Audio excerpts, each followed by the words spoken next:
Is a sore upon us you cannot tent yourself. Begone, beseech you, Cominius. Come, sir, along with us, Coriolanus. I would they were barbarians as they are, though in Rome littered, not Romans as they are not, though carved ith porch oth capital. Menenius, begone, put not your worthy rage into your tongue. One time will owe another, Coriolanus. On fair ground I could beat 40 of them, Menenius. I could myself take up a brace oth best of them, yea, the 2 tribunes, Cominius. But now 'tis odds beyond arithmetic, and manhood is called foolery when it stands against a falling fabric. Will you hence, before the tag return, whose rage doth rend like interrupted waters, and o'erbear what they are used to bear? Menenius, pray you begone. I'll try whether my old wit be in request with those that have but little. This must be patched with cloth of any colour. Cominius, nay, come away, exeunt Coriolanus and Cominius. Patrician, this man has marred his fortune. Menenius, his nature is too noble for the world, he would not flatter Neptune for his trident or Jove for's power to thunder. His heart's his mouth, what his breast forges that his tongue must vent, and being angry, does forget that ever he heard the name of death. A noise within, hears goodly work. Patrician, I would they were abed. Menenius, I would they were in Tiber. What the vengeance could he not speak fair? Enter Brutus and Sicinius with the rabble again. Sicinius, where is this viper that would depopulate the city and be every man himself? Menenius, you worthy tribunes. Sicinius, he shall be thrown down the Tarpeian rock with rigorous hands. He hath resisted law, and therefore law shall scorn him further trial than the severity of the public power which he so sets at naught. First citizen, he shall well know the noble tribunes are the people's mouths, and we their hands, all plebeians. He shall, sure on't, Menenius, Sir Sicinius, peace, Menenius, do not cry havoc where you should but hunt with modest warrant.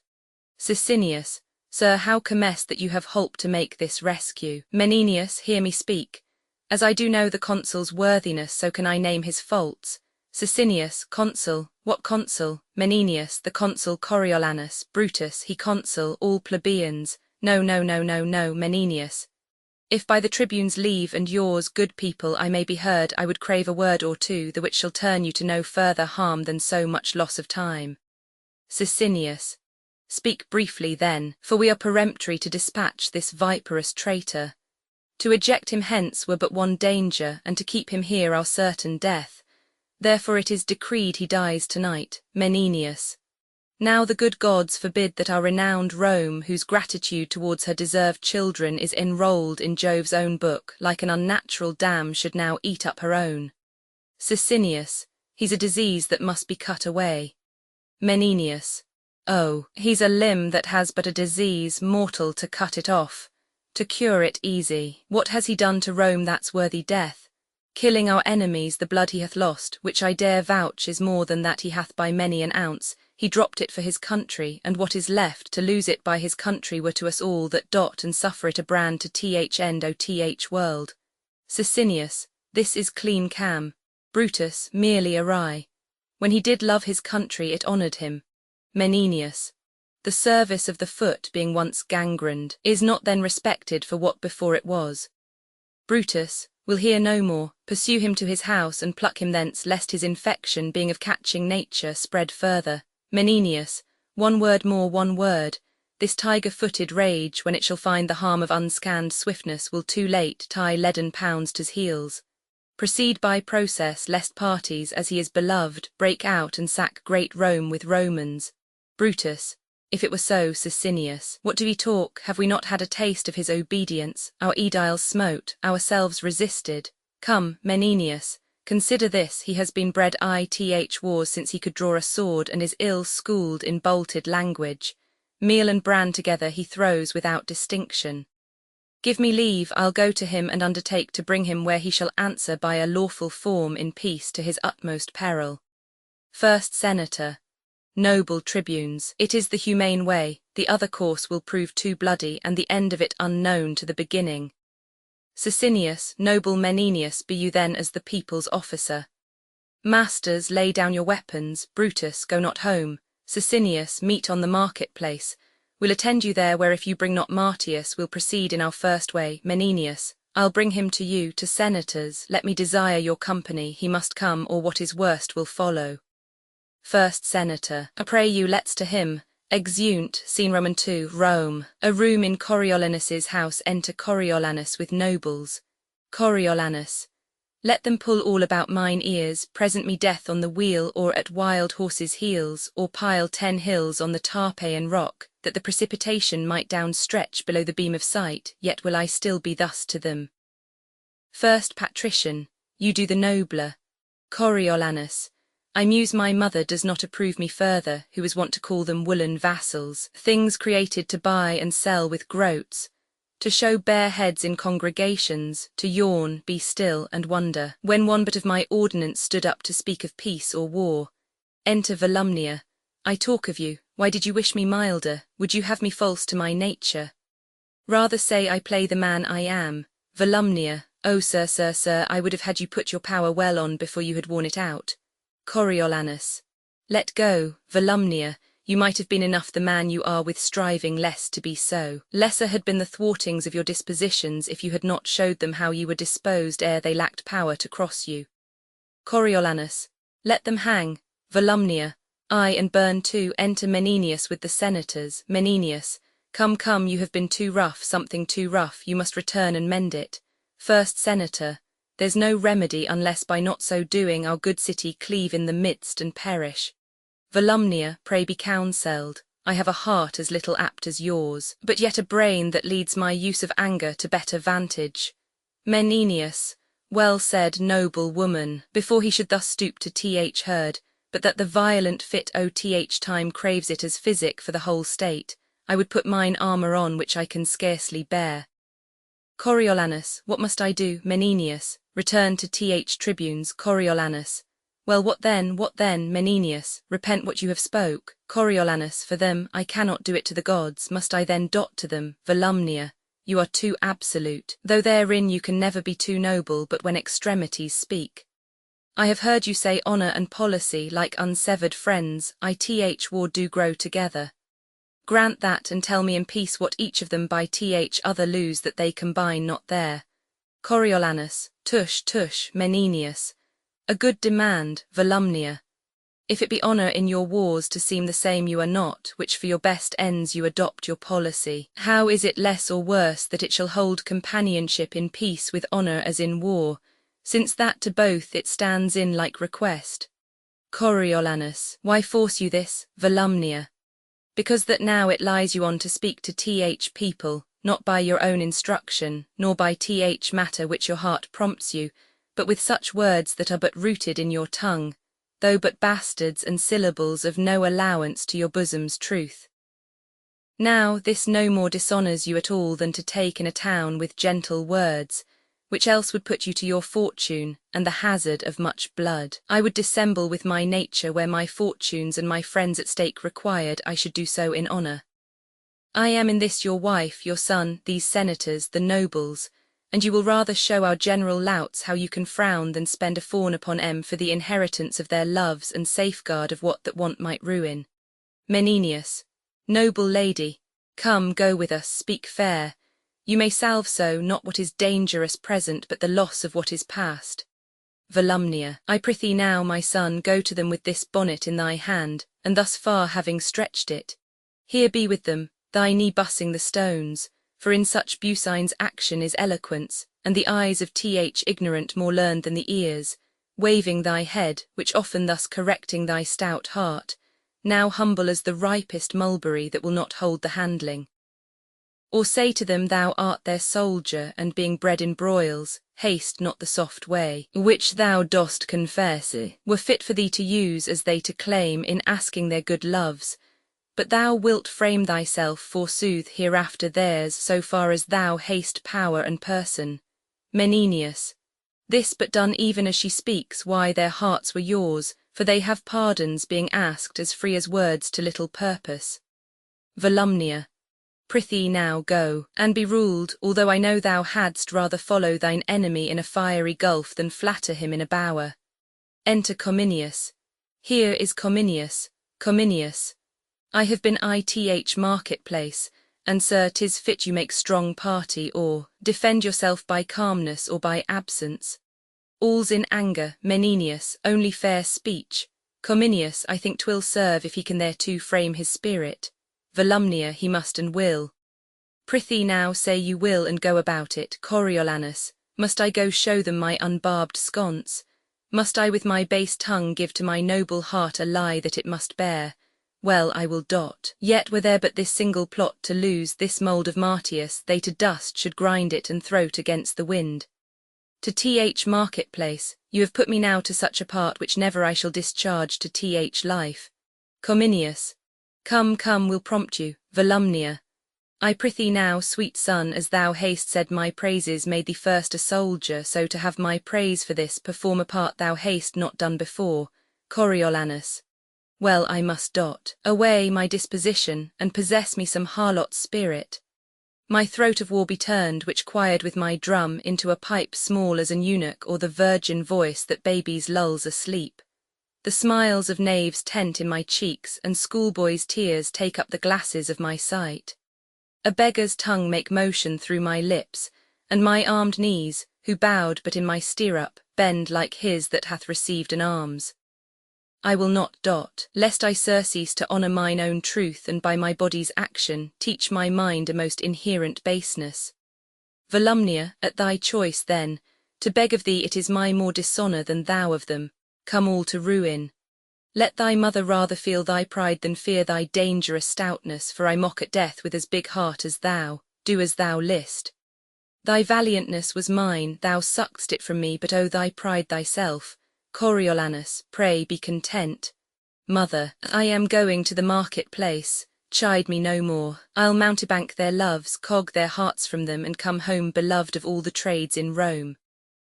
Look, I am going, commend me to my wife, I'll return consul or never trust to what my tongue can do. Ith way of flattery further. Volumnia, do your will, exit Volumnia. Cominius, away, the tribunes do attend you. Arm yourself to answer mildly, for they are prepared with accusations, as I hear, more strong than are upon you yet. Coriolanus, the word is mildly. Pray you let us go. Let them accuse me by invention, I will answer in mine honour. Menenius, I but mildly. Coriolanus, well, mildly be it then, mildly. Exeunt, scene Roman 3, Rome. The forum enter Sicinius and Brutus. Brutus. In this point charge him home that he affects tyrannical power. If he evade us there, enforce him with his envy to the people, and that the spoil got on the Antiates was ne'er distributed. Enter an aedile. What will he come? Aedile, he's coming. Brutus, how accompanied? Aedile, with old Menenius and those senators that always favoured him.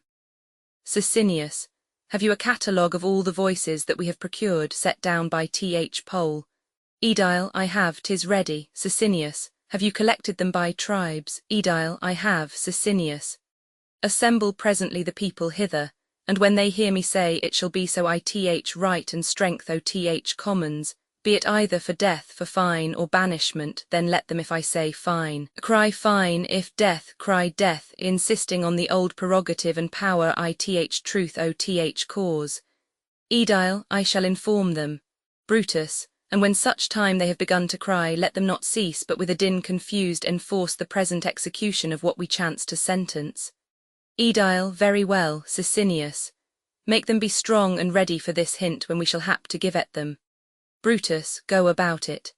Exit Aedile, put him to Colas straight. He hath been used ever to conquer, and to have his worth of contradiction. Being once chafed, he cannot be reined again to temperance, then he speaks what's in his heart, and that is there which looks with us to break his neck. Enter Coriolanus, Menenius, and Cominius with other senators. Sicinius, well, here he comes. Menenius, calmly I do beseech you. Coriolanus, I as an ostler, that for th poorest piece will bear the knave by th volume. Th honoured gods keep Rome in safety, and the chairs of justice supplied with worthy men. Plant love amongs, throng our large temples with the shows of peace, and not our streets with war.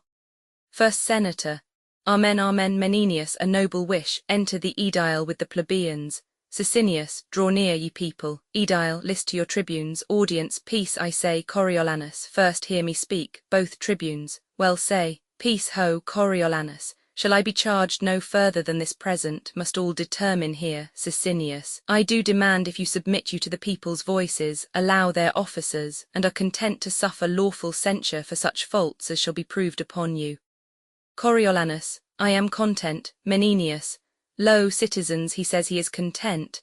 The warlike service he has done consider. Think upon the wounds his body bears, which show like graves ith holy churchyard. Coriolanus, scratches with briars, scars to move laughter only. Menenius, consider further, that when he speaks not like a citizen, you find him like a soldier. Do not take his rougher accents for malicious sounds, but as I say, such as become a soldier rather than envy you.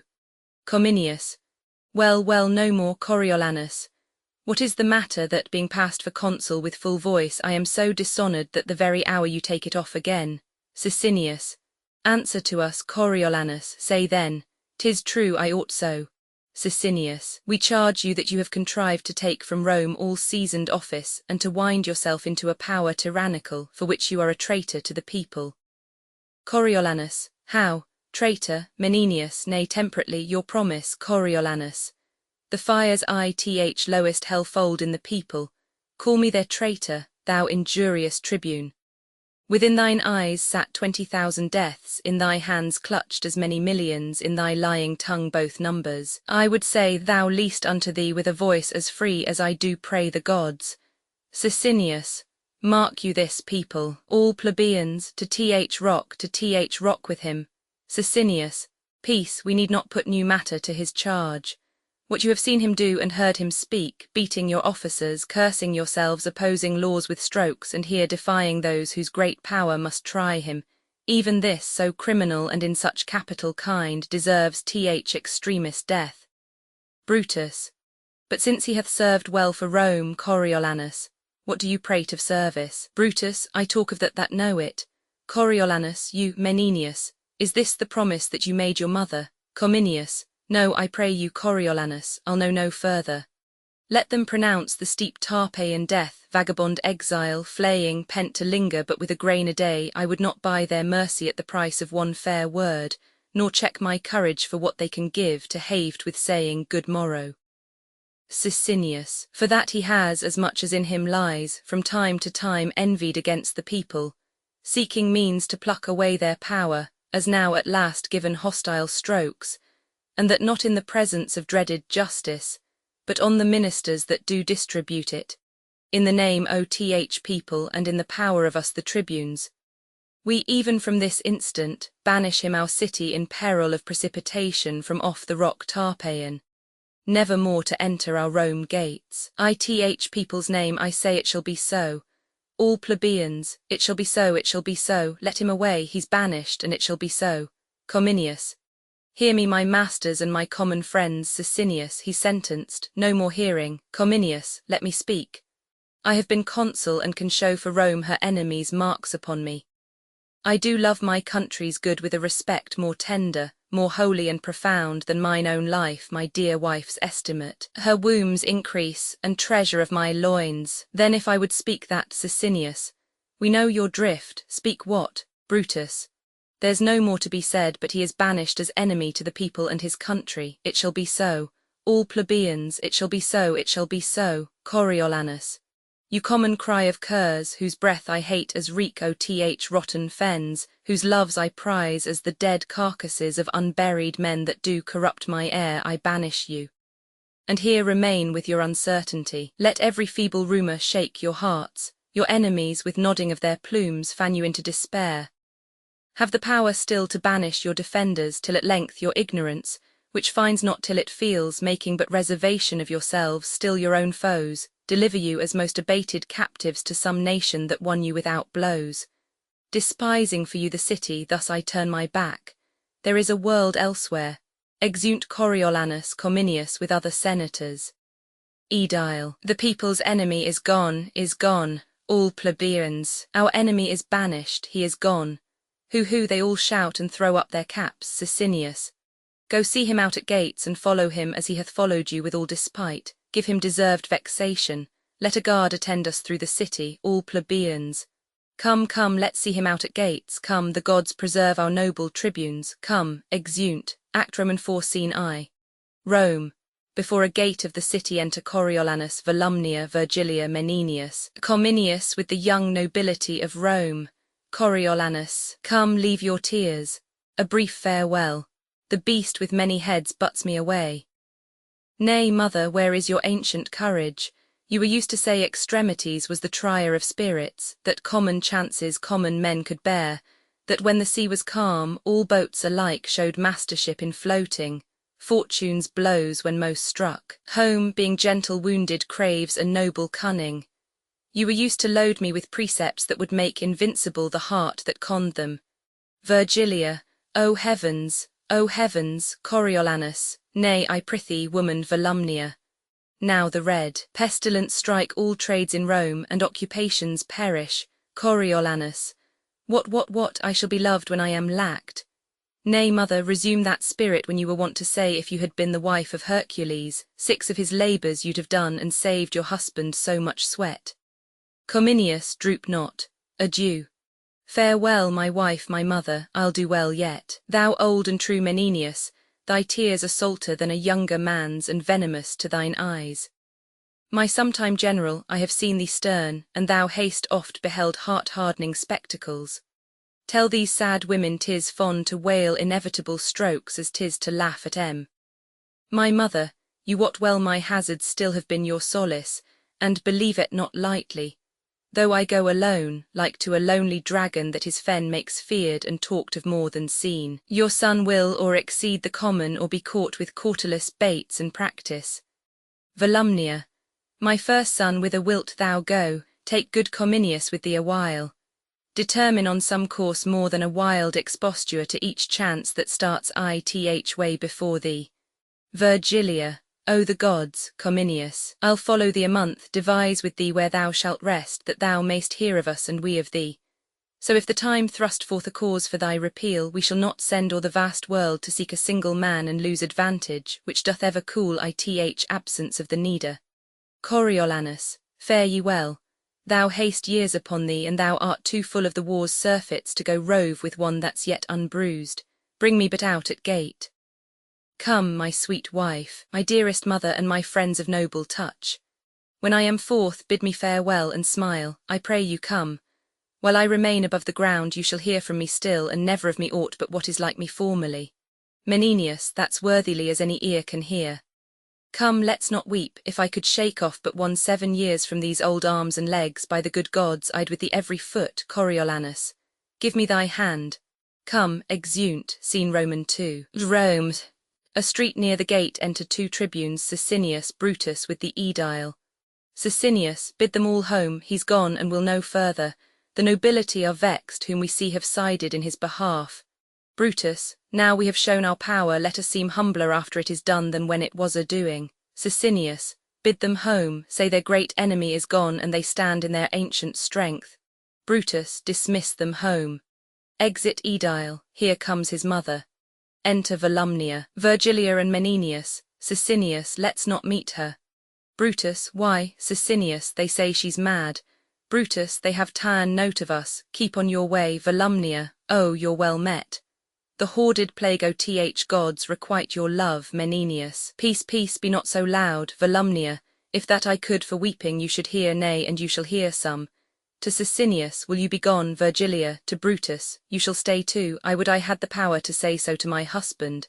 Sicinius, are you mankind? Volumnia, I, fool, is that a shame? Note but this, fool, was not a man my father, hadst thou foxship to banish him that struck more blows for Rome than thou hast spoken words. Sicinius, O blessed heavens. Volumnia, more noble blows than ever thou wise words, and for Rome's good. I'll tell thee what, yet go, nay, but thou shalt stay too. I would my son were in Arabia, and thy tribe before him, his good sword in his hand. Sicinius, what then? Virgilia, what then? He'd make an end of thy posterity. Volumnia, bastards and all, good man the wounds that he does bear for Rome. Menenius, come, peace. Sicinius, I would he had continued to his country as he began, and not unknit himself the noble knot he made. Brutus, I would he had. Volumnia, I would he had. 'Twas you incensed the rabble. cats that can judge as fitly of his worth as I can of those mysteries which heaven will not have earth to know. Brutus. Pray let's go, Volumnia. Now pray sir get you gone, you have done a brave deed. Ere you go hear this, as far as doth the Capitol exceed the meanest house in Rome, so for my son this lady's husband hear this do you see, whom you have banished does exceed you all. Brutus. Well, well, we'll leave you Sicinius. Why stay we to be baited with one that wants her wits? Exeunt tribunes, Volumnia, take my prayers with you. I would the gods had nothing else to do but to confirm my curses. Could I meet but once a day it would unclog my heart of what lies heavy tot. Menenius, you have told them home, and by my troth you have cause, you'll sup with me, Volumnia. Anger's my meat, I sup upon myself and so shall starve with feeding. Come, let's go, leave this faint puling and lament as I do in anger, Juno-like. Come, come, come, exeunt, Menenius. Fie, fie, fie, exit Menenius, scene Roman 3. A highway between Rome and Antium enter a Roman and a Volse. Roman, I know you well, sir, and you know me, your name I think is Adrian. Volse, it is so, sir, truly I have forgot you. Roman, I am a Roman and my services are as you are against M. Know you me yet, Volse? Nicanor, no. Roman, the same, sir. Volse, you had more beard when I last saw you, but your favour is well approved by your tongue. What's the news in Rome? I have a note from the Volsian state to find you out there. You have well saved me a day's journey. Roman, there hath been in Rome strange insurrections, the people against the senators, patricians, and nobles. Volse, hath been, is it ended then? Our state thinks not so. They are in a most warlike preparation and hope to come upon them in the heat of their division. Roman, the main blaze of it is past, but a small thing would make it flame again.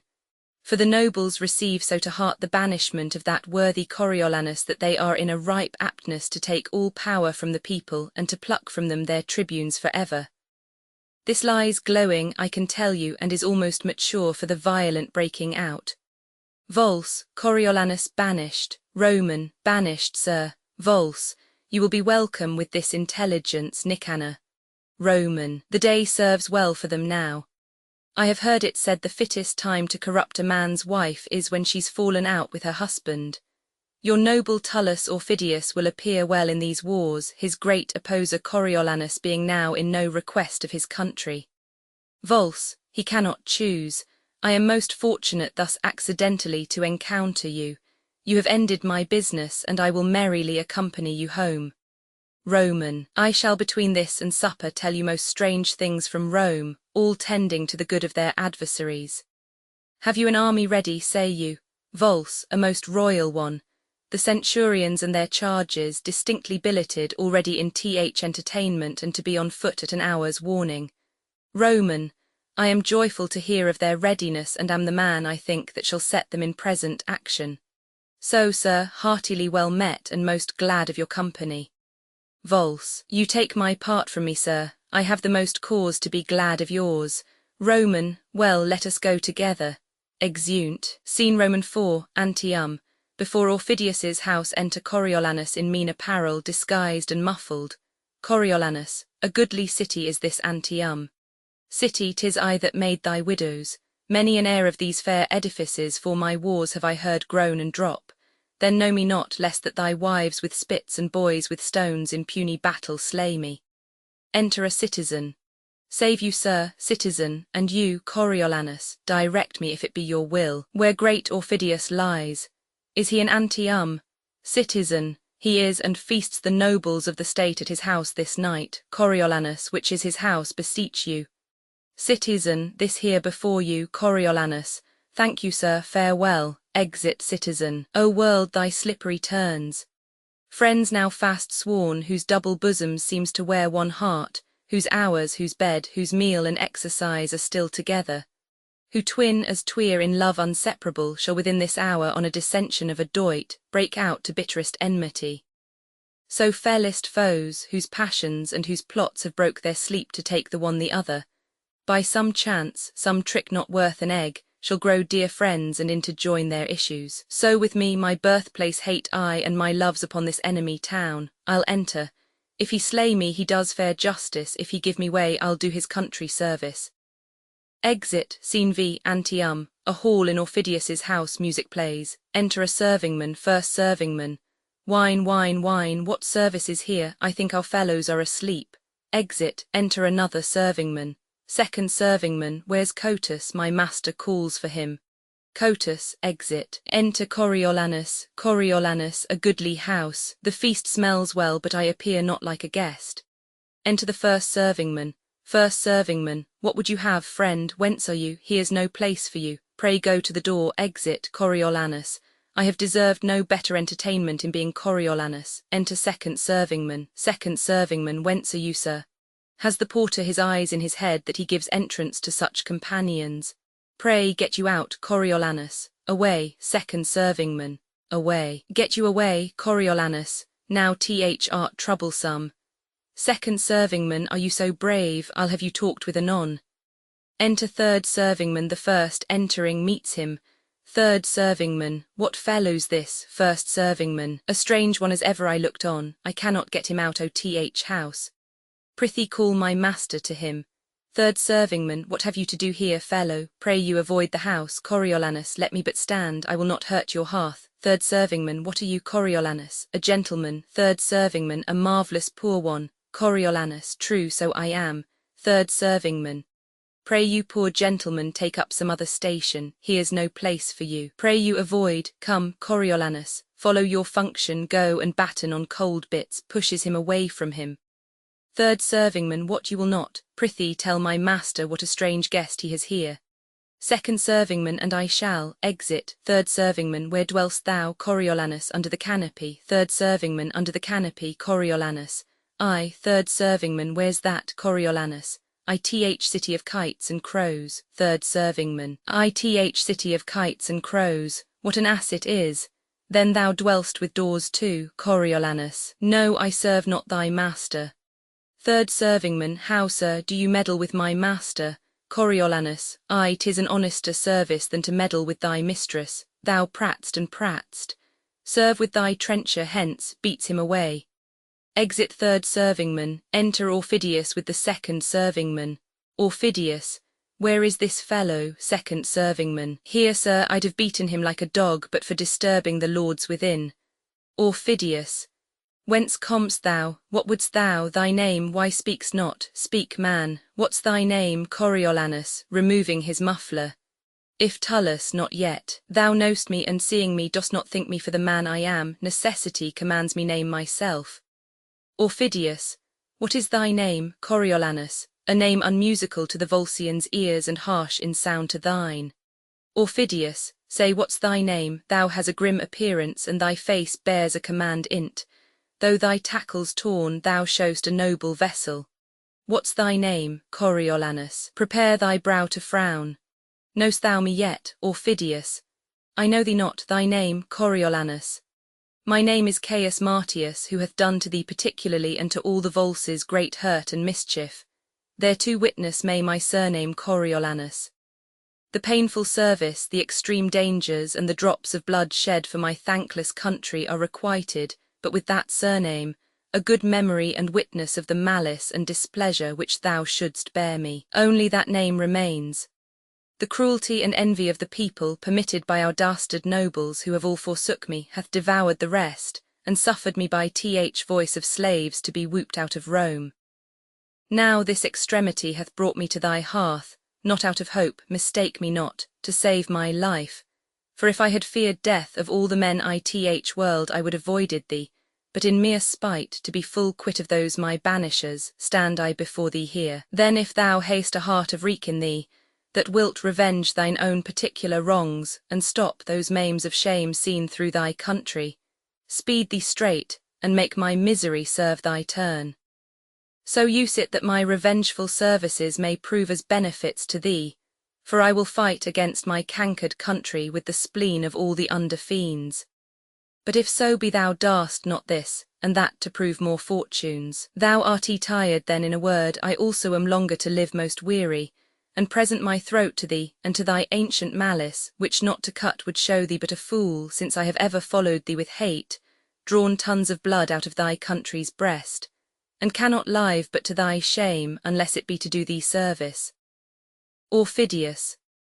O Martius, Martius, each word thou hast spoke hath weeded from my heart a root of ancient envy. If Jupiter should from yond cloud speak divine things and say 'tis true, I'd not believe them more than thee, all noble Martius. Let me twine mine arms about that body, where against my grained ash 100 times hath broke and scarred the moon with splinters. Here I clip the anvil of my sword, and do contest as hotly and as nobly with thy love as ever in ambitious strength I did contend against thy valour. Know thou first, I loved the maid I married, never man sighed truer breath, but that I see thee here, thou noble thing, more dances my rapt heart than when I first my wedded mistress saw bestride my threshold. Why, thou Mars, I tell thee we have a power on foot, and I had purpose once more to hew thy target from thy brawn or lose mine arm fought. Thou hast beat me out 12 several times, and I have nightly since dreamt of encounters twixt thyself and me. We have been down together in my sleep, unbuckling helms, fisting each other's throat, and waked half dead with nothing. Worthy Martius, had we no other quarrel else to Rome but that thou art thence banished, we would muster all from 12 to 70, and pouring war into the bowels of ungrateful Rome, like a bold flood bear tea. Oh, come, go in and take our friendly senators by hands, who now are here taking their leaves of me, who am prepared against your territories, though not for Rome itself. Coriolanus. You bless me, gods, or Phidias, therefore, most absolute sir, if thou wilt have the leading of thine own revenges, take 1/2 of my commission and set down, as best thou art experienced, since thou know'st thy country's strength and weakness, thine own ways, whether to knock against the gates of Rome, or rudely visit them in parts remote to fright them ere destroy. But come in.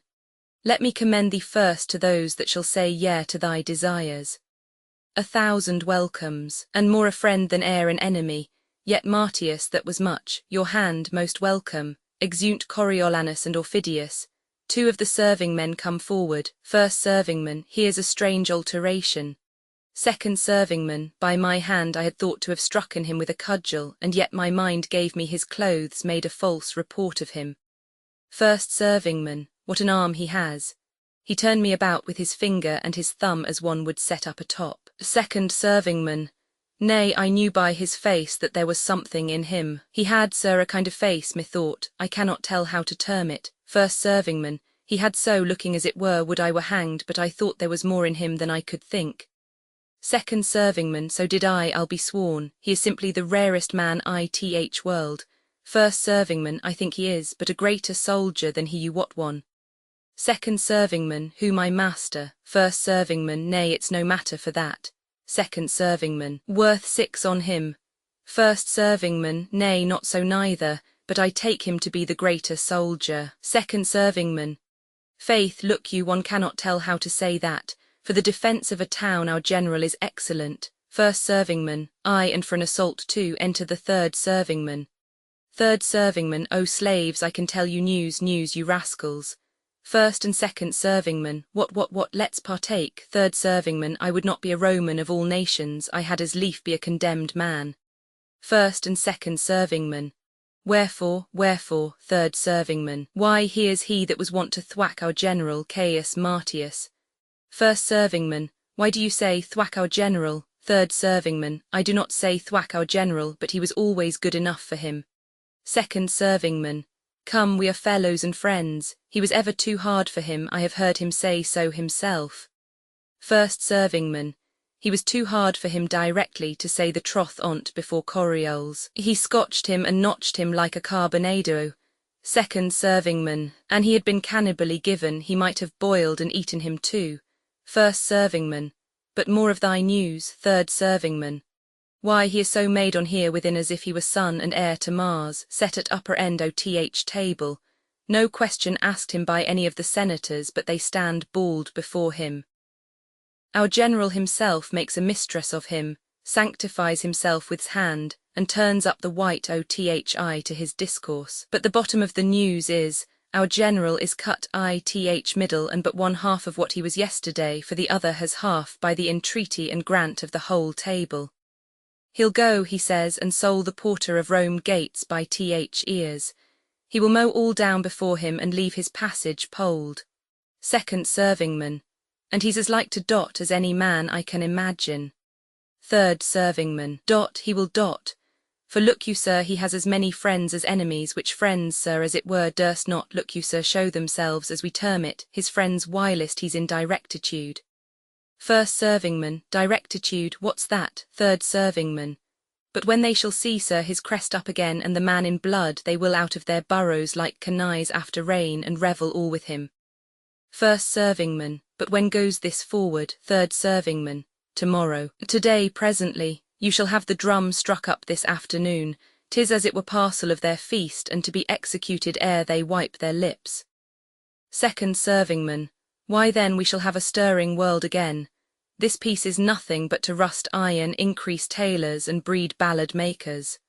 First servingman, let me have war, say I, it exceeds peace as far as day does night. It's sprightly walking, audible and full of vent. Peace is a very apoplexy, lethargy, mulled, deaf, sleepy, insensible, a getter of more bastard children than war's a destroyer of men. Second servingman, 'tis so, and as war in some sort may be said to be a ravisher, so it cannot be denied but peace is a great maker of cuckolds. First servingman, aye, and it makes men hate one another. Third servingman, reason, because they then less need one another. The war's for my money. I hope to see Romans as cheap as Volscians. They are rising, they are rising. All, exeunt, scene vi, Rome, a public place, enter the two tribunes, Sicinius and Brutus. Sicinius, we hear not of him, neither need we fear him. His remedies are tame, the present peace and quietness of the people which before were in wild hurry. Here do we make his friends blush that the world goes well, who rather had, though they themselves did suffer bite, behold dissentious numbers pestering streets than see our tradesmen singing in their shops and going about their functions friendly.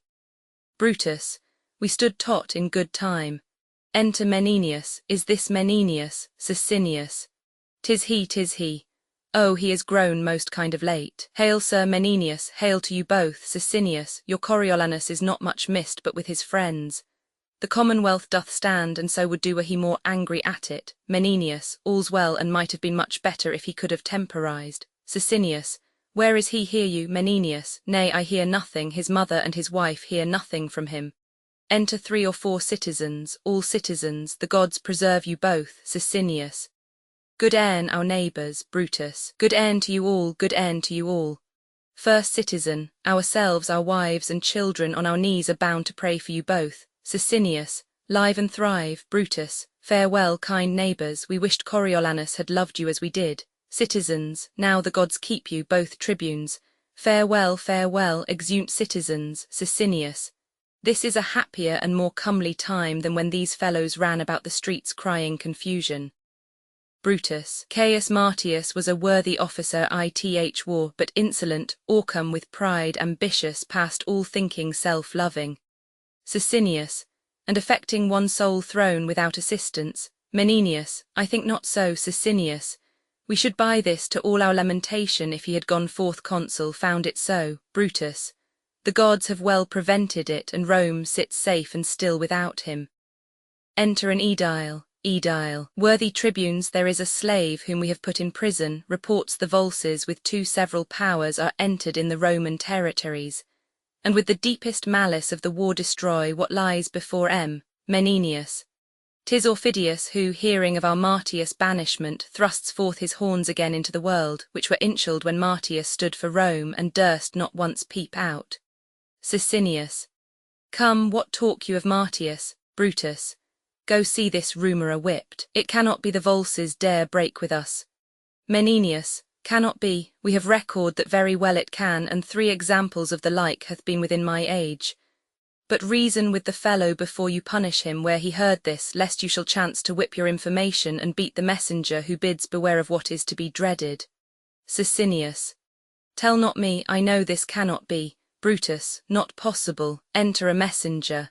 Messenger, the nobles in great earnestness are going all to the Senate house. Some news is coming that turns their countenances. Sicinius, 'tis this slave, go whip him for the people's eyes, his raising nothing but his report. Messenger, yes, worthy sir, the slave's report is seconded, and more fearful is delivered. Sicinius, What more fearful messenger? It is spoke freely out of many mouths, how probable I do not know, that Martius, joined with Aufidius, leads a power 'gainst Rome and vows revenge as spacious as between the youngst and oldest thing. Assassinius, this is most likely, Brutus, raised only that the weaker sort may wish good Martius home again. Sicinius, the very trick on Menenius, this is unlikely, he and Aufidius can no more atone than violenced contrariety. Enter a second messenger. Second messenger, you are sent for to the Senate. A fearful army led by Caius Martius associated with Aufidius rages upon our territories and have already all borne their way, consumed with fire and took what lay before them. Enter Cominius. Cominius. Oh, you have made good work, Menenius. What news, Cominius? You have holp to ravish your own daughters and to melt the city leads upon your pates, to see your wives dishonoured to your noses, Menenius. What's the news, Cominius? Your temples burned in their cement and your franchises whereon you stood confined into an augur's bore, Menenius. Pray now your news, you have made fair work I fear me. Pray your news. If Martius should be joined with Volscians, Cominius, if he is their god, he leads them like a thing made by some other deity than nature that shapes man better, and they follow him against us brats with no less confidence than boys pursuing summer butterflies or butchers killing flies. Menenius, you have made good work, you and your apron men, you that stood so much upon the voice of occupation and the breath of garlic eaters. Cominius, he'll shake your Rome about your ears. Menenius, as Hercules did shake down mellow fruit. You have made fair work. Brutus, but is this true, sir? Cominius, aye, and you'll look pale before you find it other. All the regions do smilingly revolt, and who resists are mocked for valiant ignorance and perish constant fools. Who is't can blame him, your enemies, and his find something in him? Menenius, we are all undone unless the noble man have mercy. Cominius, who shall ask it? The tribunes cannot dot for shame. The people deserve such pity of him, as the wolf does of the shepherds, for his best friends if they should say be good to Rome. They charged him even as those should do that had deserved his hate and therein showed like enemies. Menenius, 'tis true. If he were putting to my house the brand that should consume it, I have not the face to say beseech you cease. You have made fair hands, you and your crafts, you have crafted fair, Cominius. You have brought a trembling upon Rome such as was never-s incapable of help. Tribunes, say not we brought it. Menenius, how, was it we? We loved him but like beasts and cowardly nobles gave way unto your clusters who did hoot him out O.Th. city. Cominius, but I fear they'll roar him in again. Tullus Aufidius, the second name of men, obeys his points as if he were his officer.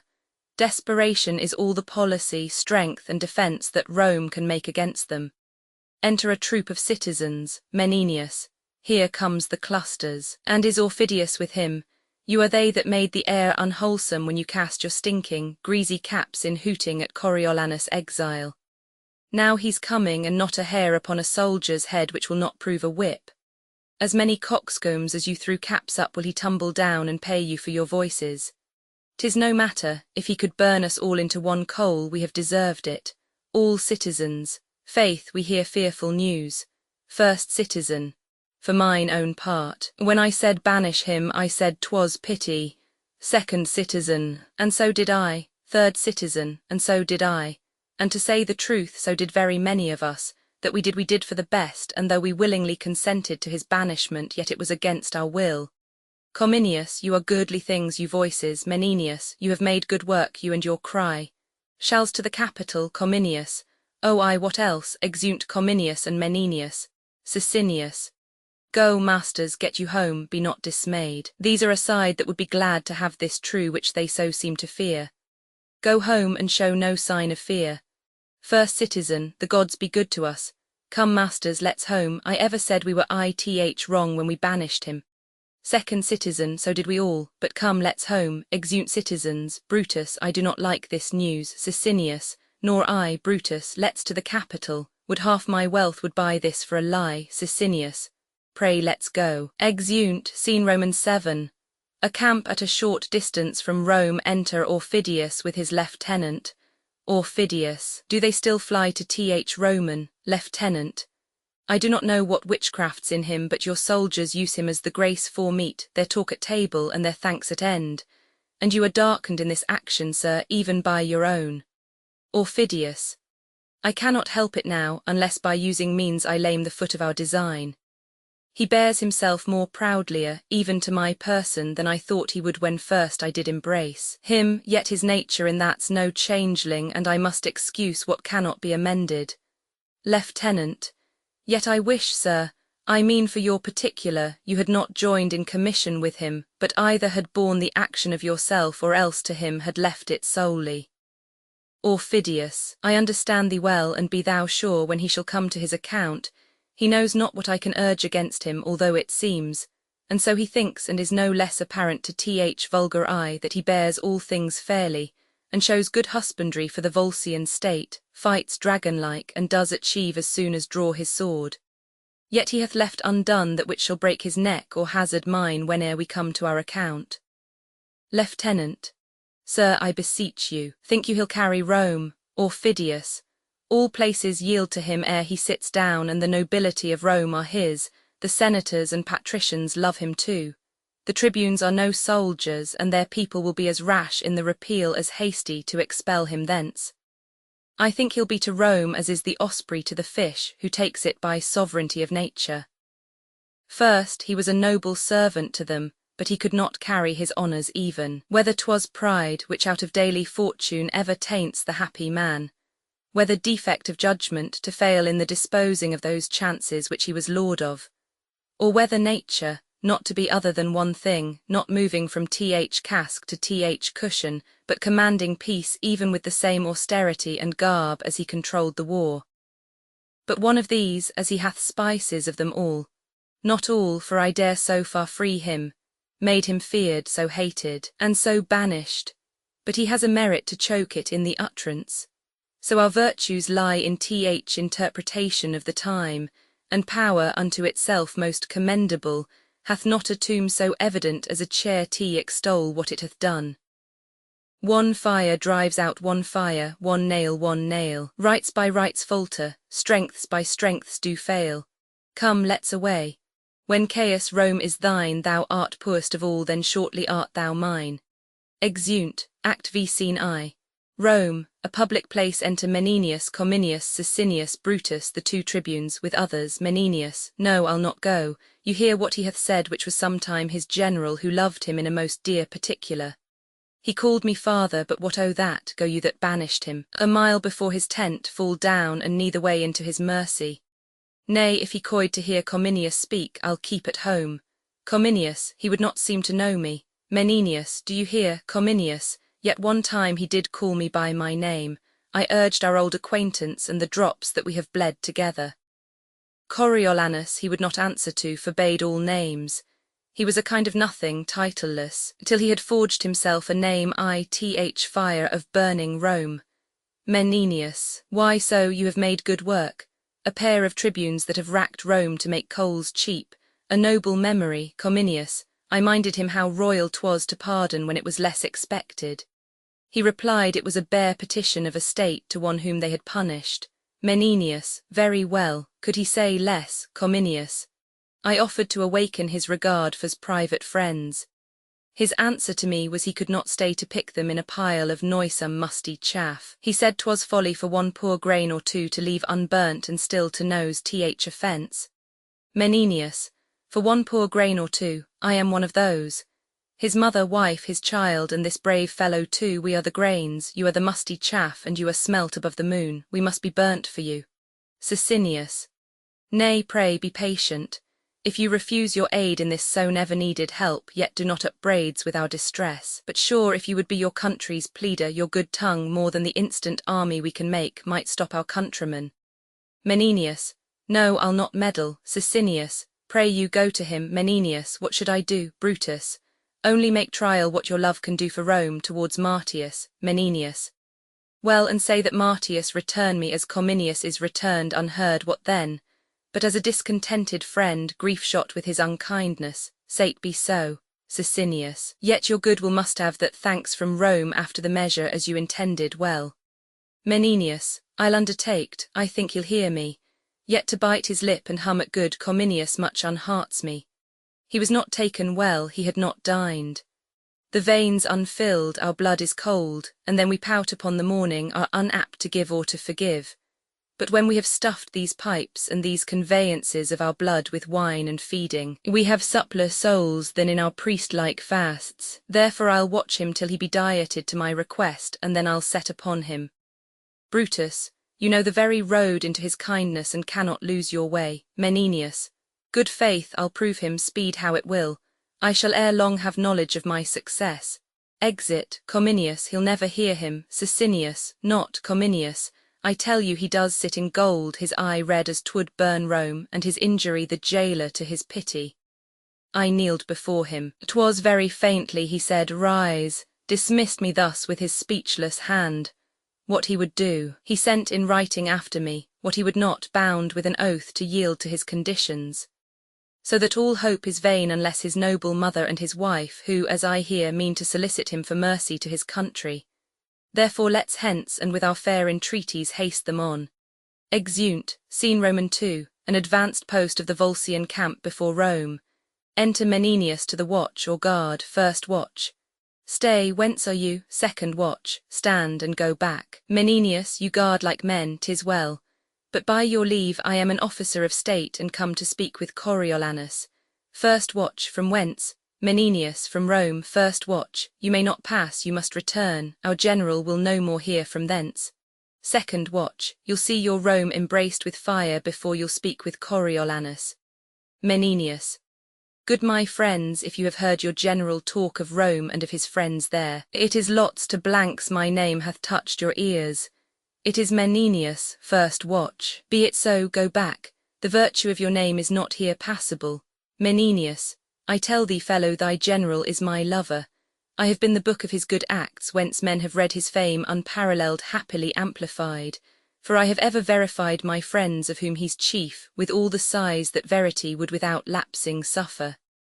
Nay, sometimes, like to a bowl upon a subtle ground, I have tumbled past the throw, and in his praise have almost stamped the leasing. Therefore, fellow, I must have leave to pass. First watch. Faith, sir, if you had told as many lies in his behalf as you have uttered words in your own, you should not pass here, no, though it were as virtuous to lie as to live chastely. Therefore go back, Menenius. Prithee, fellow, remember my name is Menenius, always factionary on the party of your general. Second watch.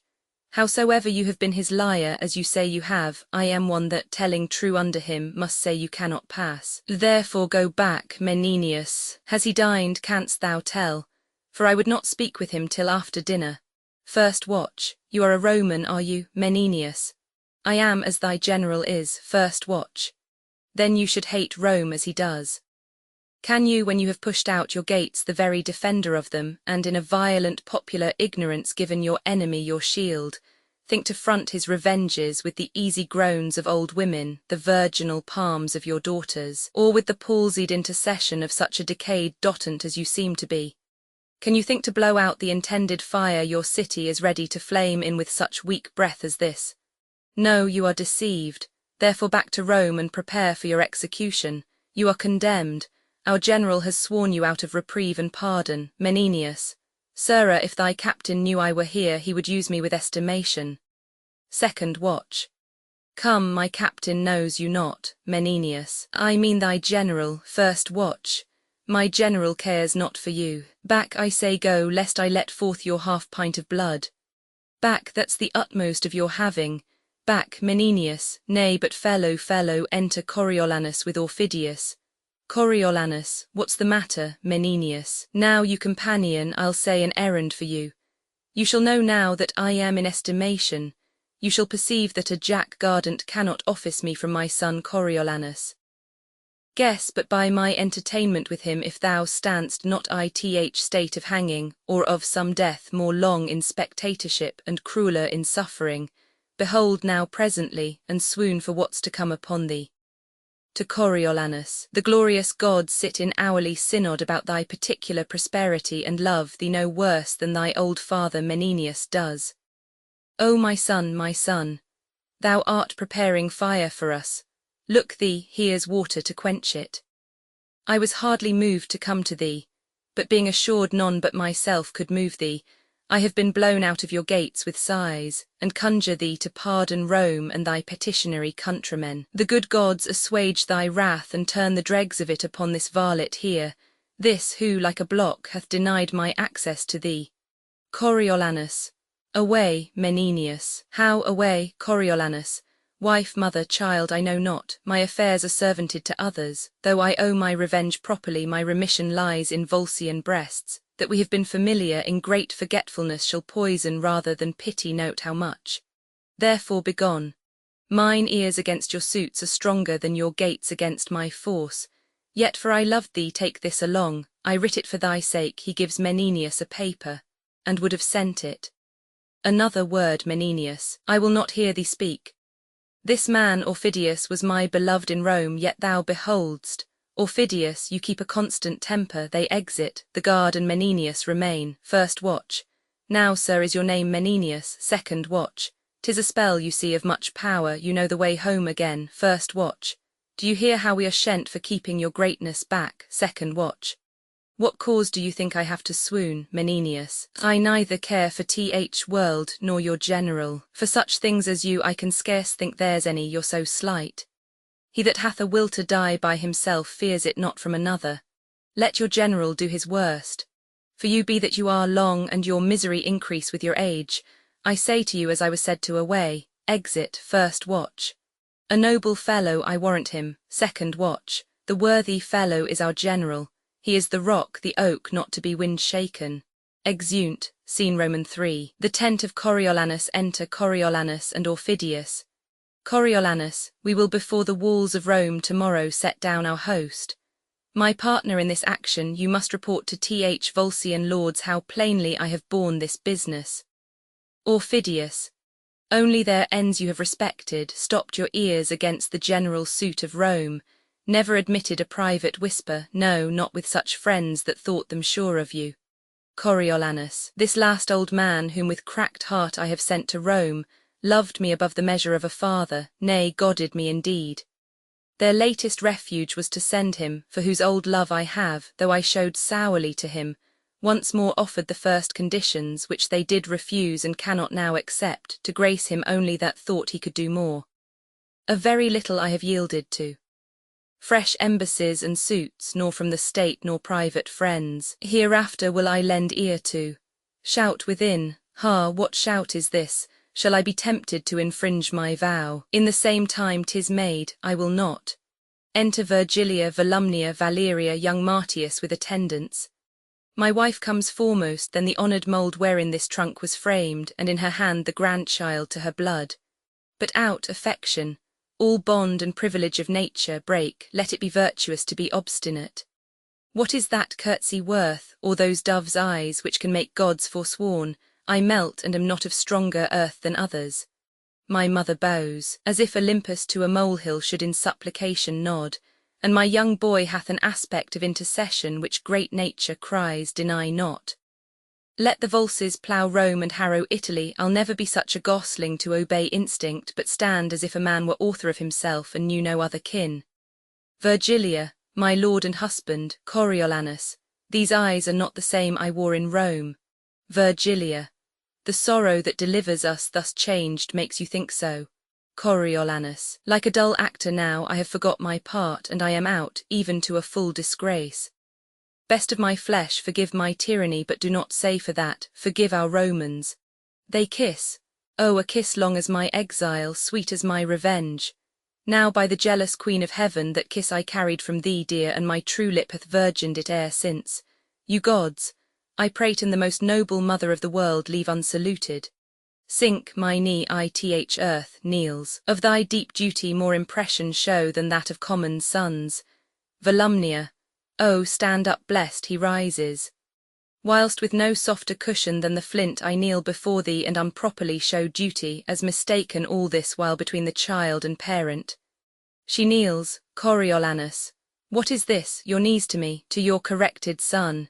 He raises her up. Then let the pebbles on the hungry beach fillip the stars. Then let the mutinous winds strike the proud cedars gainst the fiery sun, murdering impossibility to make what cannot be slight work. Volumnia, thou art my warrior, I holp to frame thee. Do you know this lady, Coriolanus, the noble sister of Publicola, the moon of Rome, chaste as the icicle that's curdled by the frost from purest snow and hangs on Dian's temple? Dear Valeria, Volumnia, this is a poor epitome of yours, which by th interpretation of full time may show like all yourself. Coriolanus, the god of soldiers, with the consent of supreme Jove, inform thy thoughts with nobleness, that thou mayst prove to shame unvulnerable, and stick ith wars like a great sea-mark, standing every flaw and saving those that eye thee. Volumnia, to young Martius, your knee, sirrah, he kneels. Coriolanus, that's my brave boy, Volumnia. Even he your wife. This lady and myself are suitors to you. Young Martius rises. Coriolanus, I beseech you peace, or if you'd ask, remember this before, the thing I have forsworn to grant may never be held by you denials. Do not bid me dismiss my soldiers or capitulate again with Rome's mechanics. Tell me not wherein I seem unnatural, desire not to allay my rages and revenges with your colder reasons. Volumnia, oh, no more, no more, you have said you will not grant us anything, for we have nothing else to ask but that which you deny already. Yet we will ask that if you fail in our request, the blame may hang upon your hardness. Therefore hear us, Coriolanus, Orphidius and you Volsces mark for weal. Hear naught from Rome in private. Your request, Volumnia, should we be silent and not speak, our raiment and state of bodies would bewray what life we have led since thy exile. Think with thyself how more unfortunate than all living women are we come hither, since that thy sight, which should make our eyes flow with joy, hearts dance with comforts, constrains them weep and shake with fear and sorrow, making the mother, wife, and child to see the son, the husband, and the father tearing his country's bowels out, and to pour we thine enmities most capital. Thou bear'st us our prayers to the gods, which is a comfort that all but we enjoy. For how can we, alas, how can we for our country pray, whereto we are bound, together with thy victory, whereto we are bound? Alack, or we must lose the country, our dear nurse, or else thy person, our comfort in the country. We must find an evident calamity, though we had our wish which side should win, for either thou must as a foreign recreant be led with manacles through our streets, or else triumphantly tread on thy country's ruin and bear the palm for having bravely shed thy wife and children's blood. For myself, son, I purpose not to wait on fortune till these wars determine. If I cannot persuade thee rather to show a noble grace to both parts than seek the end of one, thou shalt no sooner march to assault thy country than to tread, trust tot, thou shalt not, on thy mother's womb that brought thee to this world. Virgilia, I and mine that brought you forth this boy to keep your name living to time. Young Martius, he shall not tread on me. I'll run away till I am bigger, but then I'll fight. Coriolanus, not of a woman's tenderness to be requires, nor child nor woman's face to see. I have sat too long. He rises. Volumnia, nay, go not from us thus. If it were so that our request did tend to save the Romans, thereby to destroy the Volsces whom you serve, you might condemn us as poisonous of your honour. No, our suit is that you reconcile them, while the Volsces may say this mercy we have showed, the Romans this we received, and each in either side give the all-hail to thee and cry, be blessed for making up this peace. Thou know'st, great son, the end of war's uncertain, but this certain, that if thou conquer Rome, the benefit which thou shalt thereby reap is such a name whose repetition will be dogged with curses, whose chronicle thus writ. The man was noble, but with his last attempt he wiped it out, destroyed his country, and his name remains to th ensuing age abhorred. Speak to me, son. Thou hast affected the fine strains of honour to imitate the graces of the gods, to tear with thunder the wide cheeks oth air, and yet to charge thy sulphur with a bolt that should but rive an oak. Why dost not speak? Think'st thou it honourable for a noble man still to remember wrongs? Daughter, speak you. He cares not for your weeping. Speak thou, boy. Perhaps thy childishness will move him more than can our reasons. There's no man in the world more bound to's mother, yet here he lets me prate like one ith stocks. Thou hast never in thy life showed thy dear mother any courtesy when she, poor hen, fond of no second brood, has clucked thee to the wars and safely home, loaden with honour. Say my requests unjust and spurn me back, but if it be not so, thou art not honest, and the gods will plague thee. Thou restrainst from me the duty which to a mother's part belongs. He turns away. Down, ladies, let us shame him with our knees. To his surname Coriolanus longs more pride than pity to our prayers. Down, an end, they kneel. This is the last, so we will home to Rome and die among our neighbours. Nay, beholds, this boy that cannot tell what he would have, but kneels and holds up hands for fellowship, does reason our petition with more strength than thou haste to den it. Come, let us go, they rise. This fellow had a Volscian to his mother, his wife is in Coriolis, and his child like him by chance. Yet give us our dispatch. I am hushed until our city be afire, and then I'll speak a little. He holds her by the hand, silent. Coriolanus, O mother, mother, what have you done? Behold, the heavens do ope, the gods look down, and this unnatural scene they laugh at. O my mother, mother, oh, you have won a happy victory to Rome, but for your son, believe it, oh, believe it. Most dangerously you have with him prevailed, if not most mortal to him, but let it come. Orphidius, though I cannot make true wars, I'll frame convenient peace. Now, good Orphidius, were you in my stead, would you have heard a mother less, or granted less? Orphidius, Orphidius. I was moved with Coriolanus, I dare be sworn you were, and sir, it is no little thing to make mine eyes to sweat compassion. But good sir, what peace you'll make, advise me. For my part I'll not to Rome, I'll back with you, and pray you stand to me in this cause. O mother, wife, he speaks with them aside, Orphidius, aside, I am glad thou hast set thy mercy and thy honour at difference in thee. Out of that I'll work myself a former fortune. Coriolanus, to the women, I by and by, but we'll drink together, and you shall bear a better witness back than words which we on like conditions will have countersealed. Come, enter with us. Ladies, you deserve to have a temple built you. All the swords in Italy and her confederate arms could not have made this peace. Exeunt, scene Roman 4, Rome, a public place, enter Menenius and Sicinius. Menenius, see you yond coin o' the Capitol, yond cornerstone, Sicinius.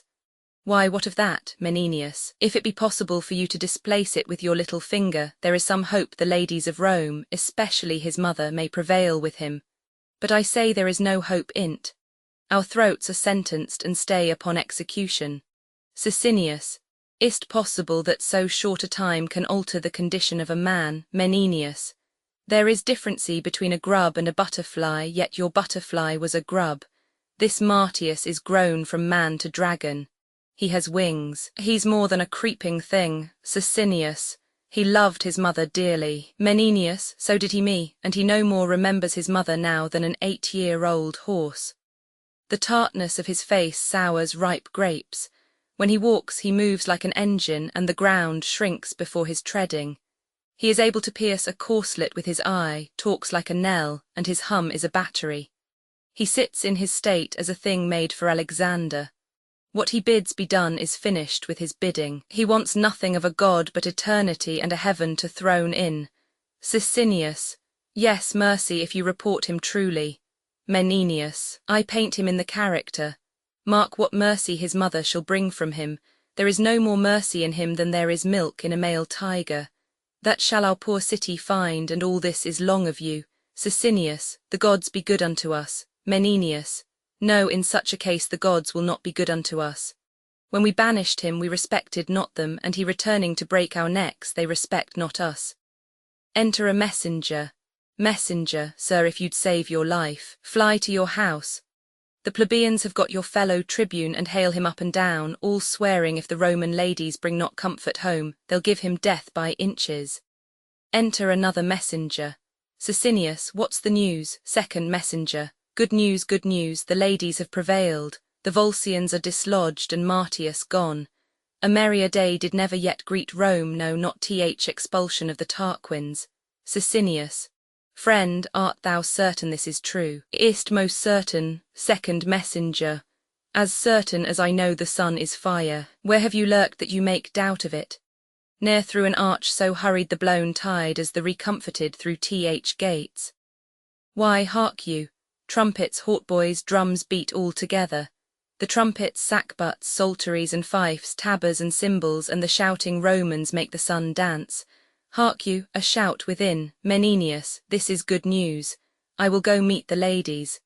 This Volumnia is worth of consuls, senators, patricians, a city full, of tribunes such as you a sea and land full. You have prayed well today. This morning for 10,000 of your throats I'd not have given a doit. Hark how they joy, sound still with the shouts.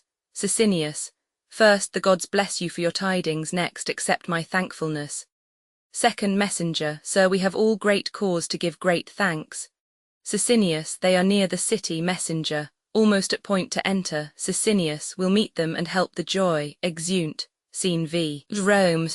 A street near the gate enter two senators with ladies Volumnia, Virgilia, Valeria, passing over the stage with other lords. Senator, behold our patroness, the life of Rome. Call all your tribes together, praise the gods, and make triumphant fires. Strew flowers before them, unshout the noise that banished Martius, repeal him with the welcome of his mother. Cry, welcome, ladies, welcome. All, welcome, ladies, welcome. A flourish with drums and trumpets. Exeunt. Scene VI. Antium, a public place, enter Tullus Aufidius with attendants. Aufidius. Go tell the lords, O.Th. city, I am here. Deliver them this paper. He gives them a paper. Having read it, bid them repair to Th. marketplace, where I, even in theirs and in the commons' ears, will vouch the truth of it. Him I accuse the city ports by this hath entered and intends to appear before the people, hoping to purge himself with words. Dispatch. Exeunt attendants. Enter 3 or 4 conspirators of Aufidius's faction. Most welcome, first conspirator. How is it with our general, Aufidius? Even so as with a man by his own arms empoisoned and with his charity slain. Second conspirator. Most noble sir, if you do hold the same intent wherein you wished us parties, we'll deliver you of your great danger. Aufidius, sir, I cannot tell, we must proceed as we do find the people. Third conspirator. The people will remain uncertain whilst, twixt you there's difference, but the fall of either makes the survivor heir of all. Aufidius. I know it, and my pretext to strike at him admits a good construction. I raised him, and I pawned mine honour for his truth, who being so heightened, he watered his new plants with dews of flattery, seducing so my friends. And to this end he bowed his nature, never known before but to be rough, unswayable, and free. Third conspirator. Sir, his stoutness when he did stand for consul, which he lost by lack of stooping, Aufidius, that I would have spoke of. Being banished fought, he came unto my hearth, presented to my knife his throat. I took him, made him joint servant with me, gave him way in all his own desires. Nay, let him choose out of my files his projects to accomplish, my best and freshest men. Served his designments in mine own person. Holp to reap the fame which he did end all his, and took some pride to do myself this wrong. Till at the last I seemed his follower, not partner, and he waged me with his countenance as if I had been mercenary. First conspirator. So he did, my lord, the army marvelled at it, and in the last, when he had carried Rome, and that we looked for no less spoil than glory, Aufidius. There was it for which my sinews shall be stretched upon him. At a few drops of women's rheum, which are as cheap as lies, he sold the blood and labour of our great action. Therefore shall he die, and I'll renew me in his fall. But hark! Drums and trumpets sound with great shouts of the people. First conspirator. Your native town you entered like a post, and had no welcomes home, but he returns splitting the air with noise. Second conspirator. And patient fools whose children he hath slain, their base throats tear with giving him glory. Third conspirator. Therefore at your vantage, ere he express himself or move the people with what he would say, let him feel your sword, which we will second. When he lies along, after your way his tale pronounced shall bury his reasons with his body. Aufidius, say no more, here come the lords, enter the lords of the city. All lords, you are most welcome home. Aufidius, I have not deserved it. But worthy lords, have you with heed perused what I have written to you? All lords, we have, first lord, and grieve to hear't. What faults he made before the last, I think might have found easy fines, but there to end where he was to begin and give away the benefit of our levies, answering us with our own charge, making a treaty where there was a yielding, this admits no excuse. Enter Coriolanus marching with drum and colours, the commoners being with him. Aufidius, he approaches, you shall hear him. Coriolanus, hail lords, I am returned your soldier, no more infected with my country's love than when I parted hence, but still subsisting under your great command. You are to know that prosperously I have attempted, and with bloody passage led your wars even to the gates of Rome. Our spoils we have brought home doth more than counterpoise a full third part the charges of the action. We have made peace with no less honour to the Antiates than shame to th Romans, and we here deliver, subscribed by th consuls and patricians, together with the seal oth senate, what we have compounded on. He offers the lords a paper. Aufidius, read it not, noble lords, but tell the traitor in the highest degree. He hath abused your powers, Coriolanus. Traitor, how now, Aufidius? I traitor Martius Coriolanus Martius Aufidius, I Martius Caius Martius. Dost thou think I'll grace thee with that robbery thy stolen name Coriolanus in Corioles? You lords and heads oth state, perfidiously he has betrayed your business and given up for certain drops of salt your city Rome. I say your city to his wife and mother, breaking his oath and resolution like a twist of rotten silk, never admitting counsel oth war, but at his nurse's tears he whined and roared away your victory, that pages blushed at him and men of heart looked wondering each at other. Coriolanus, hear'st thou Mars Aufidius, name not the god thou boy of tears. Coriolanus, ha Aufidius, no more Coriolanus, measureless liar, thou haste made my heart too great for what contains it. Boy, O slave, pardon me. Lords, 'tis the first time that ever I was forced to scold. Your judgments, my grave lords, must give this cur the lie, and his own notion, who wears my stripes impressed upon him, that must bear my beating to his grave, shall join to thrust the lie unto him. First lord, peace both, and hear me speak. Coriolanus, cut me to pieces, valses, men and lads, stain all your edges on me. Boy, false hound, if you have writ your annals true, 'tis there that like an eagle in a dovecote I fluttered your Volscians in Corioles. Alone I did it. Boy, Aufidius, why, noble lords, will you be put in mind of his blind fortune, which was your shame, by this unholy braggart, for your own eyes and ears, all conspirators? Let him die fought, all people tear him to pieces, do it presently. He killed my son, my daughter, he killed my cousin Marcus, he killed my father. Second lord, peace ho, no outrage, peace. The man is noble, and his fame folds in this orb oth earth. His last offences to us shall have judicious hearing. Stand, Aufidius, and trouble not the peace. Coriolanus, oh that I had him with 6 Aufidiuses or more his tribe to use my lawful sword. Aufidius, insolent villain, all conspirators. Kill, kill, kill, kill, kill him. Draw the conspirators and kills Martius, who falls. Aufidius stands on him.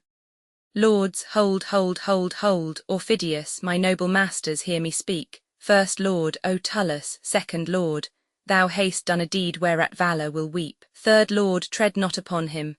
Masters, all be quiet. Put up your swords. Aufidius, my lords, when you shall know, as in this rage provoked by him you cannot, the great danger which this man's life did owe you, you'll rejoice that he is thus cut off. Please it your honours to call me to your senate, I'll deliver myself your loyal servant, or endure your heaviest censure. First lord, bear from hence his body and mourn you for him. Let him be regarded as the most noble course that ever herald did follow to his urn. Second lord, his own impatience takes from Aufidius a great part of blame. Let's make the best of it. Aufidius, my rage is gone and I am struck with sorrow. Take him up. Help 3 oth chiefest soldiers, I'll be one. Beat thou the drum that it speak mournfully. Trail your steel pikes.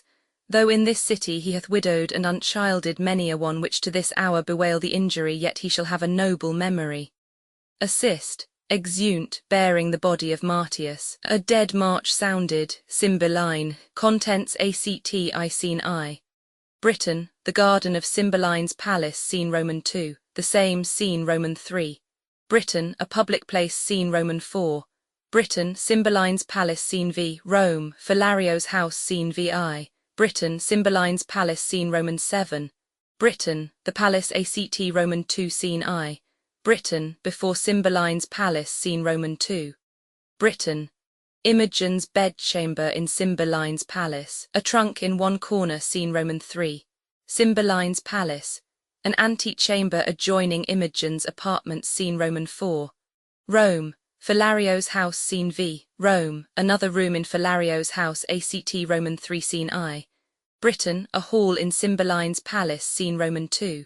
Britain, another room in Cymbeline's palace scene Roman 3. Wales, a mountainous country with a cave scene Roman 4. Wales near Milford Haven scene V. Britain, Cymbeline's palace scene VI. Wales, before the cave of Belarius scene Roman 7. The same scene Roman 8. Rome, a public place ACT Roman 4 scene I. Wales, near the cave of Belarius scene Roman 2. Wales, before the cave of Belarius scene Roman 3. Britain, Cymbeline's palace scene Roman 4. Wales, before the cave of Belarius ACTV scene I. Britain, the Roman camp scene Roman 2. Britain, a field of battle between the British and Roman camps scene Roman 3. Another part of the field scene Roman 4. Britain, a prison scene V. Britain, Cymbeline's tent dramatis personae Cymbeline, King of Britain Cloten, son to the Queen by a former husband posthumous Leonatus. A gentleman, husband to Imogen Belarius, a banished lord, disguised under the name of Morgan Gydrius and Arviragus. Sons to Cymbeline, disguised under the names of Polydore and Cadwal, supposed sons to Belarius Philario, Italian, friend to posthumous Ietchimo, Italian, friend to Philario Caius Lucius, general of the Roman forces Pisanio, servant to posthumous Cornelius, a physician, a soothsayer, a Roman captain, 2 British captains, a French gentleman.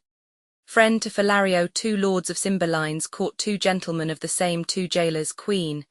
Wife to Cymbeline Imogen. Daughter to Cymbeline by a former Queen Helen. A lady attending on Imogen apparitions, lords, ladies, Roman senators, tribunes, a Dutch gentleman, a Spanish gentleman, musicians, officers, a captains, soldiers, messengers and attendants scene, Britain, Italy.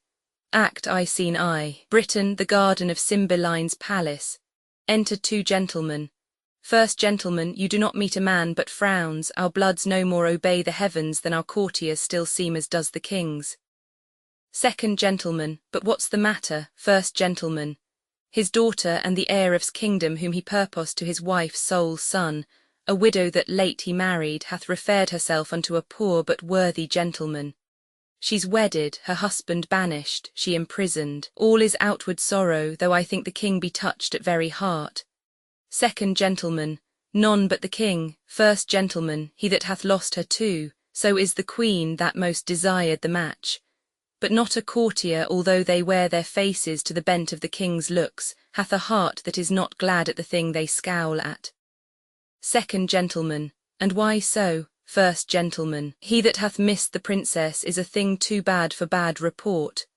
And he that hath her, I mean that married her, alack, good man, and therefore banished, is a creature such as to seek through the regions of the earth for one his like.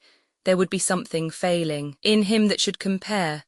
I do not think so fair an outward and such stuff within endows a man but he.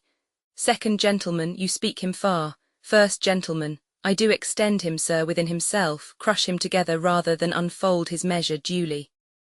Second gentleman, what's his name and birth? First gentleman, I cannot delve him to the root. His father was called Cecilius, who did join his honour against the Romans with Cassi Blan, but had his titles by Tenantius, whom he served with glory and admired success, so gained the Sir Addition Leonatus, and had besides this gentleman in question 2 other sons, who in the war's time died with their swords in hand, for which their father, then old and fond of issue, took such sorrow that he quit being.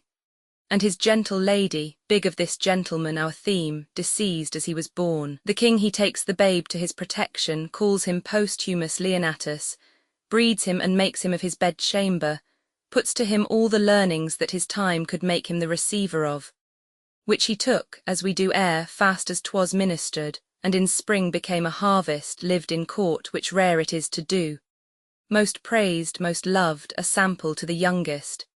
To th more mature a glass that feated them. and to the graver a child that guided dotards. To his mistress, for whom he now is banished, her own price proclaims how she esteemed him and his virtue. By her election may be truly read what kind of man he is. Second gentleman, I honour him even out of your report. But pray you tell me, is she sole child to Th. King? First gentleman, his only child. He had 2 sons, if this be worth your hearing, mark it. The eldest of them at 3 years old, Ith swathing clothes the other from their nursery was stol'n, and to this hour no guess in knowledge which way they went. Second gentleman, how long is this ago? First gentleman, some 20 years. Second gentleman, that a king's children should be so conveyed, so slackly guarded, and the search so slow that could not trace them. First gentleman, howsoe'er 'tis strange, or that the negligence may well be laughed at, yet is it true, sir. Second gentleman, I do well believe you. First gentleman, we must forbear, here comes the gentleman, the queen and princess. Exeunt, scene Roman 2, the same. Enter Queen, Posthumus and Imogen. Queen, no, be assured you shall not find me, daughter, after the slander of most stepmothers, Eva lied unto you. You're my prisoner, but your jailer shall deliver you the keys that lock up your restraint. For you, Posthumus, so soon as I can win Th. offended king, I will be known your advocate. Marry, yet the fire of rage is in him, and 'twere good you leaned unto his sentence with what patience your wisdom may inform you.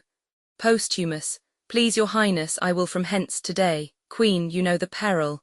I'll fetch a turn about the garden, pitying the pangs of barred affections, though the king hath charged you should not speak together. Exit, Imogen. O dissembling courtesy, how fine this tyrant can tickle where she wounds. My dearest husband, I something fear my father's wrath, but nothing, always reserved my holy duty, what his rage can do on me. You must be gone, and I shall here abide the hourly shot of angry eyes, not comforted to live, but that there is this jewel in the world that I may see again. Posthumus, my queen, my mistress. O lady, weep no more, lest I give cause to be suspected of more tenderness than doth become a man. I will remain the loyalst husband that did e'er plight troth. My residence in Rome at one Philarios, who to my father was a friend, to me known but by letter. Thither write, my queen, and with mine eyes I'll drink the words you send, though ink be made of gall. Enter Queen. Queen, be brief, I pray you.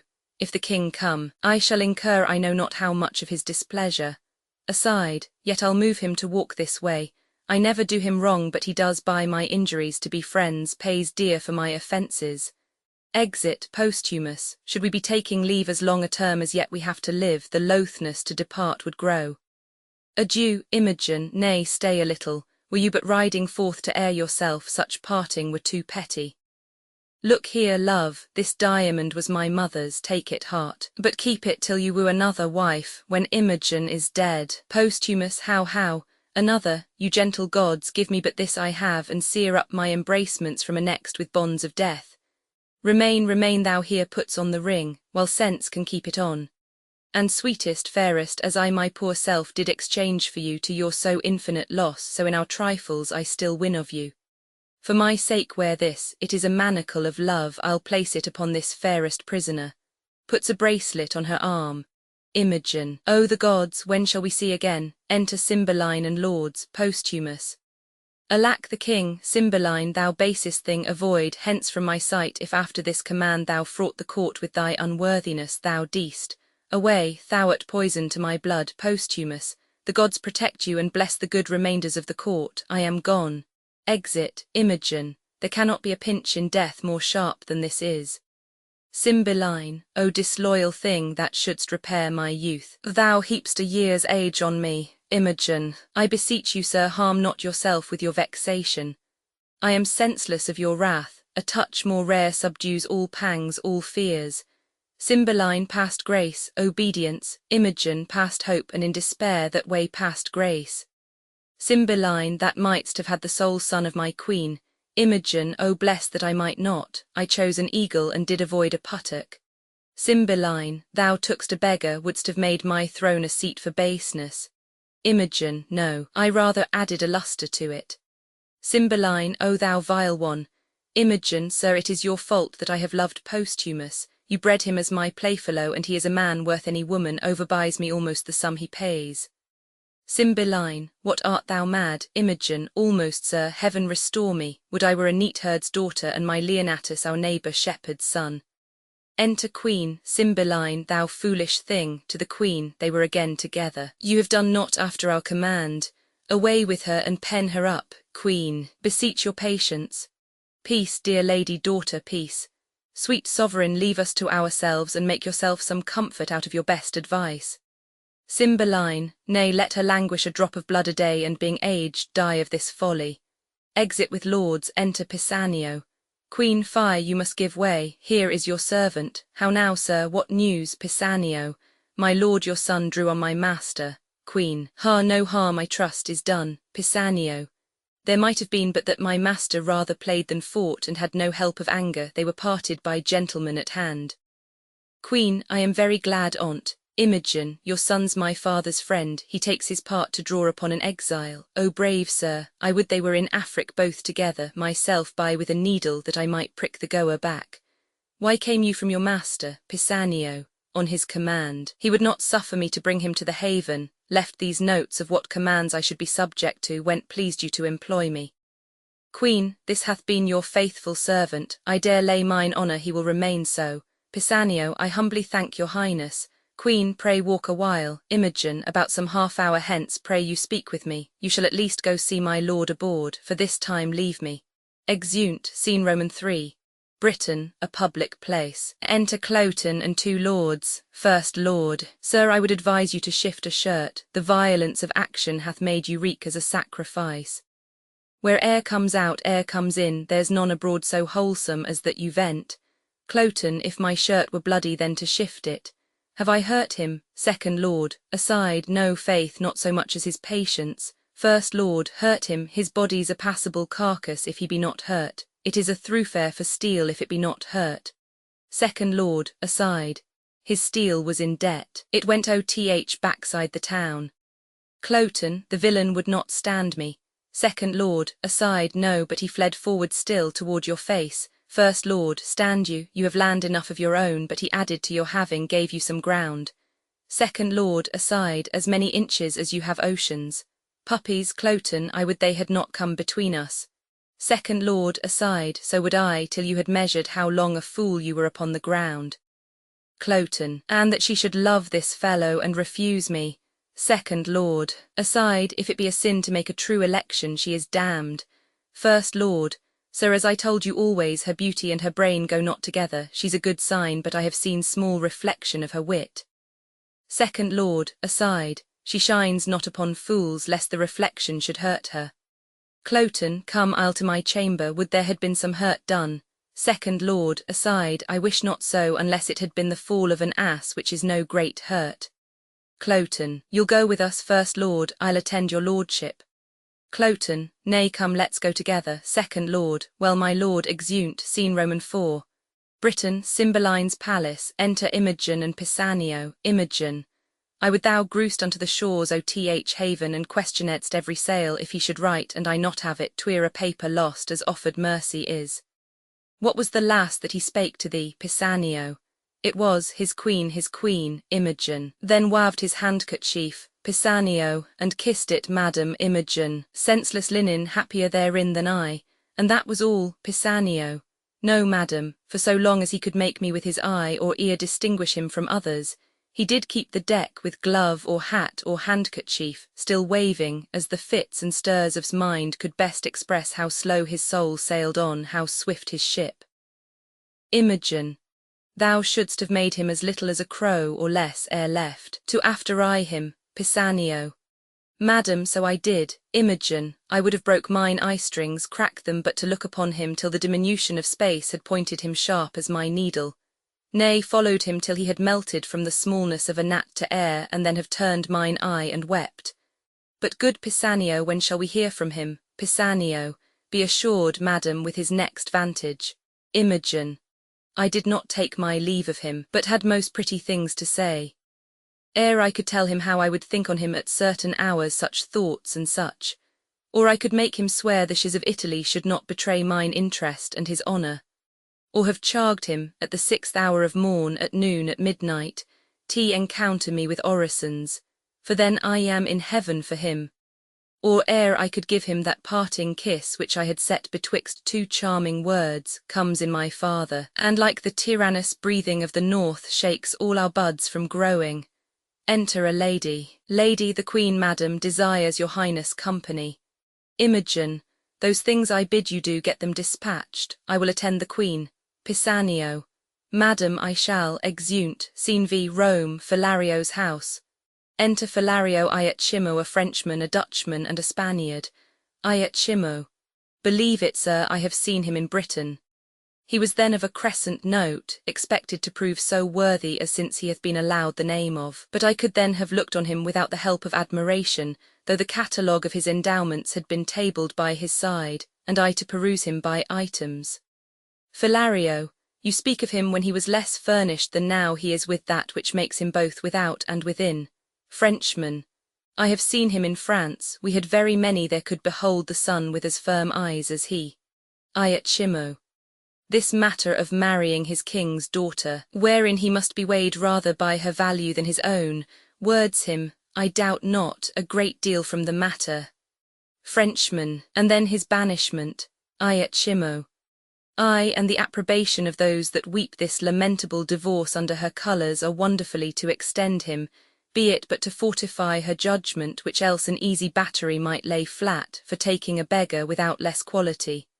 But how comes it he is to sojourn with you? How creeps acquaintance, Philario?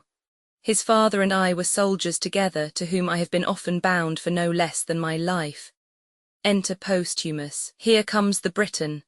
Let him be so entertained amongst you as suits with gentlemen of your knowing to a stranger of his quality. I beseech you all be better known to this gentleman, whom I commend to you as a noble friend of mine. How worthy he is I will leave to appear hereafter, rather than story him in his own hearing. Frenchman, sir, we have known together in Orleans. Posthumus, since when I have been debtor to you for courtesies, which I will be ever to pay and yet pay still.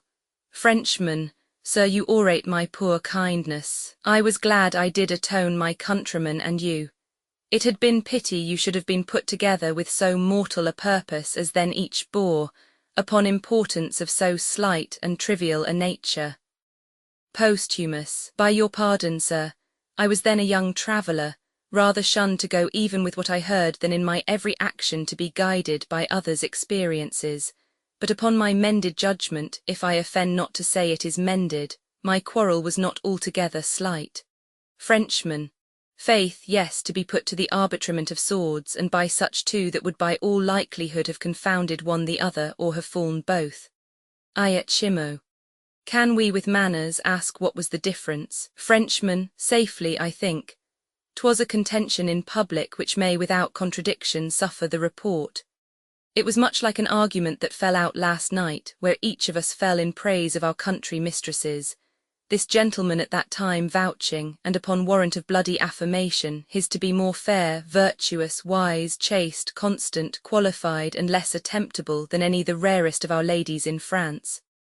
Iachimo, that lady is not now living, or this gentleman's opinion by this worn out. Posthumus, she holds her virtue still, and I my mind.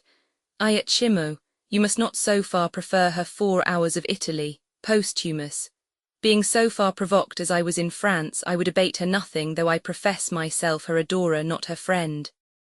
Iachimo, as fair and as good, a kind of hand-in-hand comparison, had been something too fair and too good for any lady in Britain. If she went before others I have seen as that diamond of yours outlusters many I have beheld, I could not but believe she excelled many.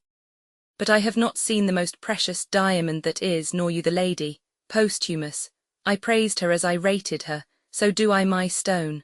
Iachimo, what do you esteem it at? Posthumus, more than the world enjoys. Iachimo, either your unparagoned mistress is dead, or she's outprised by a trifle. Posthumus, you are mistaken. The one may be sold or given if there were wealth enough for the purchase or merit for the gift. The other is not a thing for sale, and only the gift of the gods. Iachimo, which the gods have given you. Posthumus, which by their graces I will keep. Iachimo, you may wear her in title yours, but you know strange foul light upon neighbouring ponds. your ring may be stolen too. So your brace of unprizable estimations, the one is but frail and the other casual. A cunning thief or a that way accomplished courtier would hazard the winning both of first and last. Posthumous, your Italy contains none so accomplished a courtier to convince the honour of my mistress, if in the holding or loss of that you term her frail. I do nothing doubt you have store of thieves, notwithstanding I fear not my ring. Philario, let us leave here, gentlemen. Posthumous, sir, with all my heart. This worthy Signior, I thank him, makes no stranger of me, we are familiar at first. I at Shimo. With 5 times so much conversation I should get ground of your fair mistress, and make her go back even to the yielding had I admittance and opportunity to friend. Posthumous, no, I at Shimo, I dare thereupon pawn the moiety of my estate to your ring, which in my opinion overvalues it something. But I make my wager rather against your confidence than her reputation, and to bar your offence herein too, I durst attempt it against any lady in the world. Posthumous, you are a great deal abuzzed in too bold a persuasion, and I doubt not you sustain what ye're worthy of by your attempt. I at Shimo. What's that? Posthumous, a repulse, though your attempt, as you call it, deserve more, a punishment too. Philario, gentlemen, enough of this, it came in too suddenly, let it die as it was born, and I pray you be better acquainted. I at Shimo. Would I had put my estate and my neighbours on approbation of what I have spoke. Posthumous. What lady would you choose to assail? I at Shimo. Yours, whom in constancy you think stands so safe. I will lay you 10,000 ducats to your ring that. Commend me to the court where your lady is, with no more advantage than the opportunity of a second conference, and I will bring from thence that honour of hers which you imagine so reserved. Posthumous. I will wage against your gold to it. My ring I hold dear as my finger, 'tis part of it. I at Shimo, you are a friend, and therein the wiser. If you buy ladies' flesh at 1,000,000 a dram, you cannot preserve it from tainting. But I see you have some religion in you that you fear. Posthumous, this is but a custom in your tongue, you bear a graver purpose, I hope. I at Shimo, I am the master of my speeches, and would undergo what's spoken, I swear. Posthumous, will you? I shall but lend my diamond till your return. Let there be covenants drawn betweens. My mistress exceeds in goodness the hugeness of your unworthy thinking. I dare you to this match, here's my ring. Philario, I will have it no lay. I at Shimo, by the gods it is one. If I bring you no sufficient testimony that I have enjoyed the dearest bodily part of your mistress, my 10,000 ducats are yours, so is your diamond too. If I come off and leave her in such honour as you have trust in, she your jewel, this your jewel, and my gold are yours, provided I have your commendation for my more free entertainment. Posthumous. I embrace these conditions, let us have articles betwixt us. Only thus far you shall answer. If you make your voyage upon her and give me directly to understand you have prevailed, I am no further your enemy. She is not worth our debate. If she remain unseduct, you not making it appear otherwise, for your ill opinion and assault you have made to her chastity, you shall answer me with your sword. I at Shimo. Your hand a covenant. We will have these things set down by lawful counsel, and straight away for Britain, lest the bargain should catch cold and starve. I will fetch my gold and have our 2 wagers recorded. Posthumous. Agreed, exeunt Posthumous and I at Shimo. Frenchman. Will this hold, think you? Philario, Signior I at Shimo will not from it, pray let us follow M. Exeunt, scene vi. Britain, Cymbeline's palace, enter Queen, ladies and Cornelius. Queen. Whiles yet the dews on ground gather those flowers, make haste, who has the note of them? Lady. I, madam. Queen. Dispatch. Exeunt ladies. Now, master doctor, have you brought those drugs? Cornelius. Pleaseth your highness, I. Here they are, madam, presenting a box, but I beseech your grace without offence, my conscience bids me ask wherefore you have commanded of me these most poisonous compounds which are the movers of a languishing death, but though slow, deadly. Queen. I wonder, doctor, thou ask'st me such a question. Have I not been thy pupil long? Hast thou not learned me how to make perfumes, distill, preserve, yea, so that our great king himself doth woo me oft for my confections? Having thus far proceeded, unless thou think'st me devilish, is't not meet that I did amplify my judgment in other conclusions. I will try the forces of these thy compounds on such creatures as we count not worth the hanging, but non-human, to try the vigour of them and apply aliments to their act, and by them gather their several virtues and effects. Cornelius, your highness shall from this practice but make hard your heart, besides the seeing these effects will be both noisome and infectious. Queen, O content thee, enter Pisanio. Aside, here comes a flattering rascal, upon him will I first work. He's for his master an enemy to my son. How now, Pisanio, doctor, your service for this time is ended, take your own way. Cornelius, aside, I do suspect you, madam, but you shall do no harm. Queen to Pisanio, hark thee a word. Cornelius, aside, I do not like her. She doth think she has strange lingering poisons, I do know her spirit, and will not trust one of her malice with a drug of such damned nature. Those she has will stupefy and dull the sense a while, which first perchance she'll prove on cats and dogs, then afterward up higher. But there is no danger in what show of death it makes, more than the locking up the spirits a time to be more fresh reviving. She is fooled with a most false effect, and I the truer so to be false with her. Queen, no further service, doctor, until I send for thee. Cornelius, I humbly take my leave. Exit. Queen, weeps she still, say'st thou? Dost thou think in time she will not quench, and let instructions enter where folly now possesses? Do thou work. When thou shalt bring me word she loves my son, I'll tell thee on the instant thou art then as great as is thy master. Greater, for his fortunes all lie speechless, and his name is at last gasp. Return he cannot, nor continue where he is. To shift his being is to exchange one misery with another, and every day that comes to decay a day's work in him. What shalt thou expect to be depender on a thing that leans, who cannot be new built, nor has no friend so much as but to prop him?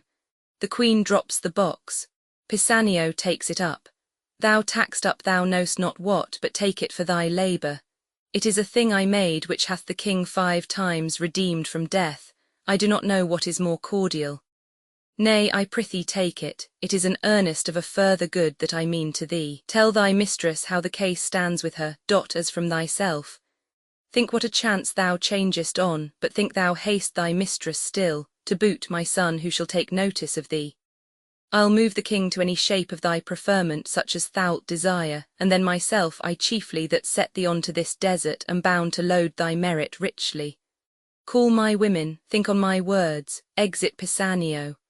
A sly and constant knave not to be shacked, the agent for his master, and the remembrancer of her to hold the hand fast to her lord. I have given him that which, if he take, shall quite unpeople her of lieges for her sweet, and which she after, except she bend her humour, shall be assured to taste of too. Enter Pisanio and ladies. So, well done, well done. The violets, cowslips, and the primroses bear to my closet. Fare thee well, Pisanio, think on my words. Exeunt queen and ladies, Pisanio, and shall do. But when to my good lord I prove untrue, I'll choke myself, there's all I'll do for you. Exit. Scene Roman 7. Britain, the palace, enter Imogen alone. Imogen, a father cruel and a stepdame false, a foolish suitor to a wedded lady that hath her husband banished. Oh, that husband, my supreme crown of grief, and those repeated vexations of it. Had I been thief stol'n as my 2 brothers happy, but most miserable is the desire that's glorious. Blessed be those, how mean soe'er, that have their honest wills which seasons comfort. Who may this be? Fie. Enter Pisanio and Iachimo. Pisanio. Madam, a noble gentleman of Rome comes from my lord with letters. Iachimo, change you madam. The worthy Leonatus is in safety and greets your highness dearly, presents a letter. Imogen, thanks, good sir, your kindly welcome. Iachimo, aside, all of her that is out of door most rich. If she be furnished with a mind so rare, she is a lone Arabian bird, and I have lost the wager. Boldness be my friend, arm me audacity from head to foot, or like the Parthian I shall flying fight, rather directly fly. Imogen reads. He is one of the noblest note, to whose kindnesses I am most infinitely tied. Reflect upon him accordingly as you value your trust. Leonatus, so far I read aloud, but even the very middle of my heart is warmed by rest and takes it thankfully. You are as welcome, worthy sir, as I have words to bid you, and shall find it so in all that I can do. Iachimo, Thanks, fairest lady. What are men mad? Hath nature given them eyes to see this vaulted arch and the rich crop of sea and land which can distinguish twixt the fiery orbs above and the twinned stones upon the numbered beach? And can we not partition make with spectacles so precious twixt fair and foul? Imogen. What makes your admiration? I at Shimo. It cannot be ithi, for apes and monkeys twixt two such shiz would chatter this way and contemn with mows the other. Nor ith judgment, for idiots in this case of favour would be wisely definite. Nor ith appetite. Sluttery to such neat excellence opposed should make desire vomit emptiness, not so allured to feed. Imogen. What is the matter, tro, I at Shimo? The cloyed will that satiate yet unsatisfied desire, that tub both filled and running, ravening first the lamb, longs after for the garbage. Imogen, what dear sir thus raps you, are you well, I at Shimo? Thanks, madam, well. Beseech you, sir, desire my man's abode where I did leave him. He's strange and peevish. Pisanio, I was going, sir, to give him welcome. Exit, Imogen, continues well my lord, his health beseech you, I at Shimo. Well, madam, Imogen, is he disposed to mirth? I hope he is, I at Shimo, exceeding pleasant, none a stranger there so merry and so gamesome. He is called the Briton reveller. Imogen, when he was here he did incline to sadness, and oft times not knowing why. I at Shimo, I never saw him sad. There is a Frenchman his companion, one an eminent monsieur that it seems much loves a Gallian girl at home.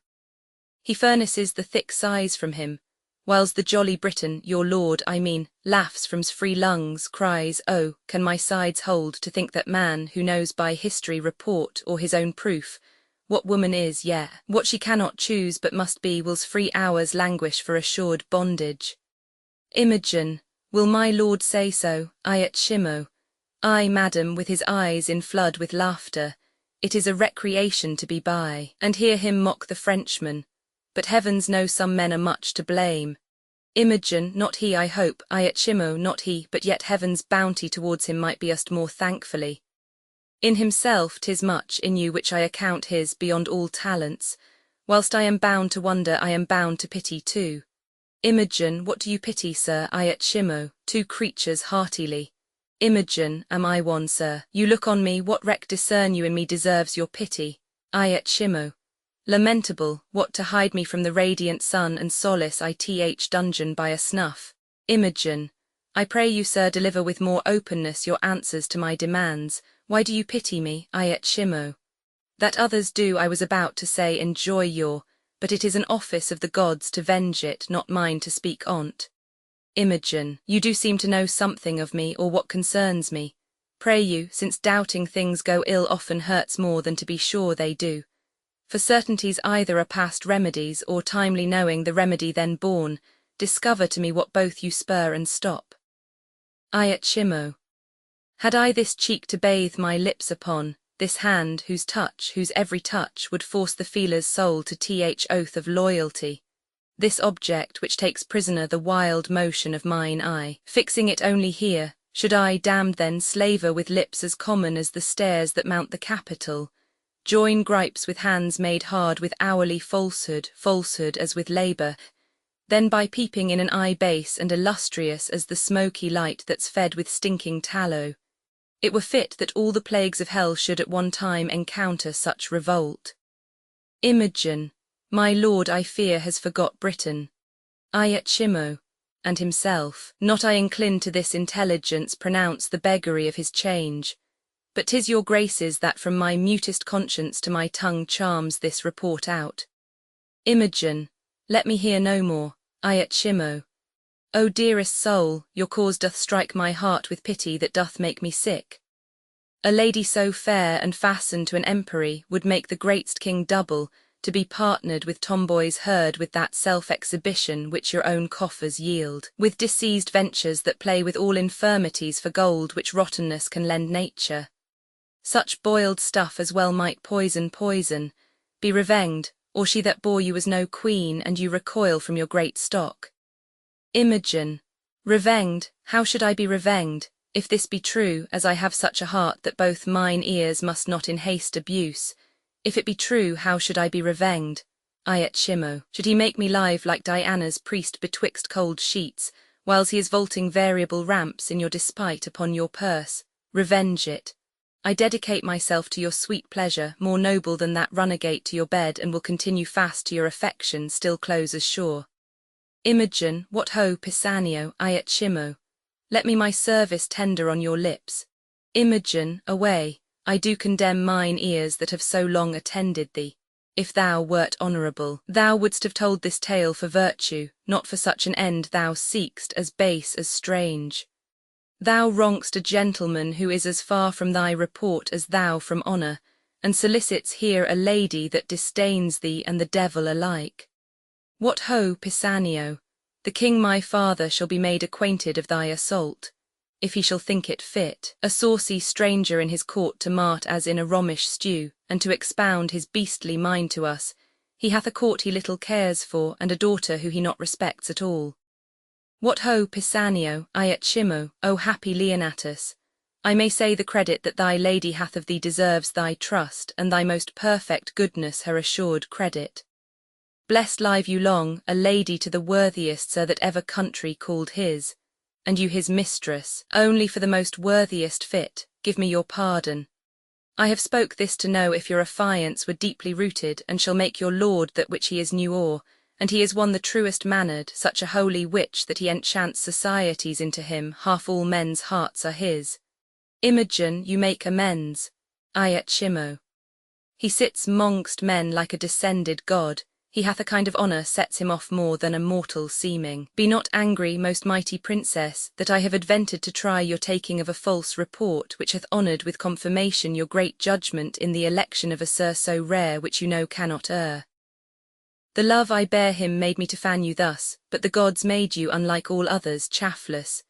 Pray your pardon. Imogen, all's well, sir, take my power ith court for yours. I et Shimo, my humble thanks. I had almost forgot to entreat your grace but in a small request, and yet of moment too, for it concerns your lord. Myself and other noble friends are partners in the business. Imogen, pray what is't? I et Shimo, some dozen Romans of us and your lord the best feather of our wing have mingled sums to buy a present for the emperor, which I, the factor for the rest, have done in France. 'Tis plate of rare device, and jewels of rich and exquisite form, their values great, and I am something curious, being strange, to have them in safe stowage. May it please you to take them in protection, Imogen, willingly, and pawn mine honour for their safety. Since my lord hath interest in them, I will keep them in my bedchamber. I et Shimo, they are in a trunk attended by my men. I will make bold to send them to you only for this night, I must aboard tomorrow. Imogen, oh no, I et Shimo. Yes, I beseech, or I shall short my word by lengthening my return. From Gallia I crossed the seas on purpose and on promise to see your grace. Imogen, I thank you for your pains, but not away tomorrow, I et Shimo. Oh, I must, madam. Therefore I shall beseech you if you please to greet your lord with writing. Tonight. I have outstood my time, which is material to tender of our present. Imogen, I will write, send your trunk to me, it shall safe be kept and truly yielded you. You're very welcome. Exeunt. Act Roman 2, Scene I. Britain before Cymbeline's palace. Enter Cloten and the two lords. Cloten, was there ever man had such luck, when I kissed the jack upon an upcast to be hit away. I had £100 on't, and then a whoreson jackanapes must take me up for swearing, as if I borrowed mine oaths of him and might not spend them at my pleasure. First Lord, what got he by that? You have broke his pate with your bowl. Second Lord, aside, if his wit had been like him that broke it, it would have run all out. Cloten, when a gentleman is disposed to swear, it is not for any standers-by to curtail his oaths. Ha, Second Lord, no, my lord, aside, nor crop the ears of them. Cloten, horse and dog, I gave him satisfaction, would he had been one of my rank. Second Lord, aside, to have smelled like a fool. Cloten, I am not vexed more at anything in earth, a pox on't. I had rather not be so noble as I am, they dare not fight with me because of the queen my mother. Every jack-slave hath his belly full of fighting, and I must go up and down like a cock that nobody can match. Second Lord, aside, you are cock and capon too, and you crow cock, with your comb on. Cloten, sayest thou, Second Lord, it is not fit your lordship should undertake every companion that you give offence to. Cloten, no, I know that, but it is fit I should commit offence to my inferiors. Second Lord, aye, it is fit for your lordship only. Cloten, why, so I say. First Lord, did you hear of a stranger that's come to court tonight? Cloten, a stranger, and I not known on't. Second Lord, aside, he's a strange fellow himself, and knows it not. First Lord, there's an Italian come, and 'tis thought one of Leonatus' friends. Cloten, Leonatus, a banished rascal, and he's another whatsoever he be. Who told you of this stranger? First Lord, one of your lordship's pages. Cloten, is it fit I went to look upon him? Is there no derogation in't?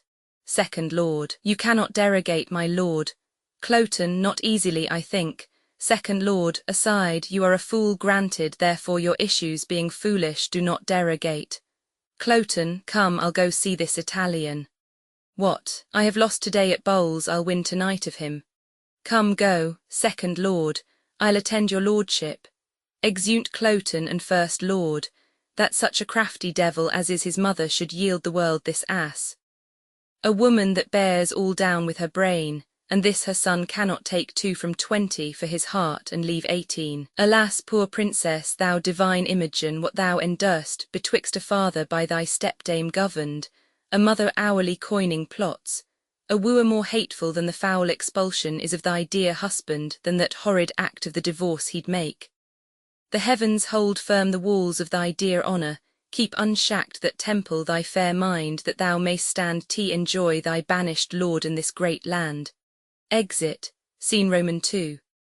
Britain, Imogen's bedchamber in Cymbeline's palace, a trunk in one corner, enter Imogen in her bed and a lady attending.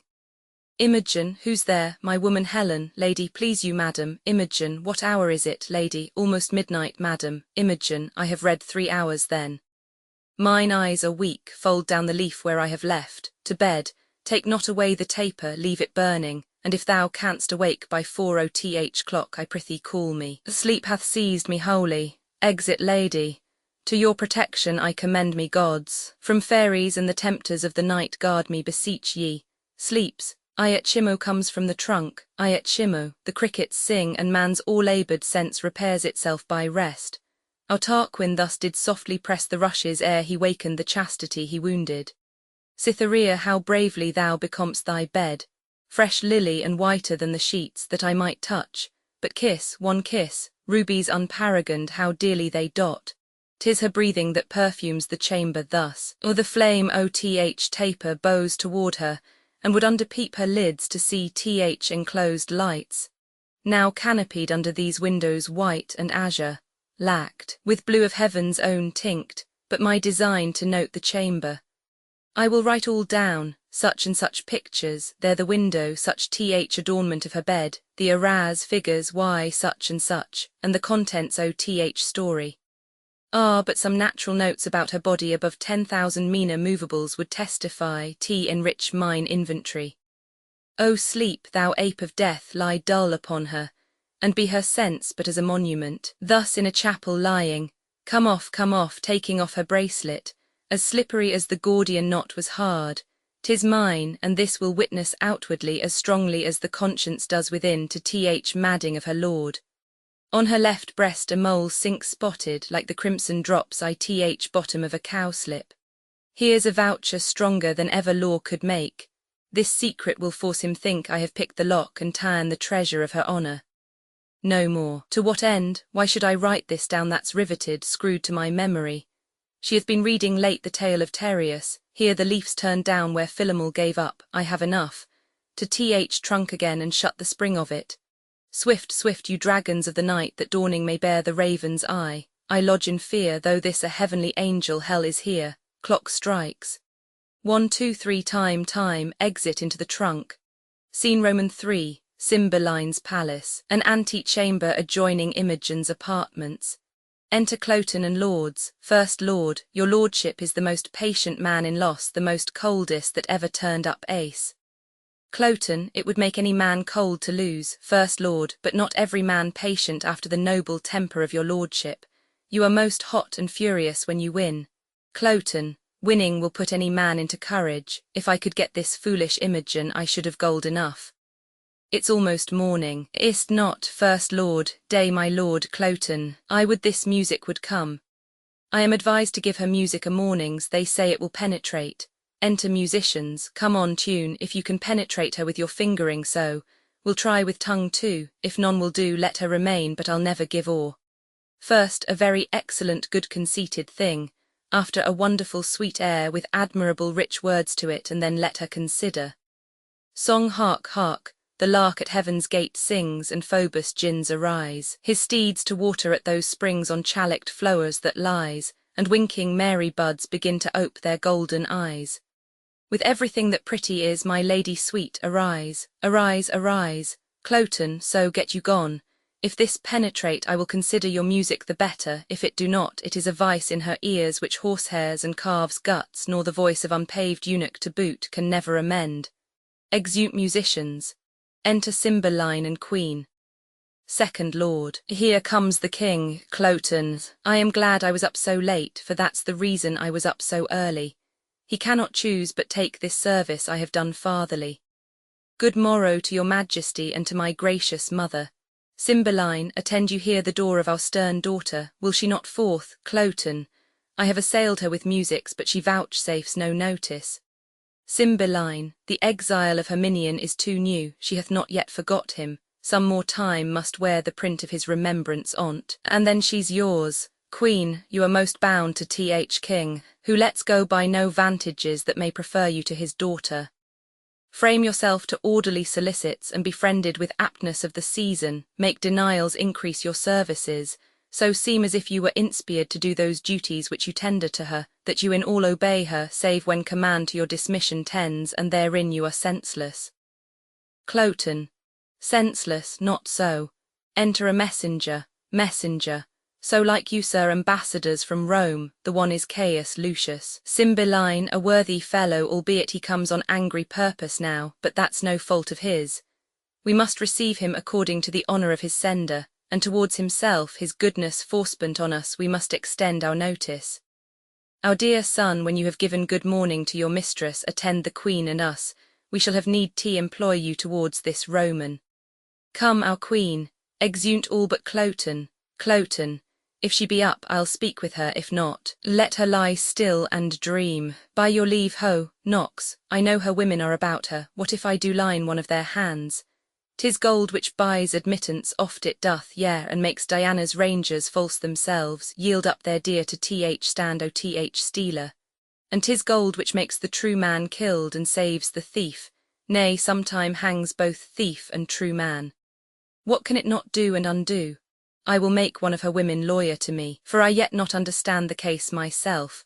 By your leave, Knox, enter a lady, who's there that knocks? Cloten, a gentleman, lady, no more, Cloten, yes, and a gentlewoman's son, lady, that's more than some whose tailors are as dear as yours can justly boast of. What's your lordship's pleasure? Cloten, your lady's person, is she ready, lady, aye, to keep her chamber?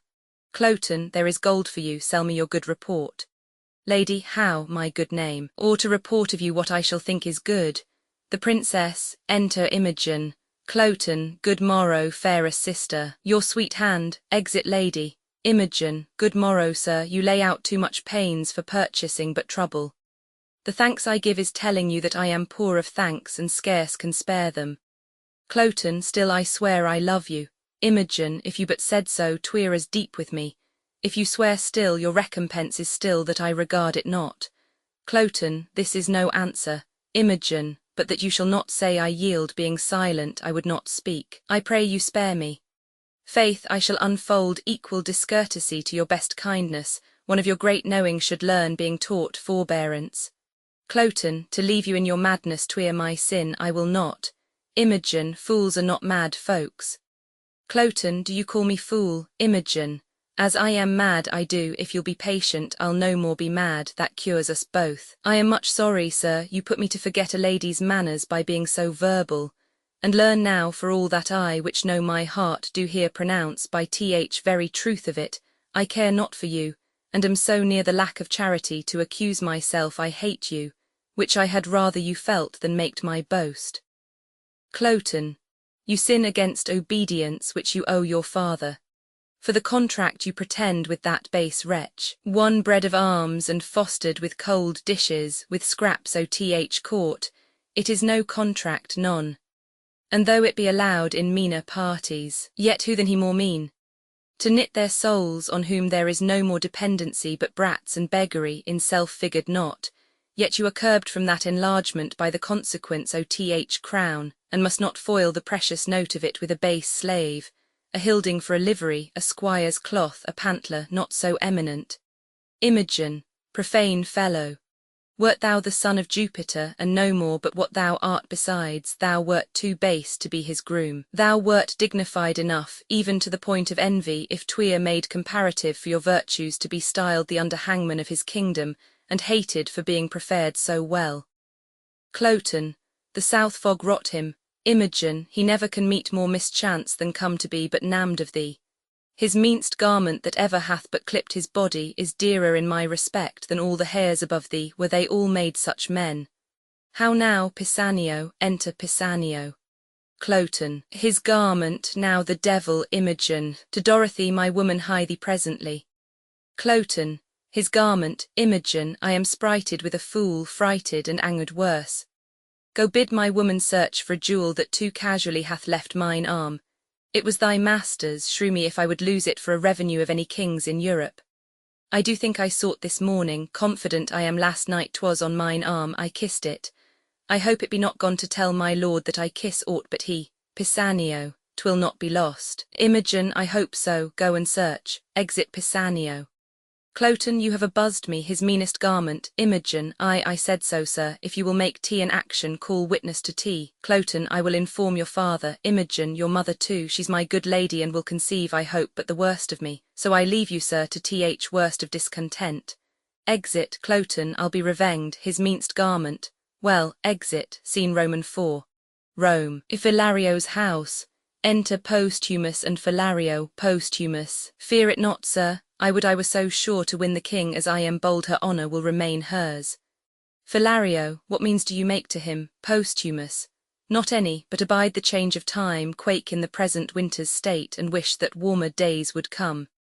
In these feared hopes I barely gratify your love, they failing I must die much your debtor. Philario, your very goodness and your company o'erpays all I can do. By this your king hath heard of great Augustus. Caius Lucius will do's commission throughly. And I think he'll grant the tribute, send arrearages, or look upon our Romans, whose remembrance is yet fresh in their grief. Posthumus, I do believe statist though I am none, nor like to be that this will prove a war. And you shall hear the legions now in Gallia sooner landed in our not fearing Britain, than have tidings of any penny tribute paid. Our countrymen are men more ordered than when Julius Caesar smiled at their lack of skill, but found their courage worthy his frowning at. Their discipline, now mingled with their courages, will make known to their approvers they are people such that mend upon the world. Enter Iachimo. Philario, see, Iachimo. Posthumus, the swiftest hearts have posted you by land, and winds of all the corners kissed your sails to make your vessel nimble. Philario, welcome, sir. Posthumus, I hope the briefness of your answer made the speediness of your return. Iachimo, your lady is one of the fairest that I have looked upon. Posthumus, and therewithal the best, or let her beauty look through a casement to allure false hearts and be false with them. Iachimo, here are letters for you. Posthumus, their tenor good I trust. Iachimo, 'tis very like. Philario, was Caius Lucius in the Britain court when you were there? Iachimo, he was expected then but not approached. Posthumus, all is well yet. Sparkles this stone as it was wont, or is't not too dull for your good wearing? Iachimo, if I have lost it I should have lost the worth of it in gold. I'll make a journey twice as far to enjoy a second night of such sweet shortness which was mine in Britain, for the ring is won. Posthumus, the stone's too hard to come by. Iachimo, not a whit, your lady being so easy. Posthumus, make not, sir, your loss your sport. I hope you know that we must not continue friends. Iachimo, good sir, we must, if you keep covenant. Had I not brought the knowledge of your mistress home, I grant we were to question farther. But I now profess myself the winner of her honour together with your ring, and not the wronger of her or you, having proceeded but by both your wills. Posthumous. If you can make 't apparent that you have tasted her in bed, my hand and ring is yours. If not, the foul opinion you had of her pure honour gains or loses your sword or mine, or masterless leaves both to who shall find them. Iachimo. Sir, my circumstances, being so near the truth as I will make them, must first induce you to believe, whose strength I will confirm with oath, which I doubt not you'll give me leave to spare when you shall find you need it not. Posthumous. Proceed. Iachimo. First her bedchamber, where I confess I slept not, but profess had that was well worth watching. It was hanged with tapestry of silk and silver. The story proud Cleopatra when she met her Roman and Cydnus swelled above the banks, or for the press of boats or pride.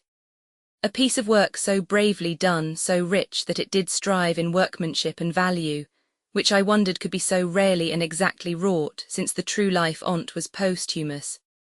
This is true, and this you might have heard of here by me or by some other.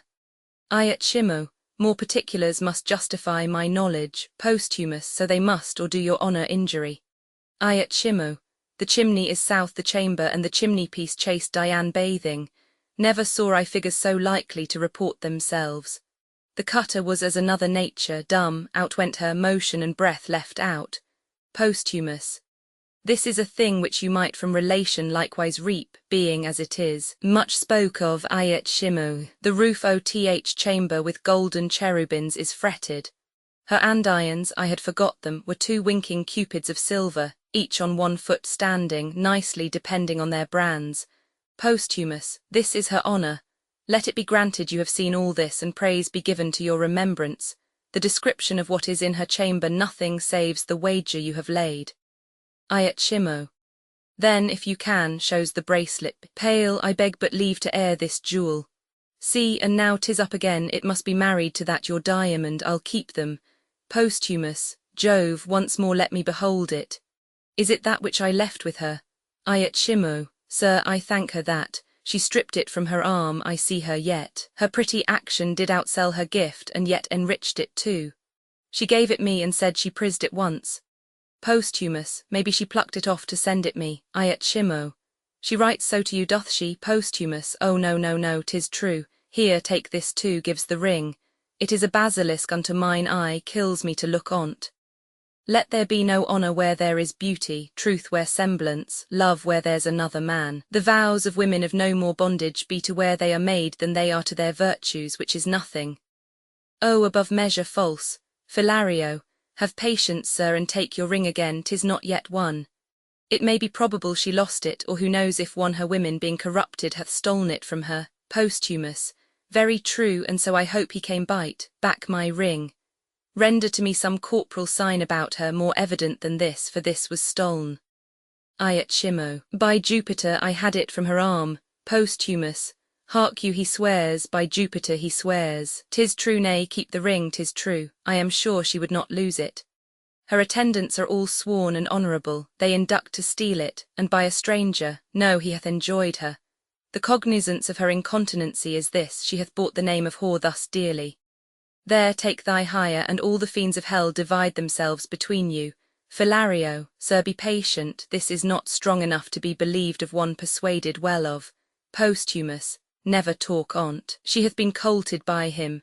Iachimo. If you seek for further satisfying under her breast, worthy the pressing lies a mole, right proud of that most delicate lodging. By my life I kissed it, and it gave me present hunger to feed again though full. You do remember this stain upon her, posthumous. Ay, and it doth confirm another stain as big as hell can hold, were there no more but it. Iachimo. Will you hear more, posthumous? Spare your arithmetic. Never count the turns. Once and a million, Iachimo. I'll be sworn, posthumous, no swearing. If you will swear you have not, don't you lie, and I will kill thee if thou dost deny thou'st made me cuckold. Iachimo. I'll deny nothing, posthumous, oh that I had her here to tear her limb meal. I will go there and ith court before her father. I'll do something exit, Philario, quite besides the government of patience, you have won. Let's follow him and pervert the present wrath he hath against himself. Iachimo. With all my heart. Exeunt. Scene v. Rome. Another room in Philario's house. Enter Posthumous. Posthumous. Is there no way for men to be, but women must be half workers? We are all bastards, and that most venerable man which I did call my father was I know not where when I was stamped.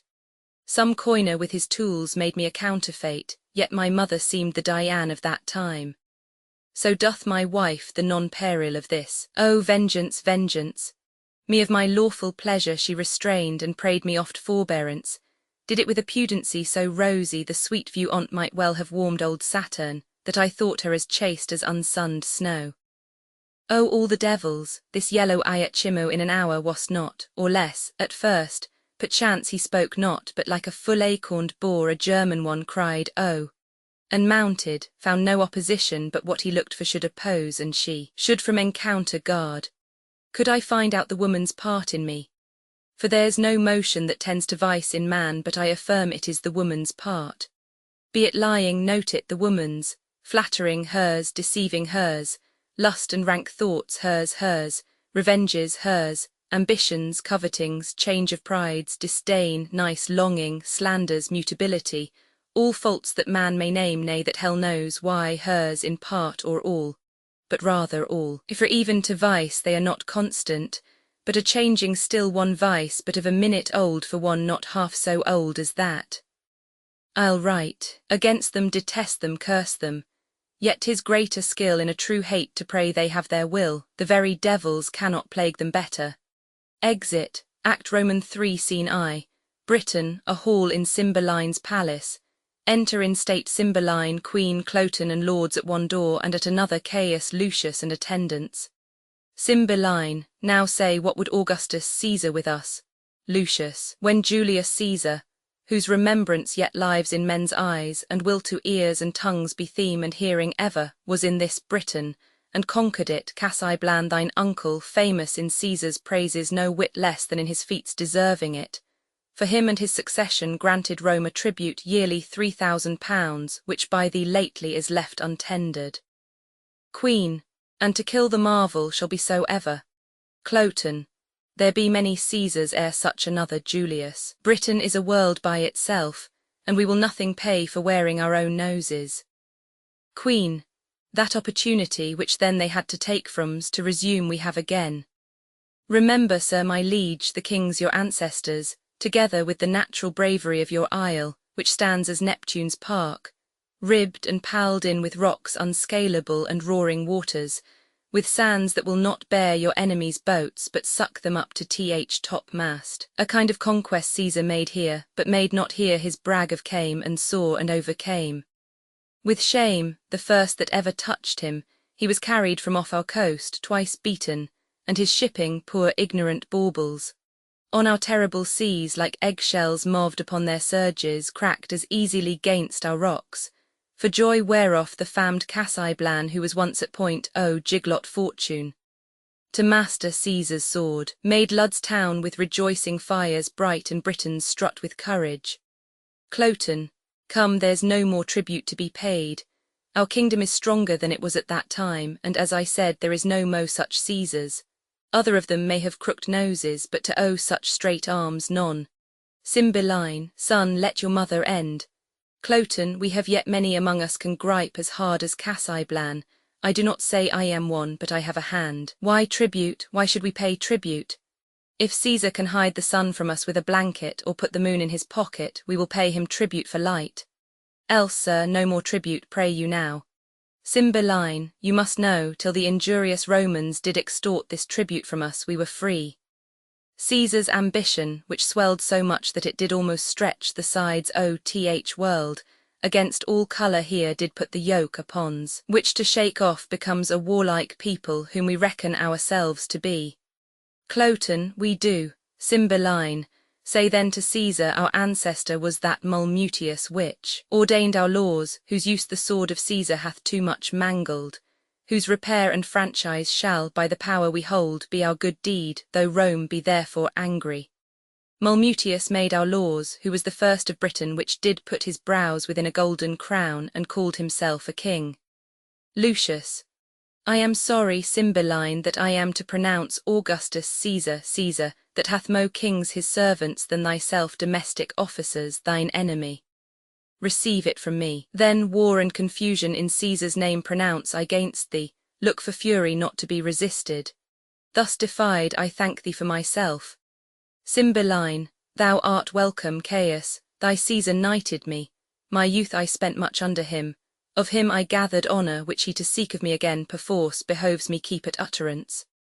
I am perfect that the Pannonians and Dalmatians for their liberties are now in arms, a precedent which not to read would show the Britons cold. So Caesar shall not find them.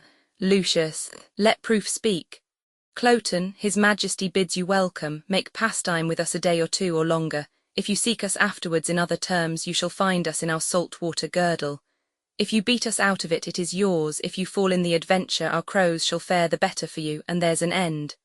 Lucius, so sir, Cymbeline, I know your master's pleasure and he mine, all the remain is welcome. Exeunt, scene Roman 2. Britain, another room in Cymbeline's palace. Enter Pisanio reading of a letter. Pisanio, how, of adultery? Wherefore write you not what monsters her accuse? Leonatus. O master, what a strange infection is fall'n into thy ear, what false Italian as poisonous Stungudas handed, hath prevailed on thy too ready hearing, disloyal? No, she's punished for her truth, and undergoes, more goddess-like than wife-like, such assaults as would take in some virtue. O my master, thy mind to her is now as low as were thy fortunes. How that I should murder her? Upon the love and truth and vows which I have made to thy command, I her blood, if it be so to do good service, never let me be counted serviceable. How look I that I should seem to lack humanity so much as this fact comes to? Reads, The letter that I have sent her by her own command shall give the opportunity. O damned paper, black as the ink that's on thee. Senseless bauble, art thou a fedary for this act, and looks so virgin-like without? Lo, here she comes. Enter Imogen, I am ignorant in what I am commanded. Imogen, how now, Pisanio, Pisanio. Madam, here is a letter from my lord. Imogen, who, thy lord, that is my lord Leonatus.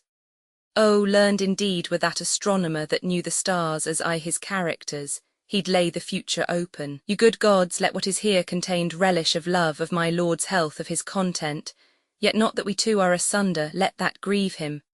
Some griefs are medicinable, that is one of them, for it doth physic love, of his content all but in that. Good wax thy leave, blessed be you bees that make these locks of counsel. Lovers and men in dangerous bonds pray not alike, though forfeiters you cast in prison, yet you clasp young Cupid's tables. Good news, gods, reads, justice and your father's wrath, should he take me in his dominion, could not be so cruel to me as you, O the dearest of creatures, would even renew me with your eyes. Take notice that I am in Cambria at Milford Haven. What your own love will out of this advise you follow. So he wishes you all happiness that remains loyal to his vow, and you're increasing in love. Leonatus Posthumus, O for a horse with wings, hear'st thou, Pisanio, he is at Milford Haven. Read, and tell me how far 'tis thither. If one of mean affairs may plod it in a week, why may not I glide thither in a day? Then, true Pisanio, who longst like me to see thy lord, who longst, oh, let me bait. But not like me, yet longst, but in a fainter kind. Oh, not like me, for mine's beyond, say and speak thick. Love's counsellor should fill the bores of hearing to smothering of the sense, how far it is to this same blessed Milford, and by way, tell me how Wales was made so happy as inherit such a haven. But first of all, how we may steal from hence, and for the gap that we shall make in time from our hence-going and our return to excuse. But first, how get hence? Why should excuse be born or ere begot? We'll talk of that hereafter. Prithee speak, how many score of miles may we well rid twixt hour and hour, Pisanio? 1 score twixt sun and sun, madam, enough for you and too much too. Imogen, why, one that road to's execution, man, could never go so slow. I have heard of riding wagers where horses have been nimbler than the sands that run clock's behalf, but this is foolery. Go bid my woman feign a sickness, say she'll home to her father, and provide me presently a riding suit no costlier than would fit a franklin's huswife. Pisanio, madam, your best consider. Imogen, I see before me man, nor hear nor what ensues, but have a fog in them that I cannot look through. Away, I prithee, do as I bid thee, there's no more to say. accessible is none but Milford way. Exeunt, scene Roman 3. Wales, a mountainous country with a cave. Enter from the cave Belarius, Gydrius and Arviragus. Belarius, a goodly day not to keep house with such whose roof's as low as ours. Stoop, boys, this gate instructs you how to adore the heavens and bows you to a morning's holy office. The gates of monarchs are arched so high that giants may jet through and keep their impious turbans on without good morrow to the sun. Hail, thou fair heaven, we house ith rock, yet use thee not so hardly as prouder livers do. Gydrius, hail heaven, Arviragus, hail heaven, Belarius, now for our mountain sport. Up to yond hill your legs are young, I'll tread these flats. Consider when you above perceive me like a crow, that it is place which lessens and sets off, and you may then revolve what tales I have told you of courts, of princes, of the tricks in war. This service is not service so being done, but being so allowed. To apprehend thus draws us a profit from all things we see, and often to our comfort shall we find the sharded beetle in a safer hold than is the full-winged eagle. Oh, this life is nobler than attending for a cheque, richer than doing nothing for a robe, prouder than rustling in unpaid-for silk. Such gain the cap of him that makes him fine, yet keeps his book uncrossed. No life to ours, Gydrius, out of your proof you speak. We poor unfledged, have never winged from view OTH nest, nor know not what airs from home. Haply this life is best, if quiet life be best, sweeter to you that have a sharper known, well corresponding with your stiff age. But unto us it is a cell of ignorance, travelling a bed, a prison for a debtor that not dares to stride a limit. Arviragus, what should we speak of when we are old as you? When we shall hear the rain and wind beat dark December, how in this our pinching cave shall we discourse? The freezing hours away, we have seen nothing, we are beastly, subtle as the fox for prey, like warlike as the wolf for what we eat. Our valour is to chase what flies, our cage we make a choir as doth the prisoned bird, and sing our bondage freely. Belarius, how you speak, did you but know the city's usuries and felt them knowingly? The art OTH court as hard to leave as keep, whose top to climb is certain falling, or so slippery that the fear's as bad as falling. The toil OTH war, a pain that only seems to seek out danger ith name of fame and honour, which dies ith search, and hath as oft a slanderous epitaph as record of fair act. Nay, many times doth ill deserve by doing well. What's worse, must curtsy at the censure. Oh boys, this story the world may read in me, my body's marked with Roman swords, and my report was once first with the best of note. Cymbeline loved me, and when a soldier was the theme, my name was not far off. Then was I as a tree whose boughs did bend with fruit, but in one night a storm or robbery, call it what you will, shook down my mellow hangings, nay my leaves, and left me bare to weather. Gydrius, uncertain favour, Belarius, my fault being nothing, as I have told you oft, but that two villains, whose false oaths prevailed before my perfect honour, swore to Cymbeline I was confederate with the Romans. So followed my banishment, and this 20 years this rock and these demesnes have been my world, where I have lived at honest freedom, paid more pious debts to heaven than in all the forend of my time. But up to th mountains, this is not hunter's language. He that strikes the venison first shall be the Lord OTH feast, to him the other two shall minister, and we will fear no poison which attends in place of greater state. I'll meet you in the valleys. Exeunt Gydrius and Arviragus. How hard it is to hide the sparks of nature. These boys know little they are sons to th king, nor Cymbeline dreams that they are alive. They think they are mine, and though trained up thus meanly ith cave wherein they bow, their thoughts do hit the roofs of palaces, and nature prompts them in simple and low things to prince it much beyond the trick of others.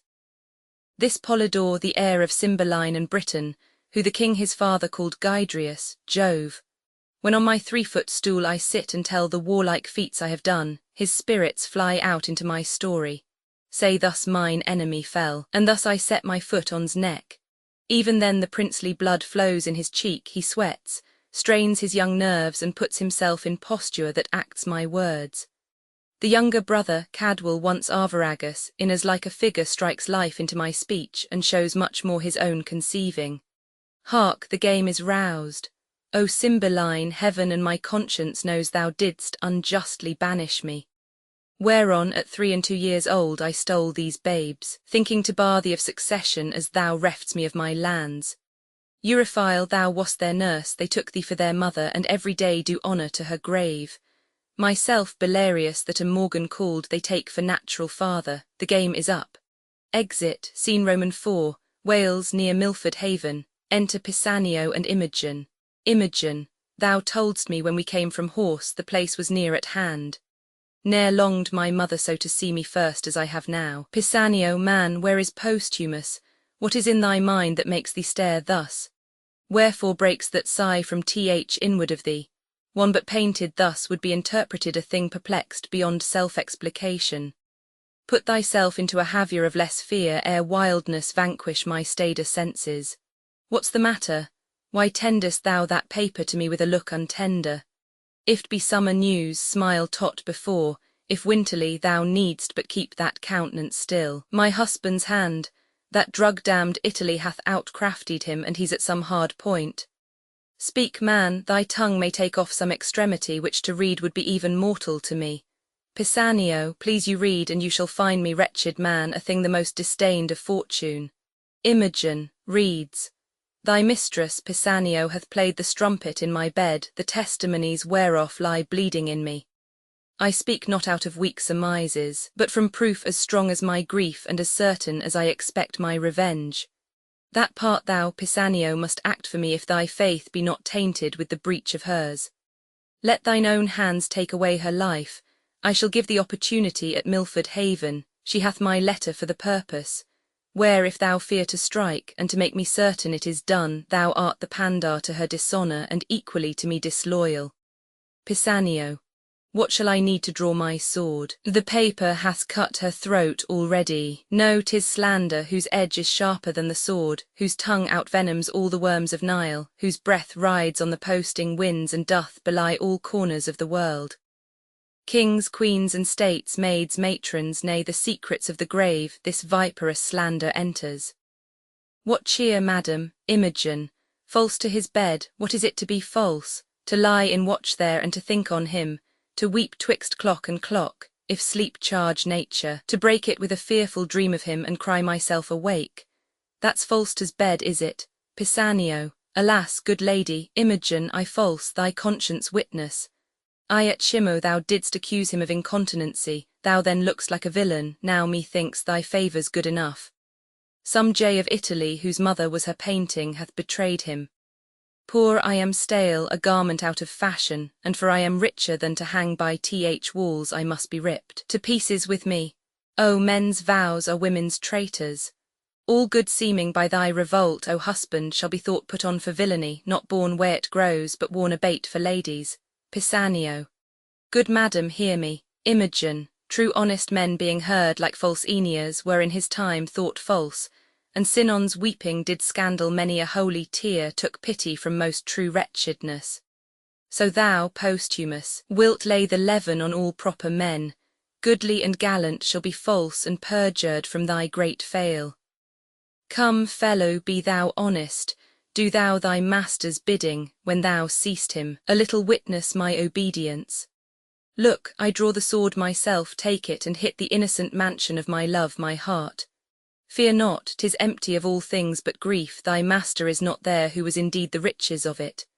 Do his bidding, strike, thou mayst be valiant in a better cause, but now thou seem'st a coward. Pisanio. Hence, vile instrument, thou shalt not damn my hand. Imogen, why I must die, and if I do not by thy hand, thou art no servant of thy master's. Against self-slaughter there is a prohibition so divine that cravens my weak hand.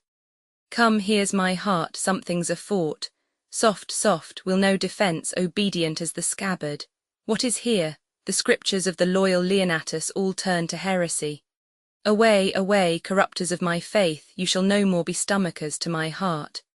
Thus may poor fools believe false teachers, though those that are betrayed do feel the treason sharply. Yet the traitor stands in worse case of woe, and thou, Posthumus, that didst set up my disobedience gainst the king my father, and make me put into contempt the suits of princely fellows, shalt hereafter find it is no act of common passage but a strain of rareness. And I grieve myself to think, when thou shalt be disedged by her that now thou tiest on, how thy memory will then be panged by me. Prithee dispatch. The lamb entreats the butcher. Where's thy knife? Thou art too slow to do thy master's bidding, when I desire it too. Pisanio. O gracious lady, since I received command to do this bucines I have not slept one wink. Imogen. And to bed then, Pisanio, I'll wake mine eyeballs first. Imogen. Wherefore then didst undertake it? Why haste thou abuzzed so many miles with a pretence, this place? Mine action and thine own, our horses' labour, the time inviting thee, the perturbed court for my being absent, whereunto I never purpose return. Why haste thou gone so far to be unbent when thou haste turn thy stand, elected dear before thee, Pisanio, but to win time to lose so bad employment in the which I have considered of a course? Good lady, hear me with patience. Imogen, talk thy tongue weary, speak. I have heard I am a strumpet, and mine ear therein full struck can take no greater wound nor tent to bottom that, but speak, Pisanio. Then, madam, I thought you would not back again. Imogen. Most like bringing me here to kill me. Pisanio. Not so neither, but if I were as wise as honest, then my purpose would prove well. It cannot be but that my master is abuzzed. Some villain, aye, and singular in his art, hath done you both this cursed injury. Imogen. Some Roman courtesan, Pisanio. No, on my life, I'll give but notice you are dead, and send him some bloody sign of it, for 'tis commanded I should do so. You shall be missed at court, and that will well confirm it. Imogen. Why, good fellow, what shall I do the while? Where bide, how live, or in my life what comfort when I am dead to my husband? Pisanio. If you'll back to court. Imogen. No court, no farther, nor no more ado with that harsh, noble, simple nothing, that Cloten, whose love suit hath been to me as fearful as a siege. Pisanio. If not at court, then not in Britain must you bide. Imogen. Where then? Hath Britain all the sun that shines, day, night? Are they not but in Britain? World's volume our Britain seems as of it, but not in't. In a great pool a swan's nest. Prithee think there's livers out of Britain. Pisanio. I am most glad you think of other place. Ambassador, Lucius the Roman, comes to Milford Haven tomorrow. Now, if you could wear a mind dark as your fortune is, and but disguise that which appear itself must not yet be but by self-danger, you should tread a course pretty and full of view. Yea, happily, near the residence of Posthumus, so nigh at least, that though his actions were not visible, yet report should render him hourly to your ear as truly as he moves. Imogen. Oh, for such means, though peril to my modesty, not death on't, I would adventure. Pisanio.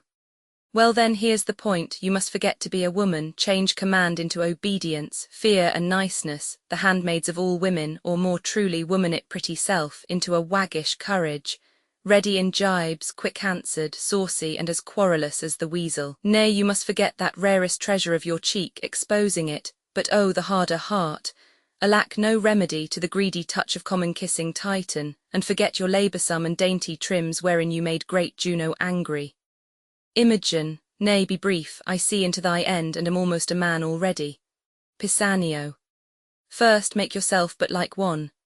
Forethinking this, I have already fit, 'tis in my cloak-bag, doublet, hat, hose, all that answer to them. Would you in their serving, and with what imitation you can borrow from youth of such a season, for noble Lucius present yourself, desire his service, tell him wherein you're happy, which will make him know if that his head have ear in music.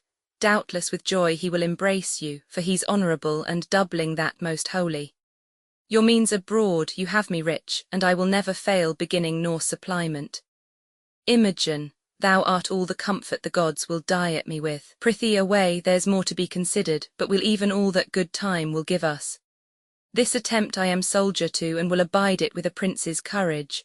Away, I prithee, Pisanio. Well, madam, we must take a short farewell, lest being missed I be suspected of your carriage from the court. My noble mistress, here is a box, I had it from the queen, what's in't is precious.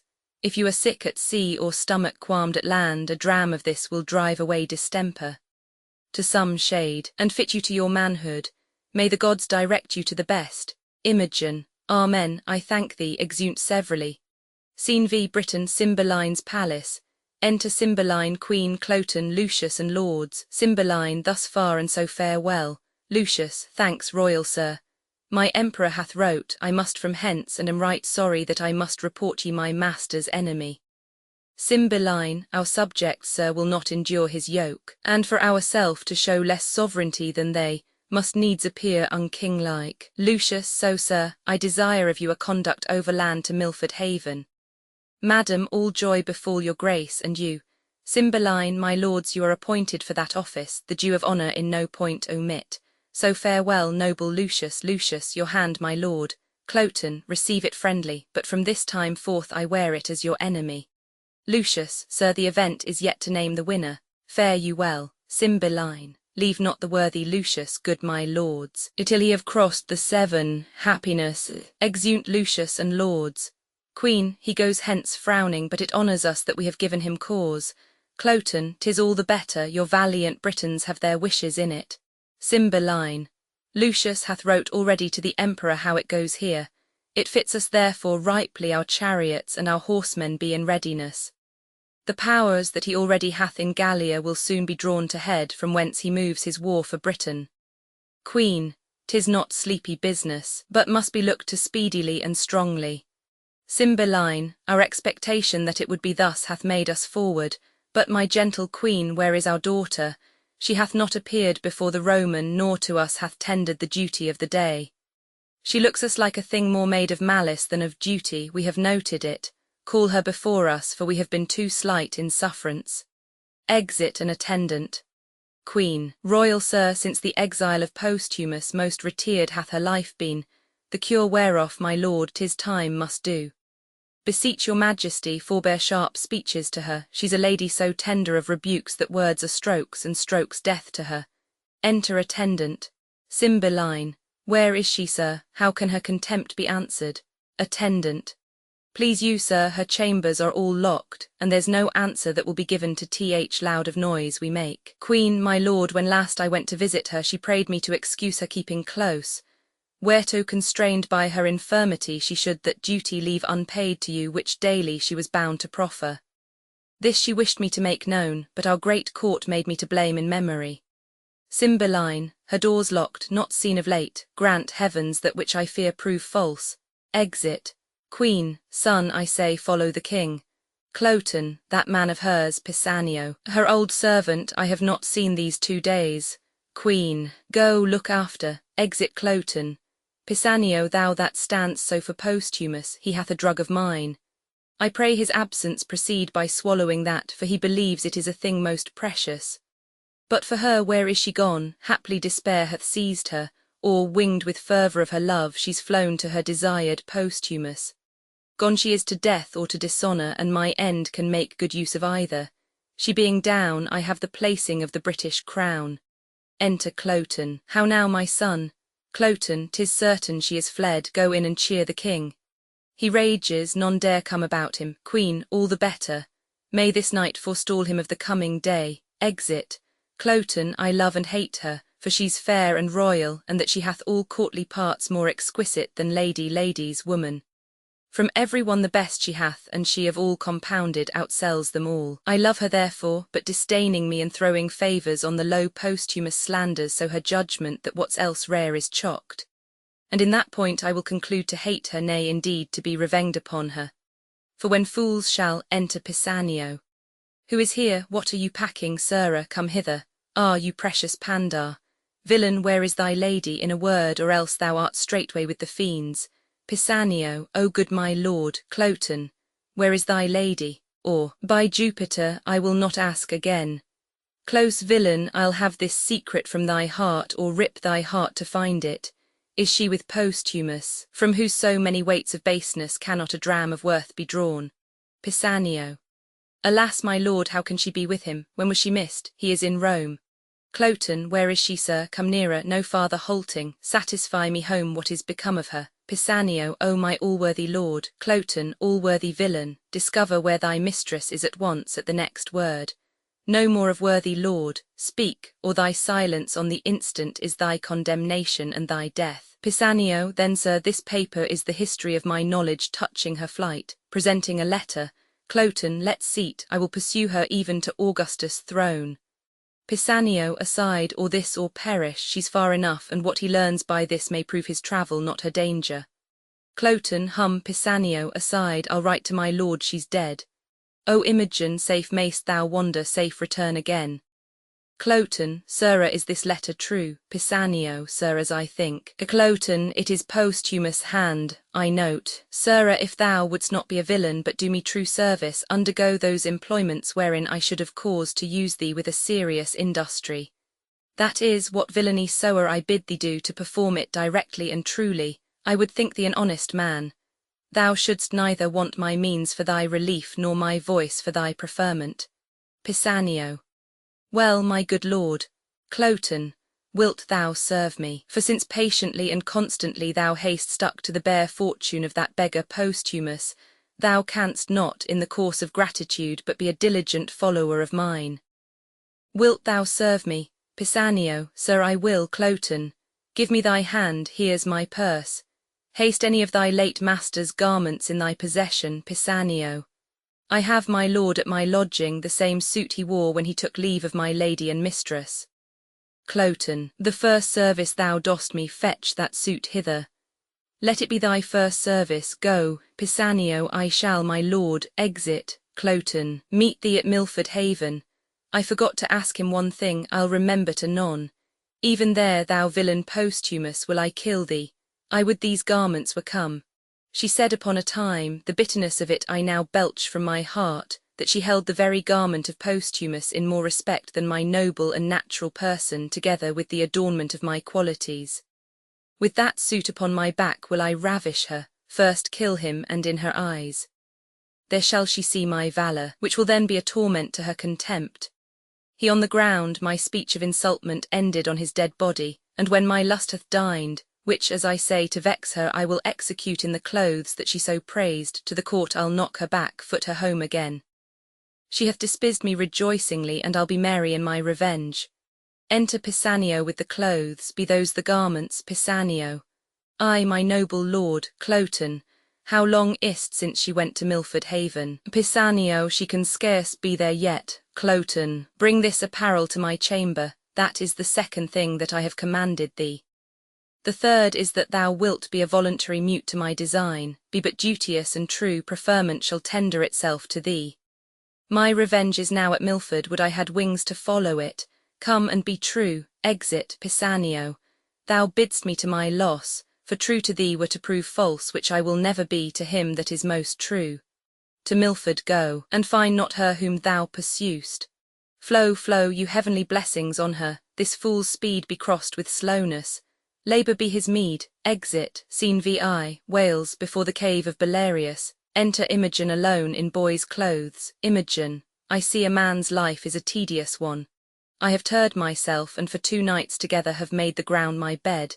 I should be sick, but that my resolution helps me. Milford, when from the mountain top Pisanio showed thee, thou wast within a ken. O Jove, I think foundations fly the wretched, such I mean where they should be relieved. 2 beggars told me I could not miss my way. Will poor folks lie that have afflictions on them, knowing 'tis a punishment or trial?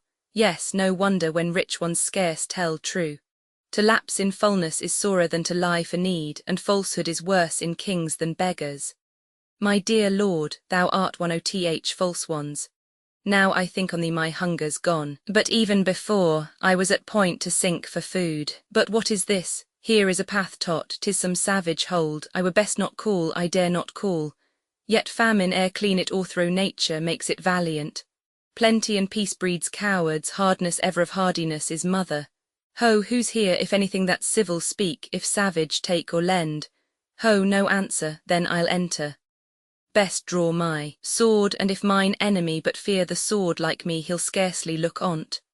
Such a foe, good heavens. Exit into the cave. Scene Romans 7, the same. Enter Belarius, Gydrius, and Arviragus. Belarius, you Polydore have proved best woodman and our master of the feast. Cadwal and I will play the cook and servant, 'tis our match. The sweat of industry would dry and die, but for the end it works to. Come, our stomachs will make what's homely savoury, weariness can snore upon the flint when resty sloth finds the down pillow hard. Now peace be here, poor house that keeps thyself, Gydrius, I am thoroughly weary. Arviragus, I am weak with toil yet strong in appetite. Gydrius, there is cold meat ith cave, we'll browse on that whilst what we have killed be cooked. Belarius, looking into the cave, stay, come not in, but that it eats our victuals I should think here were a fairy. Gydrius, what's the matter, sir? Belarius, by Jupiter an angel, or if not an earthly paragon, behold divineness no elder than a boy, enter Imogen. Imogen, good masters, harm me not. Before I entered here I called, and thought to have begged or bought what I have took. Good troth, I have stolen naught, nor would not though I had found gold-strewed ith floor. Here's money for my meat. I would have left it on the board so soon as I had made my meal and parted with prayers for the provider. Gydrius, money, youth, Arviragus, all gold and silver rather turn to dirt, as 'tis no better reckoned but of those who worship dirty gods. Imogen, I see you're angry. No, if you kill me for my fault, I should have died had I not made it.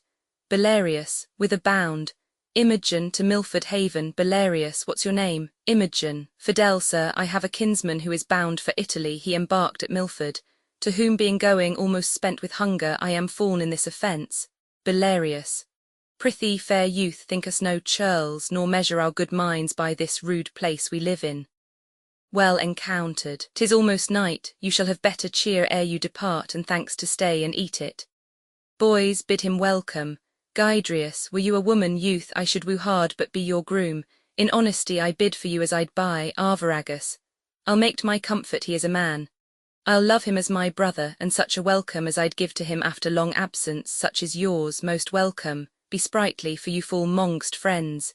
Imogen, mongst friends if brothers, aside. Would it had been so that they had been my father's sons. Then had my prize been less, and so more equal ballasting to thee, Posthumus. Belarius, he rings at some distress. Gydrius, would I could freet. Arviragus, or I, whate'er it be, what pain it cost, what danger. Gods. Belarius, whispering, hark, boys. Imogen, aside. Great men that had a court no bigger than this cave, that did attend themselves, and had the virtue which their own conscience sealed them, laying by that nothing gift of differing multitudes, could not outpeer these twain. Pardon me, gods, I'd change my sex to be companion with them, since Leonatus false.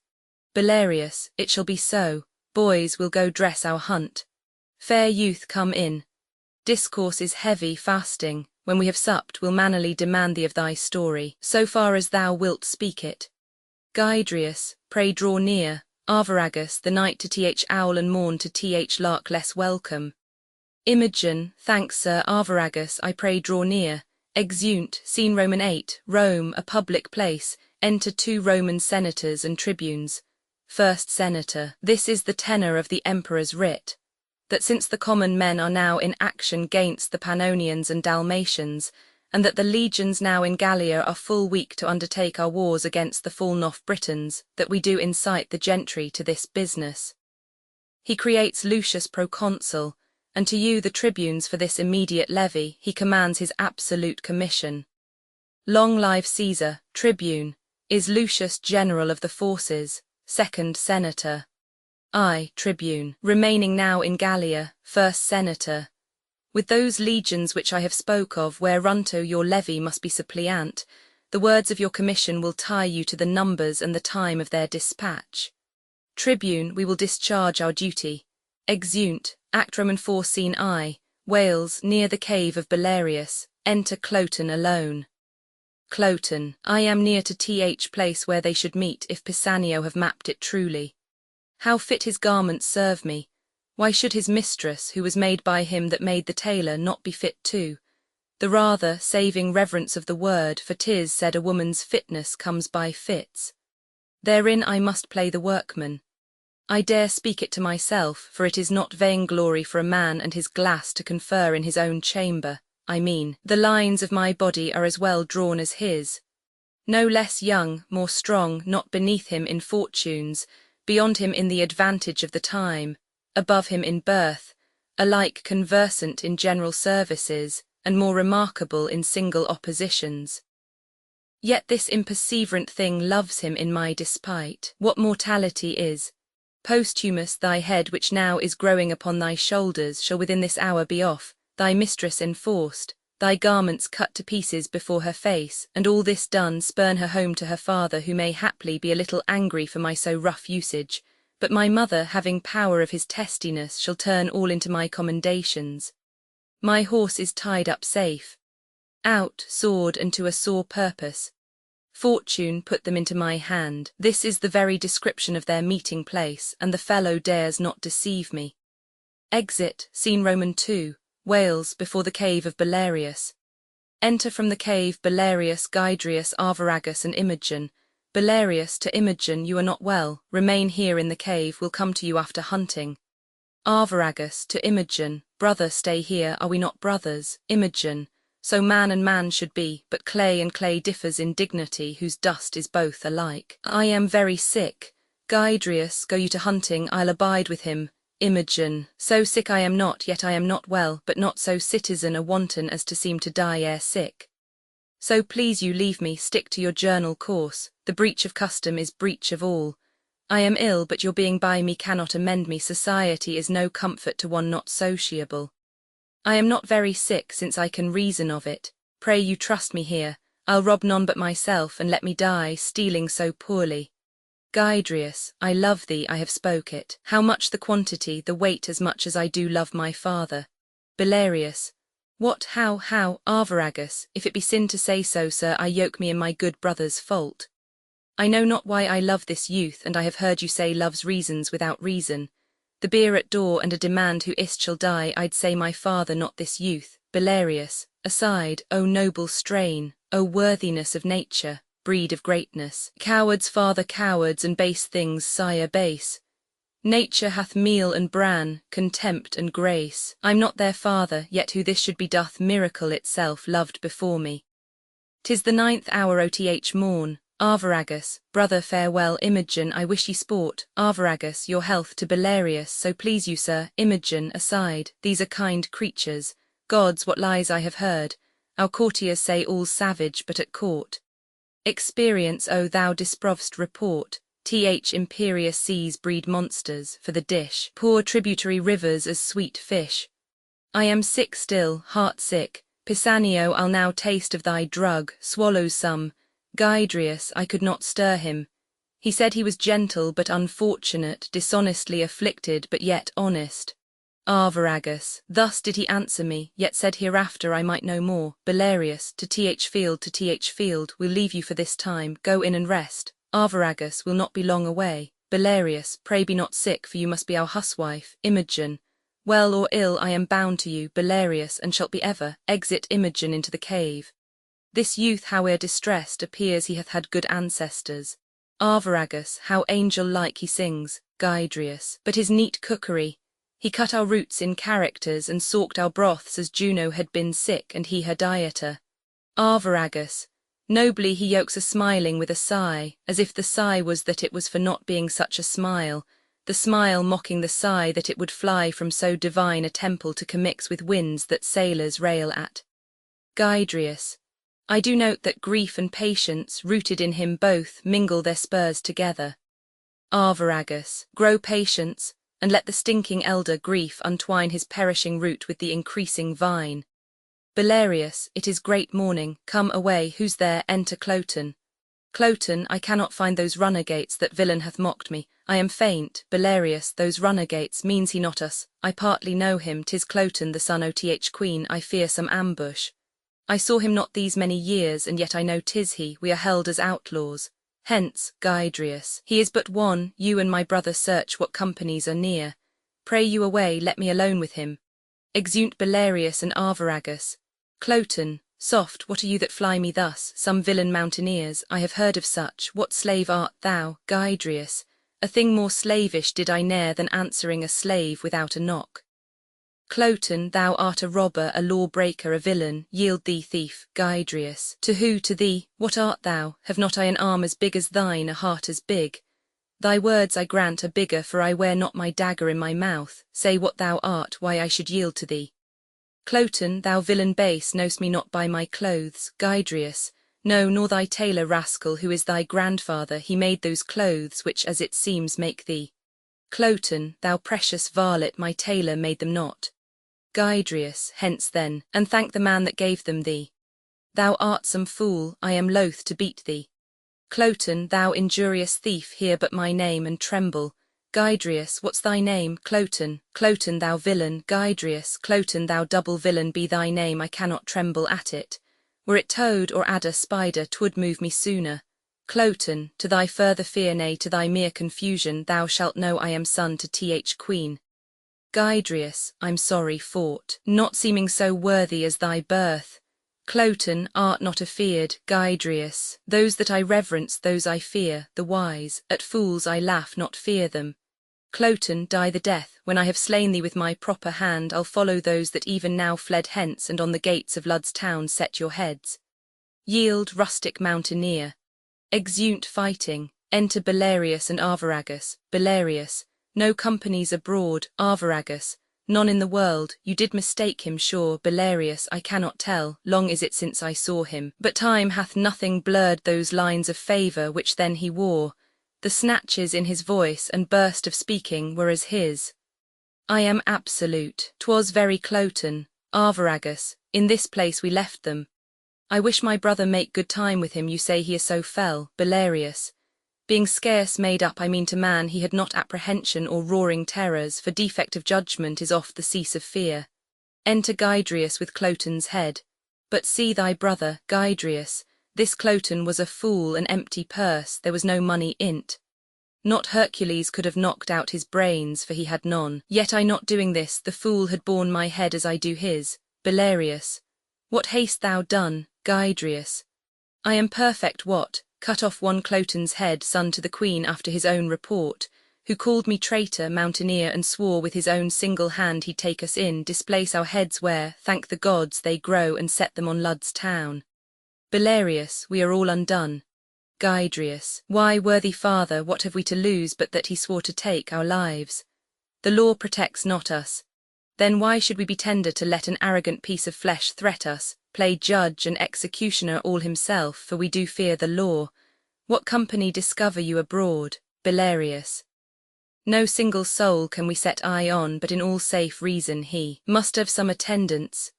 Though his humour was nothing but mutation, aye, and that from one bad thing to worse, not frenzy, not absolute madness could so far have raved, to bring him here alone. Although perhaps it may be heard at court that such as we cave here, hunt here, are outlaws, and in time may make some stronger head, the which he hearing, as it is like him, might break out and swear he'd fetch us in. Yet is't not probable to come alone, either he so undertaking or they so suffering. Then on good ground we fear, if we do fear this body hath a tale more perilous than the head. Arviragus, let ordinance come as the gods foresay it. Howsoe'er my brother hath done well. Belarius, I had no mind to hunt this day, the boy Fidel's sickness did make my way long forth. Gydrius, with his own sword which he did wave against my throat, I have ta'en his head from him. I'll throw it into the creek behind our rock, and let it to the sea, and tell the fishes he's the queen's son, Cloten. That's all I reck. Exit, Belarius, I fear 'twill be revenged. Would, Polydore, thou hadst not don't, though valour becomes thee well enough. Arviragus, would I had don't, so the revenge alone pursued me. Polydore, I love thee brotherly, but envy much thou hast robbed me of this deed. I would revenges that possible strength might meet would seek us through and put us to our answer. Belarius, well, 'tis done. We'll hunt no more today, nor seek for danger where there's no profit. I prithee to our rock. You and Fidel play the cooks. I'll stay till hasty Polydore return and bring him to dinner presently. Arviragus, poor sick Fidel, I'll willingly to him, to gain his colour I'd let a parish of such Cloten's blood and praise myself for charity. Exit, Belarius. O thou goddess, thou divine nature, thou thyself thou blazonst in these two princely boys. They are as gentle as zephyrs blowing below the violet, not wagging his sweet head, and yet as rough, their royal blood enchaffed, as the rudst wind that by the top doth take the mountain pine, and make him stoop to Th Vale.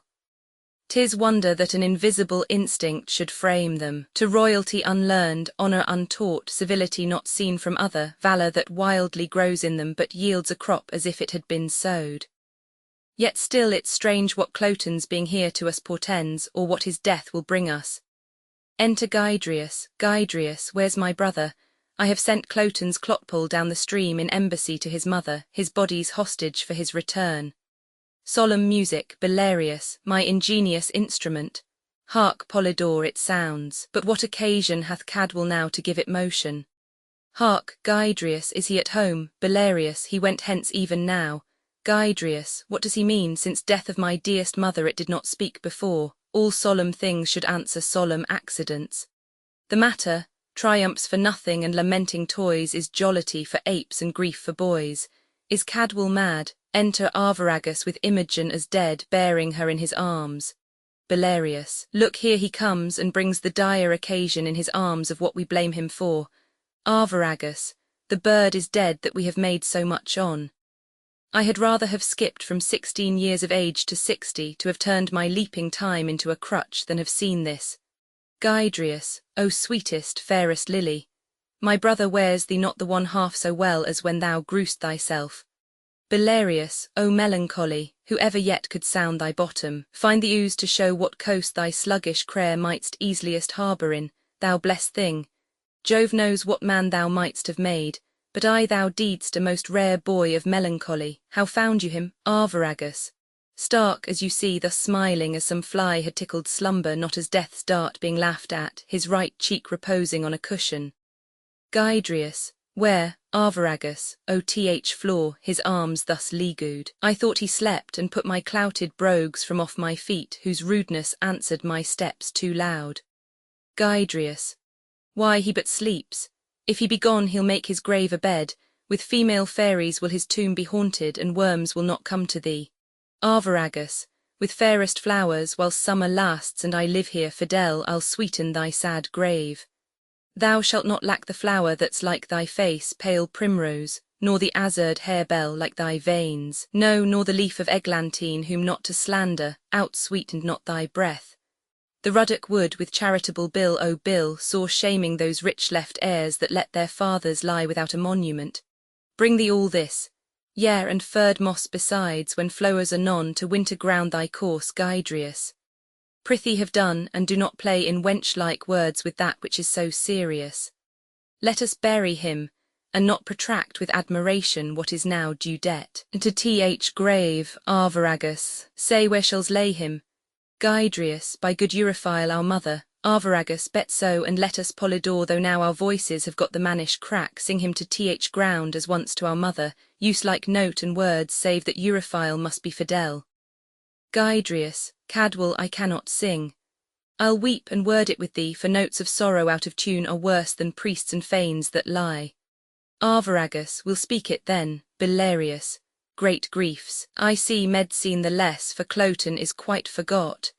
He was a queen's son, boys, and though he came our enemy, remember, he was paid for that. Though mean and mighty rotting together have one dust, yet reverence that angel of the world doth make distinction of place tween high and low.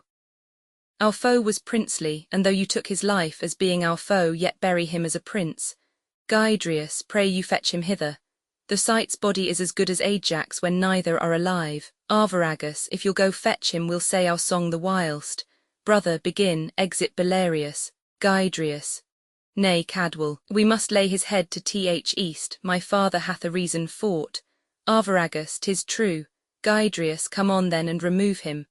Arviragus, so, begin, song Gydrius. Fear no more the heat, O sun, nor the furious winter's rages, thou thy worldly task haste done, home art gone, and ta'en thy wages. Golden lads and girls all must, as chimney sweepers, come to dust. Arviragus, fear no more the frown, O great, thou art past the tyrant's stroke. Care no more to clothe and eat, to thee the reed is as the oak. The sceptre, learning, physic, must all follow this and come to dust. Gydrius, fear no more the lightning flash. Arviragus, nor all dreaded thunderstone. Gydrius, fear not slander, censure rash. Arviragus, thou hast finished joy and moan. Both, all lovers young, all lovers must consign to thee and come to dust. Gydrius, no exerciser harm thee, Arviragus, nor no witchcraft charm thee, Gydrius. Ghost unlaid forbear thee, Arviragus, nothing ill come near thee, both, quiet consummation have and renowned be thy grave. Enter Belarius with the body of Cloten. Gydrius, we have done our obsequies, come lay him down, Belarius, here's a few flowers but 'bout midnight more. The herbs that have on them cold dew oth night are strewings fixed for graves, upon their faces you were as flowers now withered, even so these herblets shall which we upon you strew. Come on away, apart upon our knees. The ground that gave them first has them again. Their pleasures here are past, so is their pain. Exeunt all but Imogen. Imogen, awaking. Yes, sir, to Milford Haven, which is the way, I thank you, by yond bush, pray how far thither, odds pitikins, can it be 6 mile yet, I have gone all night. Faith, I'll lie down and sleep, but soft, no bedfellow, O gods and goddesses, seeing the body. These flowers are like the pleasures of the world, this bloody man the care on't. I hope I dream, for so I thought I was a cave keeper and cook to honest creatures, but 'tis not so, 'twas but a bolt of nothing shot at nothing which the brain makes of fumes. Our very eyes are sometimes, like our judgments, blind. Good faith, I tremble still with fear, but if there be yet left in heaven as small a drop of pity as a wren's eye, feared gods are part of it, the dream's here still. Even when I wake it is without me as within me, not imagined, felt. A headless man, the garments of Posthumus, I know the shape of's leg. This is his hand, his foot mercurial, his martial thigh, the brawns of Hercules, but his jovial face, murder in heaven, how, 'tis gone. Pisanio, all curses madded Hecuba gave the Greeks, and mine to boot, be darted on thee. Thou, conspired with that irregulous devil Cloten, hath here cut off my lord. To write and read be henceforth treacherous. Damned Pisanio hath with his forged letters, damned Pisanio, from this most bravest vessel of the world, struck the main top, O Posthumus. Alas, where is thy head, where's that, ay me, where's that? Pisanio might have killed thee at the heart and left this head on. How should this be, Pisanio? 'Tis he and Cloten, malice and lucre in them have laid this woe here.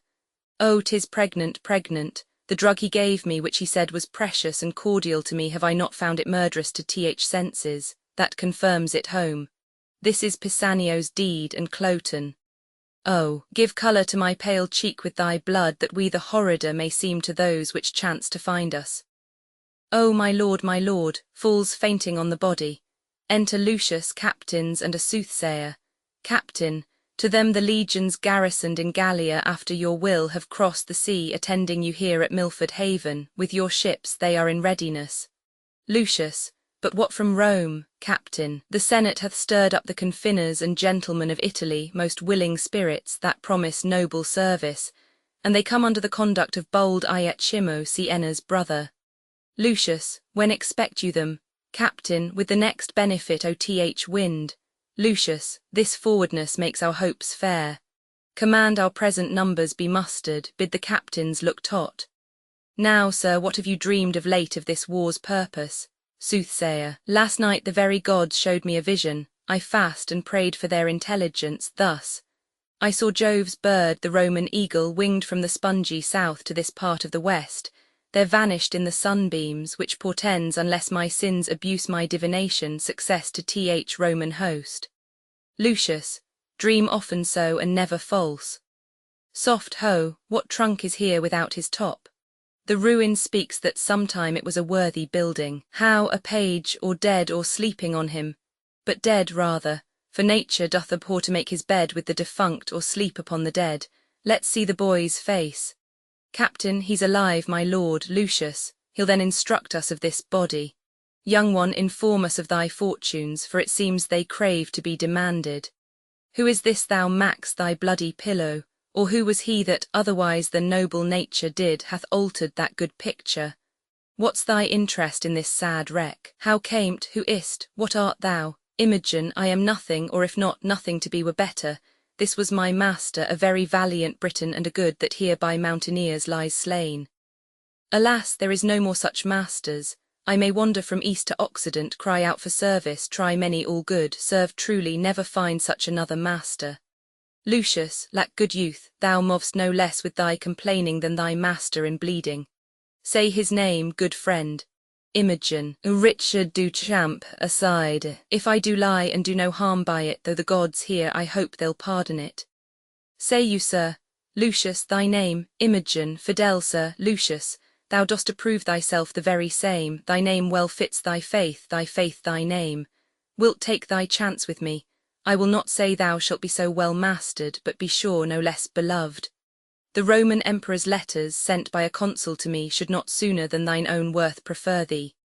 Go with me. Imogen, I'll follow, sir. But first, an't please the gods, I'll hide my master from the flies, as deep as these poor pickaxes can dig, and when, with wild wood leaves and weeds I ha-strewed his grave, and on it said a century of prayers, such as I can, twice o'er I'll weep and sigh, and leaving so his service, follow you, so please you entertain me. Lucius, I, good youth, and rather father thee than master thee. My friends, the boy hath taught us manly duties, let us find out the prettiest daisied plot we can, and make him with our pikes and partisans a grave. Come, arm him.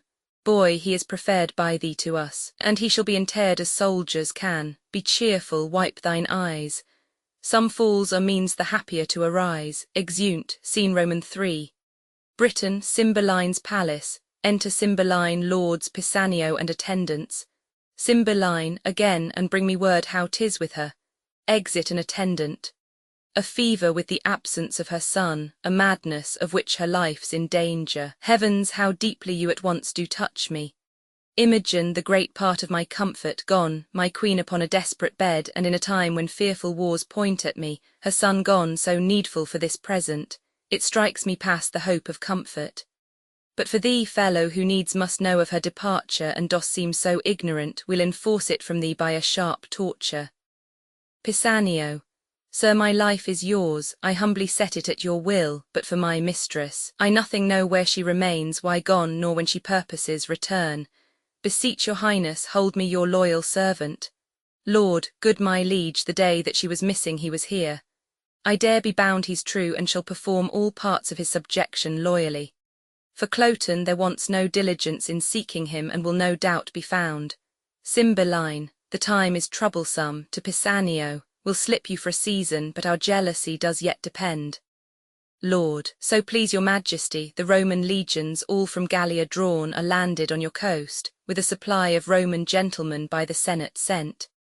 Cymbeline, now for the counsel of my son and queen, I am amazed with matter. Lord, good my liege, your preparation can affront no less than what you hear of. Come more for more you're ready. The want is but to put those powers in motion that long to move. Cymbeline, I thank you, let's withdraw and meet the time as it seeks us. We fear not what can from Italy annoy us, but we grieve at chances here. Away, exeunt all but Pisanio, Pisanio. I heard no letter from my master since I wrote him Imogen was slain, 'tis strange. Nor hear I from my mistress, who did promise to yield me often tidings. Neither know I what is betid to Cloten, but remain perplexed in all. The heavens still must work. Wherein I am false I am honest, not true to be true. These present wars shall find I love my country, even to the note, O.Th. King, or I'll fall in them. All other doubts by time let them be cleared. Fortune brings in some boats that are not steered. Exit. Scene Roman 4, Wales, before the cave of Belarius.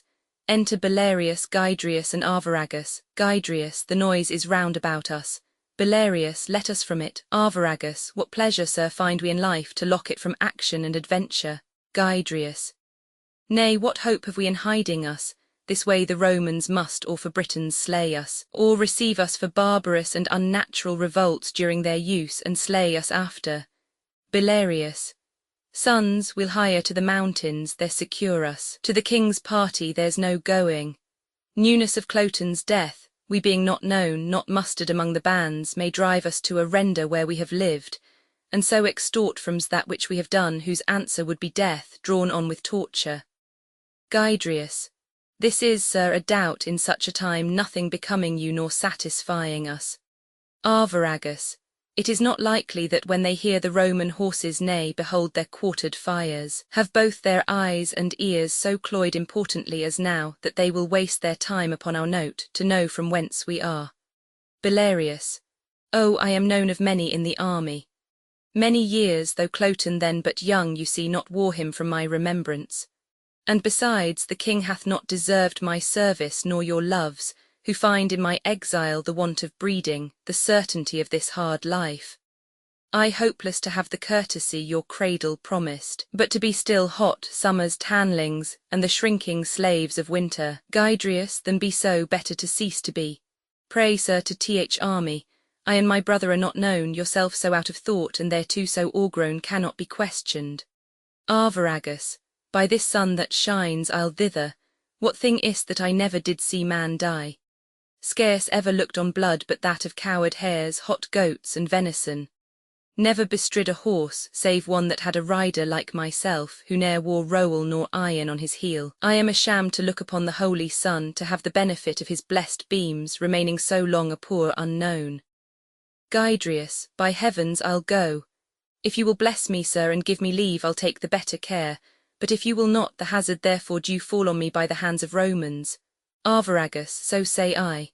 Amen. Belarius. No reason I, since of your lives you set so slight a valuation, should reserve my cracked one to more care. Have with you, boys, if in your country wars you chance to die, that is my bed too, lads, and there I'll lie. Lead, aside, the time seems long, their blood thinks scorn till it fly out and show them princes born. Exeunt, Act V Scene I. Britain, the Roman camp, enter Posthumus alone with a bloody handkerchief. Posthumus. Yea, bloody cloth, I'll keep thee, for I wished thou shouldst be coloured thus. You married ones, if each of you should take this course, how many must murder wives much better than themselves for wrying but a little? O Pisanio, every good servant does not all commands, no bond but to do just ones. Gods, if you should have ta'en vengeance on my faults, I never had lived to put on this. So had you saved the noble Imogen to repent, and struck me, wretch more worth your vengeance. But alack, you snatch some hence for little faults, that's love, to have them fall no more. You some permit to second ills with ills, each elder worse, and make them dread it to the doer's thrift. But Imogen is your own, do your best wills, and make me blessed to obey. I am brought hither among Italian gentry, and to fight against my lady's kingdom. 'Tis enough that, Britain, I have killed thy mistress. Peace, I'll give no wound to thee. Therefore, good heavens, hear patiently my purpose. I'll disrobe me of these Italian weeds, and suit myself as does a Briton peasant. So I'll fight against the part I come with, so I'll die for thee, O Imogen, even for whom my life is every breath a death, and thus unknown, pitied nor hated, to the face of peril myself I'll dedicate. Let me make men no more valour in me than my habits show. Gods, put the strength, O Leonati, in me. To shame the guise, O world, I will begin the fashion less without and more within. Exit, Scene Roman 2. Britain, a field of battle between the British and Roman camps. Enter Lucius, Iachimo, and the Roman army at one door, and the British army at another, Leonatus Posthumus following like a poor soldier. They march over and go out. Alarums, then enter again in skirmish Iachimo and Posthumus. He vanquisheth and disarmeth Iachimo and then leaves him. Iachimo. The heaviness and guilt within my bosom takes off my manhood. I have belied a lady, the princess of this country, and the heir on't revengingly enfeebles me. Or could this carle, a very drudge of nature's, have subdued me in my profession? Knighthoods and honours born as I wear mine are titles but of scorn. If that thy gentry, Britain, go before this lout as he exceeds our lords, the odds is that we scarce are men and you are gods. Exit. The battle continues, the Britons fly, Cymbeline is taken. Then enter to his rescue Belarius, Gydrius, and Arviragus. Belarius, stand, we have advantage of the ground, the lane is guarded, nothing routs us but the villainy of our fears. Gydrius and Arviragus, stand, and fight. Enter Posthumus and seconds the Britons, they rescue Cymbeline and exeunt. Then re-enter Lucius and Iachimo with Imogen. Lucius, away, boy, from the troops and save thyself, for friends kill friends and the disorders such as war were hoodwinked. I at Shimo, 'tis their fresh supplies. Lucius, it is a day turned strangely, or betimes let's reinforce or fly. Exeunt, scene Roman 3. Another part of the field. Enter Posthumus and a Briton lord. Lord, cam'st thou from where they made the stand? Posthumus, I did, though you it seems come from the flyers. Lord, I did. Posthumus, no blame be to you, sir, for all was lost, but that the heavens fought. The king himself of his wings destitute, the army broken, and but the backs of Britons seen, all flying through a straight lane. The enemy full-hearted, lolling the tongue with slaughtering, having work more plentiful than tools to dot, struck down some mortally, some slightly touched, some falling merely through fear, that the straight pass was damned with dead men hurt behind, and cowards living to die with lengthened shame.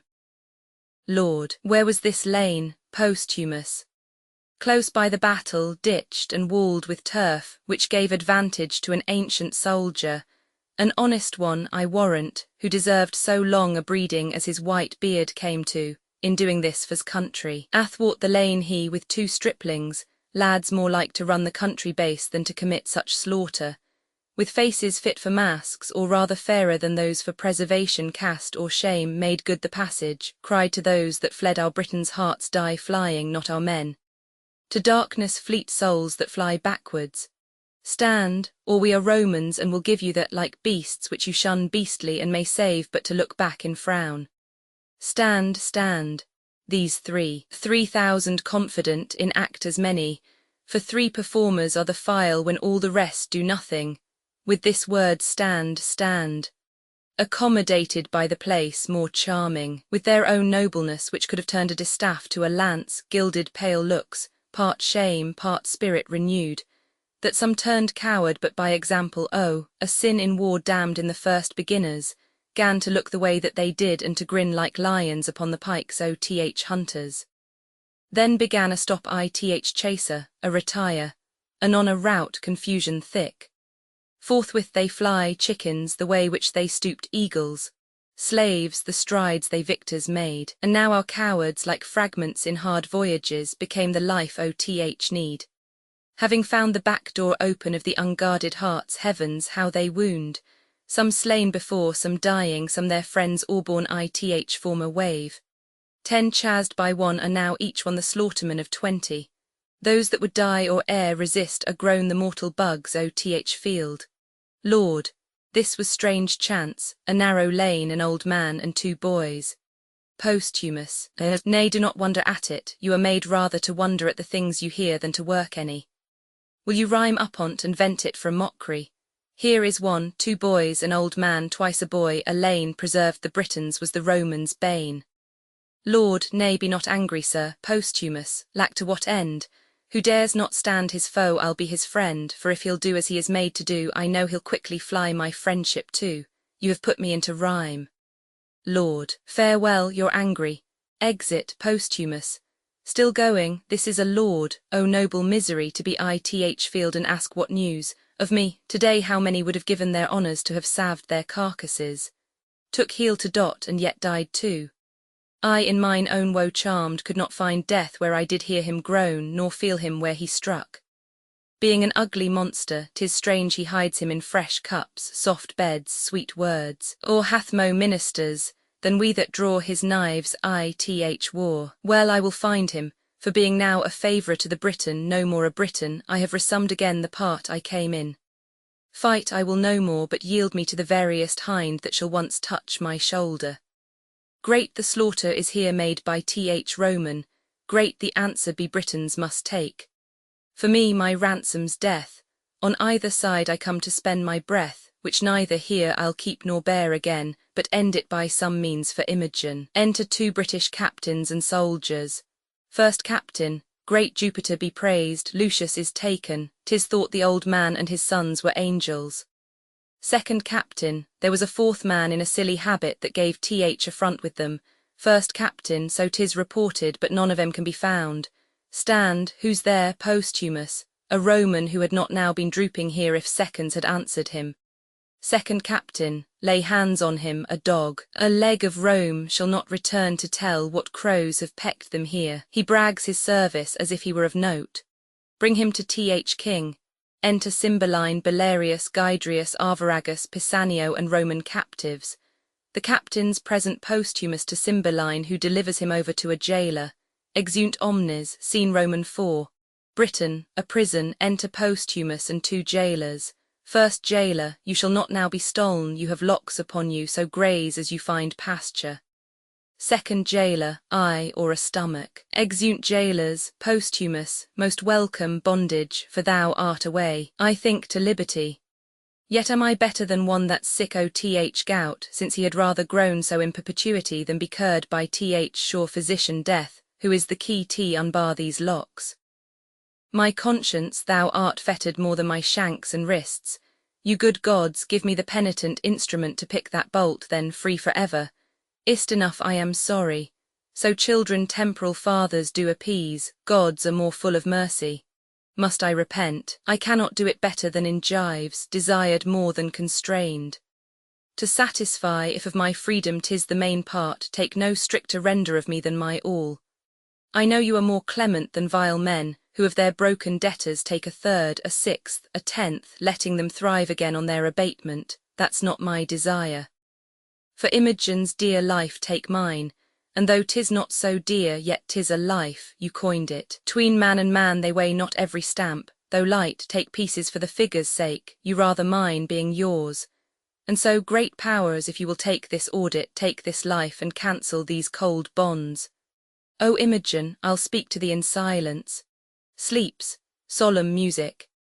Enter, as in an apparition, Caecilius Leonatus, father to Posthumus, an old man attired like a warrior, leading in his hand an ancient matron, his wife and mother to Posthumus, with music before them. Then, after other music, follows the 2 young Leonati, brothers to Posthumus, with wounds as they died in the wars. They circle Posthumus round as he lies sleeping. Caecilius, no more, thou thunder master, show thy spite on mortal flies. With Mars fall out, with Juno chide, that thy adulteries rates and revenges. Hath my poor boy done aught but well, whose face I never saw? I died whilst in the womb he stayed attending nature's law, whose father then, as men report thou orphan's father art, thou shouldst have been, and shielded him from this earth-vexing smart. Mother, Lucina lent not me her aid, but took me in my throes, that from me was Posthumus ripped, came crying mongst his foes, a thing of pity. Caecilius, great nature like his ancestry moulded the stuff so fair that he deserved the praise o' th world as great Caecilius heir.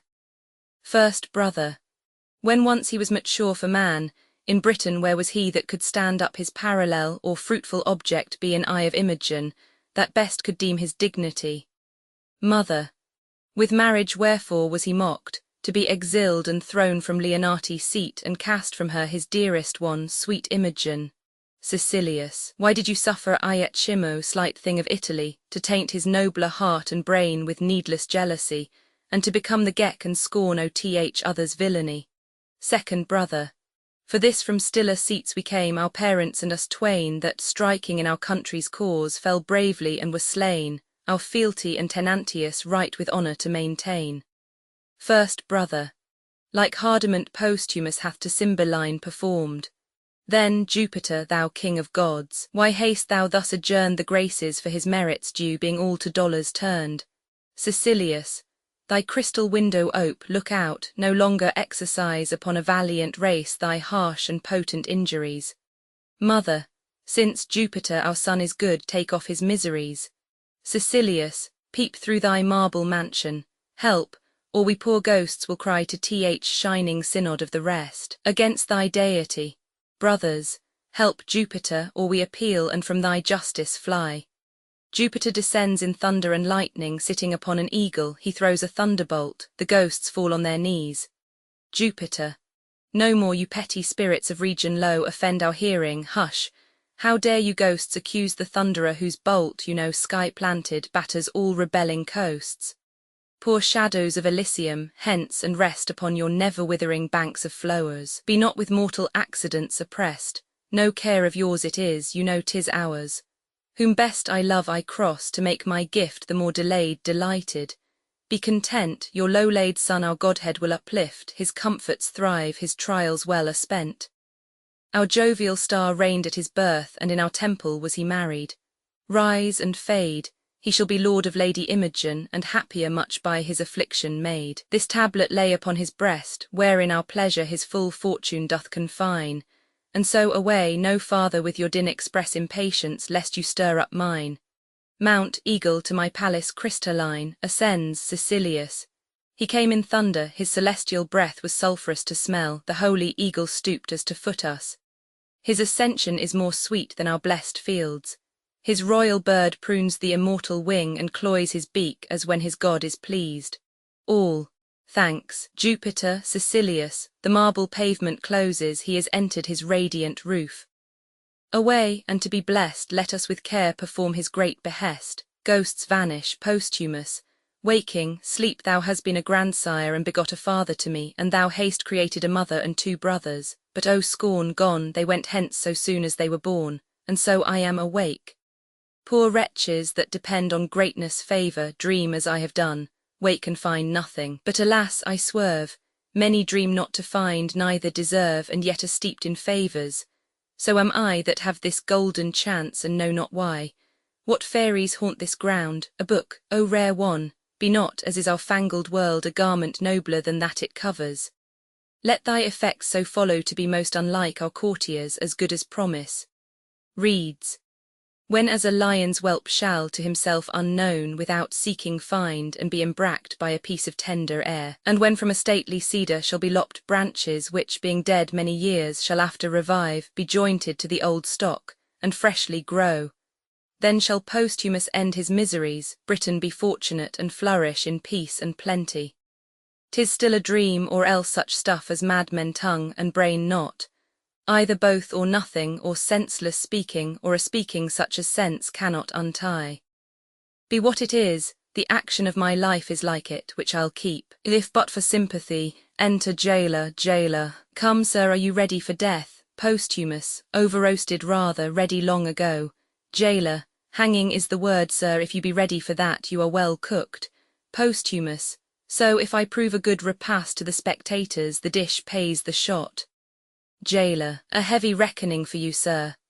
But the comfort is you shall be called to no more payments, fear no more tavern bills, which are often the sadness of parting as the procuring of mirth. You come in faint for want of meat, depart reeling with too much drink. Sorry that you have paid too much, and sorry that you are paid too much. Purse and brain both empty, the brain the heavier for being too light, the purse too light being drawn of heaviness. Oh, of this contradiction you shall now be quit. Oh, the charity of a penny cord, it sums up thousands in a trice. You have no true debitor and creditor but it, of what's past is and to come the discharge. Your neck, sir, is pen, book, and counters, so the acquittance follows. Posthumus, I am merrier to die than thou art to live. Jailer, indeed, sir, he that sleeps feels not the toothache, but a man that were to sleep your sleep, and a hangman to help him to bed, I think he would change places with his officer. For look you, sir, you know not which way you shall go. Posthumus, yes indeed do I, fellow. Jailer, your death has eyes in's head then, I have not seen him so pictured. You must either be directed by some that take upon them to know, or to take upon yourself that which I am sure you do not know, or jump the after inquiry on your own peril. And how you shall speed in your journey's end, I think you'll never return to tell one. Posthumus, I tell thee, fellow, there are none want eyes to direct them the way I am going, but such as wink and will not use them. Jailer, what an infinite mock is this, that a man should have the best use of eyes to see the way of blindness. I am sure hanging's the way of winking. Enter a messenger. Messenger, knock off his manacles, bring your prisoner to the king. Posthumus, thou bring'st good news, I am called to be made free. Jailer, I'll be hanged then. Posthumus, thou shalt be then freer than a jailer, no bolts for the dead. Exeunt Posthumus and messenger. Jailer, unless a man would marry a gallows and beget young gibbets, I never saw one so prone. Yet on my conscience there are various knaves desire to live, for all he be a Roman, and there be some of them too that die against their wills, so should I if I were one. I would we were all of one mind, and one mind good. Oh, there were desolation of jailers and gallowses. I speak against my present profit, but my wish hath a preferment in't. Exit. Scene V. Britain, Cymbeline's tent. Enter Cymbeline, Belarius, Gydrius, Arviragus, Pisanio, lords, officers, and attendants. Cymbeline, stand by my side, you whom the gods have made preservers of my throne. Woe is my heart that the poor soldier that so richly fought, whose rags shammed gilded arms, whose naked breast stepped before targes of proof, cannot be found. He shall be happy that can find him if our grace can make him so. Belarius, I never saw such noble fury in so poor a thing, such precious deeds in one that promised naught but beggary and poor looks. Cymbeline, no tidings of him. Pisanio, he hath been searched among the dead and living, but no trace of him. Cymbeline, to my grief I am the heir of his reward to Belarius, Gydrius, and Arviragus, which I will add to you, the liver, heart, and brain of Britain, by whom I grant she lives. 'Tis now the time to ask of whence you are. Report it. Belarius, sir, in Cambria are we born, and gentlemen, further to boast were neither true nor modest, unless I add we are honest. Cymbeline, bow your knees, arise my knights, O.th battle, I create you companions to our person, and will fit you with dignities becoming your estates. Enter Cornelius and ladies, there's business in these faces. Why so sadly greet you our victory? You look like Romans and not O.th court of Britain. Cornelius, hail, great king, to sour your happiness I must report the queen is dead. Cymbeline, who worse than a physician would this report become? But I consider by medicine life may be prolonged, yet death will seize the doctor too. How ended she? Cornelius, with horror madly dying like her life, which being cruel to the world concluded most cruel to herself. What she confessed I will report, so please you, these her women can trip me if I err, who with wet cheeks were present when she finished. Cymbeline, prithee say. Cornelius, first she confessed she never loved you, only affected greatness got by you, not you, married your royalty, was wife to your place, abhorred your person. Cymbeline, she alone knew this, and but she spoke it dying, I would not believe her lips in opening it. Proceed. Cornelius, your daughter whom she bore in hand to love with such integrity, she did confess was as a scorpion to her sight, whose life but that her flight prevented it she had ta'en off by poison. Cymbeline, O most delicate fiend, who is't can read a woman, is there more? Cornelius, more, sir, and worse. She did confess she had for you a mortal mineral, which being took, should by the minute feed on life, and lingering by inches waste you, in which time she purposed by watching, weeping, tendance, kissing, to o'ercome you with her show. And in time when she had fitted you with her craft, to work her son into adoption of the crown. But failing of her end by his strange absence, grew shameless desperate, opened in despite of heaven and men her purposes, repented the evil she hatched were not effected, so despairing died. Cymbeline, heard you all this, her women, ladies? We did so please your highness. Cymbeline, mine eyes were not in fault, for she was beautiful, mine ears that heard her flattery, nor my heart that thought her like her seeming. It had been vicious to have mistrusted her, yet, O my daughter, that it was folly in me thou mayst say, and prove it in thy feeling. Heaven mend all. Enter Lucius I et Chimo, the soothsayer, and other Roman prisoners guarded, Posthumus behind, and Imogen. Thou com'st not, Caius, now for tribute, that the Britons have razed out, though with the loss of many a bold one, whose kinsmen have made suit that their good souls may be appeased with slaughter of you their captives, which ourself have granted, so think of your estate. Lucius, consider, sir, the chance of war. The day was yours by accident, had it gone with us, we should not, when the blood was cool, have threatened our prisoners with the sword. But since the gods will have it thus, that nothing but our lives may be called ransom, let it come. Sufficeth a Roman with a Roman's heart can suffer. Augustus' lives to think on't, and so much for my peculiar care. This one thing only I will entreat, my boy a Briton born, let him be ransomed. Never master had a page so kind, so duteous, diligent, so tender over his occasions, true, so feat, so nurse-like, let his virtue join. With my request, which I'll make bold your highness cannot deny, he hath done no Briton harm though he have served a Roman. Save him, sir, and spare no blood beside. Cymbeline, I have surely seen him, his favour is familiar to me. Boy, thou hast looked thyself into my grace, and art mine own, I know not why, wherefore to say, live boy. Ne'er thank thy master. Live, and ask of Cymbeline what boon thou wilt, fitting my bounty and thy state, I'll give it, yea. Though thou do demand a prisoner, the noblest turn. Imogen, I humbly thank your highness. Lucius, I do not bid thee beg my life, good lad, and yet I know thou wilt. Imogen, no, no, alack, there's other work in hand.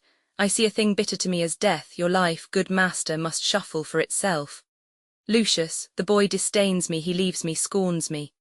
Briefly die their joys that place them on the truth of girls and boys. Why stands he so perplexed? Cymbeline, what wouldst thou, boy? I love thee more and more, think more and more what's best to ask.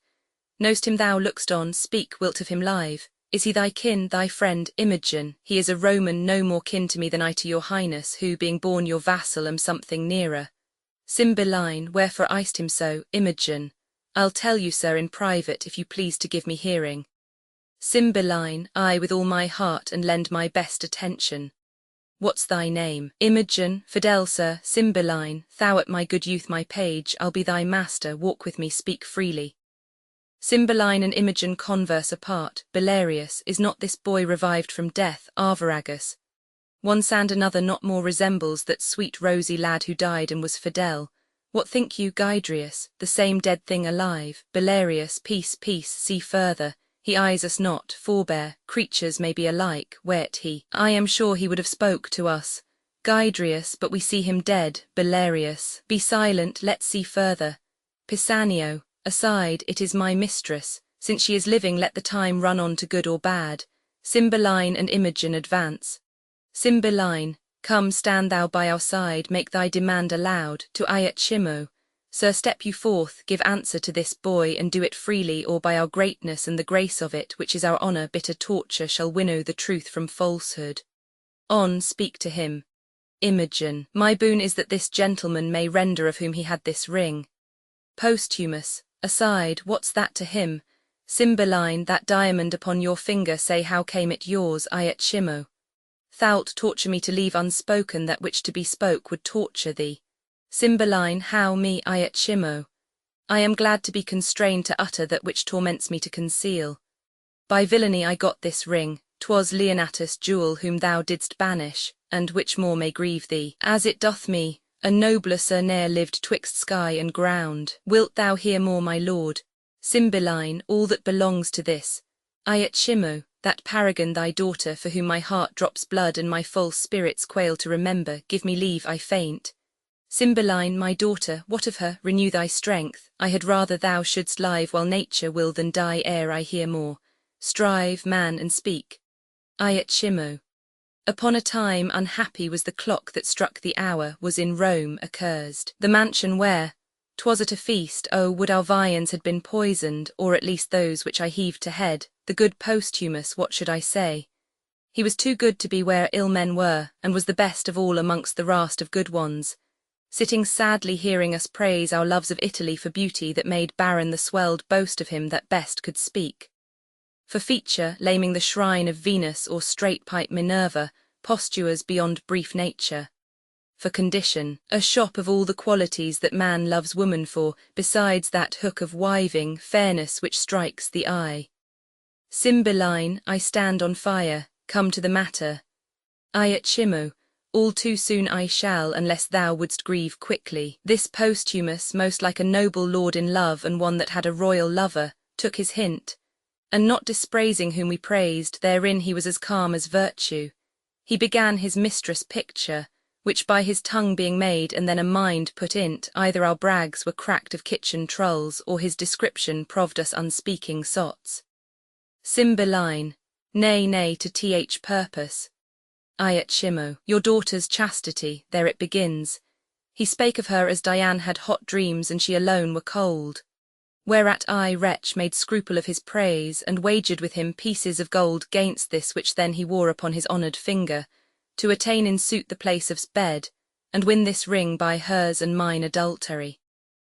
He, true knight, no lesser of her honour confident than I did truly find her, stakes this ring, and would so had it been a carbuncle of Phobos' wheel, and might so safely had it been all the worth of's car.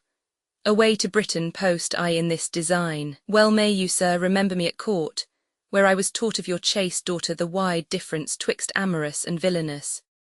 Being thus quenched of hope, not longing, mine Italian brain gan in your duller Britain operate most vilely. For my vantage, excellent.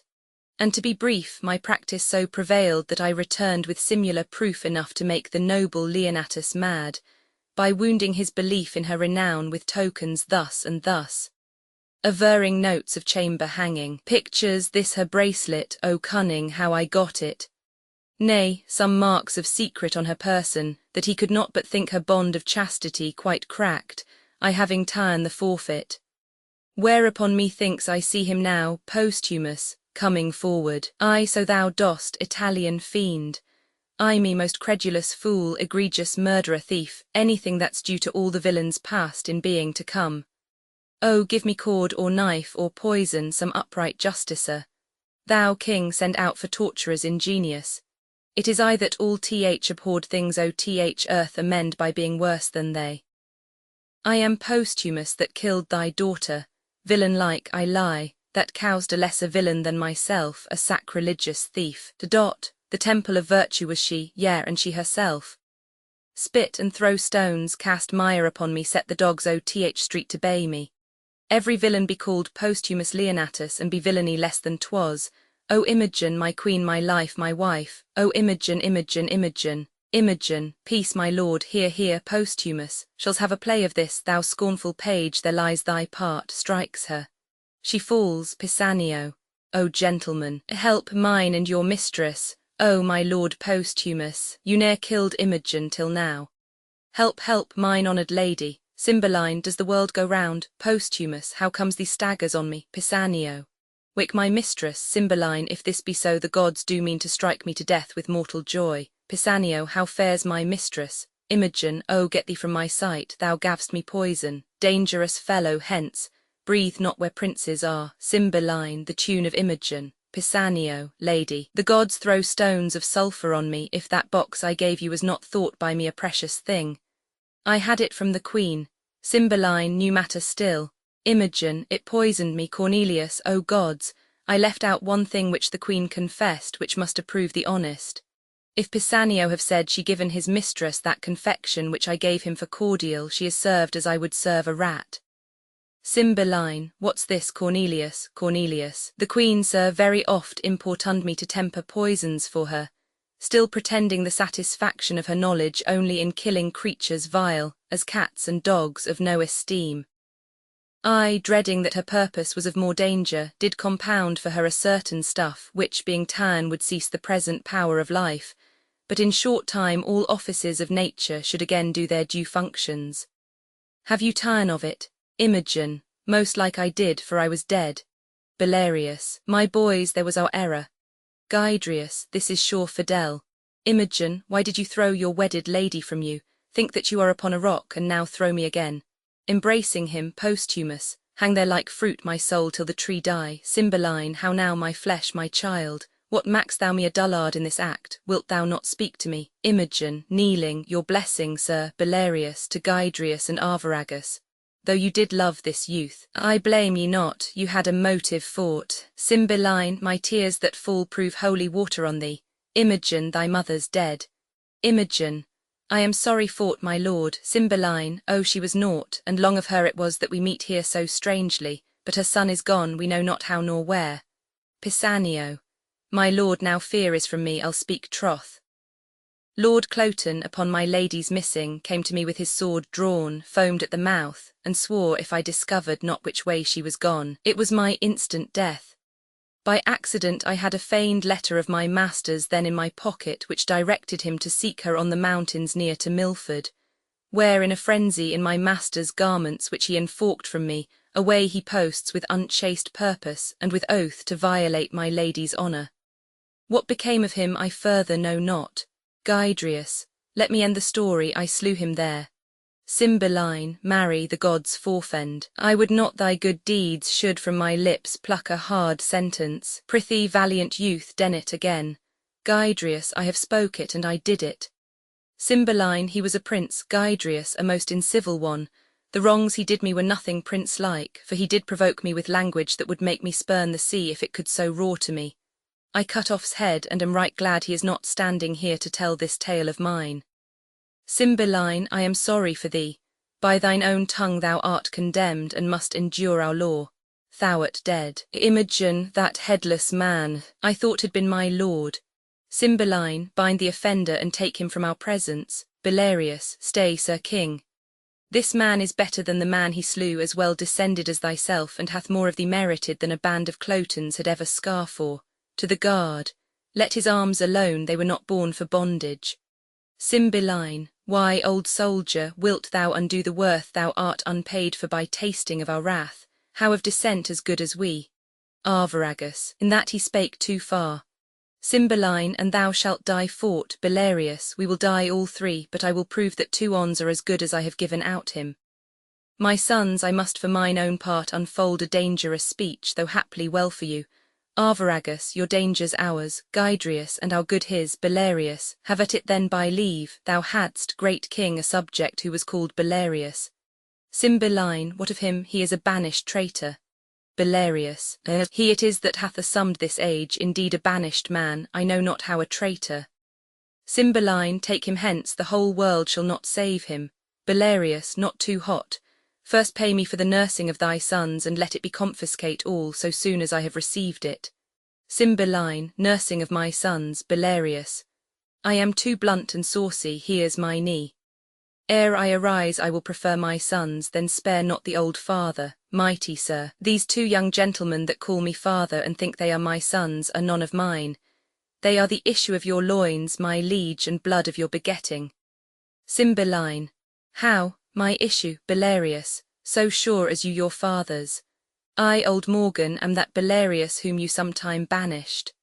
Your pleasure was my mere offence, my punishment itself, and all my treason that I suffered was all the harm I did. These gentle princes, for such and so they are, these 20 years have I trained up. Those arts they have as I could put into them. My breeding was, sir, as your highness knows. Their nurse Euryphile, whom for the theft I wedded, stole these children upon my banishment. I moved her tot, having received the punishment before for that which I did then. Beaten for loyalty excited me to treason. Their dear loss, the more of you 'twas felt, the more it shapt unto my end of stealing them. But gracious sir, here are your sons again, and I must lose 2 of the sweetest companions in the world. The benediction of these covering heavens fall on their heads like dew, for they are worthy to inlay heaven with stars. Cymbeline, thou weepst and speakst. The service that you 3 have done is more unlike than this thou tellst. I lost my children. If these be they, I know not how to wish a pair of worthier sons. Belarius, be pleased a while. This gentleman whom I call Polydore, most worthy prince as yours, is true Gydrius. This gentleman, my Cadwal, Arviragus, your younger princely son. He, sir, was lapped in a most curious mantle, wrought by hand of his queen mother, which for more probation I can with ease produce. Cymbeline, Gydrius had upon his neck a mole, a sanguine star, it was a mark of wonder. Belarius, this is he who hath upon him still that natural stamp. It was wise nature's end in the donation to be his evidence now. Cymbeline, oh, what am I? A mother to the birth of 3, ne'er mother rejoict deliverance more, blessed pray you be, that after this strange starting from your orbs you may reign in them now. O Imogen, thou hast lost by this a kingdom. Imogen, no, my lord, I have got 2 worlds bite. O my gentle brothers, have we thus met? O never say hereafter but I am truest speaker. You called me brother when I was but your sister. Are you brothers when we were so indeed? Cymbeline, did you e'er meet? Arviragus, I, my good lord, Gydrius, and at first meeting loved, continued so until we thought he died. Cornelius, by the queen's dram she swallowed. Cymbeline, O rare instinct, when shall I hear all through? This fierce abridgment hath to it circumstantial branches which distinction should be rich in. Where, how lived you, and when came you to serve our Roman captive? How parted with your brothers? How first met them? Why fled you from the court, and whither? These and your 3 motives to the battle, with I know not how much more, should be demanded, and all the other by dependencies from chance to chance. But nor the time nor place will serve our long interrogatories.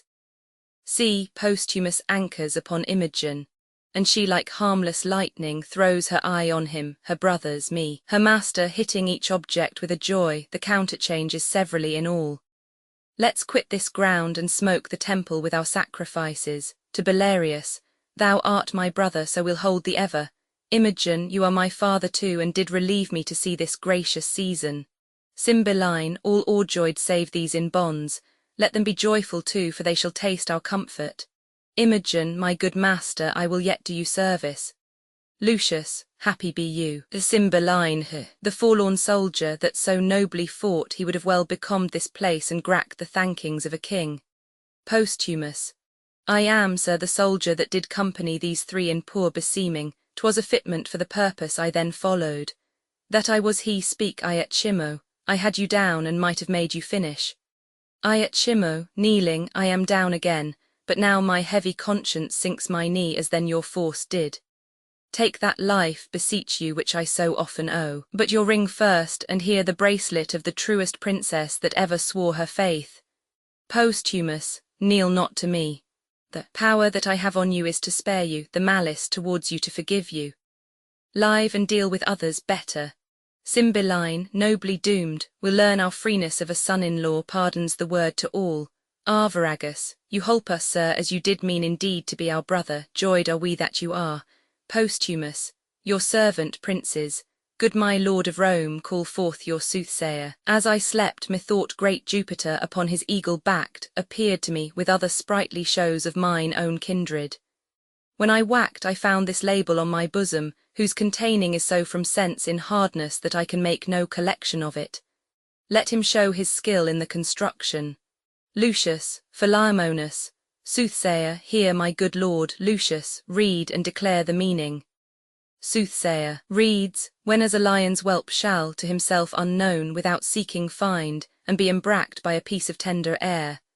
And when from a stately cedar shall be lopped branches which, being dead many years, shall after revive, be jointed to the old stock, and freshly grow. Then shall Posthumus end his miseries, Britain be fortunate and flourish in peace and plenty. Thou, Leonatus, art the lion's whelp. The fit and apt construction of thy name, being Leonatus, doth import so much. To Cymbeline the piece of tender air, thy virtuous daughter, which we call Molly's heir, and Molly's heir we term it Mulia, which Mulia I divine is this most constant wife, who even now answering the letter of the oracle, unknown to you, unsought, were clipped about with this most tender air. Cymbeline, this hath some seeming. Soothsayer, the lofty cedar, royal Cymbeline, personates thee, and thy lopped branches point thy two sons forth, who, by Belarius stol'n for many years thought dead, are now revived, to the majestic cedar joined, whose issue promises Britain peace and plenty. Cymbeline, well, my peace we will begin. And Caius Lucius, although the victor, we submit to Caesar and to the Roman Empire, promising to pay our wonted tribute, from the which we were dissuaded by our wicked queen, whom heaven's injustice both on her and hers have laid most heavy hand. Soothsayer, the fingers of the powers above do tune the harmony of this peace. The vision which I made known to Lucius ere the stroke of yet this scarce cold battle, at this instant is full accomplished.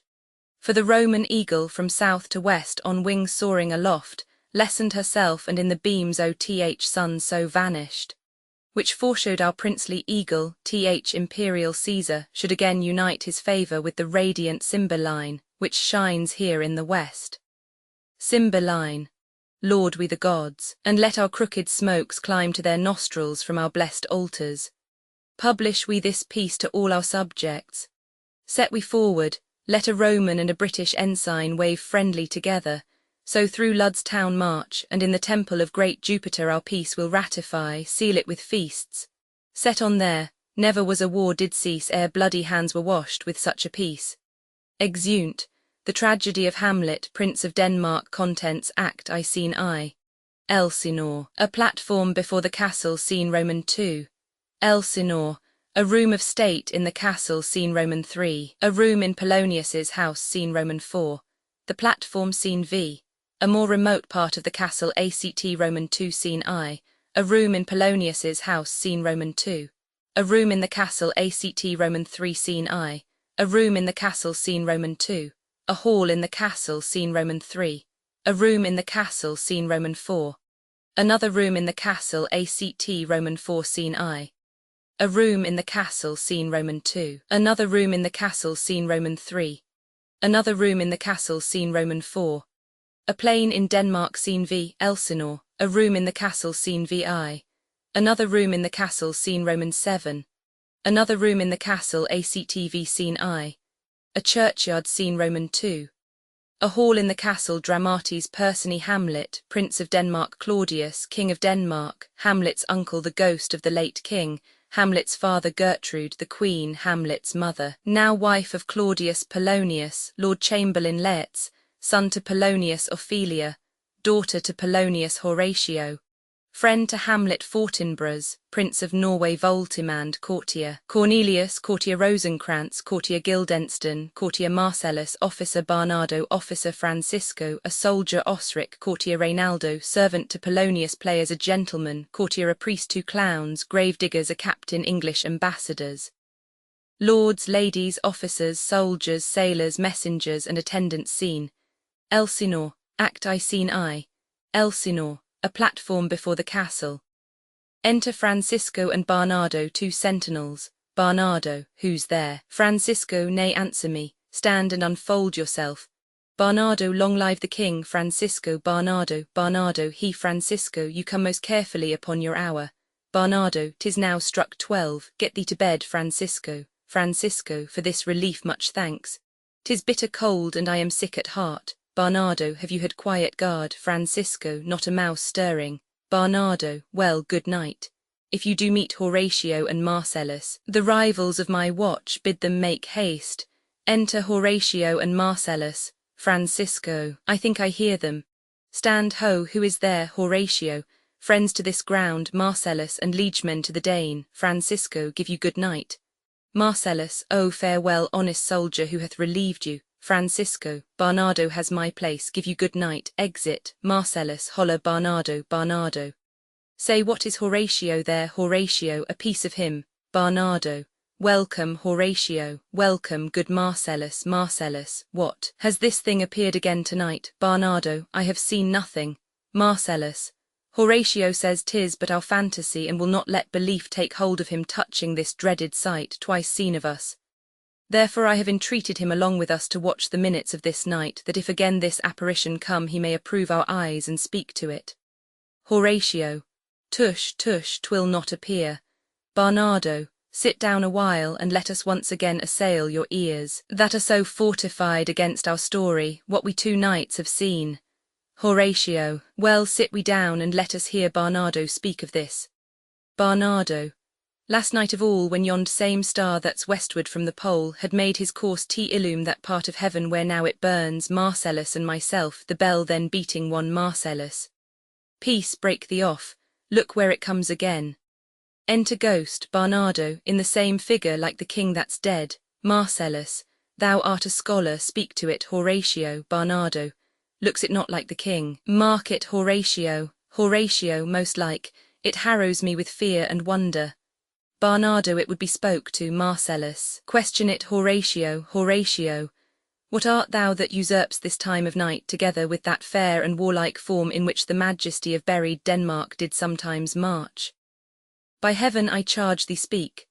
Marcellus, it is offended. Barnardo, see it stalks away. Horatio, stay, speak, speak, I charge thee, speak. Exit ghost. Marcellus, 'tis gone and will not answer.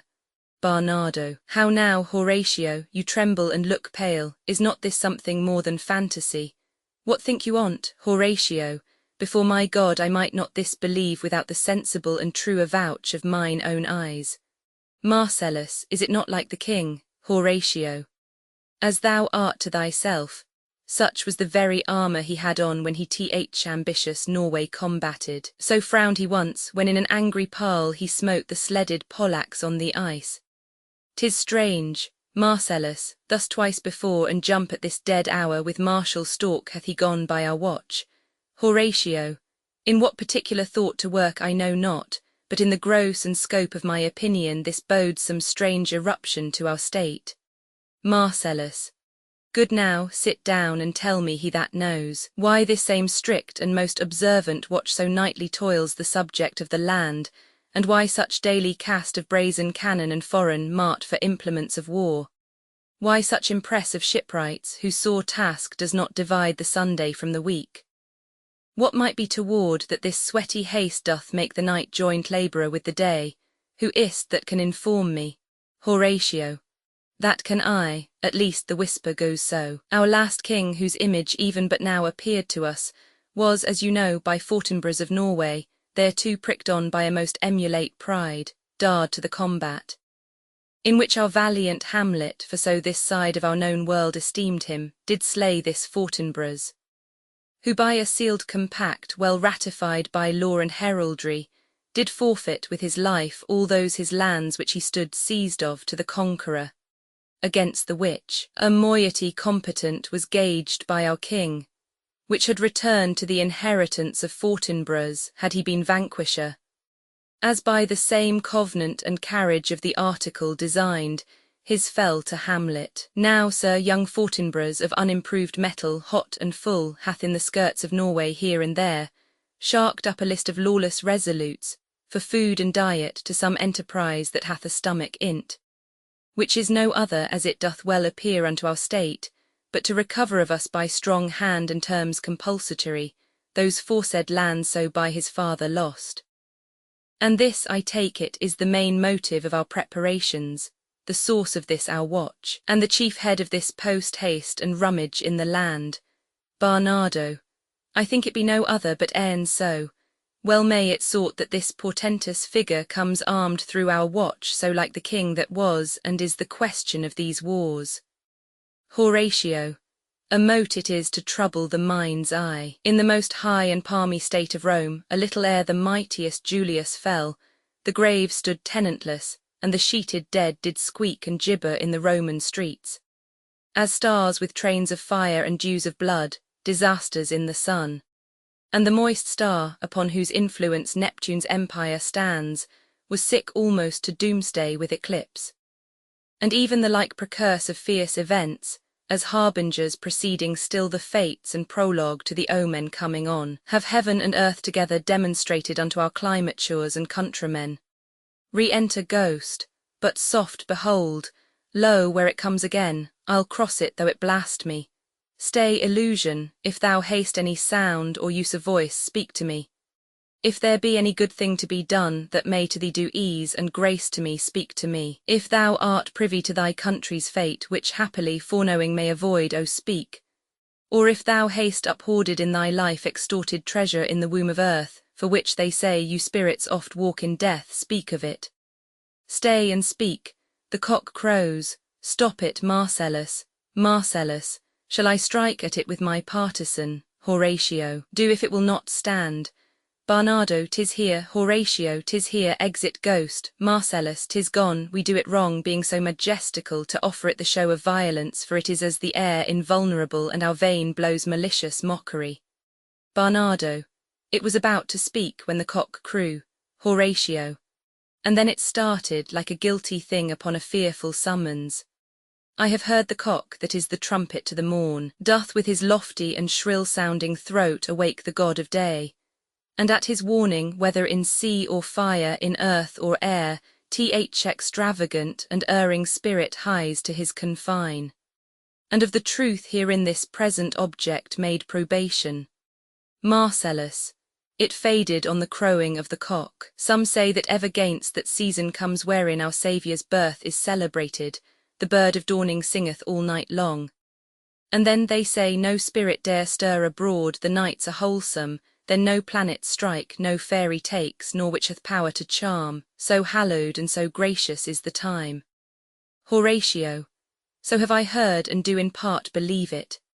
But look, the morn in russet mantle clad walks o'er the dew of yon high eastward hill. Break we our watch up, and by my advice let us impart what we have seen tonight unto young Hamlet, for upon my life this spirit dumb to us will speak to him. Do you consent we shall acquaint him with it, as needful in our loves, fitting our duty? Marcellus, let's dot, I pray, and I this morning know where we shall find him most conveniently. Exeunt, scene Roman 2. Elsinore, a room of state in the castle. Enter Claudius, king of Denmark, Gertrude the queen, Hamlet, Polonius, Laertes, Voltimand, Cornelius, lords and attendant. King, though yet of Hamlet our dear brother's death the memory be green, and that it us befitted to bear our hearts in grief, and our whole kingdom to be contracted in one brow of woe. Yet so far hath discretion fought with nature that we with wisest sorrow think on him, together with remembrance of ourselves. Therefore our sometime sister, now our queen, th imperial jointress to this warlike state, have we, as twere with a defeated joy, with one auspicious and one dropping eye, with mirth in funeral, and with dirge in marriage, in equal scale weighing delight and dole, taken to wife. Nor have we herein barred your better wisdoms, which have freely gone with this affair along.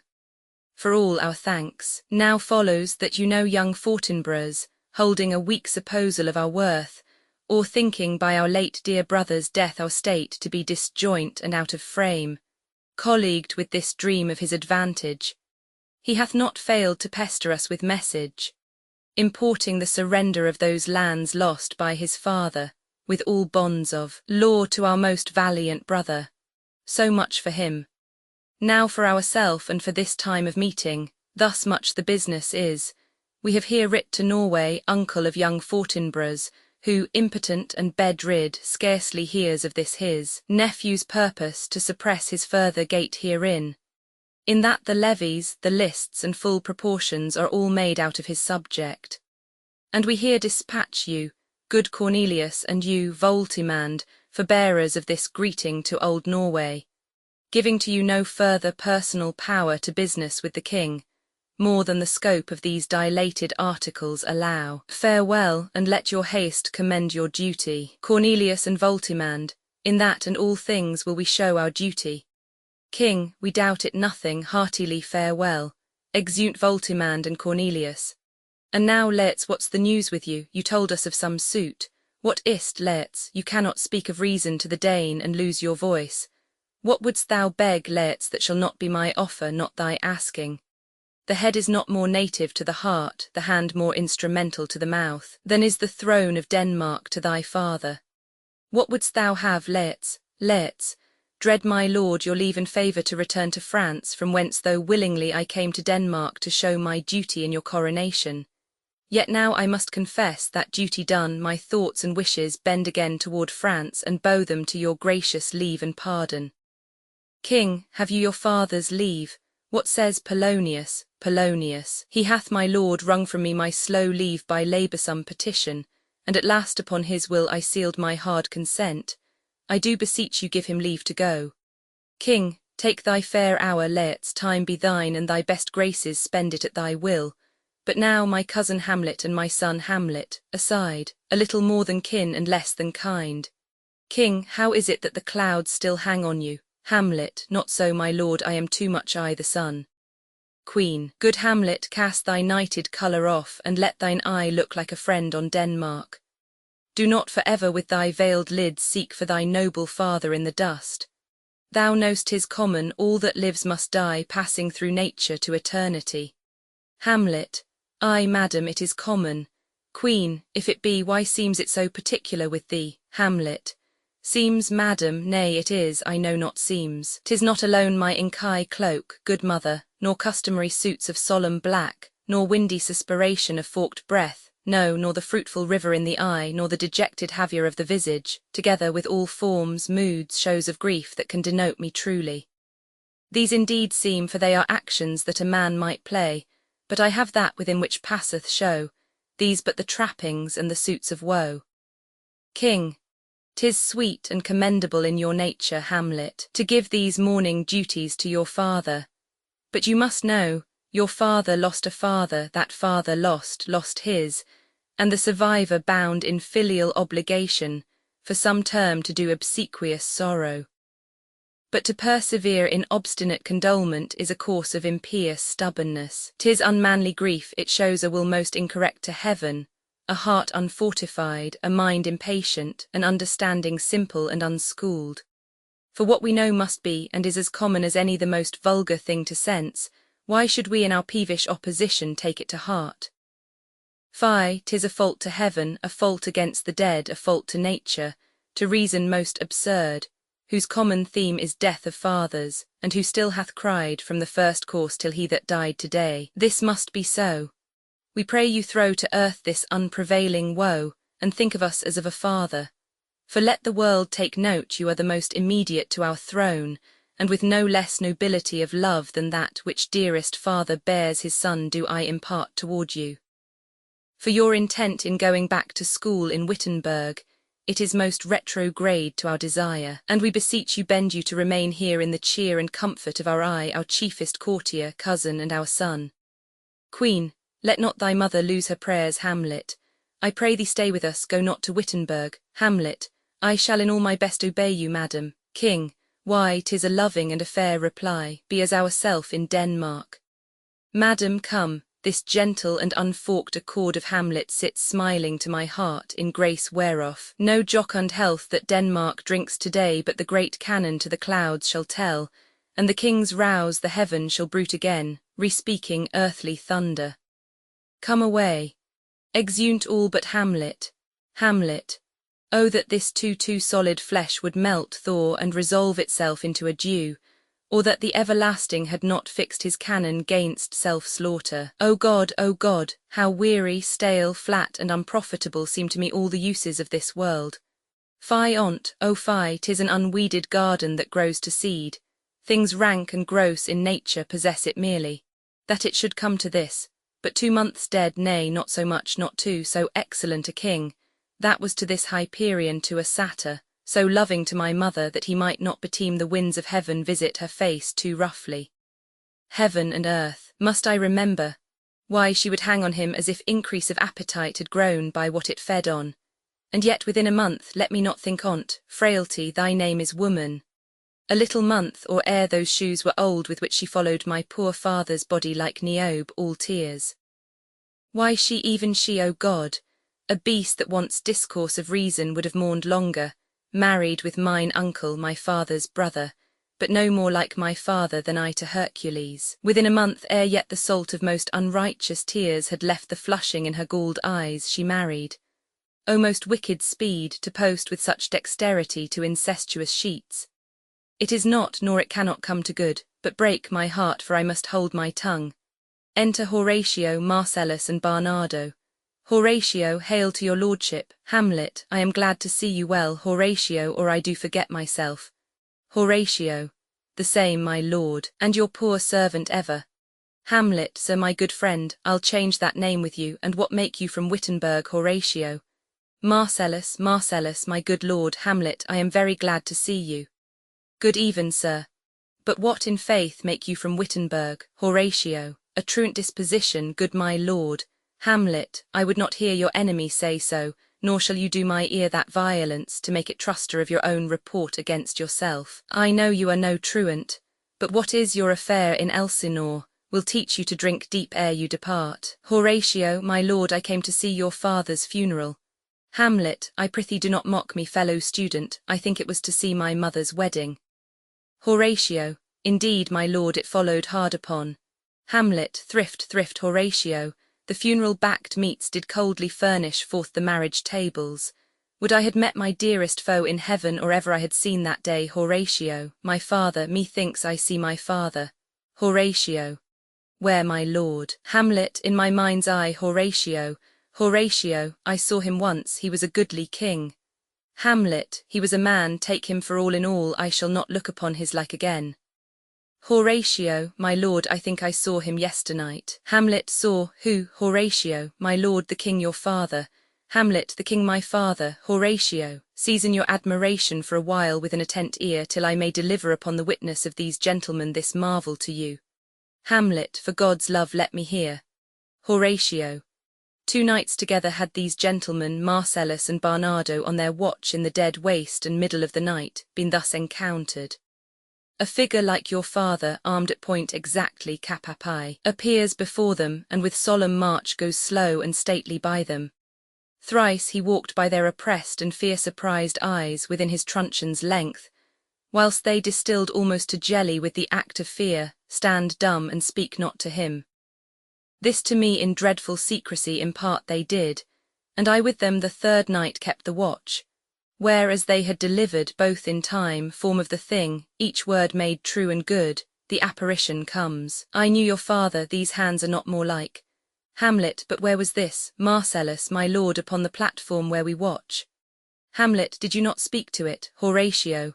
My lord, I did, but answer made it none, yet once methought it lifted up it head and did address itself to motion like as it would speak. But even then the morning cock crew loud, and at the sound it shrunk in haste away and vanished from our sight. Hamlet, 'tis very strange. Horatio, as I do live, my honoured lord, 'tis true, and we did think it writ down in our duty to let you know of it. Hamlet, indeed, sirs, but this troubles me. Hold you the watch tonight, Marcellus and Barnardo, we do, my lord. Hamlet, armed say you, both. Armed, my lord. Hamlet, from top to toe, both, my lord, from head to foot. Hamlet, then saw you not his face, Horatio? Oh yes, my lord, he wore his beaver up. Hamlet, what looked he frowningly? Horatio, a countenance more in sorrow than in anger. Hamlet, pale or red? Horatio, nay, very pale. Hamlet, and fixed his eyes upon you. Horatio, most constantly. Hamlet, I would I had been there. Horatio, it would have much amazed you. Hamlet, very like, stayed it long. Horatio, while one with moderate haste might tell 100. Marcellus and Barnardo. Longer, Horatio, not when I sought. Hamlet, his beard was grizzled, no. Horatio, it was, as I have seen it in his life, a sable silvered. Hamlet, I will watch tonight. Perchance 'twill walk again. Horatio, I warrant you it will. Hamlet, if it assume my noble father's person, I'll speak to it, though hell itself should gape and bid me hold my peace. I pray you all, if you have hitherto concealed this sight, let it be tenable in your silence still, and whatsoever else shall hap tonight, give it an understanding but no tongue. I will requite your loves, so fare ye well. Upon the platform 'twixt 11 and 12 I'll visit you. All, our duty to your honour. Hamlet, your loves as mine to you, farewell. Exeunt Horatio, Marcellus and Barnardo. My father's spirit in arms, all is not well, I doubt some foul play would the night were come, till then sit still my soul, foul deeds will rise, though all the earth o'erwhelm them to men's eyes. Exit, scene Roman 3, a room in Polonius's house. Enter Laertes and Ophelia. Laertes, my necessaries are embarked, farewell, and sister, as the winds give benefit, and convoy is assistant, do not sleep, but let me hear from you. Ophelia, do you doubt that, Laertes? For Hamlet and the trifling of his favour hold it a fashion and a toy in blood, a violet in the youth of primy nature, forward not permanent, sweet not lasting, the perfume and suppliance of a minute, no more. Ophelia, no more but so. Laertes, think it no more. For nature crescent does not grow alone in thews and bulk, but as this temple waxes, the inward service of the mind and soul grows wide withal. Perhaps he loves you now, and now no soil nor cortal doth besmirch the virtue of his will. But you must fear, his greatness weighed, his will is not his own. For he himself is subject to his birth. He may not, as unvalued persons do, carve for himself, for on his choice depends the sanctity and health of this whole state, and therefore must his choice be circumscribed unto the voice and yielding of that body whereof he is the head. Then if he says he loves you, it fits your wisdom so far to believe it as he in his particular act and place may give his saying deed, which is no further than the main voice of Denmark goes withal. Then weigh what loss your honour may sustain if with too credent ere you list his songs, or lose your heart, or your chaste treasure open to his unmastered importunity. Fear it, Ophelia, fear it, my dear sister, and keep you in the rear of your affection, out of the shot and danger of desire. The chariest maid is prodigal enough if she unmask her beauty to the moon. Virtue itself scapes not calumnious strokes. The canker galls the infants of the spring too oft before their buttons be disclosed, and in the morn and liquid dew of youth contagious blastments are most imminent. Be wary then, best safety lies in fear. Youth to itself rebels, though none else near. Ophelia, I shall th effect of this good lesson keep as watchman to my heart, but good my brother, do not as some ungracious pastors do, show me the steep and thorny way to heaven, whilst like a puffed and reckless libertine himself the primrose path of dalliance treads, and recks not his own rede. Laertes, Oh, fear me not, I stay too long, but here my father comes, enter Polonius. A double blessing is a double grace, occasion smiles upon a second leave, Polonius. Yet here let's aboard for shame. The wind sits in the shoulder of your sail, and you are stayed for. There my blessing with you, laying his hand on Laertes' head, and these few precepts in thy memory look thou character. Give thy thoughts no tongue, nor any unproportioned thought his act. Be thou familiar, but by no means vulgar. Those friends thou haste, and their adoption tried, grapple them unto thy soul with hoops of steel, but do not dull thy palm with entertainment of each new-hatched, unfledged comrade. Beware of entrance to a quarrel, but being in, bear't that th opposed may beware of thee. Give every man thine ear, but few thy voice, take each man's censure, but reserve thy judgment. Costly thy habit as thy purse can buy, but not expressed in fancy, rich, not gaudy, for the apparel oft proclaims the man, and they in France of the best rank and station are of a most select and generous chief in that. Neither a borrower nor a lender be, for loan oft loses both itself and friend, and borrowing dulls the edge of husbandry. This above all, to thine own self be true, and it must follow as the night the day, thou canst not then be false to any man. Farewell, my blessing season this in thee. Laertes, most humbly do I take my leave, my lord Polonius. The time invites you, go your servants tend. Laertes, farewell Ophelia, and remember well what I have said to you. Ophelia, 'tis in my memory locked, and you yourself shall keep the key of it. Laertes, farewell, exit, Polonius. What is't, Ophelia, he hath said to you, Ophelia, so please you? Something touching the Lord Hamlet. Polonius. Marry, well bethought, 'tis told me he hath very oft of late given private time to you, and you yourself have of your audience been most free and bounteous. If it be so, as so 'tis put on me, and that in way of caution, I must tell you do not understand yourself so clearly as it behoves my daughter and your honour. What is between you? Give me up the truth, Ophelia. He hath, my lord, of late made many tenders of his affection to me. Polonius. Affection, pooh, you speak like a green girl unsifted in such perilous circumstance. Do you believe his tenders as you call them? Ophelia, I do not know, my lord, what I should think. Polonius. Marry, I'll teach you, think yourself a baby, that you have ta'en these tenders for true pay which are not sterling. Tender yourself more dearly, or, not to crack the wind of the poor phrase, running it thus, you'll tender me a fool. Ophelia, my lord, he hath importuned me with love in honourable fashion. Polonius. Ay, fashion you may call it, go to, Ophelia, and hath given countenance to his speech, my lord, with almost all the holy vows of heaven. Polonius. Ay, springes to catch woodcocks. I do know when the blood burns, how prodigal the soul lends the tongue vows. These blazes, daughter, giving more light than heat, extinct in both, even in their promise, as it is making, you must not take for fire. From this time be something scanter of your maiden presence, set your entreatments at a higher rate than a command to parley. For Lord Hamlet believes so much in him that he is young, and with a larger tether may he walk than may be given you. In few, Ophelia, do not believe his vows, for they are brokers, not of that dye which their investments show, but mere implorators of unholy suits, breathing like sanctified and pious bawds, the better to beguile. This is for all. I would not, in plain terms, from this time forth have you so slander any moment leisure as to give words or talk with the Lord Hamlet. Look tot, I charge you, come your ways. Ophelia, I shall obey, my lord. Exeunt. Scene Roman 4, the platform. Enter Hamlet, Horatio and Marcellus. Hamlet, the air bites shrewdly, it is very cold. Horatio, it is a nipping and an eager air. Hamlet, what hour now? Horatio, I think it lacks of 12. Marcellus, no, it is struck. Horatio, indeed, I heard it not. It then draws near the season wherein the spirit held his wont to walk. A flourish of trumpets and ordnance shot off within.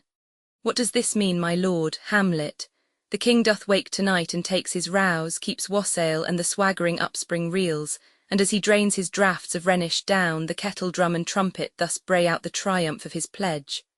Horatio, is it a custom, Hamlet? I marry is't, and to my mind, though I am native here and to the manor born, it is a custom, more honoured in the breach than the observance. This heavy-headed revel east and west makes us traduct and taxed of other nations. They cleap us drunkards, and with swinish phrase soil our addition. And indeed it takes from our achievements, though performed at height, the pith and marrow of our attribute. So oft it chances in particular men that for some vicious mole of nature in them, as in their birth, wherein they are not guilty, since nature cannot choose his origin, by their o'ergrowth of some complexion, oft breaking down the pales and forts of reason, or by some habit that too much o'erleavens the form of plausive manners, that these men, carrying, I say, the stamp of one defect, being nature's livery or fortune's star, his virtues else, be they as pure as grace, as infinite as man may undergo, shall in the general censure take corruption from that particular fault. The dram of evil doth all the noble substance of a doubt to his own scandal. Horatio, look my lord it comes, enter Ghost, Hamlet, angels and ministers of grace defend us. Be thou a spirit of health or goblin damned, bring with the airs from heaven or blasts from hell, be thy intents wicked or charitable, thou comest in such a questionable shape that I will speak to thee. I'll call thee Hamlet, king, father, royal Dane. Oh, answer me, let me not burst in ignorance, but tell why thy canonized bones, hearsed in death, have burst their cerements, why the sepulchre, wherein we saw thee quietly inurned, hath opt his ponderous and marble jaws to cast thee up again. What may this mean that thou, dead corse again in complete steel, revisit'st thus the glimpses of the moon, making night hideous, and we fools of nature so horridly to shake our disposition with thoughts beyond the reaches of our souls? Say, why is this? Wherefore? What should we do? Ghost beckons Hamlet. Horatio, it beckons you to go away with it, as if it some impartment did desire to you alone. Marcellus, look with what courteous action it waves you to a more removed ground, but do not go with it. Horatio, no, by no means. Hamlet, it will not speak, then will I follow it. Horatio, do not, my lord. Hamlet, why, what should be the fear? I do not set my life at a pin's fee, and for my soul what can it do to that, being a thing immortal as itself? It waves me forth again. I'll follow it, Horatio. What if it tempt you toward the flood, my lord, or to the dreadful summit of the cliff that beetles o'er his base into the sea, and there assume some other horrible form which might deprive your sovereignty of reason and draw you into madness? Think of it. The very place puts toys of desperation, without more motive, into every brain that looks so many fathoms to the sea and hears it roar beneath. Hamlet, it waves me still. Go on, I'll follow thee. Marcellus, you shall not go, my lord. Hamlet, hold off your hands. Horatio, be rolled, you shall not go. Hamlet, my fate cries out and makes each petty artery in this body as hardy as the Nemean lion's nerve. Ghost beckons, still am I called. Unhand me, gentlemen, breaking free from them. By heaven, I'll make a ghost of him that lets me. I say away, go on, I'll follow thee. Exeunt Ghost and Hamlet. Horatio, he waxes desperate with imagination. Marcellus, let's follow. 'Tis not fit thus to obey him. Horatio, have after, to what issue will this come? Marcellus, something is rotten in the state of Denmark. Horatio, heaven will direct it. Marcellus, nay, let's follow him. Exeunt. Scene V, a more remote part of the castle. Enter Ghost and Hamlet. Hamlet, whither wilt thou lead me? Speak, I'll go no further. Ghost, mark me. Hamlet, I will. Ghost, my hour is almost come, when I to sulphurous and tormenting flames must render up myself. Hamlet, alas, poor Ghost. Ghost, pity me not, but lend thy serious hearing to what I shall unfold. Hamlet, speak, I am bound to hear. Ghost, so art thou to revenge when thou shalt hear. Hamlet, what, Ghost? I am thy father's spirit, doomed for a certain term to walk the night, and for the day confined to fast in fires, till the foul crimes done in my days of nature are burnt and purged away. But that I am forbid to tell the secrets of my prison house, I could a tale unfold whose lightest word would harrow up thy soul. Freeze thy young blood, make thy two eyes like stars start from their spheres, thy knotted and combined locks to part, and each particular hair to stand on end like quills upon the fretful porpentine. But this eternal blazon must not be to ears of flesh and blood. List, list, O list, if thou didst ever thy dear father love. Hamlet, O God. Ghost, revenge his foul and most unnatural murder. Hamlet, murder. Ghost, murder most foul as in the best it is, but this most foul, strange and unnatural. Hamlet, haste me to note that I, with wings as swift as meditation or the thoughts of love, may sweep to my revenge. Ghost, I find thee apt, and duller shouldst thou be than the fat weed that rots itself in ease on Lethe wharf, wouldst thou not stir in this. Now, Hamlet, here, 'tis given out that, sleeping in my orchard, a serpent stung me, so the whole ear of Denmark is by a forged process of my death rankly abuzzed. But know thou, noble youth, the serpent that did sting thy father's life now wears his crown.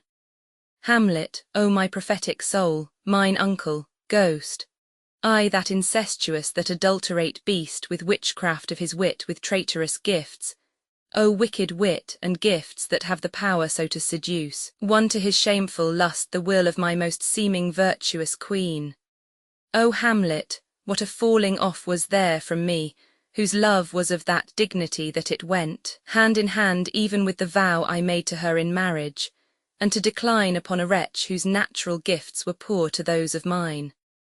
But virtue, as it never will be moved, though lewdness caught it in a shape of heaven, so lust, though to a radiant angel linked, will sate itself in a celestial bed and prey on garbage.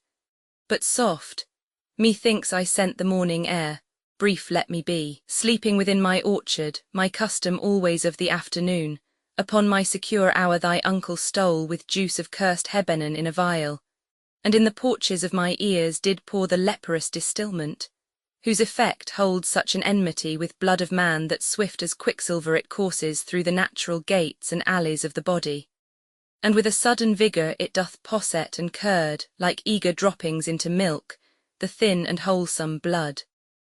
So did it mine, and a most instant tetter barked about, most Lazar-like, with vile and loathsome crust all my smooth body. Thus was I sleeping by a brother's hand of life, of crown, of queen at once dispatched, cut off even in the blossoms of my sin, unhouselled, disappointed, unanaled, no reckoning made but sent to my account with all my imperfections on my head. O horrible, most horrible! If thou haste nature in thee, bear it not, let not the royal bed of Denmark be a couch for luxury and damned incest. But howsoever thou pursust this act, taint not thy mind, nor let thy soul contrive against thy mother aught. Leave her to heaven, and to those thorns that in her bosom lodge to prick and sting her. Fare thee well at once. The glowworm shows the matin to be near, and gins to pale his uneffectual fire. Adieu, adieu, adieu, remember me. Exit, Hamlet, O all you host of heaven, O earth, what else? And shall I couple hell? O fie, hold my heart, and you my sinews, grow not instant old, but bear me stiffly up. Remember thee, I thou poor ghost, while memory holds a seat in this distracted globe. Remember thee, yea, from the table of my memory I'll wipe away all trivial fond records, all sores of books, all forms, all pressures past, that youth and observation copied there. And thy commandment all alone shall live within the book and volume of my brain, unmixed with baser matter. Yes, by heaven, O most pernicious woman! O villain, villain, smiling damned villain!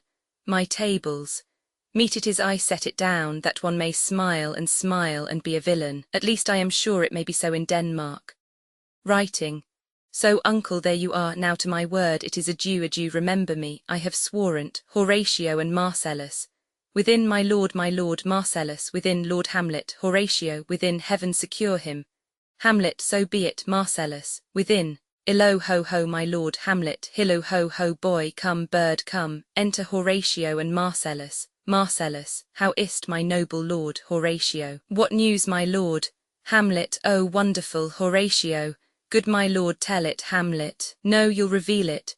Horatio, not I, my lord, by heaven. Marcellus, nor I, my lord. Hamlet, how say you then, would heart of man once think it?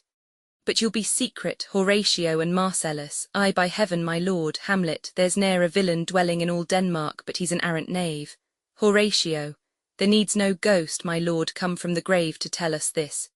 Hamlet, why, right, you are either right, and so, without more circumstance at all, I hold it fit that we shake hands and part. You as your business and desire shall point you, for every man hath business and desire such as it is. And for my own poor part, look you, I'll go pray. Horatio. These are but wild and whirling words, my lord. Hamlet, I'm sorry they offend you heartily, yes faith, heartily. Horatio. there's no offence, my lord Hamlet. Yes, by St. Patrick, but there is, Horatio, and much offence too. Touching this vision here, it is an honest ghost that let me tell you, for your desire to know what is between us, or master it as you may. And now, good friends, as you are friends, scholars and soldiers, give me one poor request. Horatio, what is't, my lord? We will, Hamlet, never make known what you have seen tonight. Horatio and Marcellus, my lord, we will not. Hamlet, nay, but swear't. Horatio, in faith, my lord, not I. Marcellus, nor I, my lord, in faith. Hamlet, upon my sword. Marcellus, we have sworn, my lord, already. Hamlet, indeed, upon my sword, indeed. Ghost cries under the stage, swear. Hamlet, ha ha, boy, say'st thou so?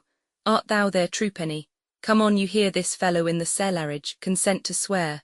Horatio, propose the oath, my lord. Hamlet, never to speak of this that you have seen. Swear by my sword. Ghost, beneath, swear. Hamlet, hicket you beak, then we'll shift our ground. Come hither, gentlemen, and lay your hands again upon my sword, never to speak of this that you have heard. Swear by my sword. Ghost, beneath, swear. Hamlet, well said. Old mole, canst work it shirth so fast? A worthy Peona, once more remove, good friends. Horatio, O day and night, but this is wondrous strange. Hamlet, and therefore as a stranger give it welcome.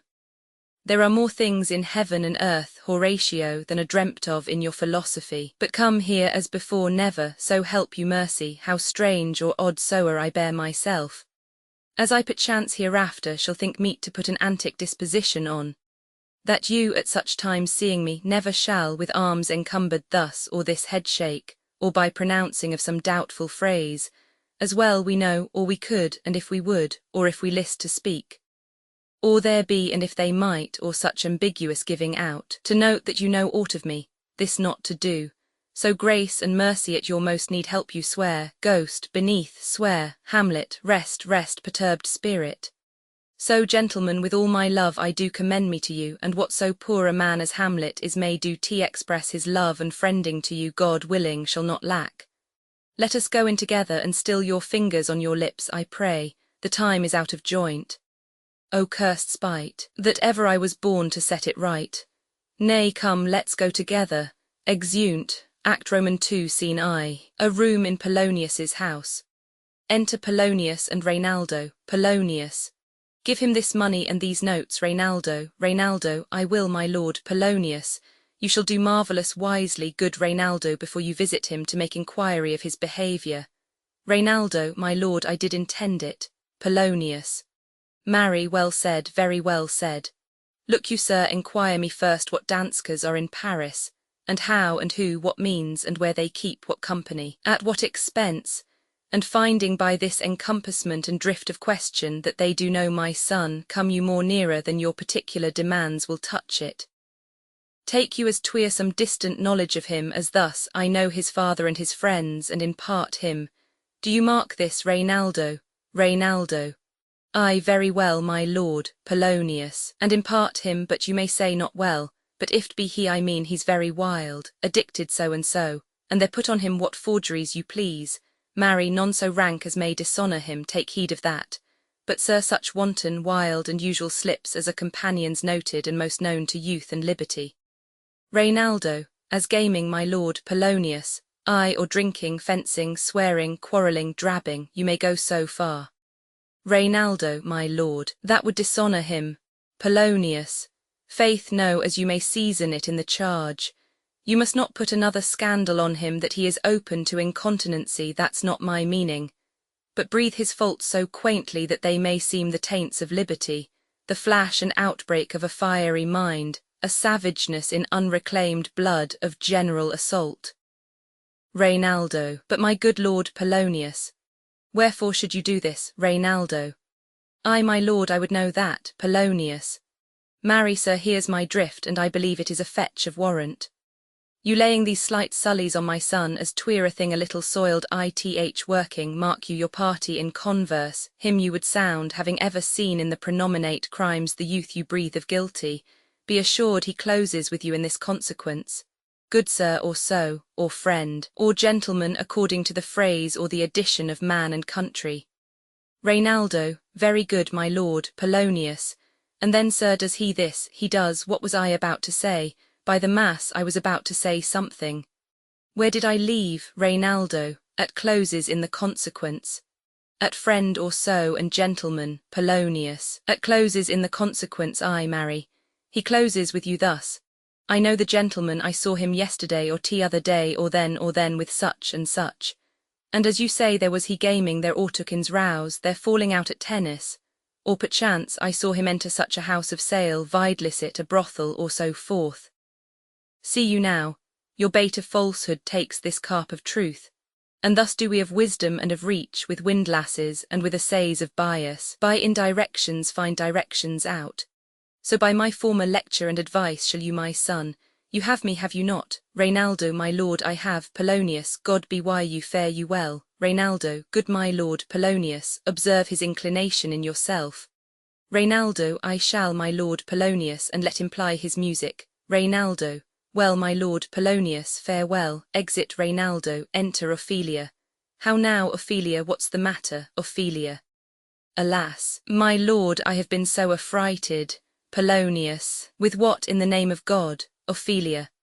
My lord, as I was sewing in my chamber, Lord Hamlet with his doublet all unbracked, no hat upon his head, his stockings fouled, ungartered, and down-jived to his ankle, pale as his shirt, his knees knocking each other, and with a look so piteous in purport as if he had been loosed out of hell to speak of horrors, he comes before me. Polonius, mad for thy love, Ophelia, my lord, I do not know, but truly I do fear it. Polonius, what said he, Ophelia? He took me by the wrist and held me hard, then goes he to the length of all his arm, and with his other hand thus o'er his brow, he falls to such perusal of my face as he would draw it. Long stayed he so at last, a little shaking of mine arm, and thrice his head thus waving up and down, he raised a sigh so piteous and profound as it did seem to shatter all his bulk and end his being. That done, he lets me go, and with his head over his shoulder turned he seemed to find his way without his eyes, for out o' doors he went without their help, and to the last bended their light on me. Polonius, come go with me, I will go seek the king. This is the very ecstasy of love, whose violent property fordoes itself and leads the will to desperate undertakings, as oft as any passion under heaven that does afflict our natures. I am sorry, what, have you given him any hard words of late, Ophelia? No, my good lord, but as you did command, I did repel his letters and denied his access to me. Polonius, that hath made him mad. I am sorry that with better heed and judgment, I had not quoted him. I feared he did but trifle and meant to wreck thee, but beshrew my jealousy. It seems it is as proper to our age to cast beyond ourselves in our opinions as it is common for the younger sort to lack discretion. Come, go we to the king. This must be known, which being kept close might move more grief to hide than hate to utter love. Exeunt, scene Roman 2, a room in the castle. Enter King, Queen, Rosencrantz, Guildenstern, and attendants. King, welcome, dear Rosencrantz and Guildenstern. Moreover that we much did long to see you, the need we have to use you did provoke our hasty sending. Something have you heard of Hamlet's transformation? So I call it, since nor th exterior nor the inward man resembles that it was. What it should be more than his father's death, that thus hath put him so much from th understanding of himself, I cannot dream of. I entreat you both that, being of so young days brought up with him, and since so neighboured to his youth and humour, that you vouchsafe your rest here in our court some little time, so by your companies to draw him on to pleasures and to gather, so much as from occasion you may glean, whether aught to us unknown afflicts him thus that opened lies within our remedy. Queen, good gentleman, he hath much talked of you, and sure I am, 2 men there are not living to whom he more adheres. If it will please you to show us so much gentry and goodwill as to expend your time with us a while, for the supply and profit of our hope, your visitation shall receive such thanks as fits a king's remembrance. Rosencrantz, both your majesties might, by the sovereign power you have of us, put your dread pleasures more into command than to entreaty. Guildenstern, we both obey, and here give up ourselves in the full bent, to lay our service freely at your feet to be commanded. King, thanks Rosencrantz and gentle Guildenstern. Queen, thanks Guildenstern and gentle Rosencrantz, and I beseech you instantly to visit my too much changed son. Go, some of you, and bring these gentlemen where Hamlet is. Guildenstern, heavens make our presence and our practices pleasant and helpful to him. Queen, aye, amen, exeunt Rosencrantz, Guildenstern, and some attendants. Enter Polonius. Polonius. Ambassadors from Norway, my good lord, are joyfully returned. King, thou still hast been the father of good news. Polonius, have I, my lord, assure you, my good liege, I hold my duty as I hold my soul, both to my God and to my gracious king, and I do think, or else this brain of mine hunts not the trail of policy so sure as it hath us to do, that I have found the very cause of Hamlet's lunacy. King, O speak of that do I long to hear. Polonius, give first admittance to ambassadors, my news shall be the fruit to that great feast. King, thyself do grace to them and bring them in. Exit Polonius. He tells me, my sweet queen, that he hath found the head and source of all your son's distemper. Queen, I doubt it is no other but the main, his father's death and our o'erhasty marriage. King, well, we shall sift him. Enter Polonius with Voltimand and Cornelius. Welcome, my good friends. Say, Voltimand, what from our brother Norway, Voltimand, most fair return of greetings and desires.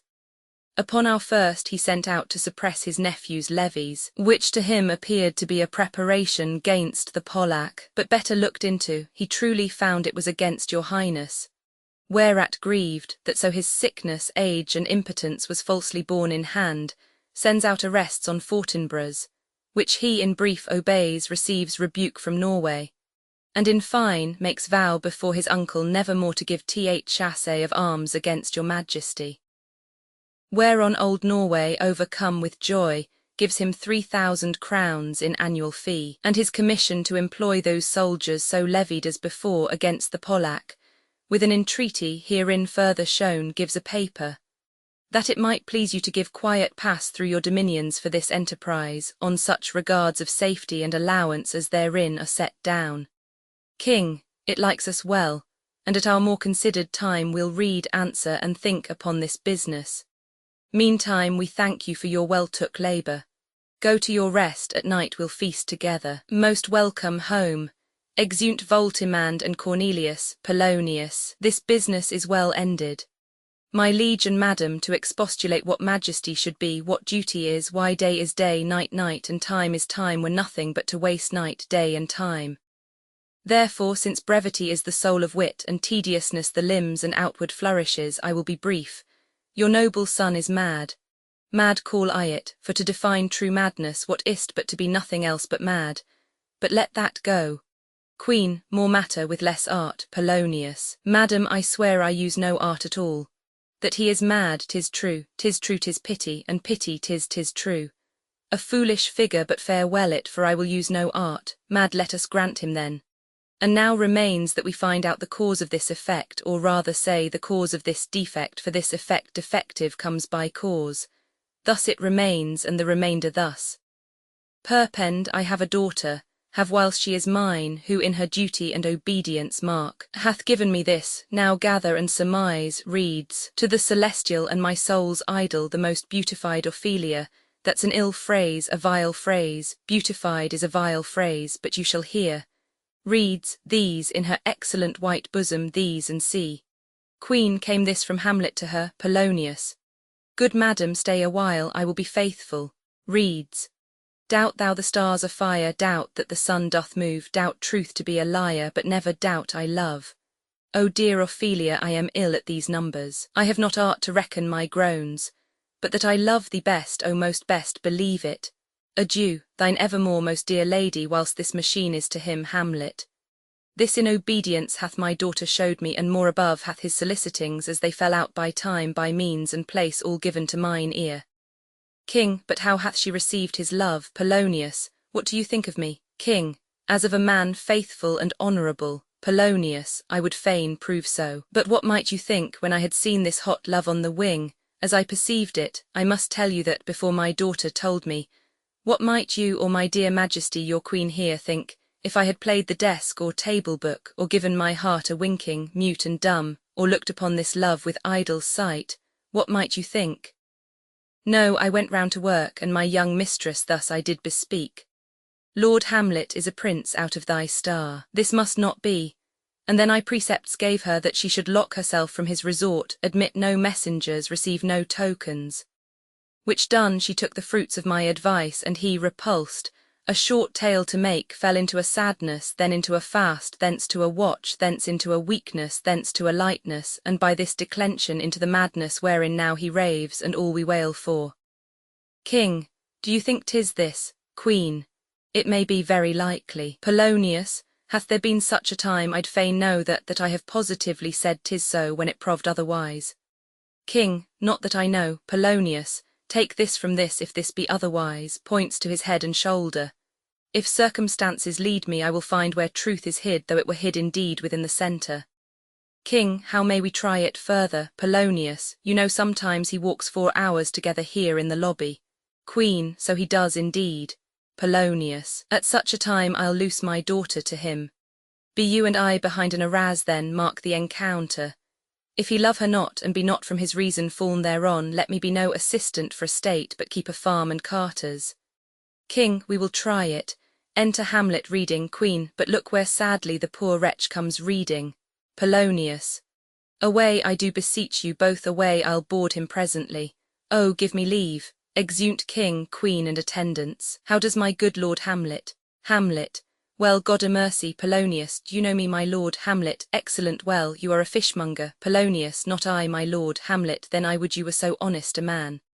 Polonius, honest, my Lord. Hamlet, I, sir, to be honest as this world goes, is to be one man picked out of 10,000.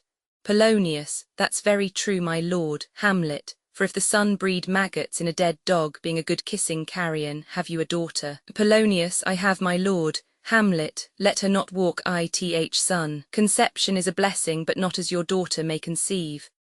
Friend, look tot. Polonius, how say you by that? Aside, still harping on my daughter, yet he knew me not at first, he said I was a fishmonger. He is far gone, and truly in my youth I suffered much extremity for love, very near this. I'll speak to him again. What do you read, my Lord? Hamlet, words, words, words. Polonius, what is the matter, my Lord? Hamlet, between who? Polonius, I mean the matter that you read, my Lord. Hamlet, slanders, sir. For the satirical slave says here that old men have grey beards, that their faces are wrinkled, their eyes purging thick amber and plum-tree gum, and that they have a plentiful lack of wit, together with most weak hams. All which, sir, though I most powerfully and potently believe, yet I hold it not honesty to have it thus set down. For you yourself, sir, should be old as I am, if like a crab you could go backward. Polonius, aside, though this be madness, yet there is method in't. Will you walk out of the air, my Lord? Hamlet, into my grave? Polonius, indeed that is out o' the air. Aside, how pregnant sometimes his replies are. A happiness that often madness hits on, which reason and sanity could not so prosperously be delivered of. I will leave him and suddenly contrive the means of meeting between him and my daughter. My honourable lord, I will most humbly take my leave of you. Hamlet, you cannot, sir, take from me anything that I will more willingly part withal, except my life, except my life, except my life. Polonius, fare you well, my lord. Hamlet, these tedious old fools. Enter Rosencrantz and Guildenstern. Polonius, you go to seek the Lord Hamlet, there he is. Rosencrantz to Polonius. God save you, sir. Exit Polonius.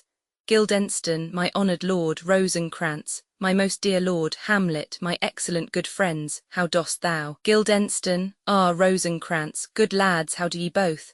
Rosencrantz, as the indifferent children of the earth. Guildenstern, happy in that we are not over happy, on fortune's cap we are not the very button. Hamlet, nor the soles of her shoe. Rosencrantz, neither, my lord. Hamlet, then you live about her waist, or in the middle of her favours. Guildenstern, faith, her privates we. Hamlet, in the secret parts of fortune. Oh, most true, she is a strumpet. What's the news? Rosencrantz, none, my lord, but that the world's grown honest. Hamlet, then is doomsday near, but your news is not true. Let me question more in particular. What have you, my good friends, deserved at the hands of fortune, that she sends you to prison hither? Guildenstern, prison, my lord. Hamlet, Denmark's a prison. Rosencrantz, then is the world one. Hamlet, a goodly one, in which there are many confines, wards, and dungeons, Denmark being one oth worst. Rosencrantz, we think not so, my lord. Hamlet, why, then 'tis none to you, for there is nothing either good or bad, but thinking makes it so. To me it is a prison, Rosencrantz. Why then your ambition makes it one, 'tis too narrow for your mind. Hamlet, O God, I could be bounded in a nutshell and count myself a king of infinite space were it not that I have bad dreams. Guildenstern, which dreams indeed are ambition, for the very substance of the ambitious is merely the shadow of a dream. Hamlet, a dream itself is but a shadow. Rosencrantz, truly, and I hold ambition of so airy and light a quality that it is but a shadow's shadow. Hamlet, then are our beggars' bodies and our monarchs and outstretched heroes the beggars' shadows. Shall we to th court, for by my fay I cannot reason, Rosencrantz and Guildenstern will wait upon you. Hamlet, no such matter. I will not sort you with the rest of my servants, for to speak to you like an honest man I am most dreadfully attended. But, in the beaten way of friendship, what make you at Elsinore, Rosencrantz? To visit you, my lord, no other occasion. Hamlet, beggar that I am even poor in thanks, but I thank you. And sure, dear friends, my thanks are too dear a halfpenny. Were you not sent for? Is it your own inclining? Is it a free visitation? Come, deal justly with me. Come, nay, speak, Guildenstern. What should we say, my lord? Hamlet, why, anything but to the purpose. You were sent for, and there is a kind of confession in your looks which your modesties have not craft enough to colour. I know the good king and queen have sent for you, Rosencrantz. To what end, my lord? Hamlet, that you must teach me. But let me conjure you by the rights of our fellowship, by the consonancy of our youth, by the obligation of our ever-preserved love, and by what more dear a better proposer could charge you withal, be even and direct with me, whether you were sent for or no. Rosencrantz to Guildenstern, what say you? Hamlet, aside, nay then I have an eye of you. If you love me, hold not off. Guildenstern, my lord, we were sent for. Hamlet, I will tell you why. So shall my anticipation prevent your discovery, and your secrecy to the king and queen moult no feather. I have of late, but wherefore I know not, lost all my mirth, foregone all custom of exercises. And indeed it goes so heavily with my disposition that this goodly frame the earth seems to me a sterile promontory. This most excellent canopy the air, look you, this brave o'erhanging firmament, this majestical roof fretted with golden fire. Why, it appears no other thing to me than a foul and pestilent congregation of vapours. What a piece of work is man, how noble in reason, how infinite in faculties, in form and moving, how express and admirable. In action how like an angel, in apprehension how like a god. The beauty of the world, the paragon of animals. And yet to me what is this quintessence of dust? Man delights not me, no, nor woman neither, though by your smiling you seem to say so. Rosencrantz, my lord, there was no such stuff in my thoughts. Hamlet, why did you laugh then when I said man delights not me? Rosencrantz, to think, my lord, if you delight not in man, what Lenten entertainment the players shall receive from you. We coated them on the way, and hither are they coming to offer you service. Hamlet, he that plays the king shall be welcome.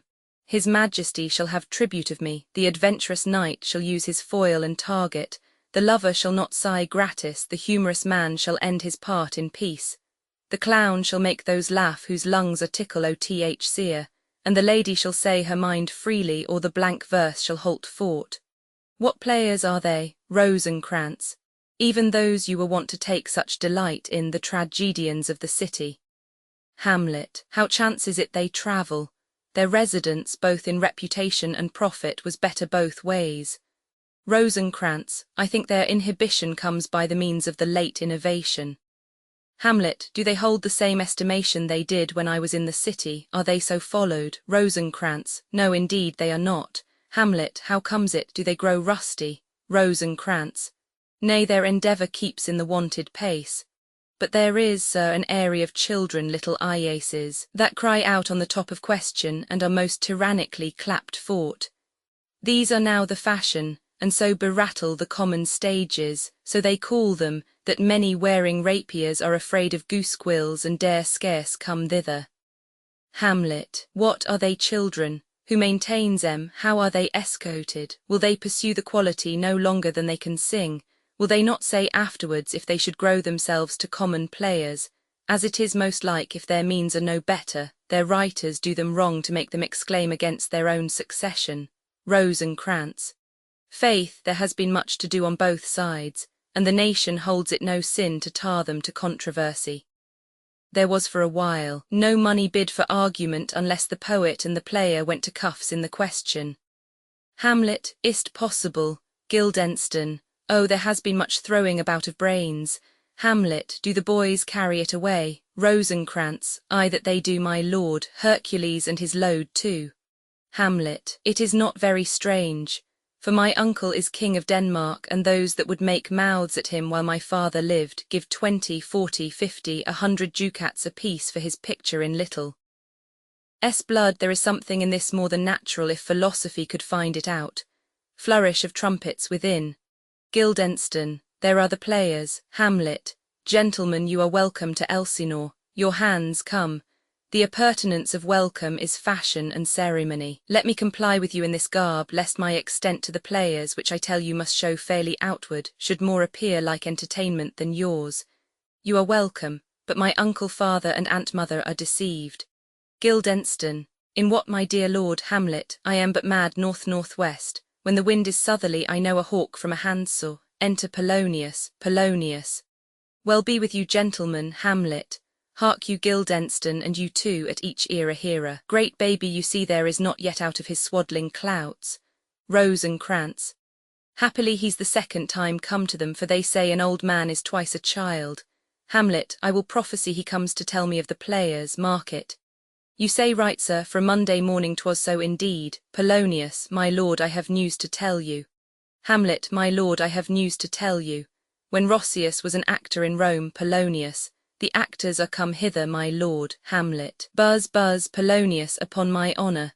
Hamlet, then came each actor on his ass. Polonius, the best actors in the world, either for tragedy, comedy, history, pastoral, pastoral, comical, historical, pastoral, tragical, historical, tragical, comical, historical, pastoral, scene individable, or poem unlimited. Seneca cannot be too heavy, nor Plautus too light, for the law of writ and the liberty. These are the only men. Hamlet, O Jephthah, judge of Israel, what a treasure hadst thou! Polonius, what treasure had he, my lord? Hamlet, why, one fair daughter, and no more, the which he loved passing well. Polonius, aside, still on my daughter. Hamlet, am I not right, old Jephthah? Polonius, if you call me Jephthah, my lord, I have a daughter that I love passing well.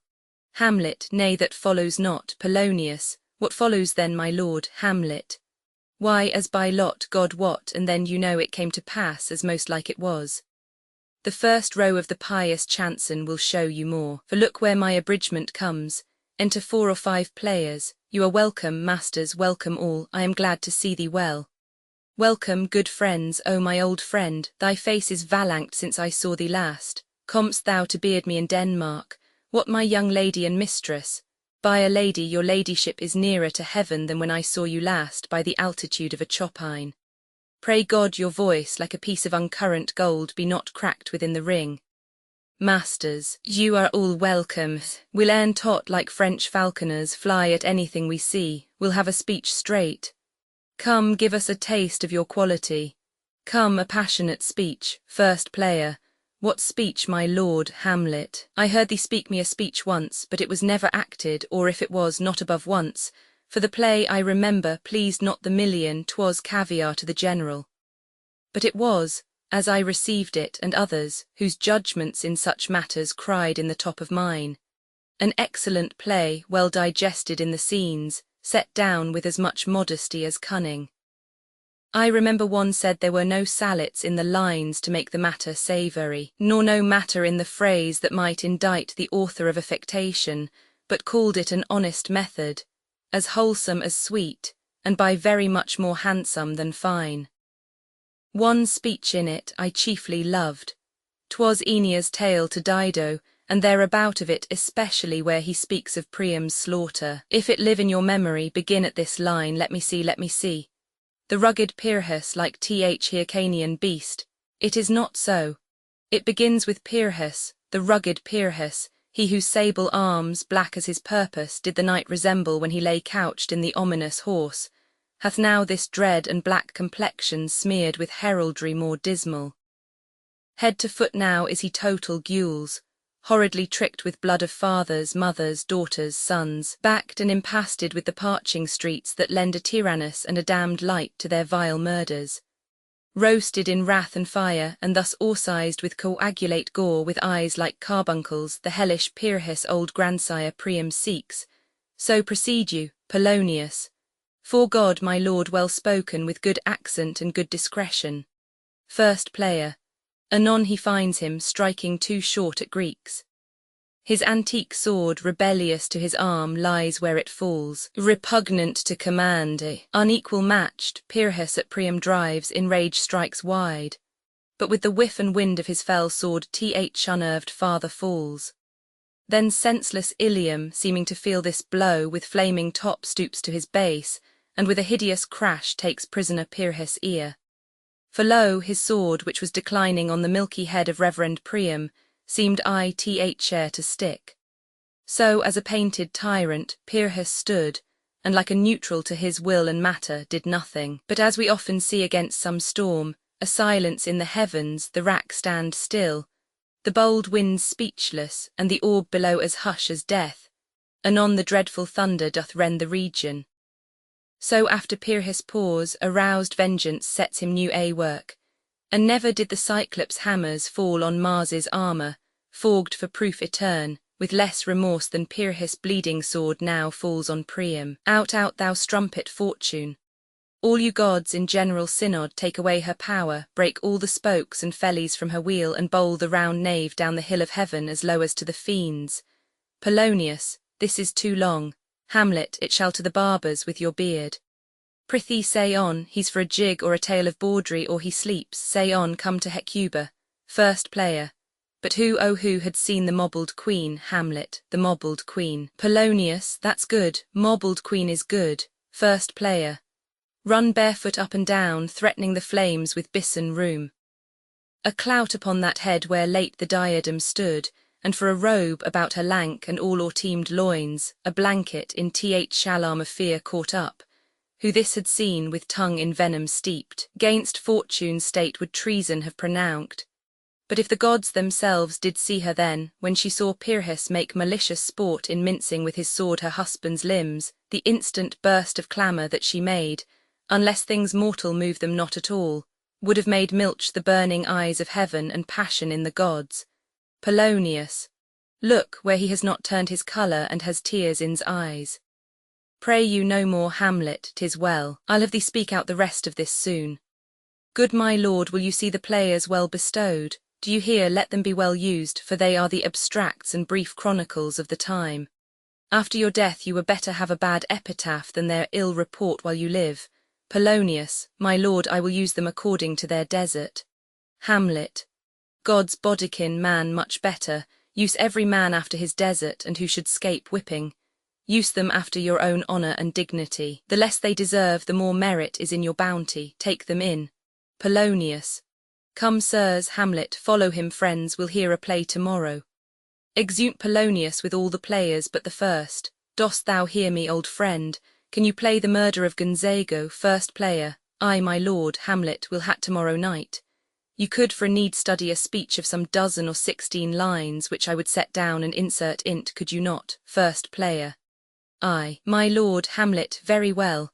Follow that lord, and look you mock him not. Exit first player. To Rosencrantz and Guildenstern, my good friends, I'll leave you till night. You are welcome to Elsinore, Rosencrantz, good my lord. Exeunt Rosencrantz and Guildenstern. Hamlet. I, so God be why ye, now I am alone. Oh, what a rogue and peasant slave am I!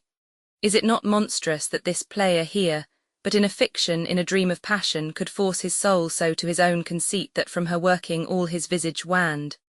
Tears in his eyes, distraction in's aspect, a broken voice, and his whole function suiting with forms to his conceit, and all for nothing. For Hecuba, what's Hecuba to him, or he to Hecuba, that he should weep for her?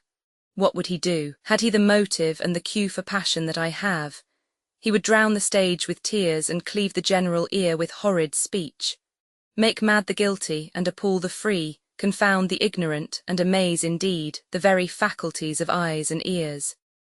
Yet I, a dull and muddy-mettled rascal, peak like John a dreams, unpregnant of my cause, and can say nothing. No, not for a king upon whose property and most dear life a damned defeat was made. Am I a coward, who calls me villain, breaks my pate across, plucks off my beard and blows it in my face, tweaks me by the nose, gives me the lie-ith throat as deep as to the lungs? Who does me this? Ha, swounds, I should take it, for it cannot be but I am pigeon-livered and lack gall to make oppression bitter, or ere this I should have fatted all the region kites with this slave's offal. Bloody, bawdy villain, remorseless, treacherous, lecherous, kindless villain. O vengeance! Why, what an ass am I! This is most brave, that I, the son of a dear father murdered, prompted to my revenge by heaven and hell, must like a whore unpack my heart with words and fall a-cursing like a very drab, a scullion. Fie upon't.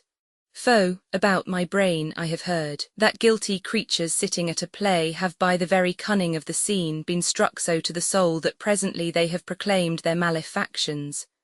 For murder, though it have no tongue, will speak with most miraculous organ.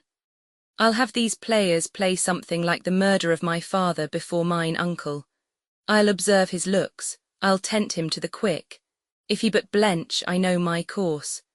The spirit that I have seen may be the devil, and the devil hath power to assume a pleasing shape, yea, and perhaps out of my weakness and my melancholy, as he is very potent with such spirits, abuses me to damn me. I'll have grounds more relative than this. The play's the thing wherein I'll catch the conscience of the king. Exit, Act Roman 3 Scene I, a room in the castle. Enter King, Queen, Polonius, Ophelia, Rosencrantz, and Guildenstern.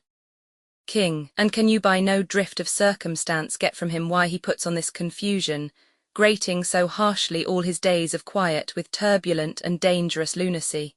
Rosencrantz, he does confess he feels himself distracted, but from what cause he will by no means speak. Guildenstern, nor do we find him forward to be sounded, but with a crafty madness keeps aloof when we would bring him on to some confession of his true state. Queen, did he receive you well? Rosencrantz, most like a gentleman. Guildenstern, but with much forcing of his disposition. Rosencrantz, niggard of question but of our demands most free in his reply. Queen, did you essay him to any pastime? Rosencrantz, madam, it so fell out that certain players we o'erwrought on the way. Of these we told him, and there did seem in him a kind of joy to hear of it. They are about the court, and as I think, they have already ordered this night to play before him. Apollonius, 'tis most true, and he beseeched me to entreat your majesties to hear and see the matter. King, with all my heart, and it doth much content me to hear him so inclined. Good gentlemen, give him a further edge, and drive his purpose on to these delights. Rosencrantz. We shall, my lord. Exeunt Rosencrantz and Guildenstern. King, sweet Gertrude, leave us too, for we have closely sent for Hamlet hither, that he as twere by accident may here affront Ophelia. Her father and myself, lawful espials, will so bestow ourselves that, seeing unseen, we may of their encounter frankly judge, and gather by him as he is behaved, if't be th affliction of his love or no that thus he suffers for. Queen, I shall obey you. And for your part, Ophelia, I do wish that your good beauties be the happy cause of Hamlet's wildness. So shall I hope your virtues will bring him to his wonted way again to both your honours. Ophelia. Madam, I wish it may. Exit Queen. Polonius, Ophelia, walk you here. Gracious, so please you, we will bestow ourselves. To Ophelia, read on this book that show of such an exercise may colour your loneliness. We are oft to blame in this, 'tis too much proved, that with devotion's visage and pious action we do sugar or the devil himself. King, aside, oh 'tis too true, how smart a lash that speech doth give my conscience. The harlot's cheek, beautied with plastering art, is not more ugly to the thing that helps it than is my deed to my most painted word. O heavy burden, Polonius, I hear him coming, let's withdraw my lord. Exeunt King and Polonius, enter Hamlet. Hamlet, to be or not to be, that is the question, whether 'tis nobler in the mind to suffer the slings and arrows of outrageous fortune, or to take arms against a sea of troubles and by opposing end them. To die, to sleep no more, and by a sleep to say we end the heartache and the thousand natural shocks that flesh is heir to, 'tis a consummation devoutly to be wished. To die, to sleep perchance to dream. Aye, there's the rub, for in that sleep of death what dreams may come, when we have shuffled off this mortal coil, must give us pause. There's the respect that makes calamity of so long life, for who would bear the whips and scorns of time, the oppressor's wrong, the proud man's contumely, the pangs of disprised love, the law's delay, the insolence of office, and the spurns that patient merit of the unworthy takes, when he himself might his quietus make with a bare bodkin? Who would these fardels bear to grunt and sweat under a weary life? But that the dread of something after death, the undiscovered country from whose bourne no traveller returns, puzzles the will, and makes us rather bear those ills we have than fly to others that we know not of. Thus conscience does make cowards of us all, and thus the native hue of resolution is sicklied o'er with the pale cast of thought, and enterprises of great pith and moment, with this regard their currents turn awry and lose the name of action. Soft you now the fair Ophelia, nymph, in thy orisons be all my sins remembered. Ophelia. Good my lord, how does your honour for this many a day? Hamlet. I humbly thank you, well. Ophelia. My lord, I have remembrances of yours that I have longed long to redeliver. I pray you now receive them. Hamlet. No, not I never gave you aught. Ophelia. My honoured lord, you know right well you did, and with them words of so sweet breath composed as made the things more rich, their perfume lost, take these again, for to the noble mind rich gifts wax poor when givers prove unkind. There, my lord. Hamlet. Ha ha. Are you honest? Ophelia. My lord. Hamlet. Are you fair? Ophelia. What means your lordship? Hamlet. That if you be honest and fair, your honesty should admit no discourse to your beauty. Ophelia. Could beauty, my lord, have better commerce than with honesty? Hamlet. Ay, truly, for the power of beauty will sooner transform honesty from what it is to a bawd than the force of honesty can translate beauty into his likeness. This was sometime a paradox, but now the time gives it proof. I did love you once, Ophelia. Indeed, my lord, you made me believe so.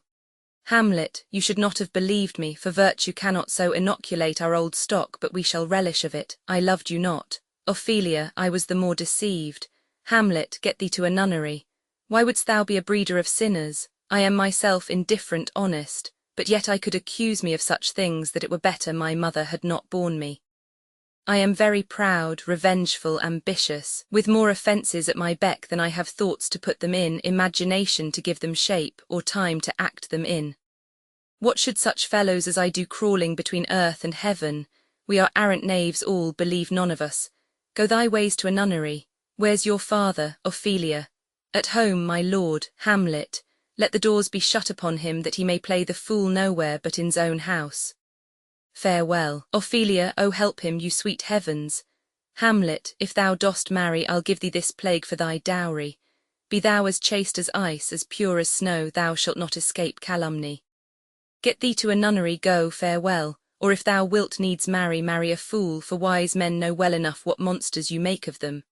To a nunnery go, and quickly too. Farewell. Ophelia. O heavenly powers, restore him. Hamlet. I have heard of your paintings too well enough. God hath given you one face, and you make yourselves another. You jig, you amble, and you lisp, and nickname God's creatures, and make your wantonness your ignorance. Go to, I'll no more on't, it hath made me mad. I say we will have no more marriages. Those that are married already, all but one, shall live, the rest shall keep as they are. To a nunnery go. Exit. Ophelia. Oh, what a noble mind is here o'erthrown. The courtiers, soldiers, scholars, eye, tongue, sword, expectancy and rose of the fair state, the glass of fashion and the mould of form, observed of all observers, quite down. And I of ladies most deject and wretched, that sucked the honey of his music vows, now see that noble and most sovereign reason, like sweet bells jangled out of tune and harsh, that unmatched form and feature of blown youth blasted with ecstasy. Oh, woe is me, have seen what I have seen, see what I see. Enter King and Polonius. King. Love.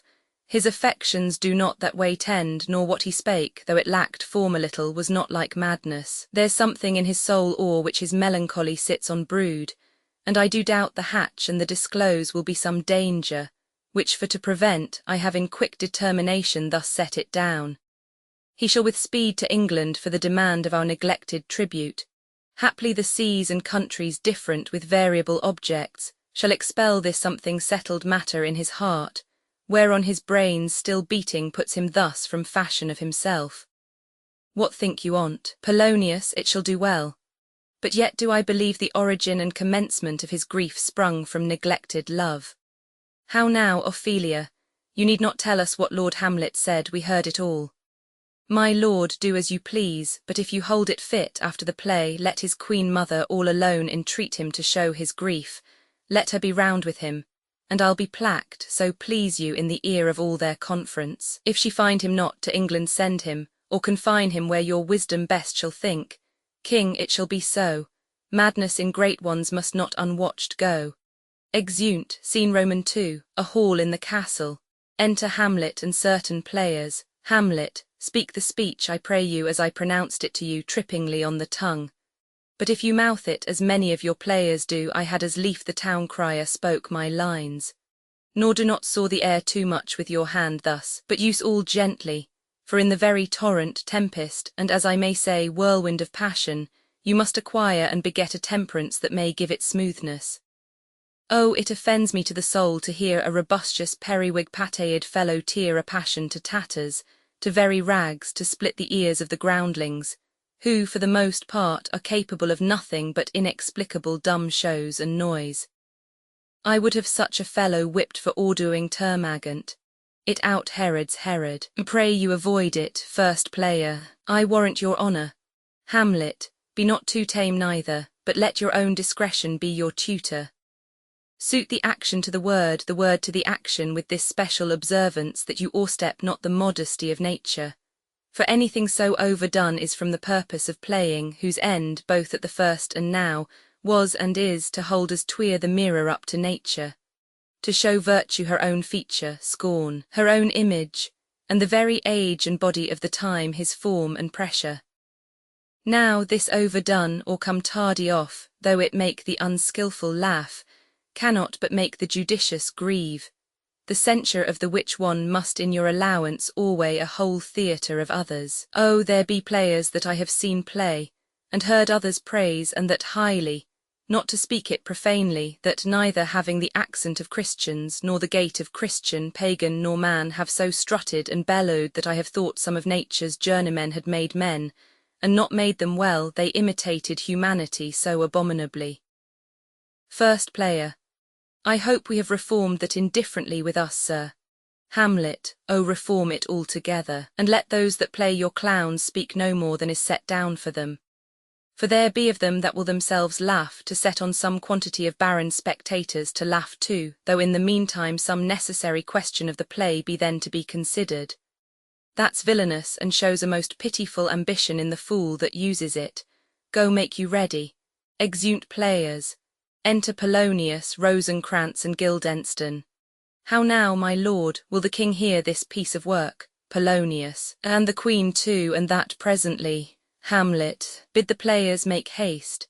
Exit Polonius. Will you too help to hasten them?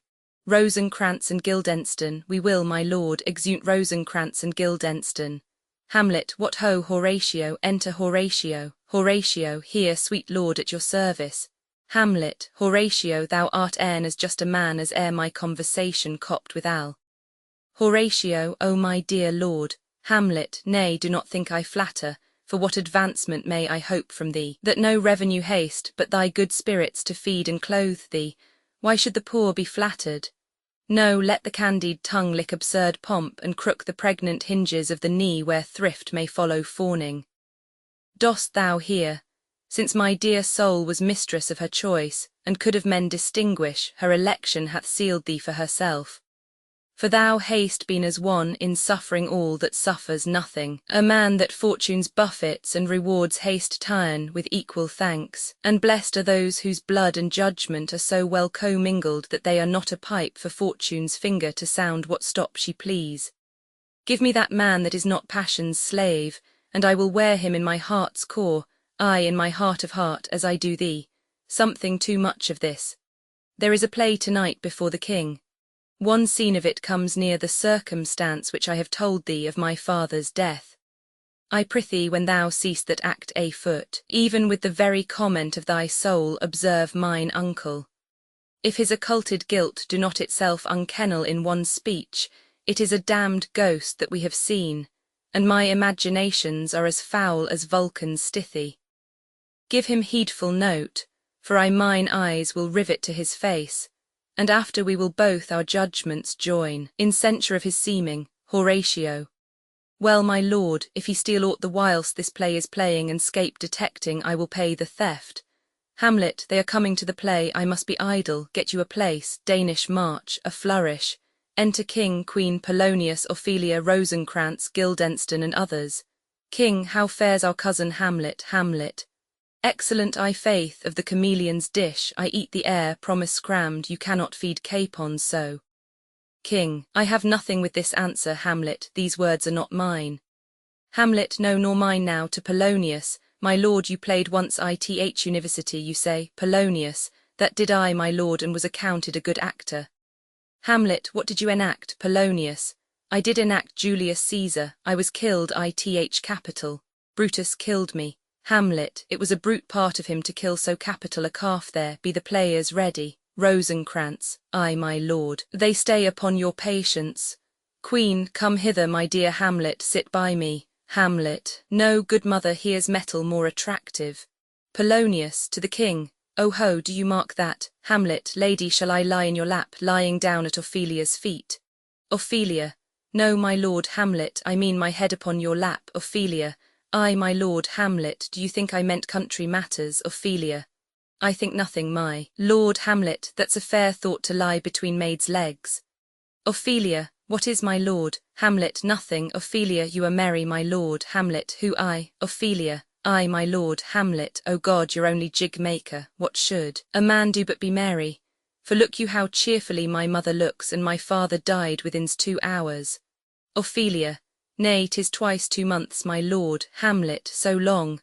Nay then, let the devil wear black, for I'll have a suit of sables. O heavens, die 2 months ago and not forgotten yet.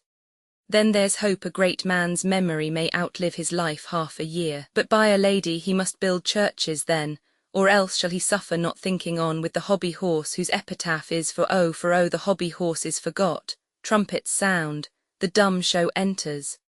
Enter a king and a queen very lovingly, the queen embracing him and he her. She kneels and makes show of protestation unto him. He takes her up and declines his head upon her neck, lays him down upon a bank of flowers. She, seeing him asleep, leaves him. Anon comes in a fellow, takes off his crown, kisses it, pours poison in the king's ears, and exits. The queen returns, finds the king dead, and makes passionate action. The poisoner with some 3 or 4 mutes comes in again, seeming to lament with her. The dead body is carried away. The poisoner woos the queen with gifts. She seems loth and unwilling a while, but in the end accepts his love. Exeunt, Ophelia. What means this, my lord? Hamlet. Marry, this is mitching malecho. It means mischief, Ophelia. Belike this show imports the argument of the play. Enter prologue. Hamlet, we shall know by this fellow the players cannot keep counsel, they'll tell all. Ophelia, will they tell us what this show meant? Hamlet, aye, or any show that you'll show him, be not you ashamed to show, he'll not shame to tell you what it means.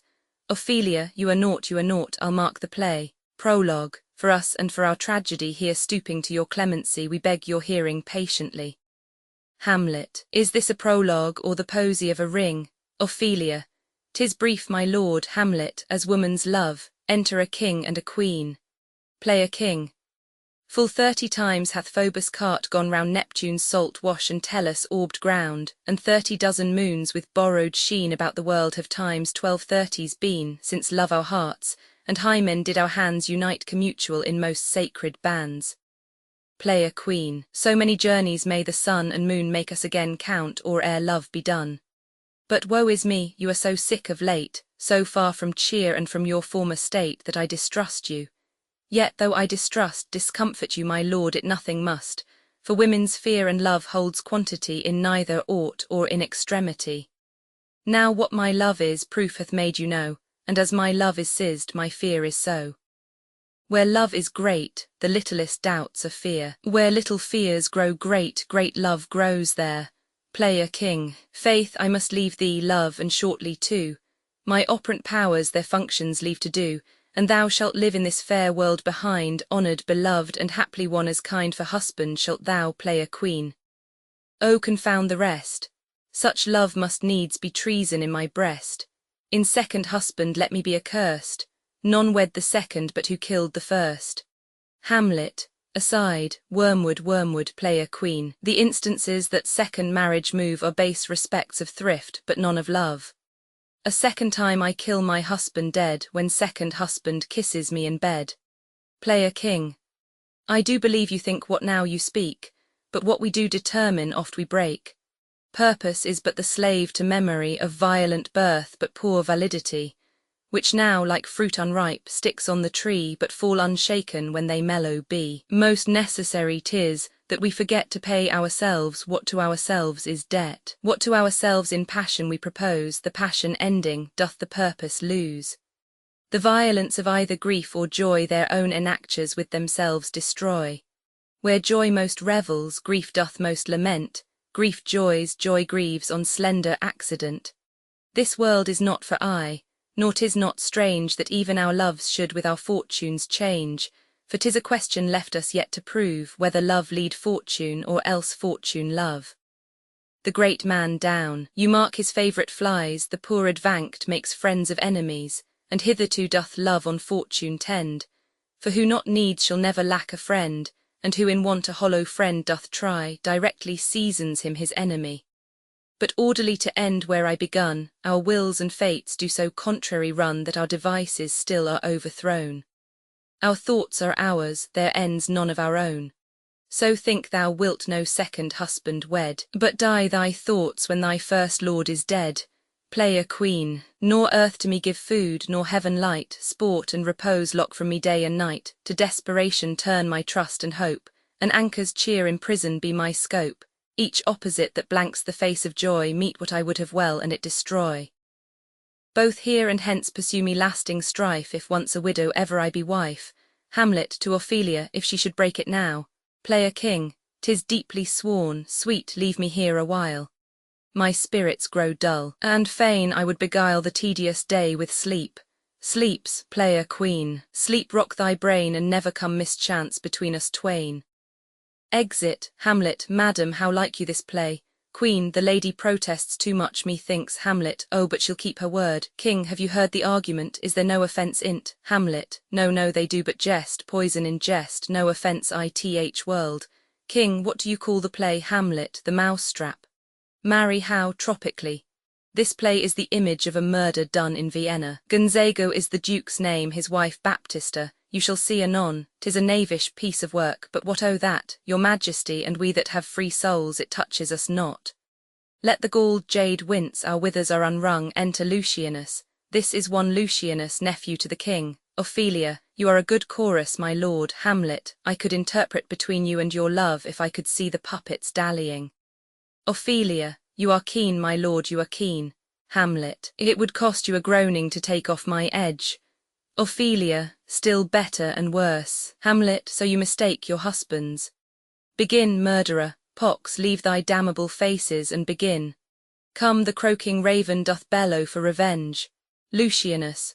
Thoughts black, hands apt, drugs fit, and time agreeing, confederate season, else no creature seeing. Thou mixture rank of midnight weeds collected, with Hecate's ban thrice blasted, thrice infected, thy natural magic and dire property on wholesome life usurp immediately. Pours the poison into the sleeper's ears. Hamlet. He poisons him ith garden for this state. His name's Gonzago. The story is extant and written in very choice Italian. You shall see anon how the murderer gets the love of Gonzago's wife. Ophelia. The king rises. Hamlet. What frighted with false fire? Queen. How fares my lord? Polonius. Give all the play. King. Give me some light. Away. All, lights, lights, lights, exeunt all but Hamlet and Horatio. Hamlet. Why let the strucken deer go weep, the heart ungalled play, for some must watch while some must sleep, so runs the world away. Would not this, sir, and a forest of feathers, if the rest of my fortunes turn Turk with me, with 2 provincial roses on my raised shoes, get me a fellowship in a cry of players, sir. Horatio, half a share. Hamlet, a whole one I. For thou dost know, O Damon dear, this realm dismantled was of Jove himself, and now reigns here a very Padjock. Horatio, you might have rhymed. Hamlet, O good Horatio, I'll take the ghost's word for £1,000. Didst perceive, Horatio? Very well, my lord. Hamlet, upon the talk of the poisoning, Horatio, I did very well note him. Hamlet, aha, come some music, come the recorders. For if the king like not the comedy, why then belike he likes it not. Purdy, come some music, enter Rosencrantz and Guildenstern. Guildenstern, good my lord, vouchsafe me a word with you. Hamlet, sir, a whole history. Guildenstern, the king, sir. Hamlet, aye, sir, what of him? Guildenstern is in his retirement marvellous distempered. Hamlet, with drink, sir. Guildenstern, no, my lord, rather with choler.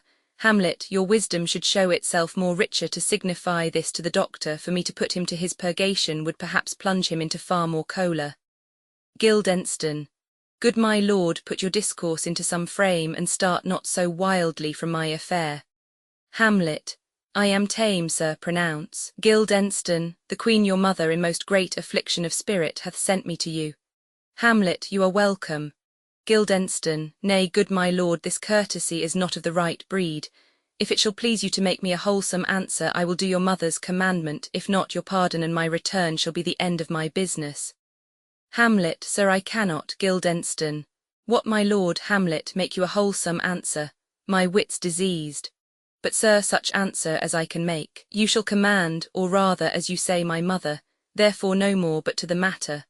My mother, you say, Rosencrantz, then thus she says, your behaviour hath struck her into amazement and admiration.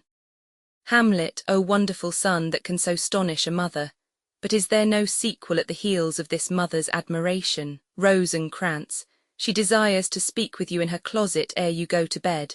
Hamlet, we shall obey, were she 10 times our mother. Have you any further trade with us? Rosencrantz, my lord, you once did love me. Hamlet, and so I do still by these pickers and stealers. Rosencrantz, good my lord, what is your cause of distemper? You do surely bar the door upon your own liberty if you deny your griefs to your friend. Hamlet, sir, I lack advancement. Rosencrantz, how can that be when you have the voice of the king himself for your succession in Denmark? Hamlet, aye, sir, but while the grass grows, the proverb is something musty. Re-enter the players with recorders. Oh, the recorders, let me see one. To withdraw with you, why do you go about to recover the wind of me as if you would drive me into a toil? Guildenstern, oh, my lord, if my duty be too bold, my love is too unmannerly. Hamlet, I do not well understand that. Will you play upon this pipe? Guildenstern, my lord, I cannot. Hamlet, I pray you. Guildenstern, believe me, I cannot. Hamlet, I do beseech you.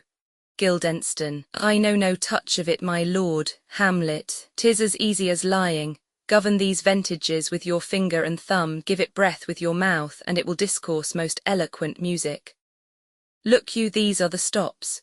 Guildenstern, but these cannot I command to any utterance of harmony. I have not the skill.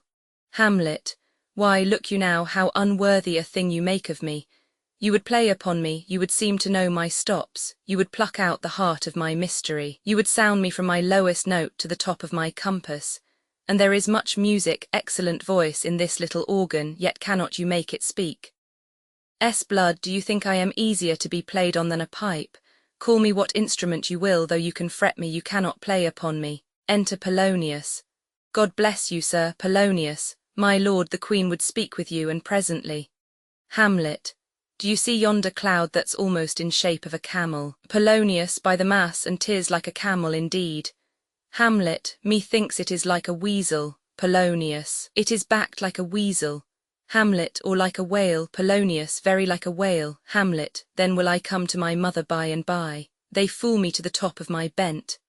I will come by and by. Polonius, I will say so. Exit. Hamlet, by and by is easily said.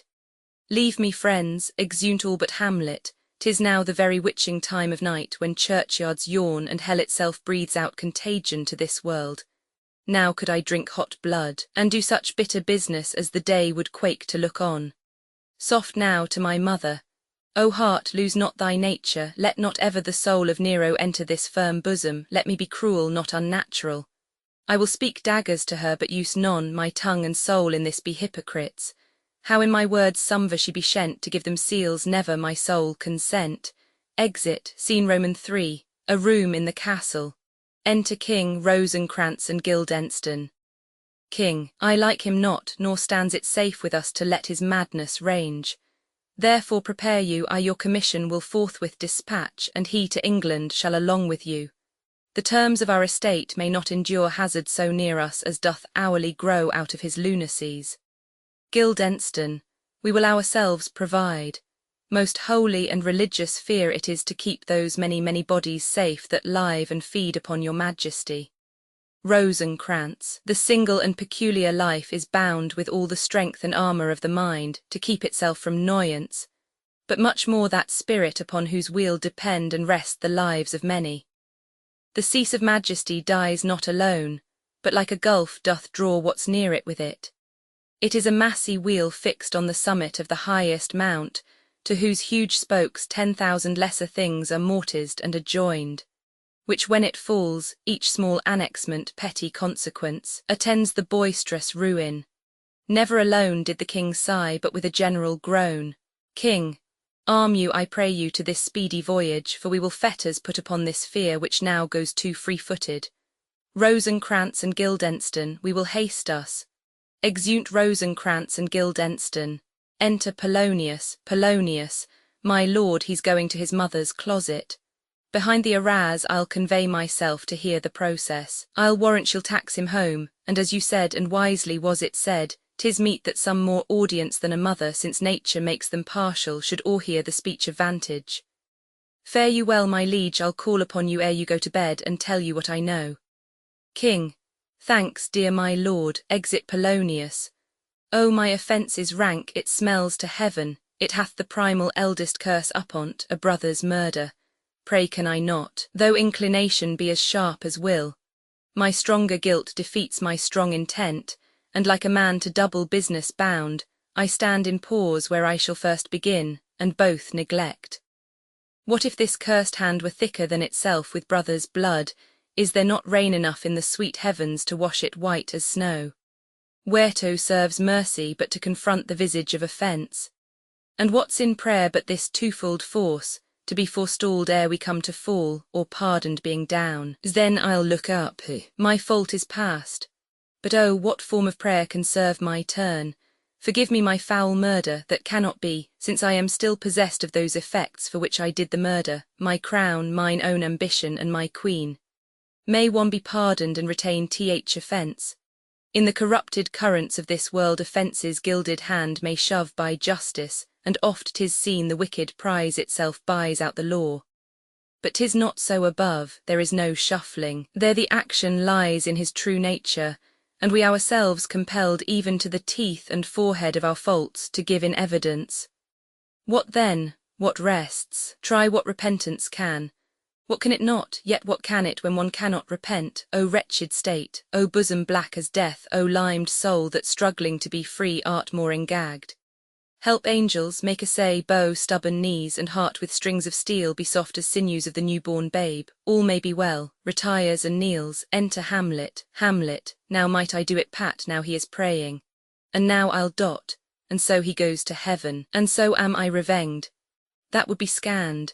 A villain kills my father, and for that I, his sole son, do this same villain send to heaven. Oh, this is hire and salary, not revenge. He took my father grossly, full of bread, with all his crimes broad blown as flush as May, and how his audit stands, who knows save heaven? But in our circumstance and course of thought, 'tis heavy with him. And am I then revenged to take him in the purging of his soul, when he is fit and seasoned for his passage? No, up sword, and know thou a more horrid hent, when he is drunk asleep, or in his rage, or in th incestuous pleasure of his bed at gaming, swearing, or about some act that has no relish of salvation in't, then trip him, that his heels may kick at heaven, and that his soul may be as damned and black as hell whereto it goes. My mother stays. This physic but prolongs thy sickly days. Exit. The king rises and advances. King, My words fly up, my thoughts remain below. Words without thoughts never to heaven go. Exit, scene Roman 4, another room in the castle.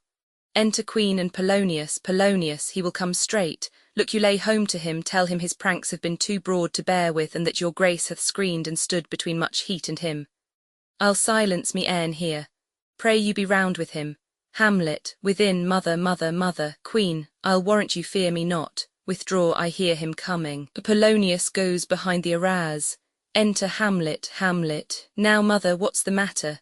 Queen, Hamlet, thou hast thy father much offended. Hamlet, mother, you have my father much offended. Queen, come, come, you answer with an idle tongue. Hamlet, go, go, you question with a wicked tongue.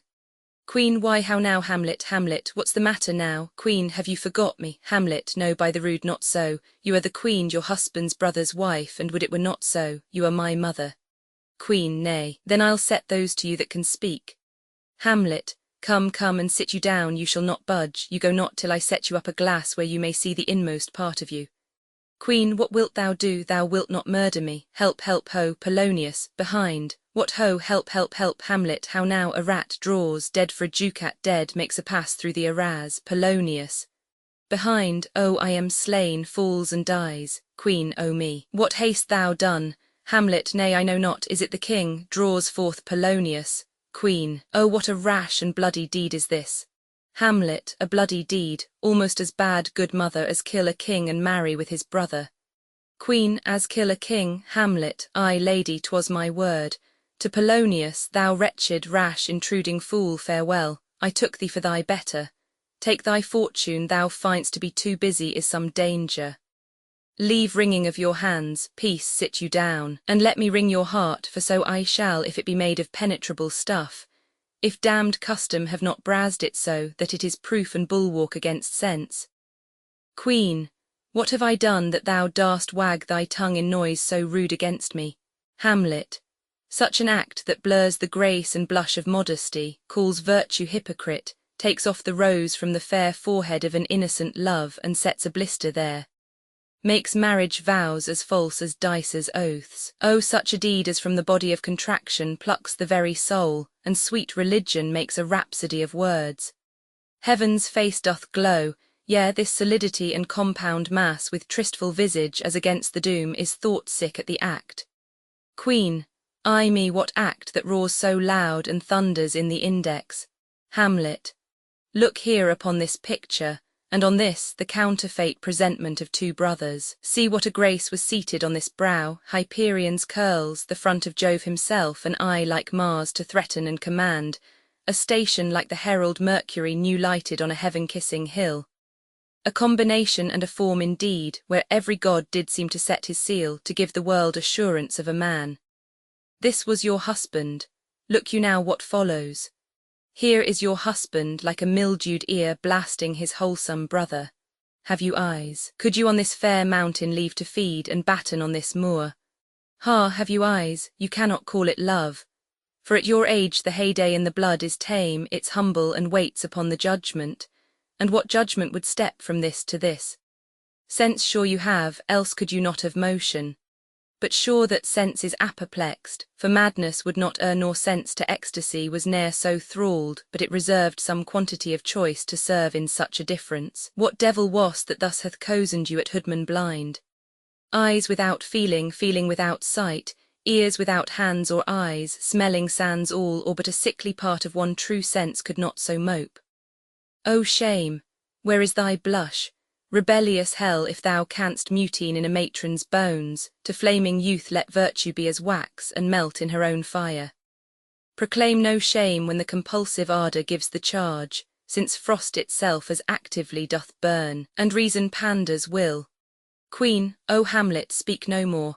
Thou turn'st mine eyes into my very soul, and there I see such black and grained spots as will not leave their tinct. Hamlet, nay, but to live in the rank sweat of an enseamed bed, stewed in corruption, honeying and making love over the nasty sty. Queen, O speak to me no more, these words like daggers enter in mine ears, no more, sweet Hamlet, Hamlet, a murderer and a villain, a slave that is not 20th part the tithe of your precedent lord, a vice of kings, a cutpurse of the empire and the rule, that from a shelf the precious diadem stole and put it in his pocket.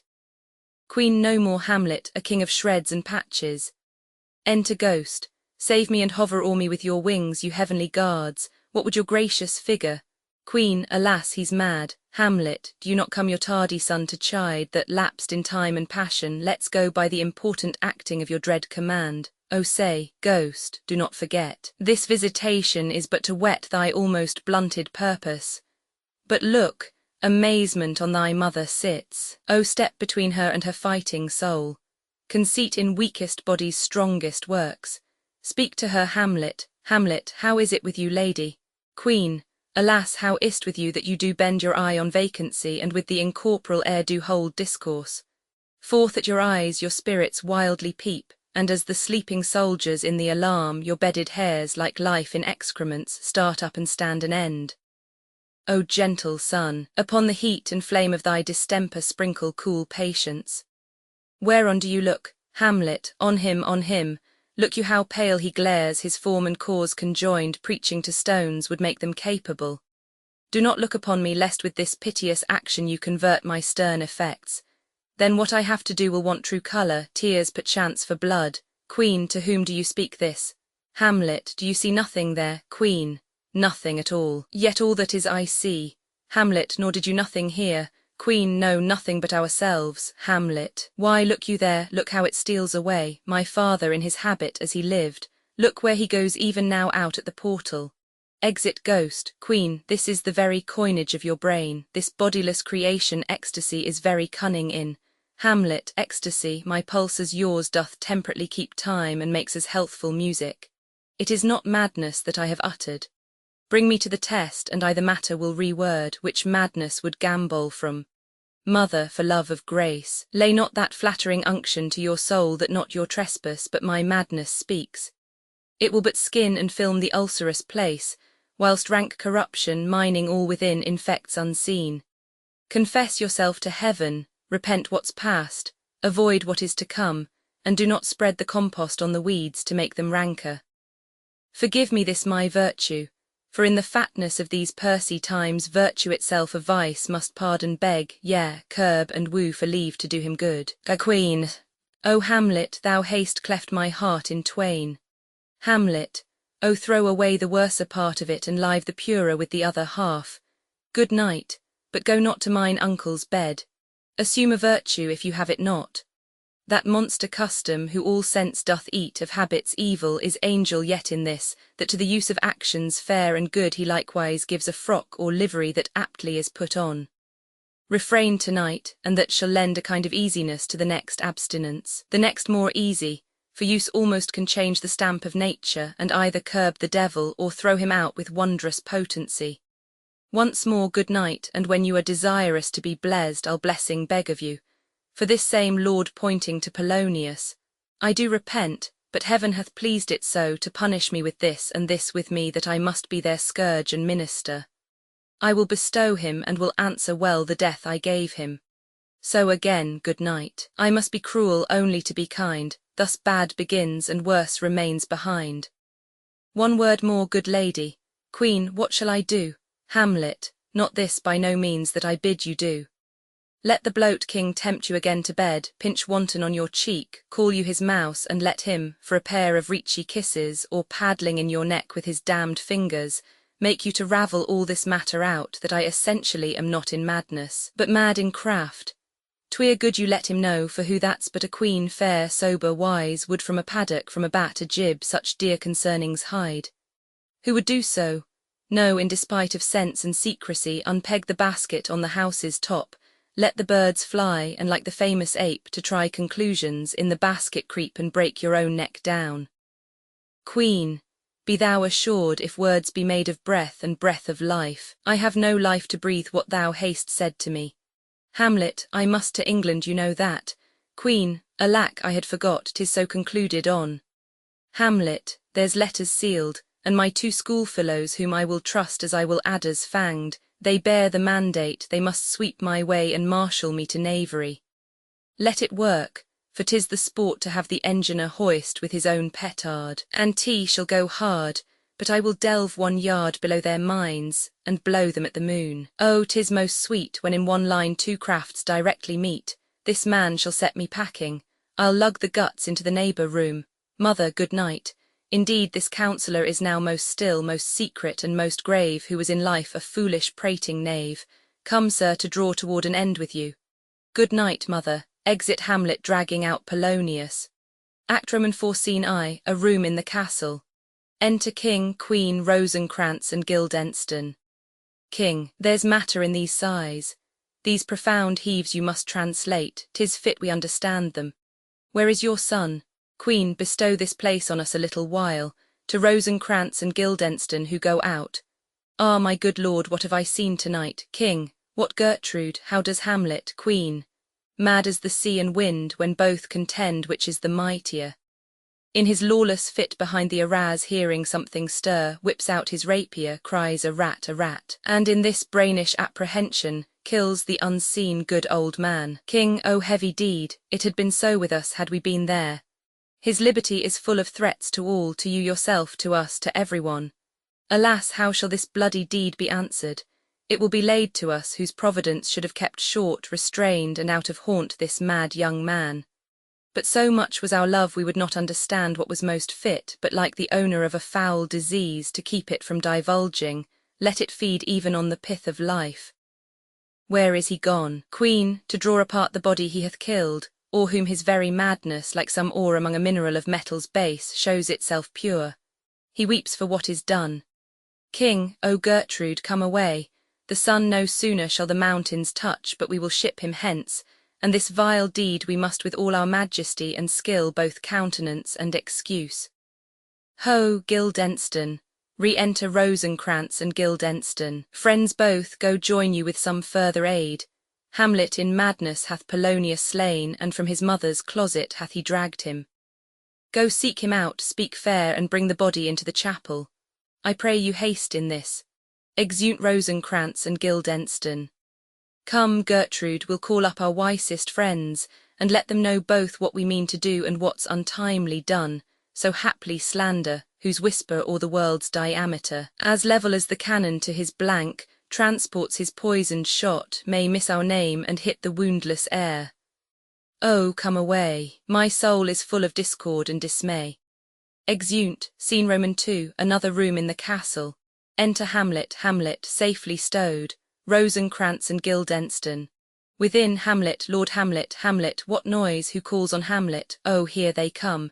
Enter Rosencrantz and Guildenstern. Rosencrantz, what have you done, my lord, with the dead body? Hamlet, compounded it with dust, whereto 'tis kin. Rosencrantz, tell us where 'tis, that we may take it thence, and bear it to the chapel. Hamlet, do not believe it. Rosencrantz, believe what? Hamlet, that I can keep your counsel and not mine own. Besides, to be demanded of a sponge, what replication should be made by the son of a king? Rosencrantz, take you me for a sponge, my lord? Hamlet, I, sir, that soaks up the king's countenance, his rewards, his authorities. But such officers do the king best service in the end. He keeps them like an ape in the corner of his jaw, first mouthed to be last swallowed. When he needs what you have gleaned, it is but squeezing you, and sponge, you shall be dry again. Rosencrantz, I understand you not, my lord. Hamlet, I am glad of it. A knavish speech sleeps in a foolish ear. Rosencrantz, my lord, you must tell us where the body is and go with us to the king. Hamlet, the body is with the king, but the king is not with the body. The king is a thing, Guildenstern. A thing, my lord. Hamlet, of nothing, bring me to him, hide fox and all after.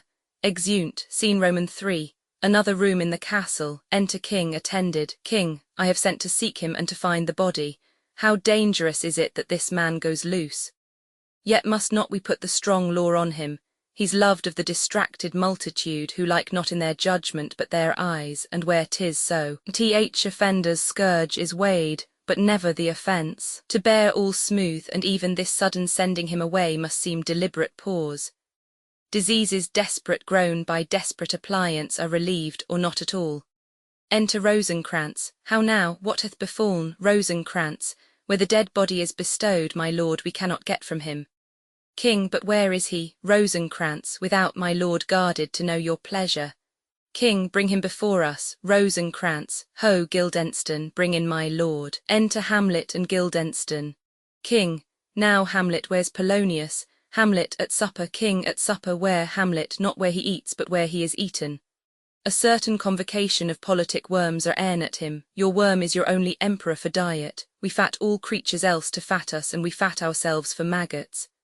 Your fat king and your lean beggar is but variable service, 2 dishes but to 1 table, that's the end. King, alas, alas, Hamlet, a man may fish with the worm that hath eat of a king, and eat of the fish that hath fed of that worm. King, what dost thou mean by this? Hamlet, nothing but to show you how a king may go a progress through the guts of a beggar. King, where is Polonius? Hamlet, in heaven, send thither to see. If your messenger find him not there, seek him other place yourself. But indeed, if you find him not within this month, you shall nose him as you go up the stairs into the lobby. King, to some attendants, go seek him there. Hamlet, he will stay till you come. Exeunt attendants. A king, Hamlet, this deed for thine especial safety, which we do tender as we dearly grieve for that which thou hast done, must send thee hence with fiery quickness.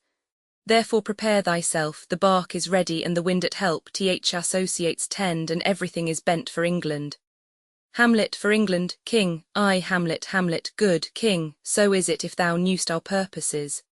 Hamlet, I see a cherub that sees them. But come, for England, farewell, dear mother.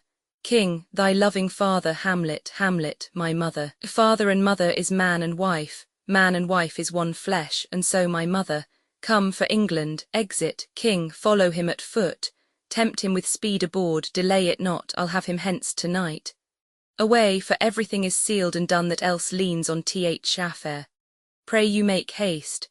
Exeunt Rosencrantz and Guildenstern. And England, if my love thou hold'st at aught, as my great power thereof may give thee sense, since yet thy cicatrice looks raw and red after the Danish sword, and thy free oar pays homage to us, thou mayst not coldly set our sovereign process, which imports at full by letters conjuring to that effect the present death of Hamlet. Do it, England, for like the hectic in my blood he rages, and thou must cure me. Till I know 'tis done, howe'er my haps, my joys were ne'er begun. Exit, scene Roman 4, a plain in Denmark, enter Fortinbras and forces marching. Fortinbras, go, captain, from me greet the Danish king. Tell him that by his license Fortinbras craves the conveyance of a promised march over his kingdom, you know the rendezvous. If that his majesty would aught with us, we shall express our duty in his eye, and let him know so. Captain, I will dot, my lord. Fortinbras, go softly on. Exeunt all but the captain. Enter Hamlet, Rosencrantz, Guildenstern, and see. Hamlet, good sir, whose powers are these? Captain, they are of Norway, sir. Hamlet, how purposed, sir, I pray you? Captain, against some part of Poland. Hamlet, who commands them, sir? Captain, the nephew to old Norway. Fortinbras. Hamlet, goes it against the main of Poland, sir, or for some frontier? Captain, truly to speak, and with no addition, we go to gain a little patch of ground that hath in it no profit but the name. To pay 5 ducats, 5, I would not farm it, nor will it yield to Norway or the Pole a ranker rate should it be sold in fee. Hamlet, why then the Polack never will defend it. Captain, yes, it is already garrisoned. Hamlet, 2,000 souls and 20,000 ducats will not debate the question of this straw. This is Shimposthum of much wealth and peace that inward breaks and shows no cause without why the man dies. I humbly thank you, sir. Captain, God be why you, sir. Exit, Rosencrantz. Wilt please you go, my lord? Hamlet, I'll be with you straight. Go a little before. Exeunt all but Hamlet. How all occasions do inform against me and spur my dull revenge. What is a man if his chief good and market of his time be but to sleep and feed? A beast no more. Sure he that made us with such large discourse looking before and after, gave us not that capability and god-like reason to fust in us unust. Now whether it be bestial oblivion, or some craven scruple of thinking too precisely on event, of a thought which quartered, hath but 1 part wisdom and ever 3 parts coward, I do not know why yet I live to say this things to do, sith I have cause and will and strength and means to dot. Examples gross as earth exhort me, witness this army of such mass and charge, led by a delicate and tender prince, whose spirit with divine ambition puffed makes mouths at the invisible event, exposing what is mortal and unsure to all that fortune, death and danger dare, even for an eggshell. Rightly to be great is not to stir without great argument, but greatly to find quarrel in a straw when honour's at the stake. How stand I then that have a father killed, a mother stained, excitements of my reason and my blood, and let all sleep, while to my shame I see the imminent death of 20,000 men that for a fantasy and trick of fame go to their graves like beds, fight for a plot whereon the numbers cannot try the cause, which is not tomb enough and continent to hide the slain. Oh, from this time forth my thoughts be bloody or be nothing worth. Exit, Scene v. Elsinore. A room in the castle. Enter Queen, Horatio and a gentleman. Queen, I will not speak with her. Gentleman, she is importunate, indeed distract. Her mood will needs be pitied. Queen, what would she have? Gentleman, she speaks much of her father, says she hears there's tricks ith world, and hems and beats her heart, spurns enviously at straws, speaks things in doubt that carry but half sense. Her speech is nothing, yet the unshaped use of it doth move the hearers to collection. They aim at it, and botch the words up fit to their own thoughts, which as her winks and nods and gestures yield them, indeed would make one think there might be thought, though nothing sure, yet much unhappily. 'Twere good she were spoken with, for she may strew dangerous conjectures in ill-breeding minds. Queen, let her come in. Exit gentleman. To my sick soul, as sin's true nature is, each toy seems prologue to some great amiss. So full of artless jealousy is guilt, it spills itself in fearing to be spilt. Enter Ophelia. Ophelia, where is the beauteous majesty of Denmark? Queen, how now Ophelia? Ophelia sings, how should I your true love know from another one, by his cockle hat and staff and his sandal shoon?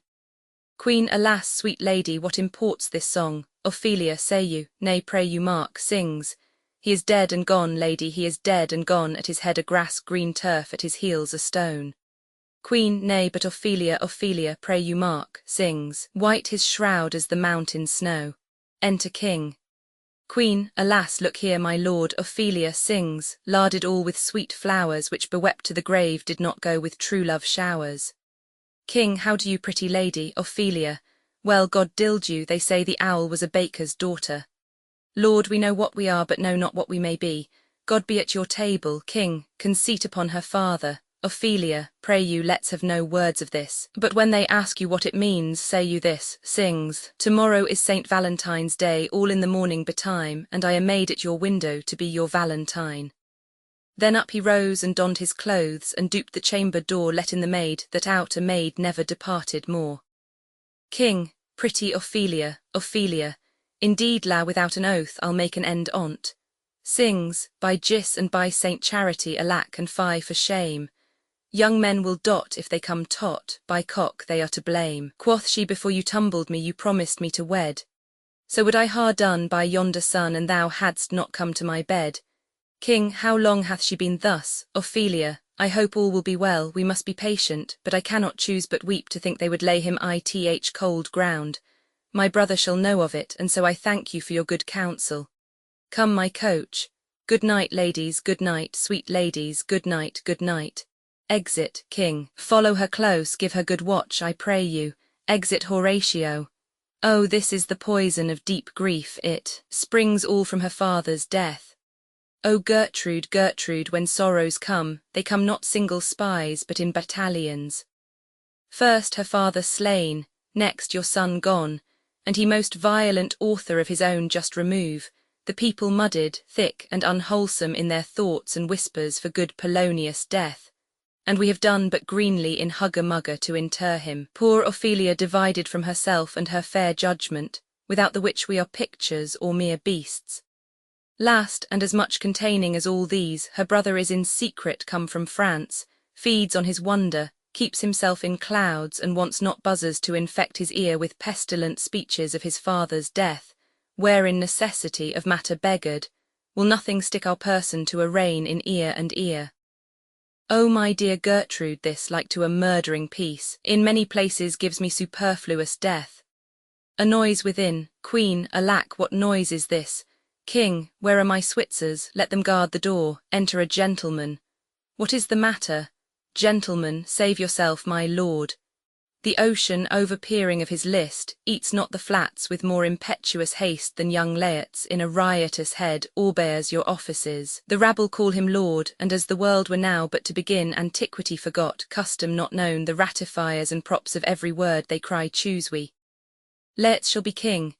Caps, hands and tongues applaud it to the clouds. Laertes shall be king, Laertes king, queen, how cheerfully on the false trail they cry. Oh, this is counter, you false Danish dogs, a noise within. King, the doors are broke.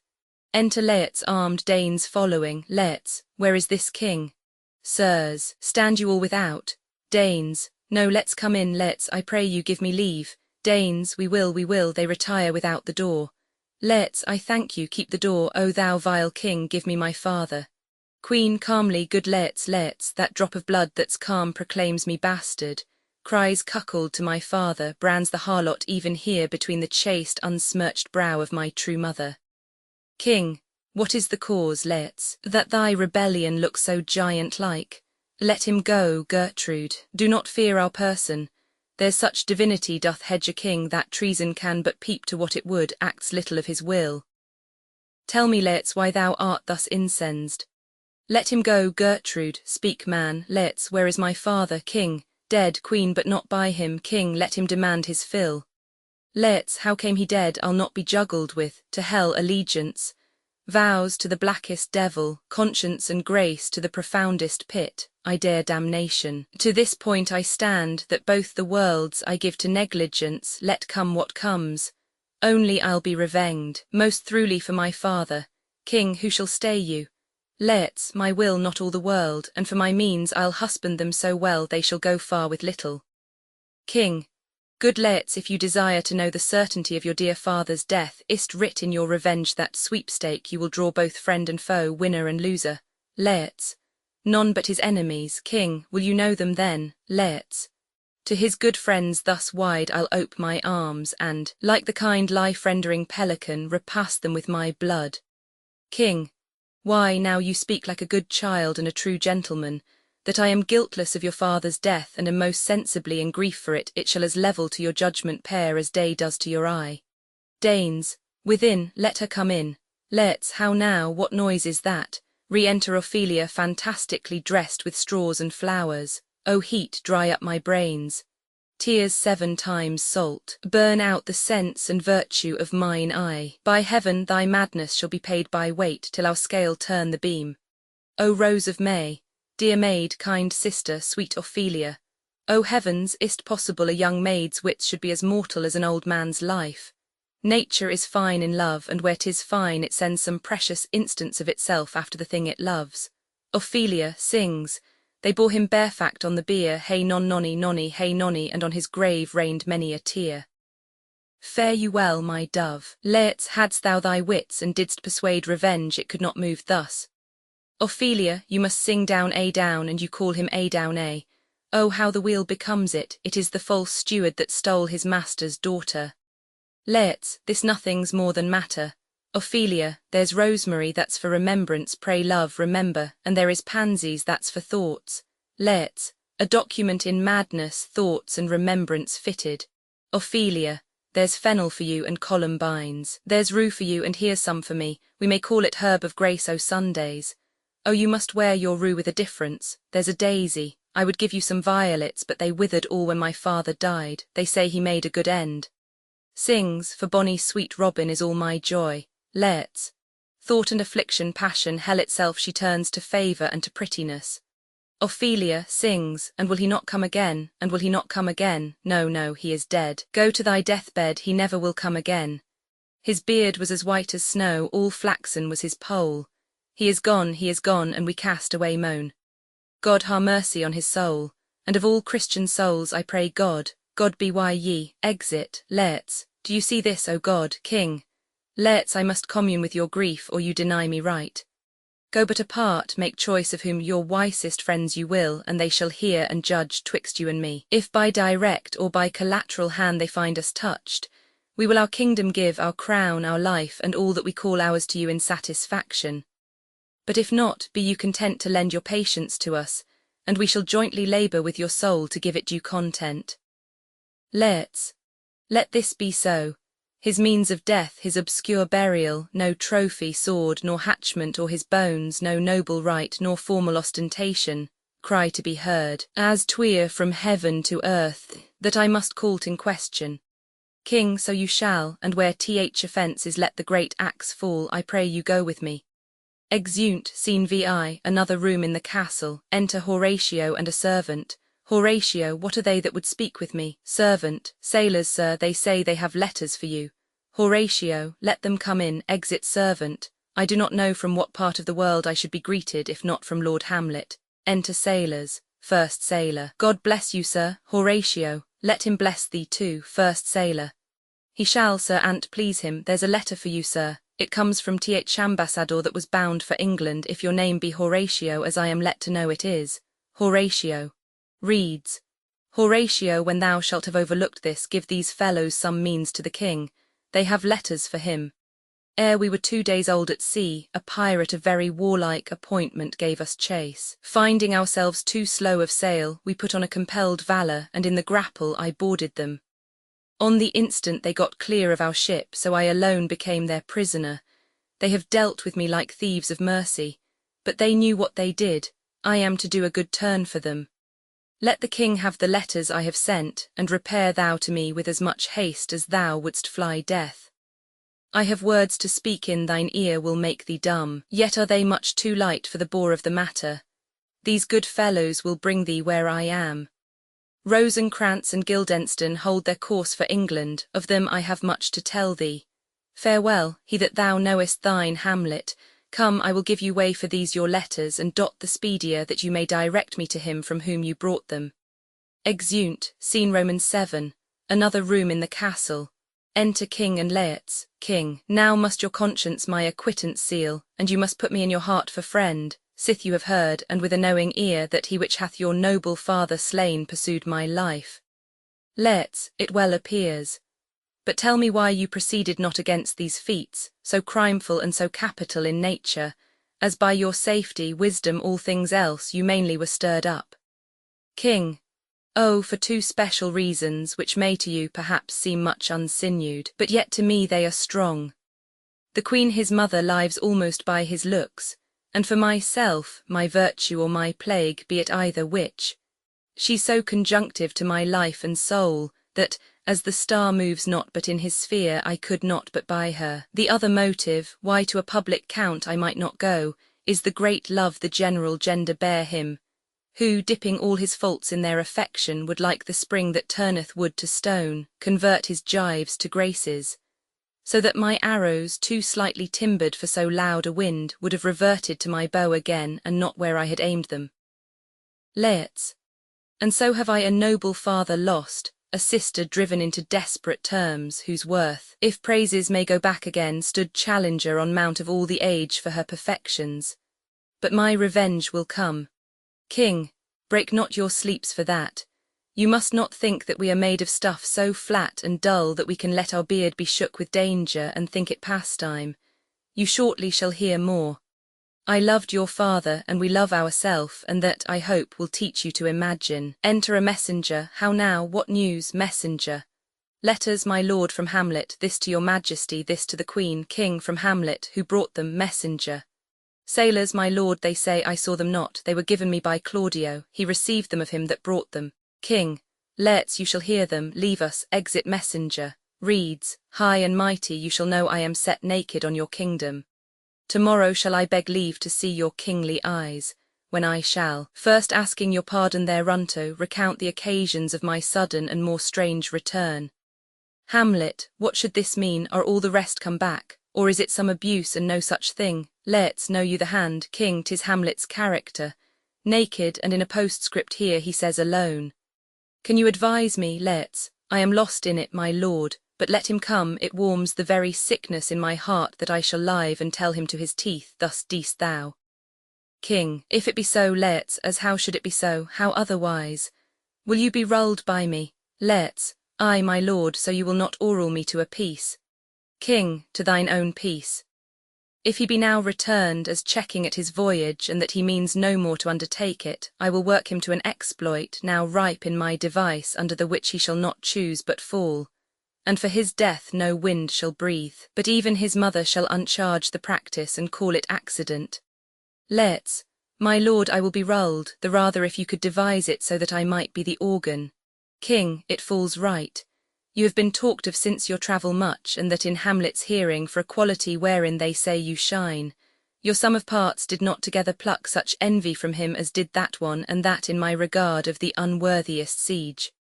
Let's, what part is that, my lord, king? A very riband in the cap of youth, yet needful too, for youth no less becomes the light and careless livery that it wears than settled age his sables and his weeds, importing health and graveness. 2 months since here was a gentleman of Normandy. I've seen myself and served against the French, and they can well on horseback, but this gallant had witchcraft in't. He grew unto his seat, and to such wondrous doing brought his horse, as had he been encorpsed and deminated with the brave beast. So far he topped my thought that I in forgery of shapes and tricks come short of what he did. Let's, a Norman wast, king, a Norman, let's, upon my life, Lamord, king, the very same, let's, I know him well, he is the brooch indeed and gem of all the nation. King, he made confession of you and gave you such a masterly report for art and exercise in your defence, and for your rapier most especially, that he cried out, 'Twould be a sight indeed if one could match you. The scrimers of their nation he swore had neither motion, guard, nor eye if you opposed them. Sir, this report of his did Hamlet so envenom with his envy that he could nothing do but wish and beg your sudden coming or to play with him. Now out of this, Let's, what out of this, my lord, king? Let's, was your father dear to you, or are you like the painting of a sorrow, a face without a heart? Let's, why ask you this? King, not that I think you did not love your father, but that I know love is begun by time, and that I see in passages of proof, time qualifies the spark and fire of it. There lives within the very flame of love a kind of wick or snuff that will abate it, and nothing is at a like goodness still, for goodness, growing to a pleurisy, dies in his own too much. That we would do we should do when we would, for this would changes and hath abatements and delays as many as there are tongues, our hands, our accidents. And then this should is like a spendthrift sigh that hurts by easing. But to the quick oth ulcer, Hamlet comes back, what would you undertake to show yourself your father's son indeed more than in words? Let's, to cut his throat ith church. King, no place indeed should murder sanctuarize, revenge should have no bounds. But good Laets, will you do this, keep close within your chamber. Hamlet returned shall know you are come home. We'll put on those shall praise your excellence, and set a double varnish on the fame the Frenchman gave you, bring you in fine together, and wager on your heads. He being remiss, most generous, and free from all contriving, will not peruse the foils, so that with ease or with a little shuffling you may choose a sword unbaited, and in a pass of practice requite him for your father. Let's, I will dot. And for that purpose I'll anoint my sword. I bought an unction of a mountebank so mortal that but dip a knife in it, where it draws blood no cataplasm so rare, collected from all simples that have virtue under the moon, can save the thing from death. This is but scratched withal. I'll touch my point with this contagion, that if I gall him slightly it may be death. King, let's further think of this, weigh what convenience both of time and means may fit us to our shape. If this should fail, and that our drift look through our bad performance, 'twere better not assayed. Therefore this project should have a back or second that might hold if this did blast in proof. Soft, let me see. We'll make a solemn wager on your cunnings, I hat. When in your motion you are hot and dry, as make your bouts more violent to that end, and that he calls for drink, I'll have prepared him a chalice for the non-sea. Whereon but sipping, if he by chance escape your venomed stuck, our purpose may hold there. Enter Queen. How now, sweet Queen, Queen, one woe doth tread upon another's heel, so fast they follow. Your sister's drowned, Laets, drowned, oh where, Queen? There is a willow grows aslant a brook that shows his hoary leaves in the glassy stream. There with fantastic garlands did she make of crowflowers, nettles, daisies, and long purples that liberal shepherds give a grosser name, but our cold maids do dead men's fingers call them. There on the pendant boughs her coronet weeds clambering to hang, an envious sliver broke, when down her weedy trophies and herself fell in the weeping brook. Her clothes spread wide, and mermaid-like, awhile they bore her up, which time she chaunted snatches of old tunes, as one incapable of her own distress, or like a creature native and endued unto that element. But long it could not be till that her garments, heavy with their drink, pulled the poor wretch from her melodious lay to muddy death. Laertes, alas, then she is drowned, queen, drowned, Laertes, too much of water haste thou, poor Ophelia, and therefore I forbid my tears. But yet, it is our trick, nature her custom holds, let shame say what it will, when these are gone the woman will be out. Adieu, my lord, I have a speech of fire that fain would blaze, but that this folly doubts it. Exit, king, let's follow Gertrude, how much I had to do to calm his rage. Now fear I this will give it start again, therefore let's follow. Exeunt. Act V. Scene I, a churchyard. Enter two clowns with spades and see. First clown. Is she to be buried in Christian burial when she wilfully seeks her own salvation? Second clown. I tell thee she is, and therefore make her grave straight. The crowner hath sat on her and finds it Christian burial. First clown. How can that be unless she drowned herself in her own defence? Second clown. Why, 'tis found so. First clown. It must be sia fundendo, it cannot be else. For here lies the point, if I drown myself wittingly, it argues an act, and an act hath three branches.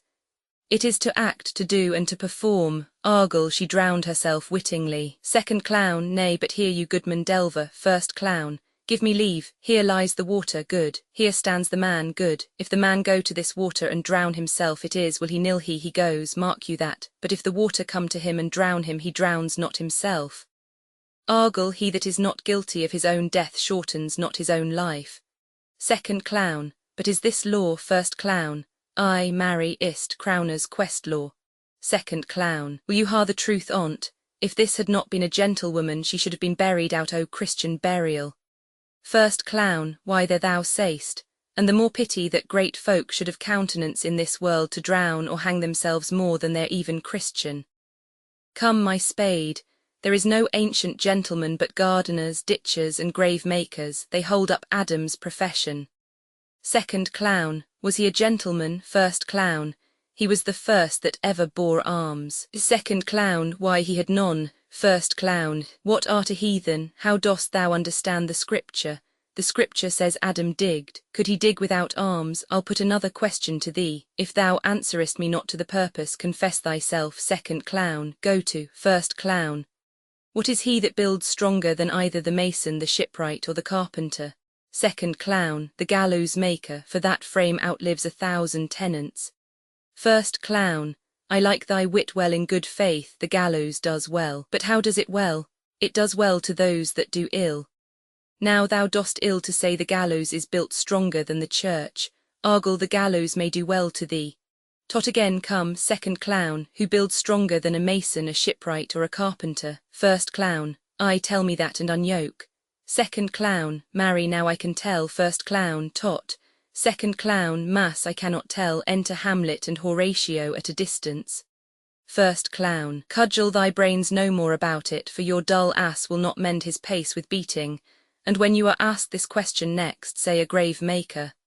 The houses he makes last till doomsday. Go, get thee to Yoren, fetch me a stoop of liquor. Exit second clown, digs and sings. In youth when I did love, methought it was very sweet. To contract, oh the time for my behove, oh methought there was nothing meet. Hamlet. Has this fellow no feeling of his business that he sings at grave making? Horatio. Custom hath made it in him a property of easiness. Hamlet. 'Tis e'en so, the hand of little employment hath the daintier sense. First clown. Sings. But age with his stealing steps hath clawed me in his clutch, and hath shipped me into the land as if I had never been such. Throws up a skull. Hamlet. That skull had a tongue in it, and could sing once.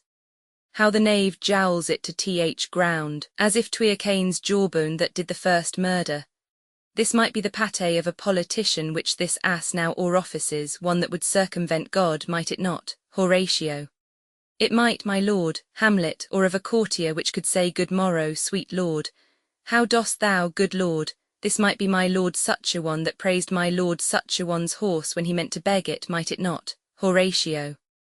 Ay, my lord, Hamlet. Why, e'en so, and now my lady worms, chapless and knocked about the mazard with a sexton's spade. Here's fine revolution, and we had the trick to seat.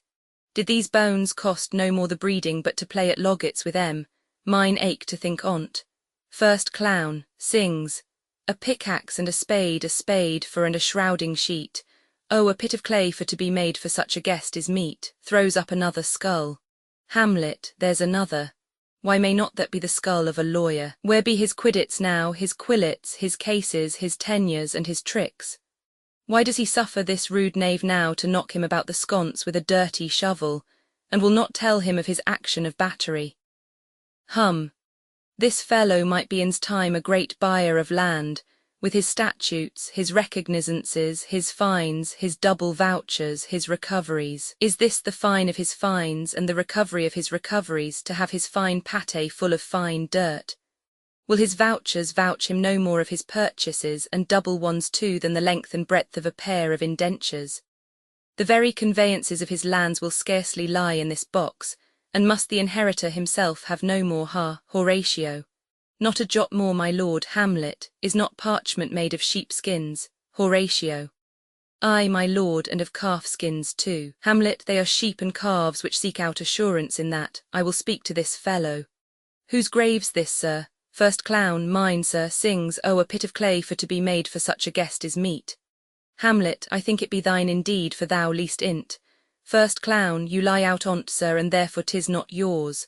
For my part I do not lie in't, yet it is mine. Hamlet, thou dost lie in't to be in't, and say it is thine. 'Tis for the dead, not for the quick. Therefore thou least, first clown. 'Tis a quick lie, sir, tea will away again from me to you. Hamlet, what man dost thou dig it for? First clown, for no man, sir. Hamlet, what woman then? First clown, for none neither. Hamlet, who is to be buried in't? First clown, one that was a woman, sir, but rest her soul, she's dead. Hamlet, how absolute the knave is. We must speak by the card, or equivocation will undo us. By the Lord, Horatio, these 3 years I have taken note of it. The age is grown so picked that the toe of the peasant comes so near the heel of the courtier he galls his kibe. How long hast thou been a grave maker? First clown. Of all the days ith year I came tot that day that our last King Hamlet o'ercame Fortinbras. Hamlet, how long is that since? First clown, cannot you tell that? Every fool can tell that. It was the very day that young Hamlet was born, he that is mad and sent into England. Hamlet, I marry, why was he sent into England? First clown, why, because he was mad. He shall recover his wits there, or if he do not, it's no great matter there. Hamlet, why, first clown, 'twill not be seen in him there the men are as mad as he. Hamlet, how came he mad? First clown, very strangely, they say. Hamlet, how strangely? First clown, faith, e'en with losing his wits. Hamlet, upon what ground? First clown, why, here in Denmark. I have been sexton here, man and boy, 30 years. Hamlet, how long will a man lie ith earth ere he rot? First clown, faith, if he be not rotten before he die. As we have many pocky courses nowadays that will scarce hold the laying in. He will last you some 8 year or 9 year. A tanner will last you 9 year. Hamlet, why he more than another? First clown, why, sir, his hide is so tanned with his trade that he will keep out water a great while. And your water is a sore decayer of your whoreson dead body. Here's a skull now, this skull hath lain in the earth 23 years. Hamlet, whose was it? First clown, a whoreson mad fellow's it was. Whose do you think it was? Hamlet, nay, I know not. First clown, a pestilence on him for a mad rogue. I poured a flagon of Rhenish on my head once. This same skull, sir, was Yorick's skull, the king's jester. Hamlet, this, first clown, e'en that. Hamlet, let me see, takes the skull. Alas, poor Yorick, I knew him, Horatio, a fellow of infinite jest, of most excellent fancy. He hath borne me on his back 1,000 times, and now how abhorred in my imagination it is, my gorge rises at it. Here hung those lips that I have kissed I know not how oft. Where be your jibes now? Your gambols, your songs, your flashes of merriment that were wont to set the table on a roar, not one now to mock your own grinning. Quite chop fallen, now get you to my lady's chamber and tell her let her paint an inch thick, to this favour she must come, make her laugh at that. Prithee, Horatio, tell me one thing. Horatio, what's that, my lord Hamlet? Dost thou think Alexander looked o' this fashion ith earth, Horatio? e'en so. Hamlet and smelt so, Pa throws down the skull. Horatio, e'en so my lord. Hamlet, to what base uses we may return. Horatio, why may not imagination trace the noble dust of Alexander till he find it stopping a bung hole? Horatio, tweer to consider too curiously to consider so. Hamlet, no faith not a jot, but to follow him thither with modesty enough and likelihood to lead it, as thus. Alexander died, Alexander was buried, Alexander returneth into dust. The dust is earth, of earth we make loam, and why of that loam whereto he was converted might they not stop a beer barrel? Imperious Caesar, dead and turned to clay, might stop a hole to keep the wind away. Oh, that that earth which kept the world in awe should patch a wall to expel the winter's flaw. But soft, aside, here comes the king. Enter priests and see in procession the corpse of Ophelia, laerts and mourners following, king, queen their trains, and see the queen, the courtiers, who is that they follow, and with such maimed rites. This doth betoken the course they follow did with desperate hand fordo it own life. 'Twas of some estate. Couch we a while and mark, retiring with Horatio. Laerts, what ceremony else? Hamlet, that is Laerts, a very noble youth. Mark, Laerts, what ceremony else? Priest, her obsequies have been as far enlarged as we have warranties. Her death was doubtful, and but that great command alsways the order, she should in ground unsanctified have lodged till the last trumpet. For charitable prayers, shards, flints, and pebbles should be thrown on her. Yet here she is allowed her virgin rites, her maiden struments, and the bringing home of bell and burial. Laerts, must there no more be done? Priest, no more be done. We should profane the service of the dead to sing sage requiem and such rest to her as to peace-parted souls. Laerts, lay her ith earth, and from her fair and unpolluted flesh may violets spring. I tell thee, churlish priest, a ministering angel shall my sister be when thou least howling. Hamlet, what the fair Ophelia, queen scattering flowers, sweets to the sweet, farewell. I hopped thou shouldst have been my Hamlet's wife. I thought thy bride bed to have decked, sweet maid, and not have strewed thy grave. Laerts, oh, treble woeful 10 times treble on that cursed head whose wicked deed thy most ingenious sense deprived thee of. Hold off the earth a while, till I have caught her once more in mine arms, leaps into the grave. Now pile your dust upon the quick and dead, till of this flat a mountain you have made to o'ertop old Pelion or the skyish head of blue Olympus. Hamlet, advancing, what is he whose grief bears such an emphasis? Whose phrase of sorrow conjures the wandering stars and makes them stand like wonder-wounded hearers? This is I, Hamlet the Dane, leaps into the grave, Laerts, grappling with him. The devil take thy soul, Hamlet. Thou pray'st not well. I prithee take thy fingers from my throat, for though I am not splenitive and rash, yet have I in me something dangerous which let thy wiseness fear. Away thy hand, king, pluck them asunder. Queen, Hamlet, Hamlet, all, gentlemen, Horatio, good my lord, be quiet. The attendants part them and they come out of the grave. Hamlet, why, I will fight with him upon this theme until my eyelids will no longer wag. Queen, O my son, what theme? Hamlet, I loved Ophelia. 40,000 brothers could not, with all their quantity of love, make up my sum. What wilt thou do for her? King, oh, he is mad. Laerts, Queen, for love of God forbear him. Hamlet, swounds, show me what thou'lt do. Wilt weep, wilt fight, wilt fast, wilt tear thyself, wilt drink up Isel, eat a crocodile, I'll dot. Dost thou come here to whine, to outface me with leaping in her grave? Be buried quick with her, and so will I. And if thou prate of mountains, let them throw millions of acres on us, till our ground, singeing his pate against the burning zone, make Ossa like a wart. Nay, and thou'lt mouth, I'll rant as well as thou. Queen, this is mere madness, and thus awhile the fit will work on him. Anon, as patient as the female dove, when that her golden couplets are disclosed, his silence will sit drooping. Hamlet, hear you, sir, what is the reason that you use me thus? I loved you ever, but it is no matter. Let Hercules himself do what he may, the cat will mew and dog will have his day. Exit, king, I pray thee, good Horatio, wait upon him. Exit, Horatio.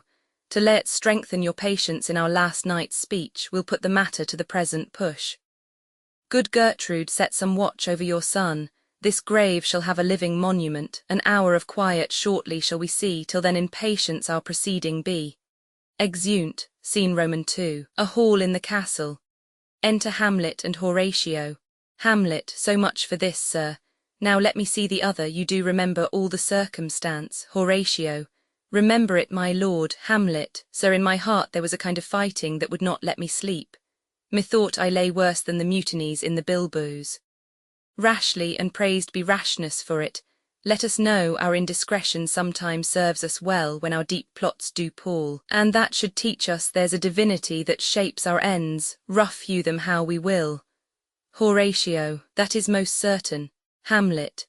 Up from my cabin, my sea gowns scarfed about me, in the dark groped I to find out them, had my desire, fingered their packet, and in fine withdrew to mine own room again, making so bold, my fears forgetting manners, to unseal their grand commission, where I found Horatio o' royal knavery. An exact command, larded with many several sorts of reasons, importing Denmark's health and England's too with hoe. Such bugs and goblins in my life, that on the supervise no leisure bated, no, not to stay the grinding of the axe, my head should be struck off. Horatio. Is't possible? Hamlet. Here's the commission, read it at more leisure, but wilt thou hear me how I did proceed? Horatio. I beseech you. Hamlet. Being thus benneted round with villainies, or I could make a prologue to my brains, they had begun the play, I sat me down, devised a new commission, wrote it fair. I once did hold it, as our statists do, a baseness to write fair, and laboured much how to forget that learning.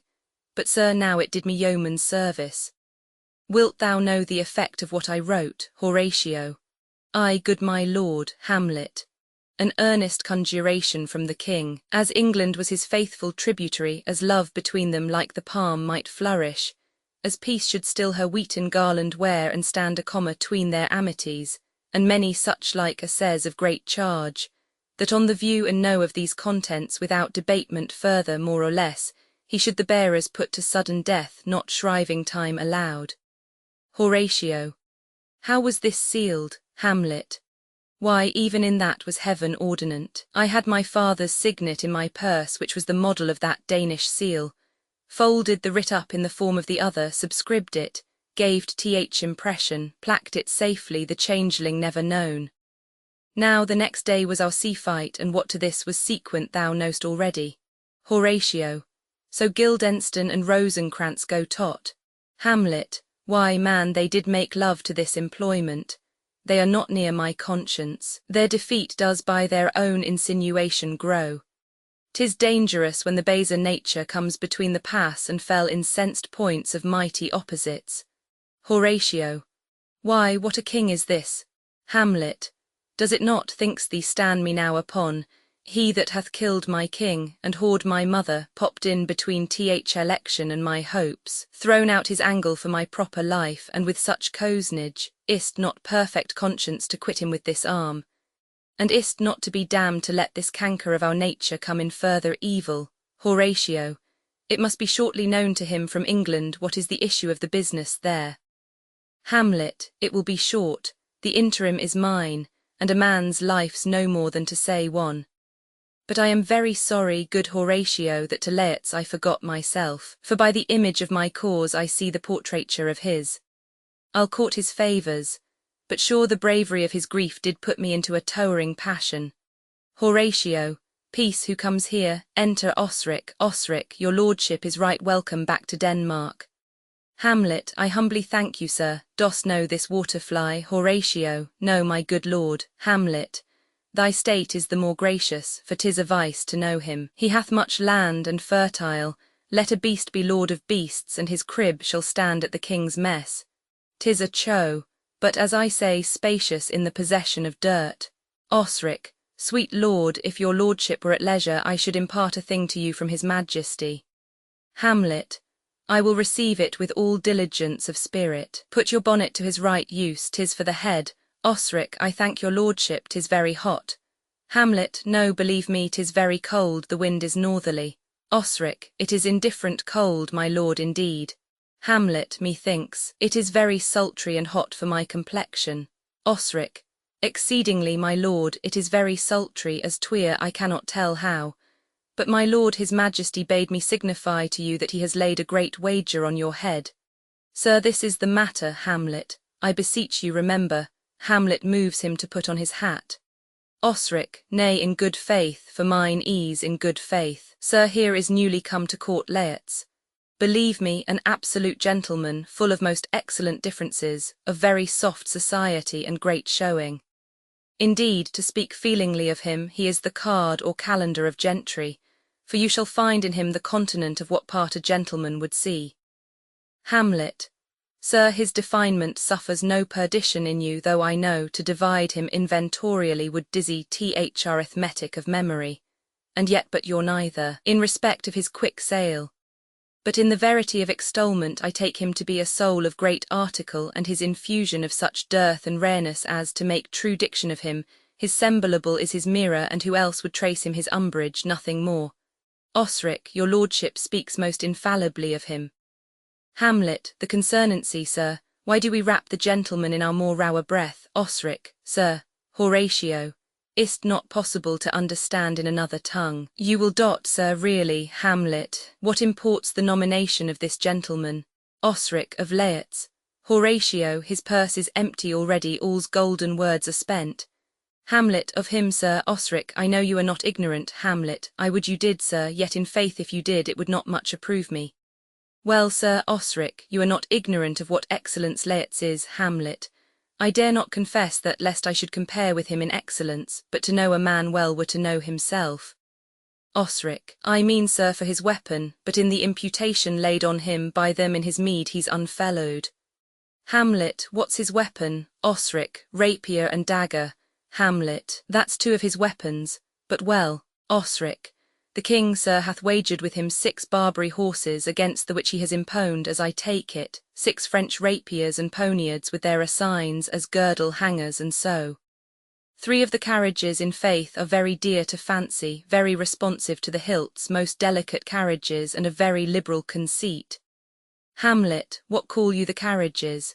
Horatio, I knew you must be edified by the margin ere you had done. Osric, the carriages, sir, are the hangers. Hamlet, the phrase would be more German to the matter if we could carry cannon by our sides. I would it might be hangers till then. But on. 6 Barbary horses against 6 French swords, their assigns, and 3 liberal conceited carriages, that's the French bet against the Danish. Why is this all imponed, as you call it, Osric? The king, sir, hath laid that in a dozen passes between you and him, he shall not exceed you 3 hits. He hath laid on 12 for 9s, and it would come to immediate trial if your lordship would vouchsafe the answer. Hamlet, how if I answer no? Osric, I mean, my lord, the opposition of your person in trial. Hamlet, sir, I will walk here in the hall. If it please his majesty, it is the breathing time of day with me. Let the foils be brought, the gentleman willing, and the king hold his purpose. I will win for him if I can, if not, I will gain nothing but my shame and the odd hits. Osric, shall I re-deliver you e'en so? Hamlet, to this effect, sir, after what flourish your nature will. Osric, I commend my duty to your lordship. Hamlet, yours, exit Osric, he does well to commend it himself, there are no tongues else for's turn. Horatio, this lapwing runs away with the shell on his head. Hamlet, he did comply with his dug before he sucked it. Thus has he, and many more of the same bevy that I know the drossy age dotes on, only got the tune of the time and outward habit of encounter, a kind of yeasty collection which carries them through and through the most fanned and winnowed opinions, and do but blow them to their trial, the bubbles are out. Enter a lord.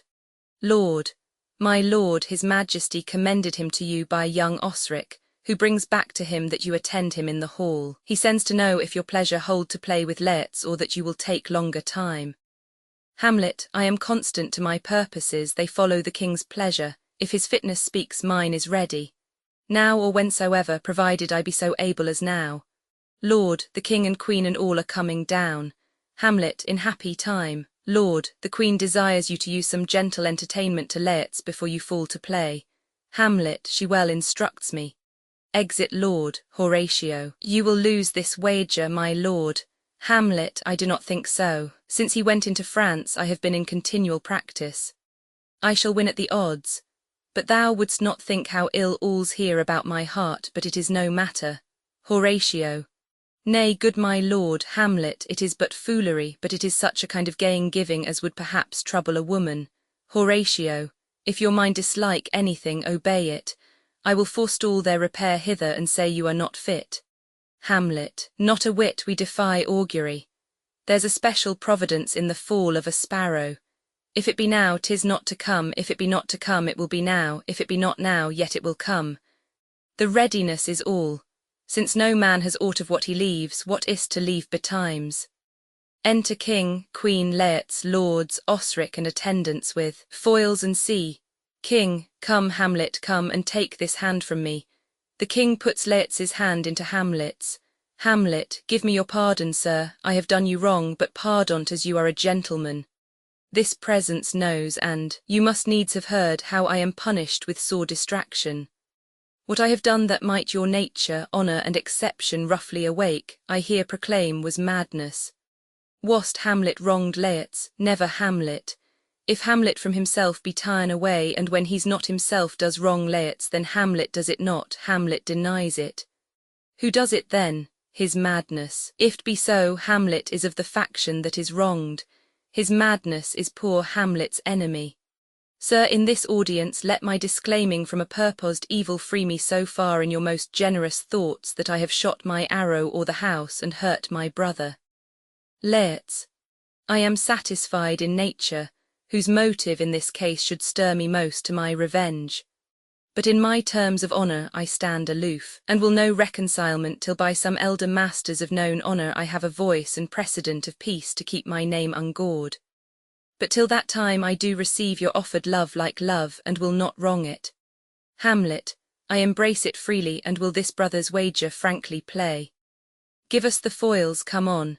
Laertes, come one for me. Hamlet, I'll be your foil, Laertes. In mine ignorance your skill shall like a star ith darkest night stick fiery off indeed. Laertes, you mock me, sir. Hamlet, no, by this hand.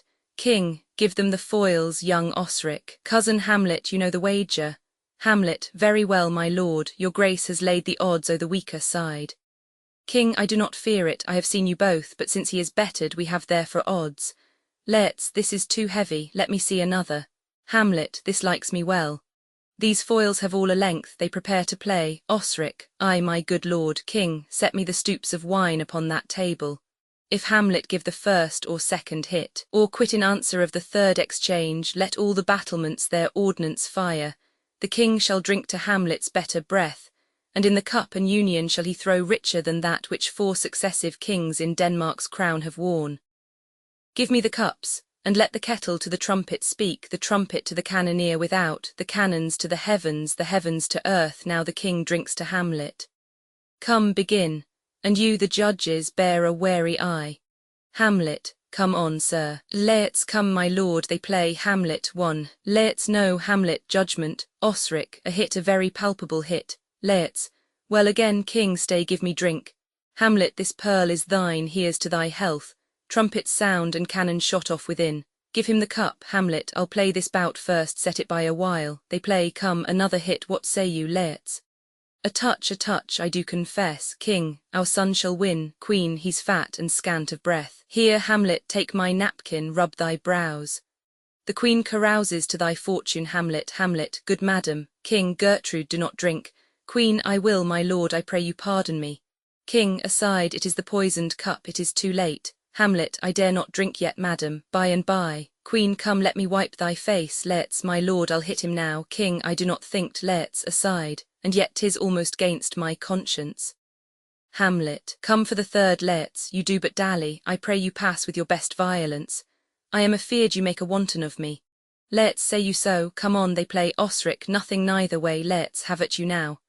Laertes wounds Hamlet, then in scuffling they change rapiers, and Hamlet wounds Laertes. King, part them, they are incensed.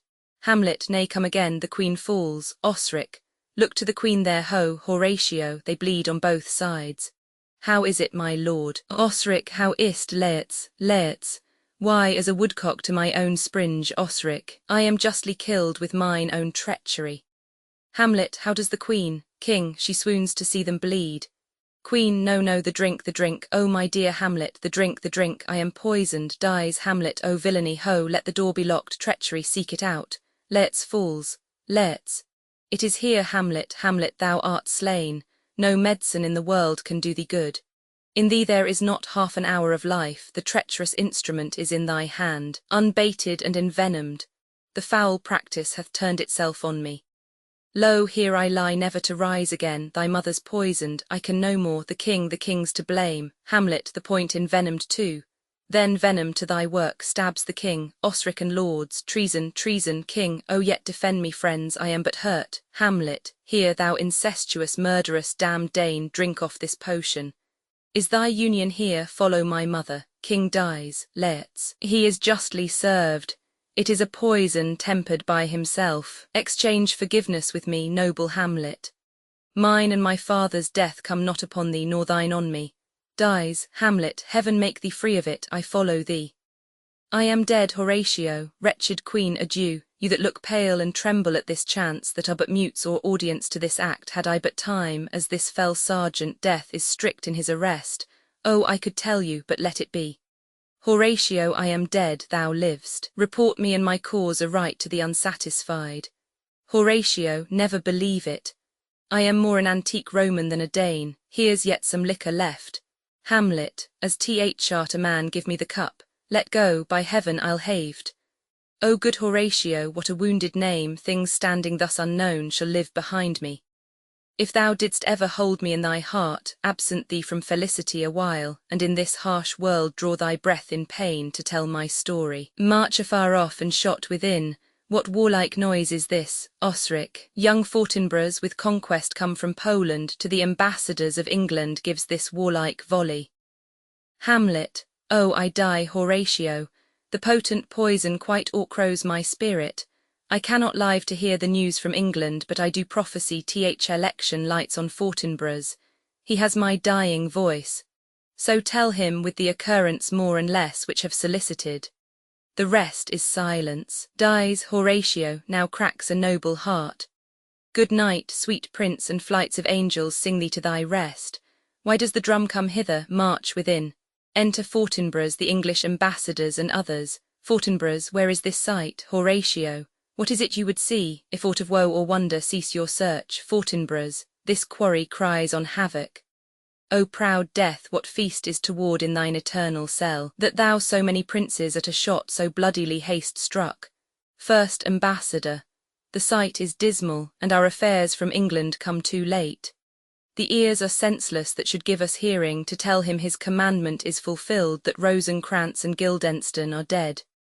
Where should we have our thanks? Horatio, not from his mouth had it ability of life to thank you, he never gave commandment for their death, but since so jump upon this bloody question, you from the Polack wars and you from England are here arrived, give order that these bodies high on a stage be placed to the view, and let me speak to yet unknowing world how these things came about. So shall you hear of carnal, bloody and unnatural acts, of accidental judgments, casual slaughters, of deaths put on by cunning and forked cause. And in this upshot, purposes mistook fall'n on the inventors' heads. All this can I truly deliver, Fortinbras, let us haste to hear it and call the noblest to the audience. For me with sorrow I embrace my fortune. I have some rights of memory in this kingdom which now to claim my vantage doth invite me. Horatio, of that I shall have also cause to speak, and from his mouth whose voice will draw on more. But let this same be presently performed, even while men's minds are wild, lest more mischance on plots and errors happen. Fortinbras, let 4 captains bear Hamlet like a soldier to the stage, for he was likely, had he been put on, to have proved most royally. And for his passage the soldiers' music and the rites of war speak loudly for him. Take up the bodies. Such a sight as this becomes the field, but here shows much amiss. Go, bid the soldiers shoot. A dead march. Exeunt, bearing off the bodies, after which a peal of ordnance is shot off. The first part of King Henry the 4th contents act I scene I. London, a room in the palace. Scene Roman 2, the same, an apartment of Prince Henry's. Scene Roman 3, the same, a room in the palace. Act Roman 2, Scene I, Rochester, an inn-yard. Scene Roman 2, the road by Gad's Hill. Scene Roman 3, Warkworth, a room in the castle. Scene Roman 4, Eastcheap, a room in the Boar's Head Tavern. Act Roman 3, Scene I. Bangor, a room in the Archdeacon's house. Scene Roman 2. London, a room in the Palace. Scene Roman 3. Eastcheap, a room in the Boar's Head Tavern. Act Roman 4. Scene I. The rebel camp near Shrewsbury. Scene Roman 2. A public road near Coventry. Scene Roman 3. The rebel camp near Shrewsbury. Scene Roman 4. York, a room in the Archbishop's Palace. Act V. Scene I. The King's camp near Shrewsbury. Scene Roman 2. The rebel camp. Scene Roman 3. Plain between the camps. Scene Roman 4. Another part of the field. Scene V. Another part of the field. Dramatis Personae King Henry IV. Henry, Prince of Wales, son to the King. Prince John of Lancaster, son to the King. Earl of Westmoreland, Sir Walter Blunt. Thomas Percy, Earl of Worcester. Henry Percy, Earl of Northumberland. Henry Percy, surnamed Hotspur, his son. Edmund Mortimer, Earl of March. Scrope, Archbishop of York. Sir Michael, a friend to the Archbishop of York. Archibald, Earl of Douglas. Owen Glendower, Sir Richard Vernon. Sir John Falstaff. Poins, Gadshill, Peto. Bardolph, Lady Percy, wife to Hotspur. Lady Mortimer, daughter to Glendower. Mrs. Quickly, hostess in Eastcheap. Lords, officers, sheriff, vintner, chamberlain, drawers, carriers, ostler, messengers, servant, travellers and attendants. Scene: England and Wales. Act I. Scene I. London, a room in the palace. Enter the King, Lord John of Lancaster, Earl of Westmoreland with others. King: So shaken as we are, so wan with care, find we a time for frighted peace to pant, and breathe short-winded accents of new broils to be commenced in strands afar remote. No more the thirsty entrance of this soil shall daub her lips with her own children's blood. No more shall trenching war channel her fields, nor bruise her flowrets with the armed hoofs of hostile paces. Those opposed eyes, which, like the meteors of a troubled heaven, all of one nature, of one substance bred, did lately meet in the intestine shock and furious close of civil butchery, shall now in mutual well-beseeming ranks march all one way, and be no more opposed against acquaintance, kindred, and allies. The edge of war, like an ill-sheathed knife, no more shall cut his master. Therefore, friends, as far as to the sepulchre of Christ, whose soldier now, under whose blessed cross we are impressed and engaged to fight, forthwith a power of English shall we levy, whose arms were moulded in their mother's womb to chase these pagans in those holy fields over whose acres walked those blessed feet, which 1400 years ago were nailed for our advantage on the bitter cross. But this our purpose now is 12 months old, and bootless 'tis to tell you we will go. Therefore we meet not now. Then let me hear of you, my gentle cousin Westmoreland, what yesternight our council did decree in forwarding this dear expedience. Westmoreland, my liege, this haste was hot in question, and many limits of the charge set down but yesternight, when all athwart there came a post from Wales loaden with heavy news, whose worst was that the noble Mortimer, leading the men of Herefordshire to fight against the irregular and wild Glendower, was by the rude hands of that Welshman taken, 1,000 of his people butchered, upon whose dead corpse there was such misuse, such beastly shameless transformation by those Welshwomen done, as may not be without much shame retold or spoken of. King, it seems then that the tidings of this broil break off our business for the Holy Land. Westmoreland, this matched with other did my gracious lord, for more uneven and unwelcome news came from the north, and thus it did import.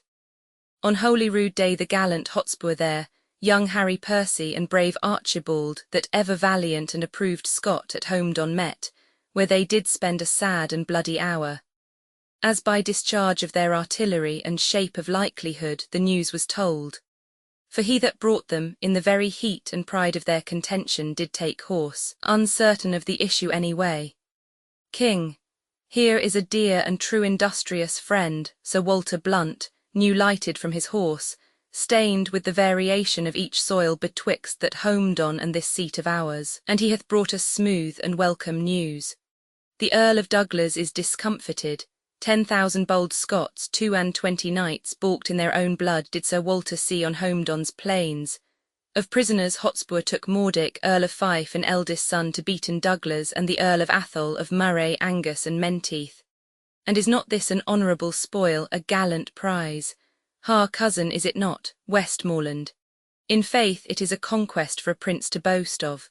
King, yea, there thou maxed me sad, and maxed me sin in envy that my lord Northumberland should be the father to so blessed a son who is the theme of honour's tongue, amongst a grove the very straightest plant, who is sweet fortune's minion and her pride.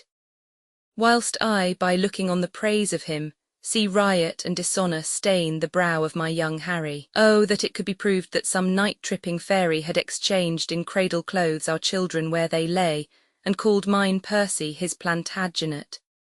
Then would I have his Harry and he mine, but let him from my thoughts. What think you cause of this young Percy's pride? The prisoners which he in this adventure hath surprised to his own use he keeps, and sends me word I shall have none but Mordick, Earl of Fife. Westmoreland. This is his uncle's teaching, this is Worcester, malevolent to you in all aspects, which makes him prune himself and bristle up the crest of youth against your dignity. King, but I have sent for him to answer this, and for this cause awhile we must neglect our holy purpose to Jerusalem. Cousin, on Wednesday next our council we will hold at Windsor, so inform the lords, but come yourself with speed to us again, for more is to be said and to be done than out of anger can be uttered. Westmoreland. I will, my liege. Exeunt. Scene Roman II, the same. An apartment of Prince Henry's. Enter Prince Henry and Sir John Falstaff. Falstaff. Now, Hal, what time of day is it, lad? Prince. Thou art so fat-witted with drinking of old sack and unbuttoning thee after supper and sleeping upon benches afternoon that thou hast forgotten to demand that truly which thou wouldst truly know. What a devil hast thou to do with the time of the day? Unless hours were cups of sack, and minutes capons, and clocks the tongues of boards, and dials the signs of leaping houses, and the blessed sun himself a fair hot wench in flame-coloured taffeta, I see no reason why thou shouldst be so superfluous to demand the time of the day. Falstaff. Indeed you come near me now, Hal, for we that take purses go by the moon and the 7 stars, and not by Phobos, he that wandering night so fair.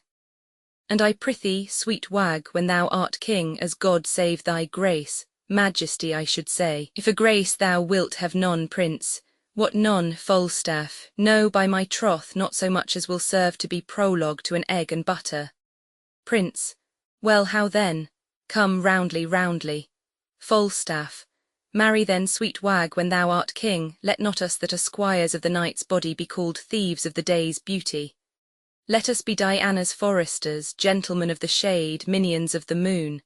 And let men say we be men of good government, being governed as the sea is by our noble and chaste mistress the moon, under whose countenance we steal. Prince, thou sayest well, and it holds well too, for the fortune of us that are the moon's men doth ebb and flow like the sea, being governed as the sea is by the moon.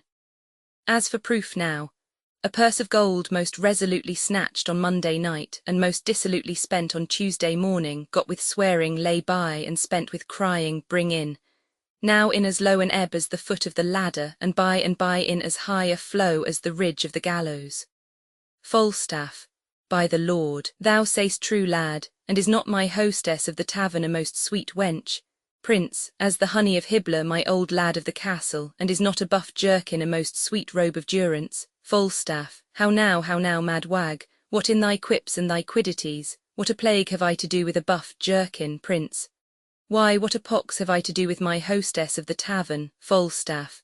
Well, thou hast called her to a reckoning many a time and oft.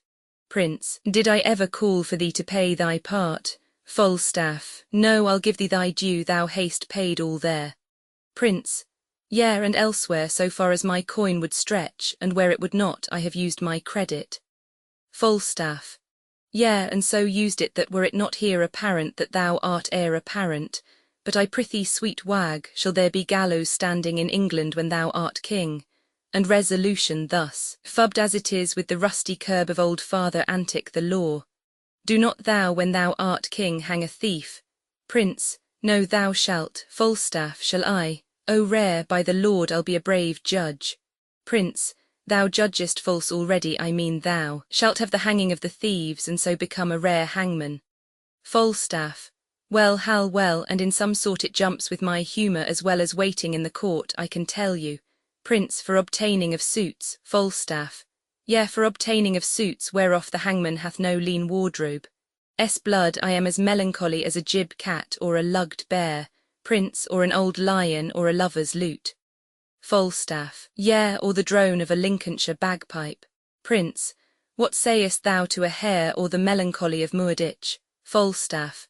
Thou hast the most unsavoury similes, and art indeed the most comparative, raskiest, sweet young prince. But Hal, I prithee trouble me no more with vanity. I would to God thou and I knew where a commodity of good names were to be bought. An old lord of the council rated me the other day in the street about you, sir, but I marked him not, and yet he talked very wisely, but I regarded him not, and yet he talked wisely, and in the street too. Prince, thou didst well, for wisdom cries out in the streets and no man regards it. Falstaff. O thou hast damnable iteration, and art indeed able to corrupt a saint. Thou hast done much harm upon me, Hal, God forgive thee for it. Before I knew thee, Hal, I knew nothing, and now am I, if a man should speak truly, little better than one of the wicked. I must give over this life, and I will give it over. By the Lord, and I do not, I am a villain. I'll be damned for never a king's son in Christendom. Prince, where shall we take a purse tomorrow, Jack? Falstaff. Zounds, where thou wilt, lad, I'll make one. And I do not, call me villain and baffle me. Prince, I see a good amendment of life in thee from praying to purse-taking. Falstaff. Why, Hal, 'tis my vocation, Hal, 'tis no sin for a man to labour in his vocation. Enter Poins. Poins, now shall we know if Gadshill have set a match. Oh, if men were to be saved by merit, what hole in hell were hot enough for him? This is the most omnipotent villain that ever cried, stand. To a true man, Prince, good morrow, Ned. Poins, good morrow, sweet Hal. What says Monsieur Remorse? What says Sir John Sack and Sugar? Jack, how agrees the devil and thee about thy soul, that thou soldest him on Good Friday last for a cup of Madeira and a cold capon's leg? Prince, Sir John stands to his word, the devil shall have his bargain, for he was never yet a breaker of proverbs, he will give the devil his due. Poins, then art thou damned for keeping thy word with the devil? Prince, else he had been damned for cozening the devil.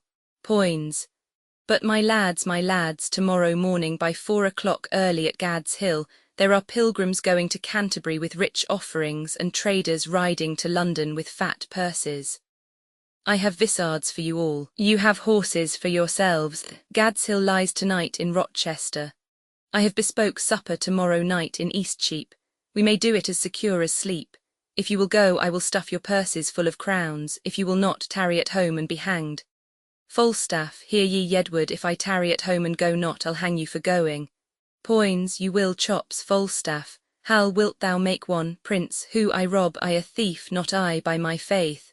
Falstaff, there's neither honesty, manhood, nor good fellowship in thee, nor thou camp'st not of the blood royal, if thou darest not stand for 10 shillings. Prince, well then, once in my days I'll be a madcap. Falstaff, why that's well said, Prince, well come what will, I'll tarry at home. Falstaff, by the Lord I'll be a traitor then when thou art king. Prince, I care not. Poins, Sir John, I prithee, leave the prince and me alone. I will lay him down such reasons for this adventure that he shall go. Falstaff, well, God give thee the spirit of persuasion, and him the ears of profiting, that what thou speakest may move, and what he hears may be believed, that the true prince may, for recreation's sake, prove a false thief, for the poor abuses of the time want countenance. Farewell, you shall find me in Eastcheap. Prince, farewell, thou latter spring. Farewell, all Hallows summer. Exit Falstaff. Poins. Now, my good sweet honey lord, ride with us tomorrow. I have a jest to execute that I cannot manage alone. Falstaff, Bardolph, Peto, and Gadshill shall rob those men that we have already waylaid. Yourself and I will not be there. And when they have the booty, if you and I do not rob them, cut this head off from my shoulders. Prince, but how shall we part with them in setting forth? Poins. Why, we will set forth before or after them, and appoint them a place of meeting, wherein it is at our pleasure to fail. And then will they adventure upon the exploit themselves, which they shall have no sooner achieved but will set upon them. Prince. Yea, but 'tis like that they will know us by our horses, by our habits, and by every other appointment to be ourselves. Poins. Tut, our horses they shall not see, I'll tie them in the wood. Our vissards we will change after we leave them. And sirrah, I have cases of buckram for the non-sea to emask our noted outward garments. Prince, yea, but I doubt they will be too hard for us. Poins, well, for 2 of them I know them to be as true-bred cowards as ever turned back. And for the 3rd, if he fight longer than he sees reason, I'll forswear arms. The virtue of this jest will be the incomprehensible lies that this same fat rogue will tell us when we meet at supper. How 30 at least he fought with, what wards, what blows, what extremities he endured, and in the reproof of this lives the jest. Prince, well, I'll go with thee. Provide us all things necessary and meet me tomorrow night in Eastsheep, there I'll sup.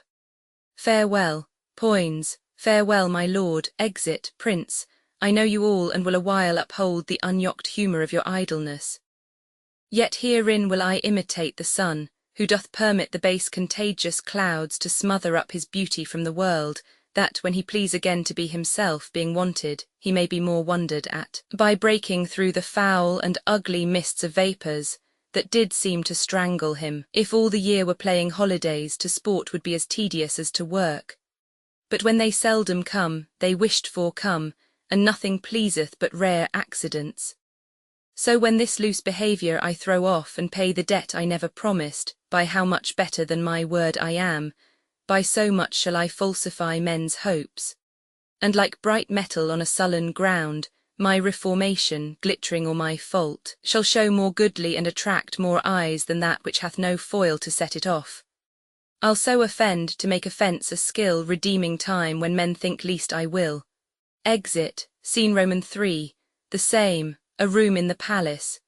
Enter King Henry, Northumberland, Worcester, Hotspur, Sir Walter Blunt, and others. King, my blood hath been too cold and temperate, unapt to stir at these indignities, and you have found me, for accordingly you tread upon my patience. But be sure I will from henceforth rather be myself, mighty and to be feared than my condition, which hath been smooth as oil, soft as young down, and therefore lost that title of respect which the proud soul ne'er pays but to the proud. Worcester. Our house, my sovereign liege, little deserves the scourge of greatness to be used on it, and that same greatness too which our own hands have holp to make so portly. Northumberland, my lord king, Worcester, get thee gone, for I do see danger and disobedience in thine eye. Oh, sir, your presence is too bold and peremptory, and majesty might never yet endure the moody frontier of a servant brow. You have good leave to leave us. When we need your use and counsel, we shall send for you. Exit Worcester. To Northumberland you were about to speak. Northumberland, yea, my good lord, those prisoners in your highness' name demanded, which Harry Percy here at Homedon took, were, as he says, not with such strength denied as is delivered to your majesty. Either envy, therefore, or misprision is guilty of this fault, and not my son. Hotspur. My liege, I did deny no prisoners. But I remember when the fight was done, when I was dry with rage and extreme toil, breathless and faint, leaning upon my sword, came there a certain lord, neat and trimly dressed, fresh as a bridegroom, and his chin new reaped showed like a stubble land at harvest home. He was perfumed like a milliner, and twixt his finger and his thumb he held a pouncet box, which ever and anon he gave his nose, and tooked away again, who therewith angry, when it next came there, took it in snuff, and still he smiled and talked. And as the soldiers bore dead bodies by, he called them untaught knaves unmannerly, to bring a slovenly unhandsome course betwixt the wind and his nobility. With many holiday and lady terms he questioned me, amongst the rest demanded my prisoners in your majesty's behalf. I then, all smarting with my wounds being cold, out of my grief and my impatience to be so pestered with a popinjay, answered neglectingly, I know not what, he should or he should not. For he made me mad to see him shine so brisk and smell so sweet, and talk so like a waiting gentlewoman of guns and drums and wounds, God save the mark. And telling me the sovereignest thing on earth was palmacity for an inward bruise, and that it was great pity, so it was, this villainous saltpetre should be digged out of the bowels of the harmless earth, which many a good tall fellow had destroyed so cowardly, and but for these vile guns he would himself have been a soldier. This bald unjointed chat of his, my lord, I answered indirectly, as I said, and I beseech you, Let not his report come current for an accusation betwixt my love and your high majesty. Blunt, the circumstance considered, good my lord, whatever Harry Percy then had said to such a person, and in such a place at such a time with all the rest retold, may reasonably die, and never rise to do him wrong, or any way impeach what then he said, so he unsay it now. King. Why, yet he doth deny his prisoners, but with proviso and exception that we at our own charge shall ransom straight his brother-in-law the foolish Mortimer, who, on my soul, hath wilfully betrayed the lives of those that he did lead to fight against that great magician, damned Glendower, whose daughter, as we hear, the Earl of March hath lately married. Shall our coffers then be emptied to redeem a traitor home? Shall we buy treason and indent with fears when they have lost and forfeited themselves? No, on the barren mountains let him starve, for I shall never hold that man my friend whose tongue shall ask me for 1 penny cost to ransom home revolted Mortimer. Revolted Mortimer. He never did fall off my sovereign liege but by the chance of war. To prove that true needs no more but 1 tongue for all those wounds, those mouthed wounds which valiantly he took, when on the gentle Severn sedgy bank in single opposition hand to hand, he did confound the best part of an hour in changing hardiment with great Glendower. 3 times they breathed, and 3 times did they drink upon agreement of swift Severn's flood, who then, affrighted with their bloody looks, ran fearfully among the trembling reeds, and hid his crisp head in the hollow bank blood-stained with these valiant combatants. Never did bare and rotten policy colour her working with such deadly wounds, nor never could the noble Mortimer receive so many, and all willingly. Then let not him be slandered with revolt. King, thou dost belie him, Percy, thou dost belie him, he never did encounter with Glendower. I tell thee he durst as well have met the devil alone as Owen Glendower for an enemy. Art not ashamed, but sirrah, henceforth let me not hear you speak of Mortimer. Send me your prisoners with the speediest means, or you shall hear in such a kind from me as will displease you. My Lord Northumberland, we license your departure with your son. Send us your prisoners, or you'll hear of it. Exit King Henry, Blunt and Train, Hotspur, and if the devil come and roar for them, I will not send them. I will after straight and tell him so, for I will ease my heart, albeit I make a hazard of my head. Northumberland, what drunk with choler, stay and pause a while, here comes your uncle, enter Worcester, Hotspur, speak of Mortimer. Zounds, I will speak of him, and let my soul want mercy if I do not join with him. Yea, on his part I'll empty all these veins, and shed my dear blood drop by drop in the dust, but I will lift the downtrod Mortimer as high in the air as this unthankful king, as this ingrate and cankered Bolingbroke. Northumberland, to Worcester. Brother, the king hath made your nephew mad. Worcester, who struck this heat up after I was gone, Hotspur, he will forsooth have all my prisoners, and when I urged the ransom once again of my wife's brother, then his cheek looked pale, and on my face he turned an eye of death, trembling even at the name of Mortimer. Worcester, I cannot blame him. Was not he proclaimed by Richard that dead is the next of blood, Northumberland? He was, I heard the proclamation. And then it was when the unhappy king, whose wrongs in us God pardon, did set forth upon his Irish expedition, from whence he, intercepted, did return to be deposed and shortly murdered. Worcester, and for whose death we in the world's wide mouth live scandalized and foully spoken of. Hotspur, but soft, I pray you, did King Richard then proclaim my brother Edmund Mortimer heir to the crown? Northumberland, he did, myself did hear it. Hotspur, nay, then I cannot blame his cousin king that wished him on the barren mountains starve. But shall it be that you that set the crown upon the head of this forgetful man, and for his sake wear the detested blot of murderous subornation? Shall it be that you a world of curses undergo, being the agents or base second means, the cords, the ladder, or the hangman rather? Oh, pardon me that I descend so low, to show the line and the predicament wherein you range under this subtle king. Shall it for shame be spoken in these days, or fill up chronicles in time to come, that men of your nobility and power did gauge them both in an unjust behalf, as both of you, God pardon it, have done, to put down Richard, that sweet lovely rose, and plant this thorn, this canker, Bolingbroke? And shall it in more shame be further spoken, that you are fooled, discarded, and shook off by him for whom these shames ye underwent? No, yet time serves wherein you may redeem your banished honours, and restore yourselves into the good thoughts of the world again. Revenge the jeering and disdained contempt of this proud king, who studies day and night to answer all the debt he owes to you, even with the bloody payment of your deaths.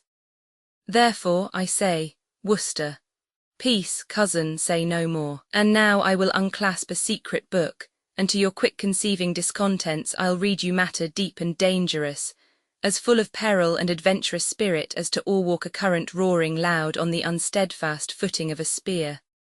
Hotspur, if we fall in, good night, or sink or swim, send danger from the east unto the west, so honour cross it from the north to south, and let them grapple.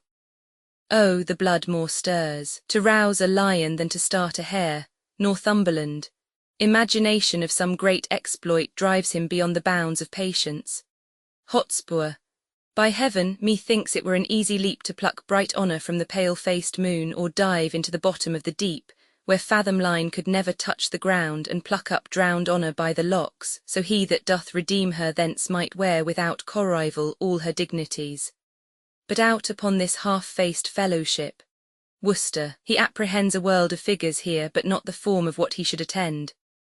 Good cousin, give me audience for a while. Hotspur, I cry you mercy. Worcester, those same noble Scots that are your prisoners, Hotspur, I'll keep them all, by God, he shall not have a Scot of them, no, if a Scot would save his soul he shall not, I'll keep them by this hand, Worcester. You start away and lend no ear unto my purposes, those prisoners you shall keep, Hotspur. Nay, I will, that's flat. He said he would not ransom Mortimer, forbade my tongue to speak of Mortimer, but I will find him when he lies asleep, and in his ear I'll holler Mortimer. Nay, I'll have a starling shall be taught to speak nothing but Mortimer, and give it him to keep his anger still in motion. Worcester, hear you, cousin, a word.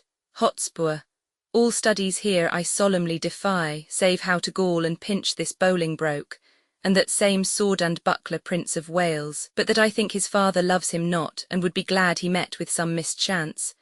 I would have him poisoned with a pot of ale. Worcester, farewell, kinsman, I will talk to you when you are better tempered to attend. Northumberland, why, what a wasp-stung and impatient fool art thou to break into this woman's mood, tying thine ear to no tongue but thine own. Hotspur, why, look you, I am whipped and scourged with rods, nettled and stung with pismires, when I hear of this vile politician. Bolingbroke, in Richard's time, what do you call the place? A plague upon't, it is in Gloucestershire. 'Twas where the madcap Duke his uncle kept, his uncle York, where I first bowed my knee unto this king of smiles, this Bolingbroke's blood, when you and he came back from Ravensburg. Northumberland, at Berkeley Castle. Hotspur, you say true. Why, what a candy deal of courtesy this fawning greyhound then did proffer me. Look, when his infant fortune came to age, and gentle Harry Percy, and kind cousin. Oh, the devil take such cozeners. God forgive me, good uncle, tell your tale, I have done. Worcester, nay, if you have not, to it again we will stay your leisure. Hotspur, I have done, I faith. Worcester, then once more to your Scottish prisoners, deliver them up without their ransom straight, and make the Douglas son your only mean for powers in Scotland, which for divers reasons which I shall send you written, be assured will easily be granted. To Northumberland, you, my lord, your son in Scotland being thus employed, shall secretly into the bosom creep of that same noble prelate well beloved, the Archbishop. Hotspur, of York is it not? Worcester, true, who bears hard his brother's death at Bristol, the Lord Scroop. I speak not this in estimation as what I think might be, but what I know is ruminated, plotted, and set down, and only stays but to behold the face of that occasion that shall bring it on. Hotspur, I smell it, upon my life it will do well. Northumberland, before the game is afoot thou still let's slip. Hotspur, why, it cannot choose but be a noble plot, and then the power of Scotland and of York to join with Mortimer, Worcester, and so they shall. Hotspur, in faith it is exceedingly well aimed. Worcester, and 'tis no little reason bids us speed to save our heads by raising of a head, for bear ourselves as even as we can, the king will always think him in our debt, and think we think ourselves unsatisfied till he hath found a time to pay us home, and see already how he doth begin to make us strangers to his looks of love. Hotspur. He does, we'll be revenged on him. Worcester. Cousin, farewell. No further go in this than I by letters shall direct your course. When time is ripe, which will be suddenly, I'll steal to Glendower and Lord Mortimer, where you and Douglas and our powers at once, as I will fashion it, shall happily meet, to bear our fortunes in our own strong arms, which now we hold at much uncertainty. Northumberland. Farewell, good brother, we shall thrive, I trust. Hotspur. Uncle, adieu. Oh, let the hours be short, till fields and blows and groans applaud our sport. Exeunt. Act Roman 2 Scene I. Rochester. An inn-yard, enter a carrier with a lantern in his hand. First carrier, hey ho, and it be not for by the day I'll be hanged. Charles Wain is over the new chimney, and yet our horse not packed. What ostler, within, anon. First carrier. I prithee Tom, beat Cut's saddle, put a few flocks in the point, poor jade is wrung in the withers out of all cess. Enter another carrier. Second carrier. Peas and beans are as dank here as a dog, and that is the next way to give poor jades the bots. This house is turned upside down since Robin Ostler died. First carrier. Poor fellow never joyed since the price of oats rose, it was the death of him. Second carrier. I think this be the most villainous house in all London Road for fleas. I am stung like a tench. First carrier. Like a tench. By the mass there is ne'er a king christen could be better bit than I have been since the first cock. Second carrier. Why, they will allow us ne'er a Jordan, and then we leak in your chimney, and your chamberlain breeds fleas like a loach. First carrier. What ostler, come away and be hanged, come away. Second carrier. I have a gammon of bacon and 2 raises of ginger to be delivered as far as Charing Cross. First carrier. God's body, the turkeys in my pannier are quite starved. What ostler, a plague on thee, haste thou, never an eye in thy head, canst not hear. And 'twere not as good deed as drink to break the pate on thee, I am a very villain, come and be hanged. Haste, no faith in thee. Enter Gadshill. Good morrow, carriers, what's o'clock? First carrier. I think it be 2 o'clock. Gadshill. I prithee lend me thy lantern to see my gelding in the stable. First carrier. Nay, by God, soft, I know a trick worth 2 of that, I faith. Gadshill. I pray thee lend me thine. Second carrier. I when canst tell. Lend me thy lantern, quoth he, marry, I'll see thee hanged first. Gadshill. Sir, a carrier, what time do you mean to come to London? Second carrier. Time enough to go to bed with a candle, I warrant thee. Come, neighbour Muggs, we'll call up the gentlemen.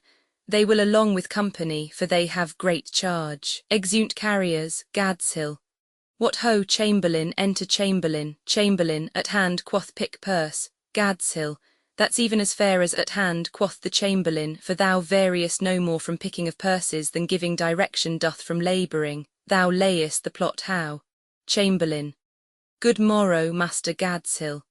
It holds current that I told you yesternight. There's a Franklin in the Wild of Kent hath brought 300 marks with him in gold. I heard him tell it to one of his company last night at supper, a kind of auditor, one that hath abundance of charge too, God knows what. They are up already and call for eggs and butter, they will away presently. Gadshill. Sirrah, if they meet not with St. Nicholas clerks, I'll give thee this neck. Chamberlain. No, I'll none of it, I pray thee keep that for the hangman, for I know thou worshippest St. Nicholas as truly as a man of falsehood may. Gadshill. What talkest thou to me of the hangman? If I hang, I'll make a fat pair of gallows, for if I hang, old Sir John hangs with me, and thou knowest he is no starveling. Tut, there are other Trojans that thou dream'st not of, the which for sport's sake are content to do the profession some grace, that would, if matters should be looked into, for their own credit's sake make all whole. I am joined with no footland rakers, no Longstaff sixpenny strikers, none of these mad mustachio purple-hued maltworms, but with nobility and tranquillity, burgomasters and great one-eyers, such as can hold in, such as will strike sooner than speak, and speak sooner than drink, and drink sooner than pray. And yet zounds I lie, for they pray continually to their saint the Commonwealth, or rather not pray to her, but pray on her, for they ride up and down on her and make her their boots. Chamberlain. What, the Commonwealth their boots? Will she hold out water in foul way? Gadshill. She will, justice hath liquored her. We steal as in a castle, cocksure, we have the receipt of fern seed, we walk invisible. Chamberlain, nay, by my faith, I think you are more beholding to the night than to fern seed for your walking invisible. Gadshill, give me thy hand, thou shalt have a share in our purchase, as I am a true man. Chamberlain, nay, rather let me have it, as you are a false thief. Gadshill, go to, Homo is a common name to all men. Bid the ostler bring my gelding out of the stable. Farewell, you muddy knave. Exeunt, scene Roman II, the road by Gadshill. Enter Prince Henry and Poins, Bardolph and Peto at some distance. Poins, come shelter, shelter, I have removed Falstaff's horse and he frets like a gummed velvet. Prince, stand close, they retire. Enter Falstaff, Falstaff, Poins, Poins, and be hanged. Poins, Prince, coming forward, peace, ye fat-kidneyed rascal, what a brawling dost thou keep? Falstaff, where's Poins, Hal? Prince, he is walked up to the top of the hill. I'll go seek him. Retires Falstaff. I am accursed to rob in that thief's company. The rascal hath removed my horse and tied him I know not where. If I travel but 4 foot by the square further afoot, I shall break my wind. Well, I doubt not but to die a fair death for all this, if I 'scape hanging for killing that rogue. I have forsworn his company hourly any time this 22 years, and yet I am bewitched with the rogue's company. If the rascal have not given me medicines to make me love him, I'll be hanged. It could not be else, I have drunk medicines. Poins, Hal, a plague upon you both, Bardolph, Peto, I'll starve ere I'll rob a foot further. And 'twere not as good a deed as drink to turn true man and to leave these rogues. I am the veriest varlet that ever chewed with a tooth.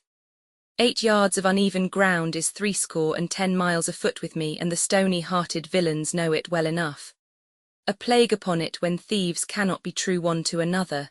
They whistle. Phew, a plague upon you all. Give me my horse, you rogues, give me my horse and be hanged. Prince, coming forward, peace, you fat guts, lie down, lay thine ear close to the ground, and list if thou canst hear the tread of travellers. Falstaff, have you any levers to lift me up again, being down?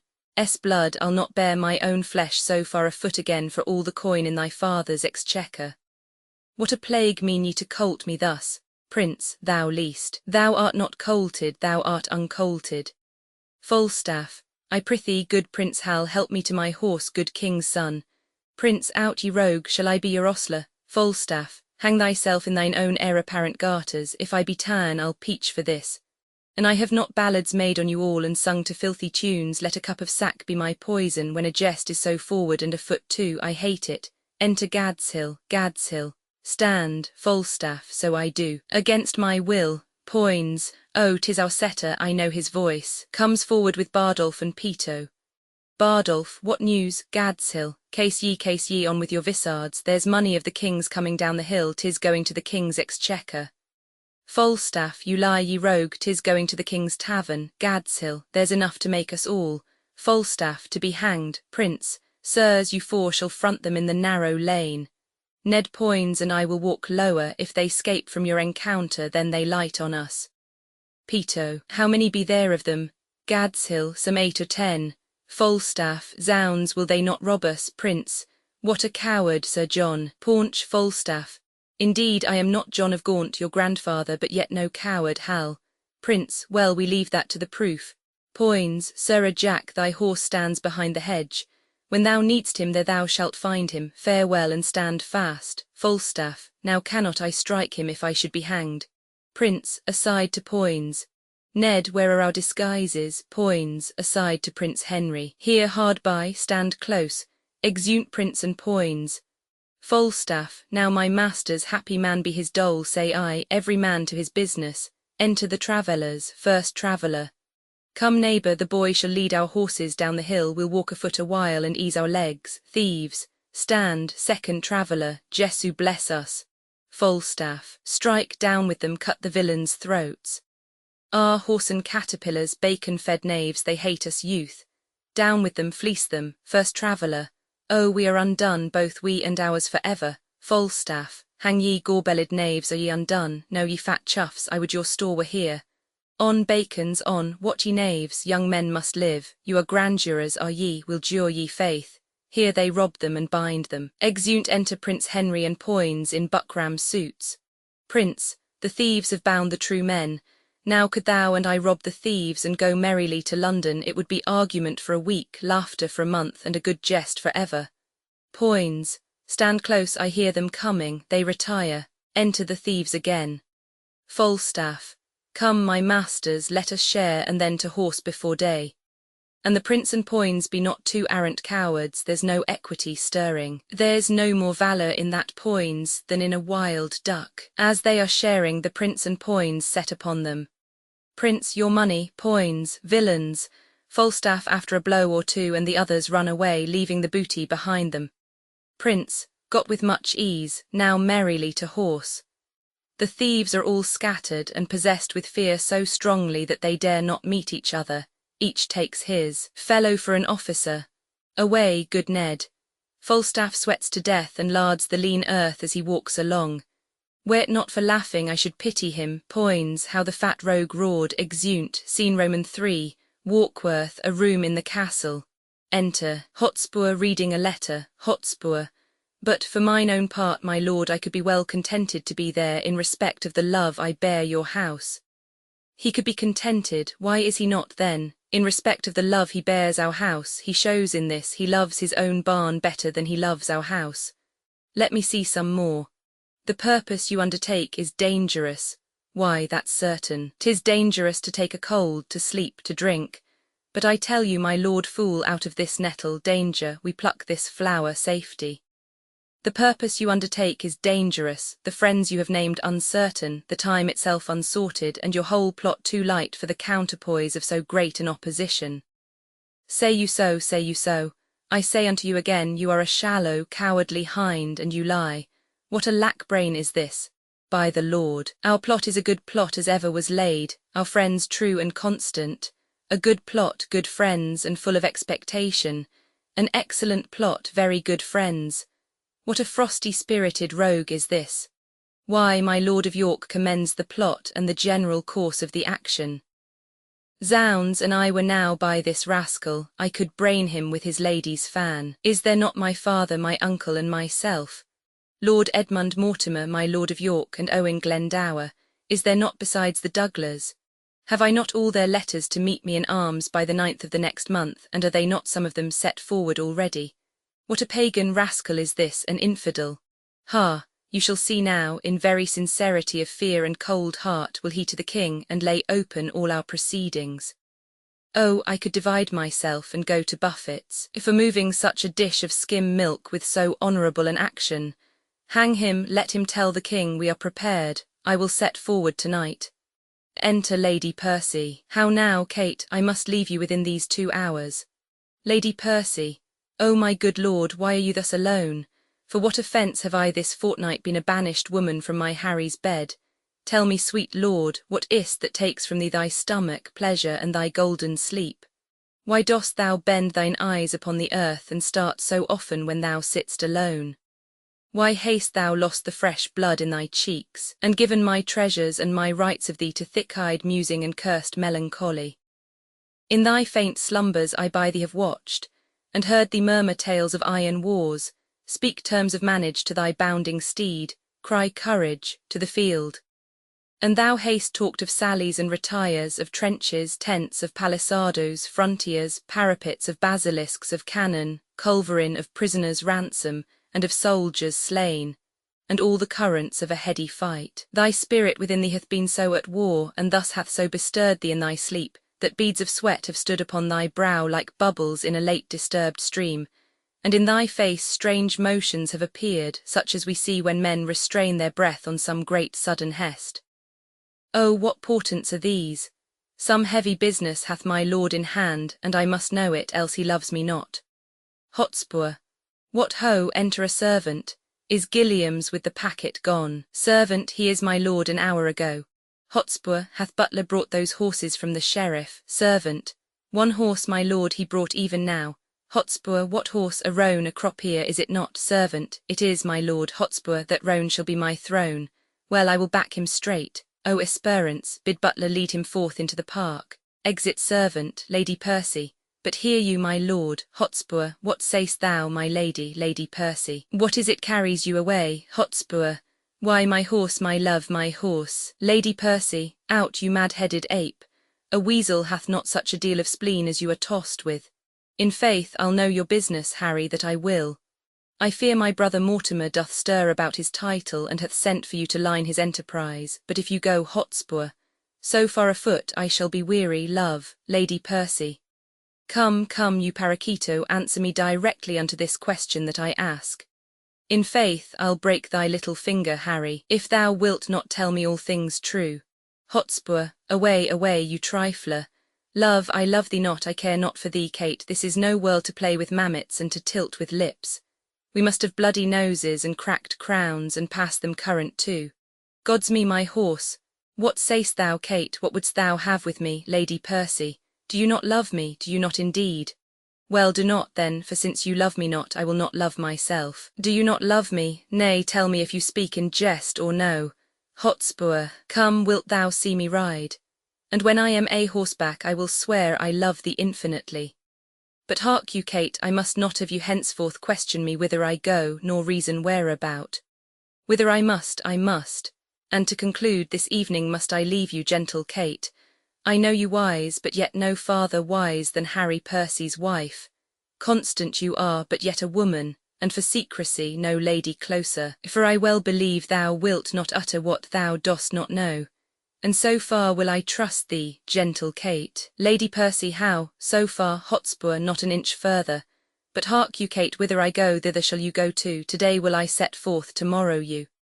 Will this content you, Kate? Lady Percy, it must of force exunt. Scene Roman 4, Eastcheap, a room in the Boar's Head Tavern. Enter Prince Henry. Prince, Ned, prithee come out of that fat room and lend me thy hand to laugh a little. Enter Poins, where haste been Hal, Prince, with 3 or 4 loggerheads amongst 3 or 4 hogsheads. I have sounded the very bass string of humility.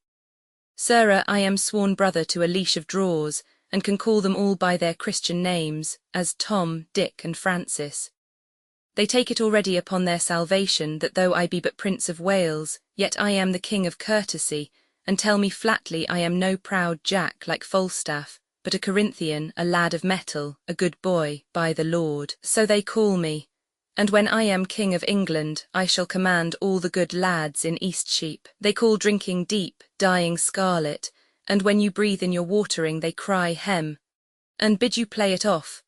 To conclude, I am so good a proficient in 1/4 of an hour that I can drink with any tinker in his own language during my life. I tell thee, Ned, thou hast lost much honour that thou wert not with me in this action. But, sweet Ned, to sweeten which name of Ned, I give thee this pennyworth of sugar, clapped even now into my hand by an underskinker, one that never spake other English in his life than 8 shillings and 6pence. And you are welcome, with this shrill addition. Anon, sir, score a pint of bastard in the half-moon or so. But Ned, to drive away the time till Falstaff come, I prithee do thou stand in some by-room, while I question my puny drawer to what end he gave me the sugar, and do thou never leave calling Francis, that his tale to me may be nothing but anon. Step aside, and I'll show thee a precedent. Exit Poins, within Francis, Prince, thou art perfect. Poins, within Francis, enter Francis. Francis, anon, sir, look down into the pomegranate. Ralph, Prince, come hither. Francis, my lord. Prince, how long haste thou to serve? Francis, forsooth 5 years and as much as to Poins, within. Francis, anon, sir. Prince, 5 year, buy a lady a long lease for the clinking of pewter. But Francis, darest thou be so valiant as to play the coward with thy indenture, and show it a fair pair of heels and run from it? Francis, O Lord, sir, I'll be sworn upon all the books in England I could find in my heart. Poins, within. Francis, anon, sir. Prince, how old art thou? Francis, let me see about Michaelmas next I shall be. Poins, within. Francis, anon, sir. Pray stay a little, my lord. Prince, nay, but hark you, Francis, if for the sugar thou gavest me 'twas a pennyworth, was not? Francis, O Lord, I would it had been 2. Prince, I will give thee for it £1,000. Ask me when thou wilt, and thou shalt have it. Poins, within. Francis, anon, Prince, anon. Francis, no, Francis, but tomorrow. Francis, or Francis, a Thursday, or indeed, Francis, when thou wilt. But Francis, Francis, my lord, prince, wilt thou rob this leathern jerkin, crystal button, not pateed, agate ring, puke stocking, caddy's garter, smooth tongue, Spanish pouch, Francis? O lord, sir, who do you mean, prince? Why then your brown bastard is your only drink, for look you, Francis, your white canvas doublet will sully. In Barbary, sir, it cannot come to so much. Francis, what, sir, poins, within, Francis, prince, away, you rogue, dost thou not hear them call? Here they both call him. The drawer stands amazed, not knowing which way to go. Enter Vintner. Vintner, what stand'st thou still, and hear'st such a calling? Look to the guests within, exit Francis. My lord, old Sir John with half a dozen more are at the door. Shall I let them in, prince? Let them alone a while, and then open the door. Exit Vintner. Poins, enter Poins, Poins, anon, anon, sir, prince. Sirrah, Falstaff and the rest of the thieves are at the door. Shall we be merry, Poins? As merry as crickets, my lad. But hark ye, what cunning match have you made with this jest of the draw? Come, what's the issue, prince? I am now of all humours that have showed themselves humours since the old days of Goodman Adam to the pupil age of this present 12 o'clock at midnight. Enter Francis. What's o'clock, Francis, Francis? Anon, anon, sir, exit Francis, prince. That ever this fellow should have fewer words than a parrot, and yet the son of a woman. His industry is upstairs and downstairs, his eloquence the parcel of a reckoning. I am not yet of Percy's mind, the Hotspur of the north, he that kills me some 6 or 7 dozen of Scots at a breakfast, washes his hands and says to his wife, "Fie upon this quiet life, I want work." "Oh, my sweet Harry," says she, "how many hast thou killed today?" "Give my roan horse a drench," says he, and answers, "Some 14 an hour after." "A trifle, a trifle. I prithee call in Falstaff, I'll play Percy, and that damned Brawn shall play Dame Mortimer his wife." "Revo," says the drunkard, "call in Ribs, call in Tallow." Enter Falstaff, Gadshill, Bardolph and Peto, followed by Francis with wine. Poins. "Welcome, Jack, where hast thou been, Falstaff? A plague of all cowards, I say, and a vengeance too. Marry and amen, give me a cup of sack, boy, ere I lead this life long I'll sew nether stocks and mend them and foot them too. A plague of all cowards. Give me a cup of sack, rogue, is there no virtue extant? Drinks, prince. Didst thou never see Titan kiss a dish of butter, pitiful-hearted Titan? That melted at the sweet tale of the suns. If thou didst, then behold that compound. Falstaff, you rogue, here's lime in this sack too. There is nothing but roguery to be found in villainous man, yet a coward is worse than a cup of sack with lime in it. A villainous coward. Go thy ways, old Jack. Die when thou wilt, if manhood, good manhood, be not forgot upon the face of the earth, then am I a shotten herring. There lives not 3 good men unhanged in England, and one of them is fat and grows old. God help the while, a bad world, I say. I would I were a weaver, I could sing psalms or anything. A plague of all cowards, I say still. Prince, how now, Woolsack, what mutter you? Falstaff, a king's son, if I do not beat thee out of thy kingdom with a dagger of lath, and drive all thy subjects afore thee like a flock of wild geese, I'll never wear hair on my face more. You, Prince of Wales, Prince, why you whoreson round man, what's the matter? Falstaff, are not you a coward? Answer me to that, and Poins there, Poins. Zounds, ye fat paunch, and ye call me coward, by the Lord I'll stab thee. Falstaff, I call thee coward, I'll see thee damned ere I call thee coward, but I would give £1,000 I could run as fast as thou canst. You are straight enough in the shoulders, you care not who sees your back. Call you that backing of your friends? A plague upon such backing. Give me them that will face me. Give me a cup of sack, I am a rogue if I drunk today. Prince, O villain, thy lips are scarce wiped since thou drunkst last. Falstaff, all is one for that, a plague of all cowards, still say I, drinks. Prince, what's the matter? Falstaff, what's the matter? There be 4 of us here have ta'en £1,000 this day morning. Prince, where is it, Jack, where is it? Falstaff, where is it? Taken from us it is, 100 upon poor 4 of us. Prince, what 100, man? Falstaff, I am a rogue if I were not at half sword with a dozen of them 2 hours together. I have scaped by miracle. I am 8 times thrust through the doublet, 4 through the hose, my buckler cut through and through, my sword hacked like a handsaw. Ex signum, I never dealt better since I was a man, all would not do. A plague of all cowards, let them speak. If they speak more or less than truth, they are villains and the sons of darkness. Prince, Speak, sirs, how was it? Gadshill, we 4 set upon some dozen. Falstaff, 16 at least, my lord. Gadshill, and bound them. Peto, no, they were not bound. Falstaff, you rogue, they were bound, every man of them, or I am a Jew, else an Hebrew Jew. Gadshill, as we were sharing, some 6 or 7 fresh men set upon us. Falstaff, and unbound the rest, and then come in the other. Prince, what fought you with them all? Falstaff, all, I know not what you call all, but if I fought not with 50 of them, I am a bunch of radish. If there were not 2 or 3 and 50 upon poor old Jack, then am I no 2-legged creature. Prince, pray God you have not murdered some of them. Falstaff, nay, that's past praying for, I have peppered 2 of them. 2 I am sure I have paid, 2 rogues in buckram suits. I tell thee what, Hal, if I tell thee a lie, spit in my face, call me horse. Thou knowest my old ward, here I lay, and thus I bore my point. 4 rogues in buckram let drive at me. Prince, what for? Thou saidst but 2 even now.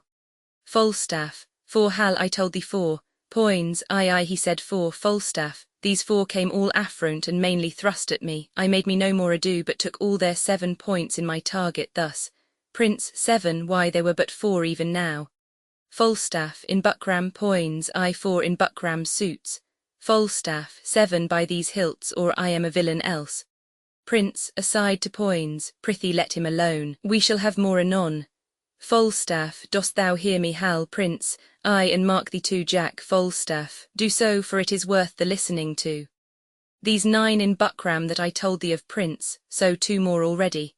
Falstaff, their points being broken, Poins, down fell their hose. Falstaff, began to give me ground, but I followed me close, came in foot and hand, and with a thought 7 of the 11 I paid. Prince, O monstrous! 11 buckram men grown out of 2, Falstaff, but as the devil would have it, 3 misbegotten knaves in Kendal Green came at my back and let drive at me, for it was so dark, Hal, that thou couldst not see thy hand. Prince, these lies are like the father that begets them, gross as a mountain, open, palpable. Why, thou clay-brained guts, thou knotty pated fool, thou whoreson, obscene greasy tallow catch, Falstaff. What, art thou mad? Art thou mad? Is not the truth, Prince? Why, how couldst thou know these men in Kendal Green when it was so dark thou couldst not see thy hand? Come, tell us your reason, what sayest thou to this, Poins? Come, your reason, Jack, your reason. Falstaff, what upon compulsion? Zounds, and I were at the Strappado, or all the racks in the world, I would not tell you on compulsion. Give you a reason on compulsion. If reasons were as plentiful as blackberries, I would give no man a reason upon compulsion. I, Prince, I'll be no longer guilty of this sin, this sanguine coward, this bed-presser, this horseback breaker, this huge hill of flesh, Falstaff. Blood, you starveling, you eelskin, you dried neat-stung, you bull's peatzel, you stockfish, oh, for breath to utter what is like thee.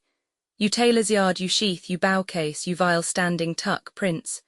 Well, breathe a while, and then to it again, and when thou hast tired thyself in base comparisons, hear me speak but this. Poins, mark, Jack, Prince, we 2 saw you 4 set on 4, and bound them and were masters of their wealth. Mark now how a plain tale shall put you down. Then did we 2 set on you 4, and with a word outfaced you from your prize, and have it, and can show it you here in the house.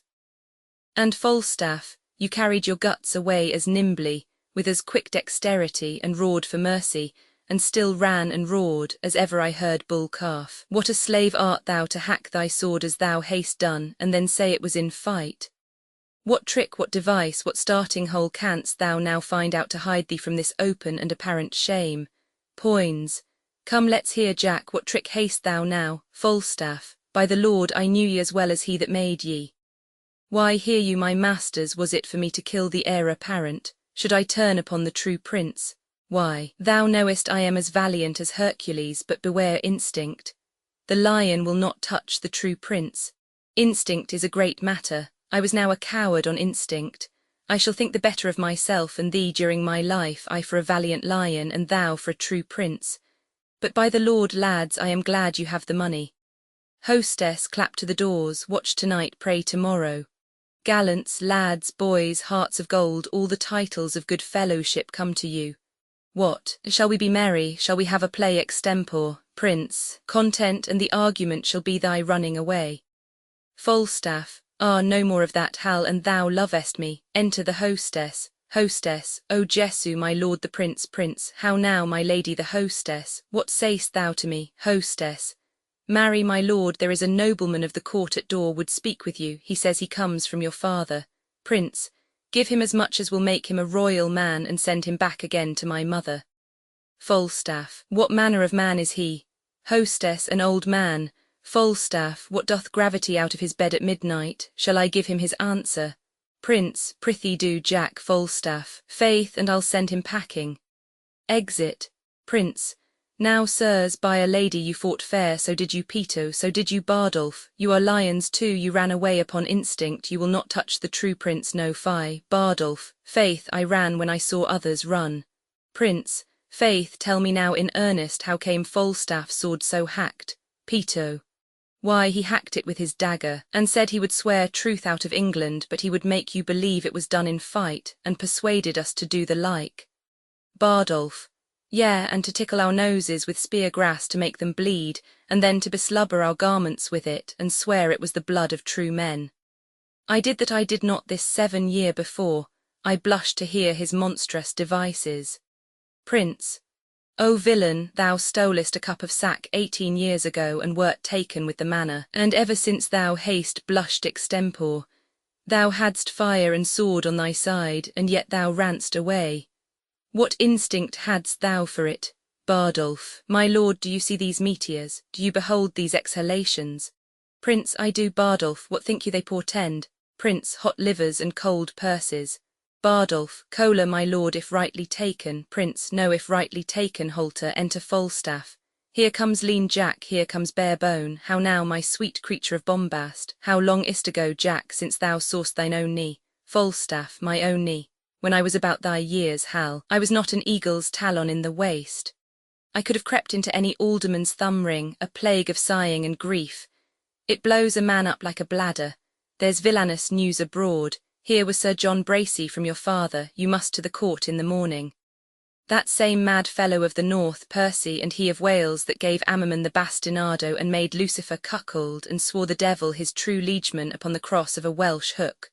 What a plague call you him? Poins.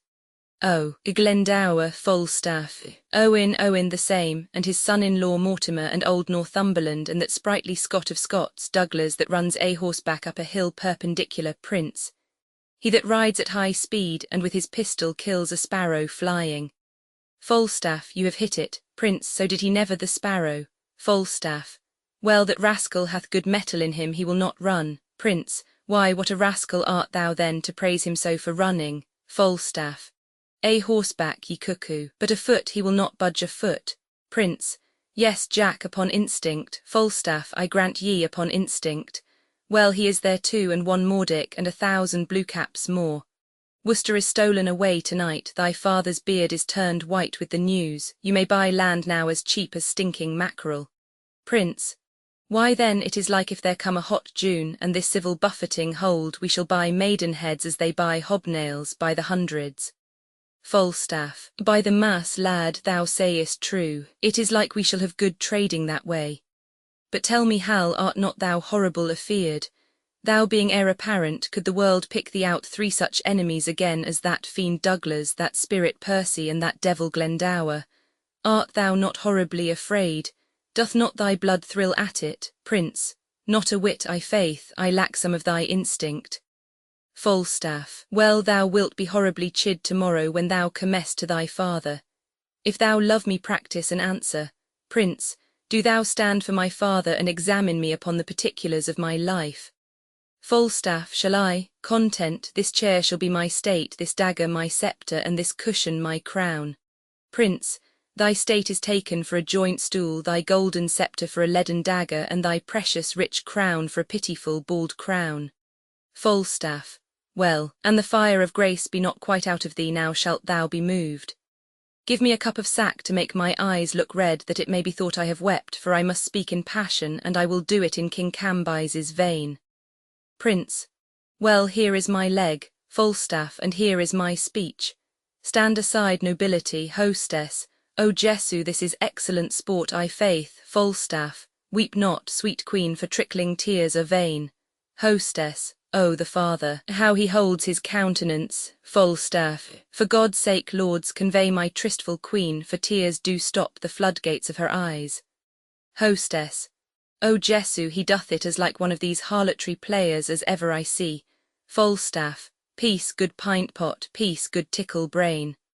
Harry, I do not only marvel where thou spendest thy time, but also how thou art accompanied.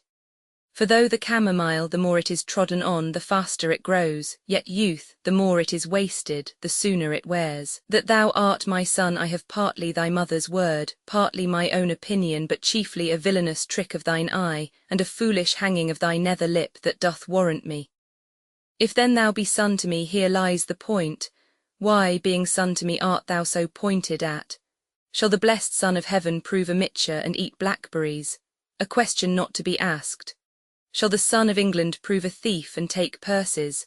A question to be asked. There is a thing, Harry, which thou hast often heard of, and it is known to many in our land by the name of pitch. This pitch, as ancient writers do report, doth defile, so doth the company thou keepest. For Harry, now I do not speak to thee in drink but in tears, not in pleasure but in passion, not in words only but in woes also. And yet there is a virtuous man whom I have often noted in thy company, but I know not his name. Prince, what manner of man? An it like your majesty, Falstaff. A goodly portly man, I faith, and a corpulent, of a cheerful look, a pleasing eye, and a most noble carriage, and as I think his age some 50, or by a lady inclining to 60, and now I remember me, his name is Falstaff. If that man should be lewdly given, he deceiveth me, for Harry, I see virtue in his looks. If then the tree may be known by the fruit, as the fruit by the tree, then peremptorily I speak it. There is virtue in that Falstaff, him keep with, the rest banish. And tell me now, thou naughty varlet, tell me where hast thou been this month? Prince, dost thou speak like a king?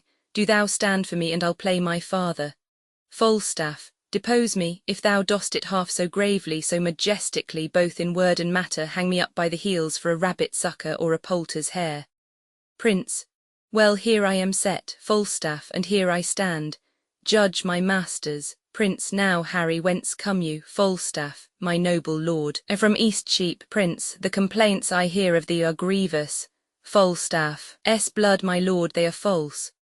Nay, I'll tickle ye for young prince, I faith. Prince, swearest thou, ungracious boy, henceforth ne'er look on me, thou art violently carried away from grace. There is a devil haunts thee in the likeness of an old fat man. A ton of man is thy companion.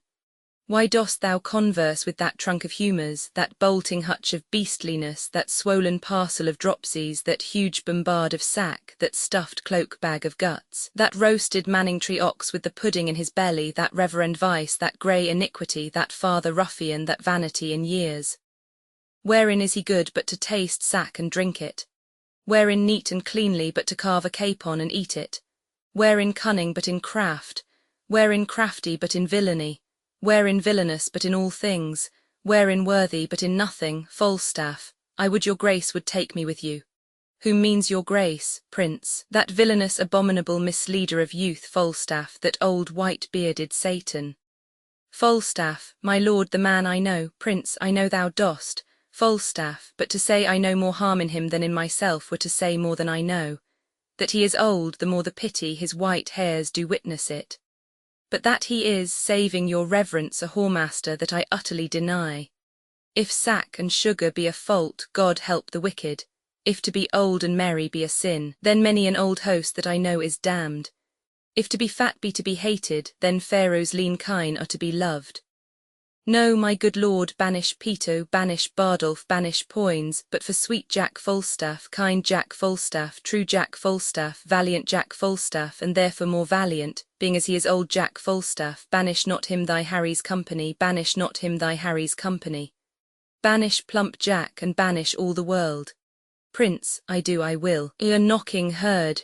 Exeunt hostess, Francis and Bardolph. Enter Bardolph running. Bardolph, oh my lord, the sheriff with a most monstrous watch is at the door.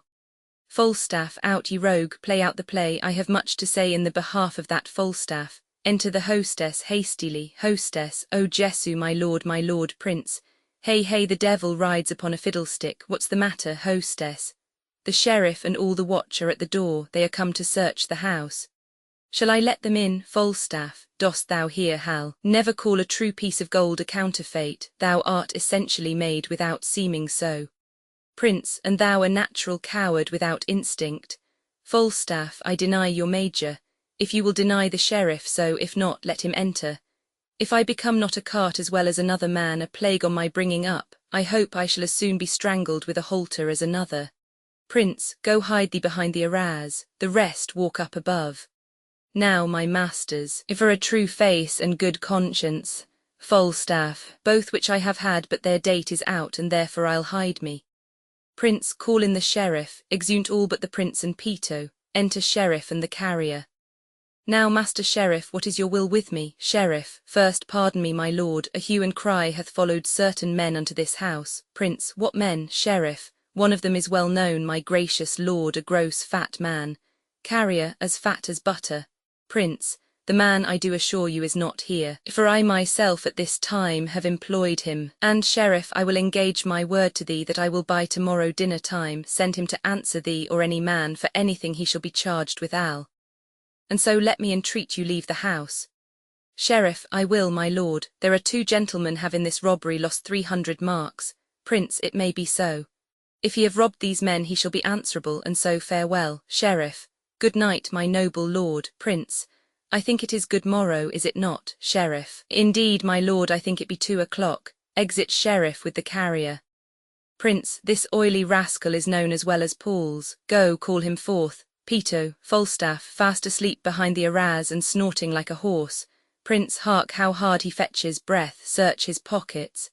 He searcheth his pocket and findeth certain papers. What hast thou found, Peto? Nothing but papers, my lord. Prince, let's see what they be, read them.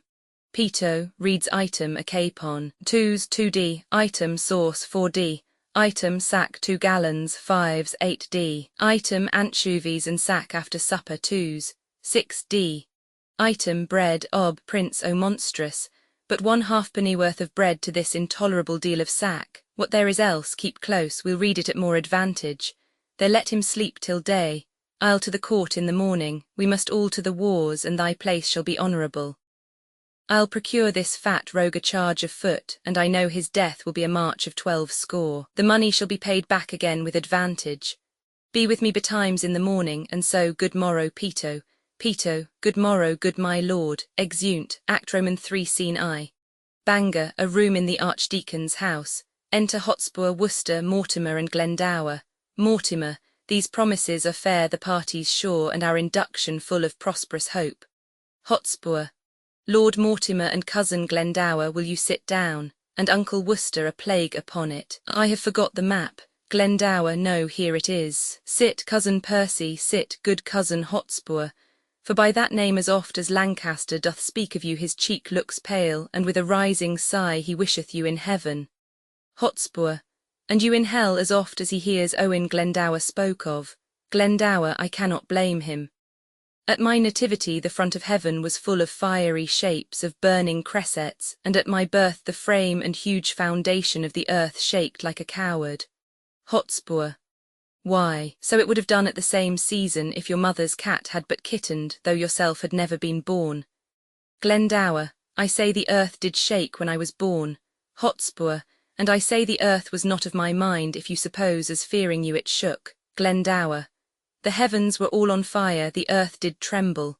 Hotspur, oh then earth shook to see the heavens on fire, and not in fear of your nativity. Diseased nature oftentimes breaks forth in strange eruptions. Oft the teeming earth is with a kind of colic pinched and vexed by the imprisoning of unruly wind within her womb, which for enlargement striving, shakes the old beldam earth and topples down steeples and moss-grown towers. At your birth our grandam earth, having this distemperature, in passion shook. Glendower, cousin of many men, I do not bear these crossings. Give me leave to tell you once again that at my birth the front of heaven was full of fiery shapes. The goats ran from the mountains, and the herds were strangely clamorous to the frighted fields. These signs have marked me extraordinary, and all the courses of my life do show I am not in the roll of common men. Where is he living? clipped in with the sea that chides the banks of England, Scotland, Wales, which calls me pupil or hath read to me. And bring him out that is but woman's son can trace me in the tedious ways of art, and hold me pace in deep experiments. Hotspur, I think there is no man speaks better Welsh. I'll to dinner. Mortimer, peace, cousin Percy, you will make him mad. Glendower, I can call spirits from the vasty deep. Hotspur, why so can I or so can any man, but will they come when you do call for them? Glendower, why I can teach you, cousin, to command the devil. Hotspur, and I can teach thee, cause, to shame the devil by telling truth. Tell truth and shame the devil. If thou have power to raise him, bring him hither, and I'll be sworn I have power to shame him hence. Oh, while you live, tell truth and shame the devil. Mortimer, come, come, no more of this unprofitable chat.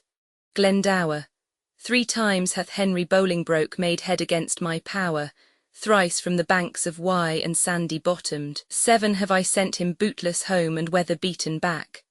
Hotspur, home without boots and in foul weather too. How scapes he agues in the devil's name? Glendower, come, here's the map, shall we divide our right according to our threefold order ta'en? Mortimer, the Archdeacon hath divided it into 3 limits very equally. England from Trent and Severn hitherto by south and east is to my part assigned. All westward, Wales beyond the Severn shore, and all the fertile land within that bound to Owen Glendower. And dear cause, to you the remnant northward lying off from Trent, and our indentures tripartite are drawn, which being sealed interchangeably, a business that this night may execute tomorrow, cousin Percy, you and I, and my good Lord of Worcester will set forth to meet your father and the Scottish power, as is appointed us at Shrewsbury. My father Glendower is not ready yet, nor shall we need his help these 14 days. To Glendower, within that space you may have drawn together your tenants, friends, and neighbouring gentlemen. Glendower, a shorter time shall send me to you, lords, and in my conduct shall your ladies come, from whom you now must steal and take no leave, for there will be a world of water shed upon the parting of your wives and you. Hotspur, methinks my moiety, north from Burton here, in quantity equals not one of yours. See how this river comes me cranking in, and cuts me from the best of all my land a huge half-moon, a monstrous cantle out. I'll have the current in this place dammed up, and here the smug and silver Trent shall run in a new channel, fair and evenly. It shall not wind with such a deep indent to rob me of so rich a bottom here. Glendower, not wind, it shall, it must, you see it doth. Mortimer, yea, but mark how he bears his course, and runs me up with like advantage on the other side, gelding the opposed continent as much as on the other side it takes from you. Worcester, yea, but a little charge will trench him here, and on this north side win this cape of land, and then he runs straight and even. Hotspur, I'll have it so, a little charge will do it. Glendower, I'll not have it altered.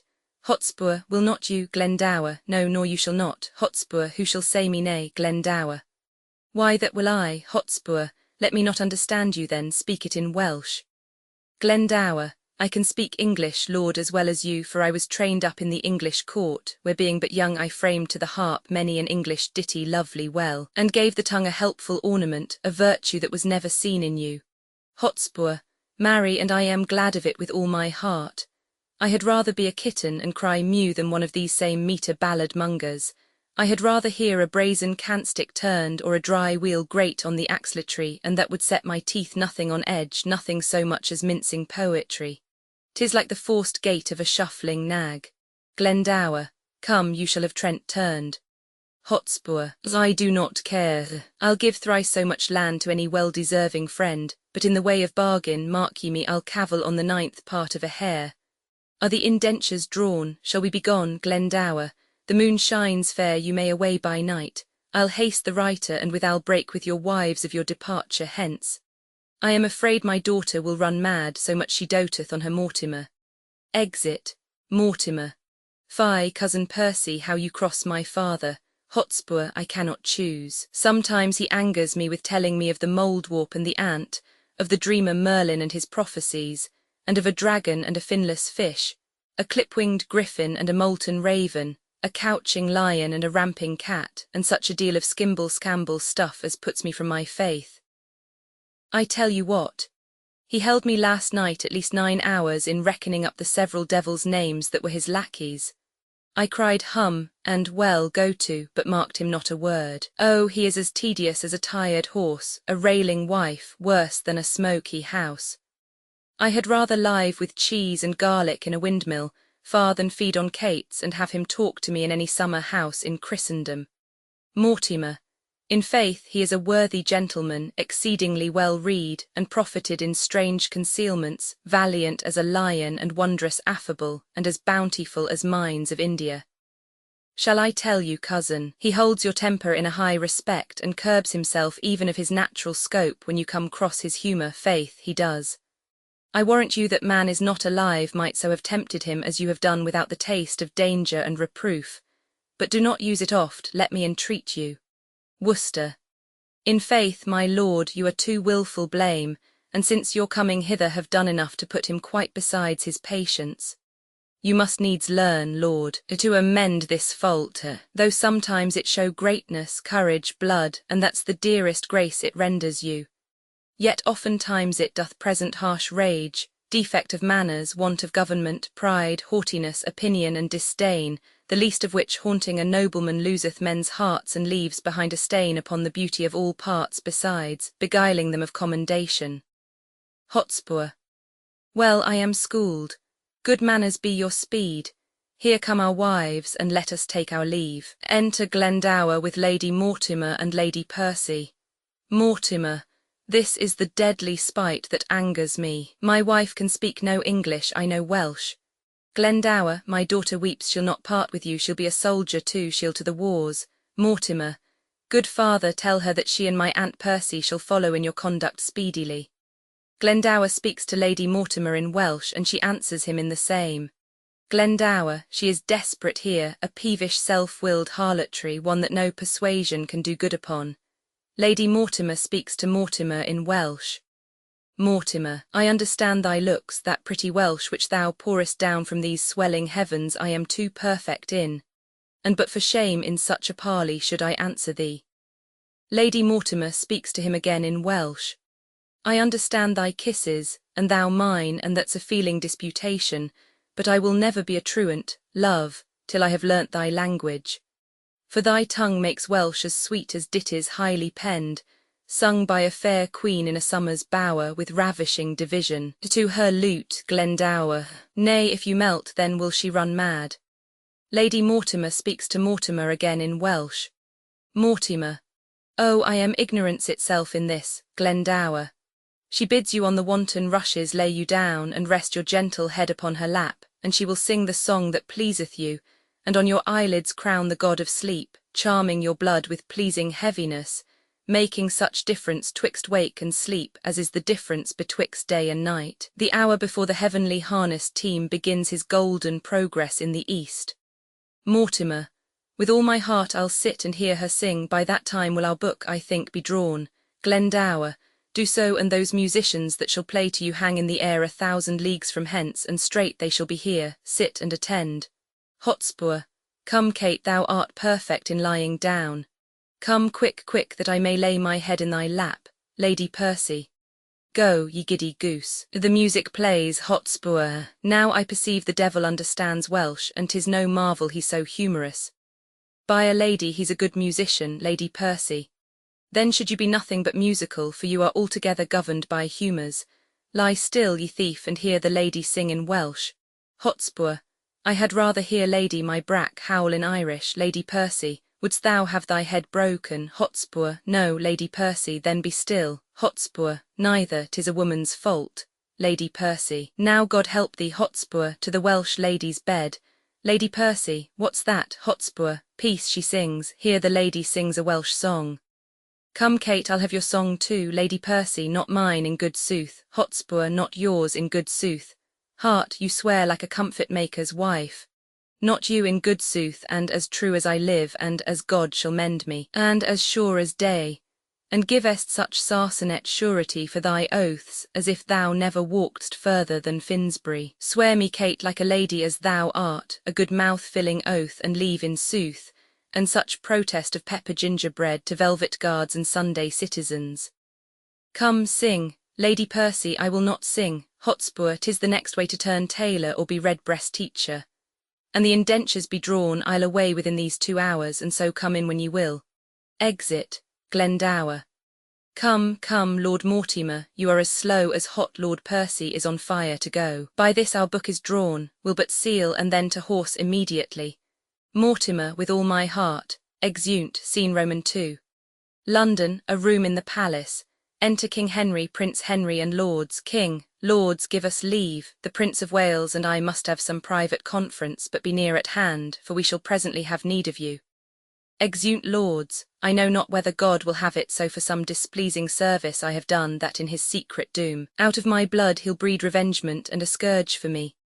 But thou dost in thy passages of life make me believe that thou art only marked for the hot vengeance and the rod of heaven to punish my misdreadings.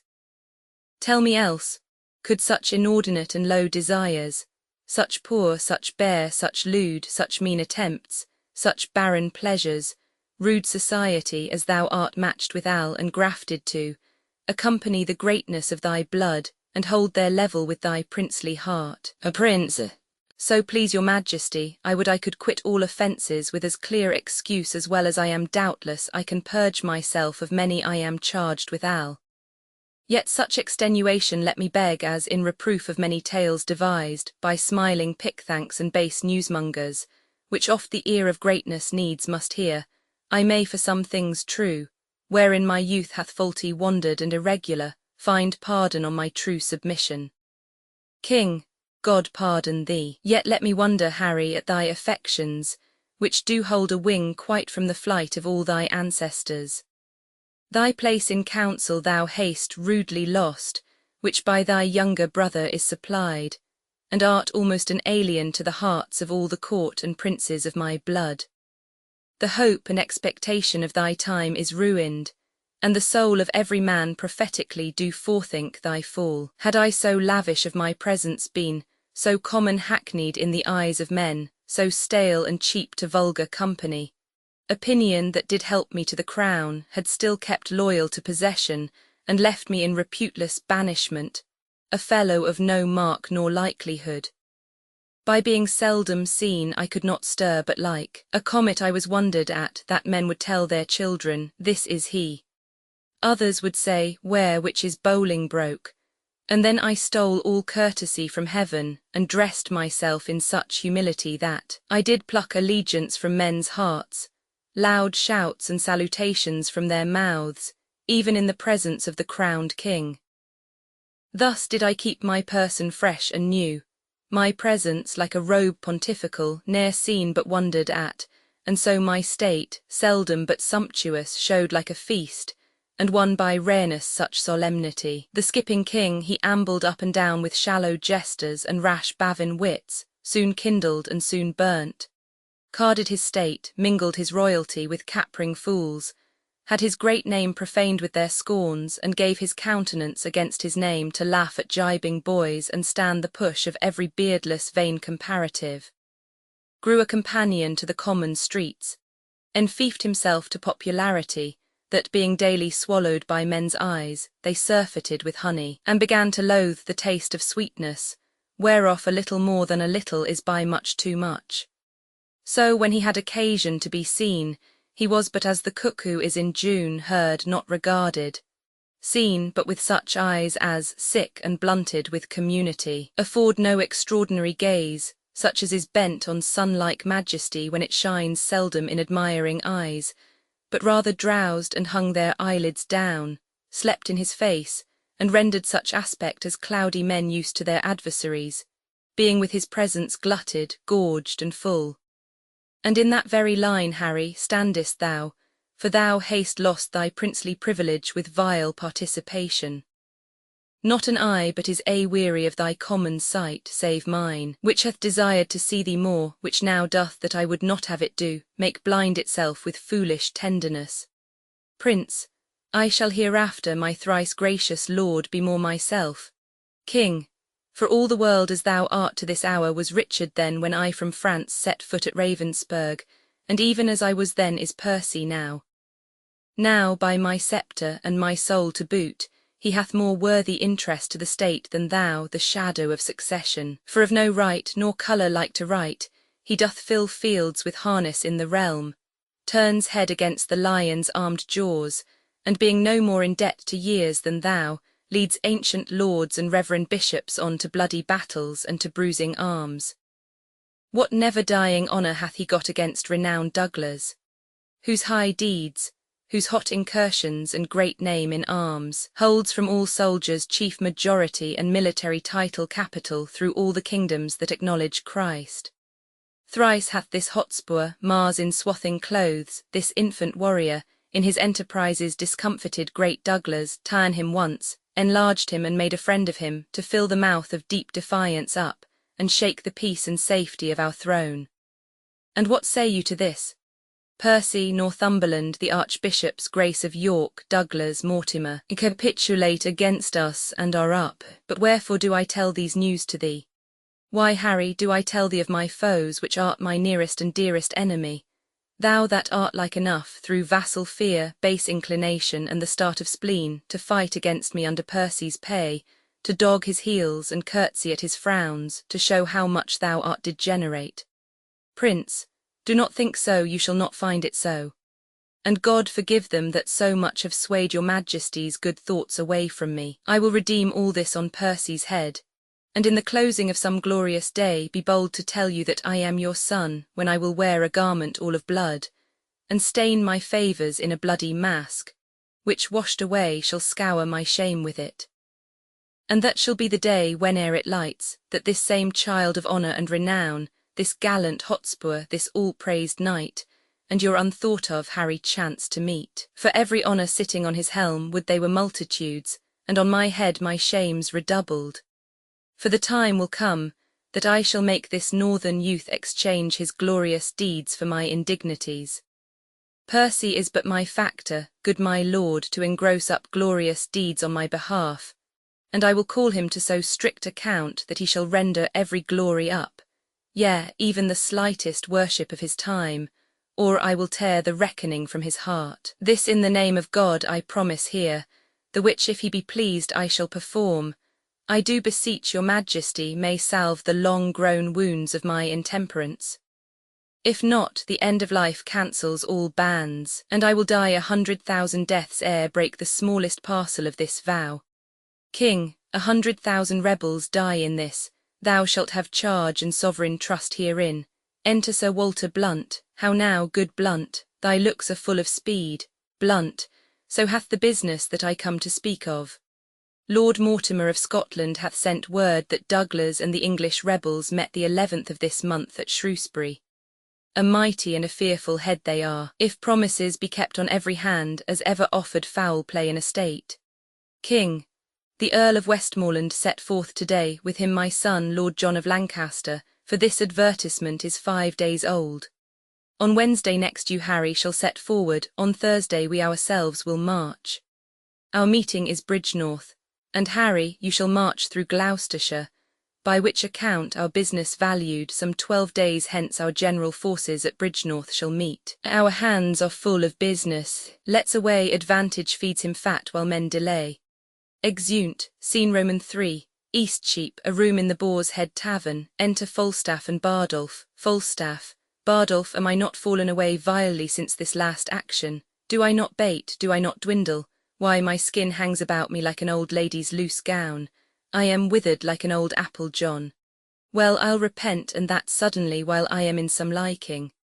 I shall be out of heart shortly, and then I shall have no strength to repent. And I have not forgotten what the inside of a church is made of. I am a peppercorn, a brewer's horse. The inside of a church, company, villainous company, hath been the spoil of me. Bardolph, Sir John, you are so fretful you cannot live long. Falstaff, why, there is it. Come, sing me a song, make me merry. I was as virtuously given as a gentleman need to be, virtuous enough, swore little, diced not above 7 times a week, went to a bawdy house not above once in a quarter in an hour, paid money that I borrowed 3 or 4 times, lived well and in good compass, and now I live out of all order, out of all compass. Bardolph, why, you are so fat, Sir John, that you must needs be out of all compass, out of all reasonable compass, Sir John. Falstaff, do thou amend thy face, and I'll amend my life. Thou art our admiral, thou bearest the lantern in the poop, but 'tis in the nose of thee. Thou art the knight of the burning lamp. Bardolph, why, Sir John, my face does you no harm. Falstaff, no, I'll be sworn I make as good use of it as many a man doth of a death's head or a memento mori. I never see thy face, but I think upon hell-fire and Dives that lived in purple, for there he is in his robes, burning, burning. If thou wert any way given to virtue, I would swear by thy face. My oath should be by this fire that's God's angel. But thou art altogether given over, and wert indeed, but for the light in thy face, the son of utter darkness. When thou ranst up Gad's hill in the night to catch my horse, if I did not think thou hadst been an ignes fatuus or a ball of wildfire, there's no purchase in money. Oh, thou art a perpetual triumph, an everlasting bonfire light. Thou hast saved me 1,000 marks in links and torches, walking with thee in the night betwixt tavern and tavern.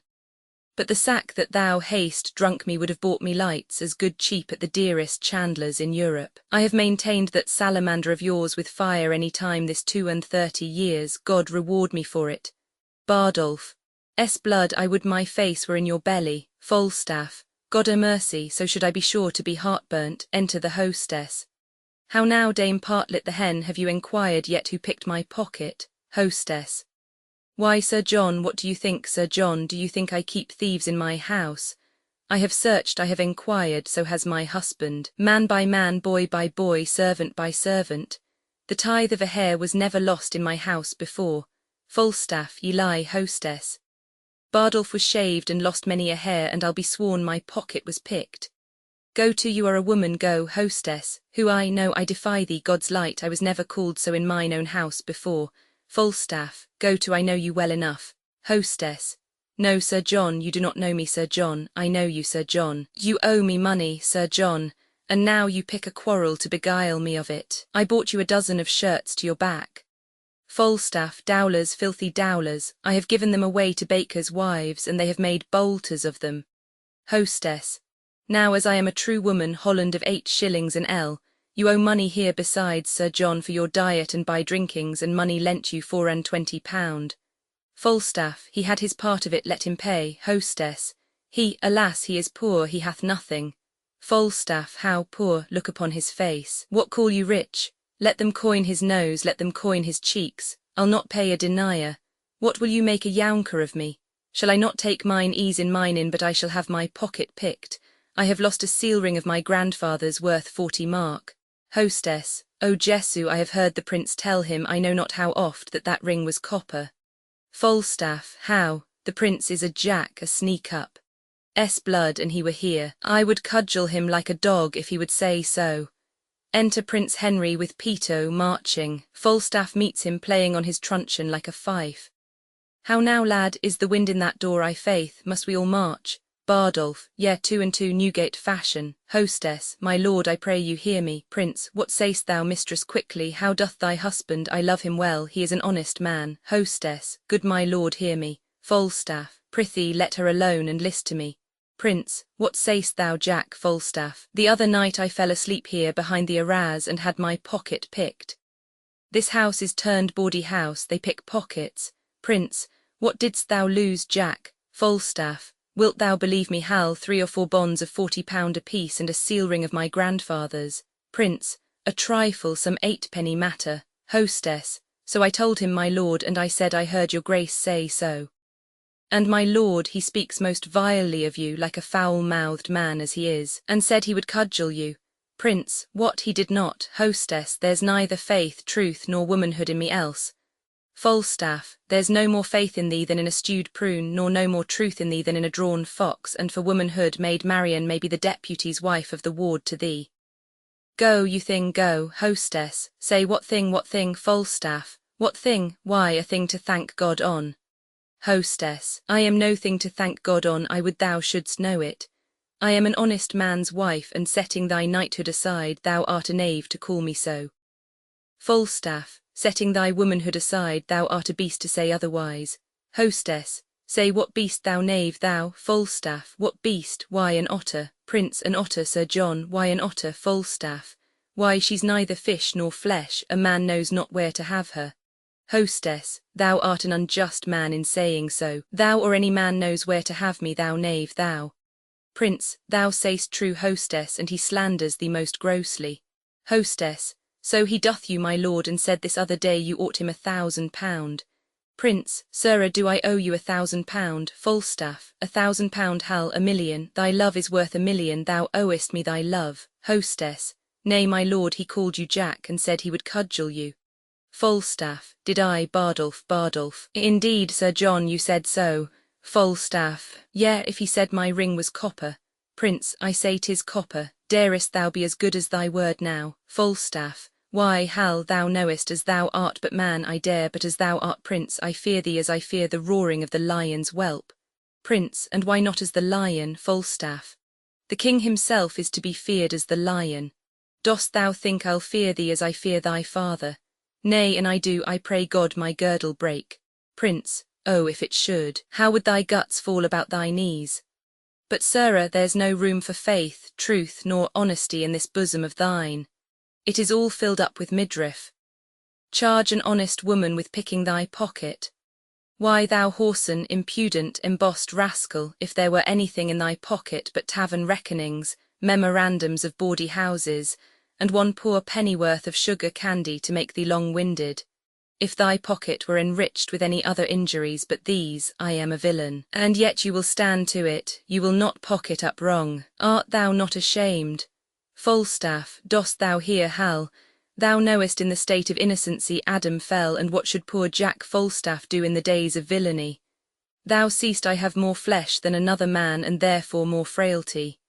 You confess, then, you picked my pocket? Prince, it appears so by the story. Falstaff, hostess, I forgive thee. Go make ready breakfast, love thy husband, look to thy servants, cherish thy guests. Thou shalt find me tractable to any honest reason. Thou seest I am pacified still. Nay, prithee, begone, exit, hostess. Now, Hal, to the news at court. For the robbery, lad, how is that answered? Prince, oh, my sweet beef, I must still be good angel to thee, the money is paid back again. Falstaff, oh, I do not like that paying back, 'tis a double labour. Prince, I am good friends with my father, and may do anything.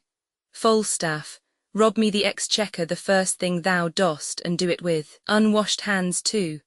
Bardolph, do, my lord. Prince, I have procured thee, Jack, a charge of foot. Falstaff, I would it had been of horse.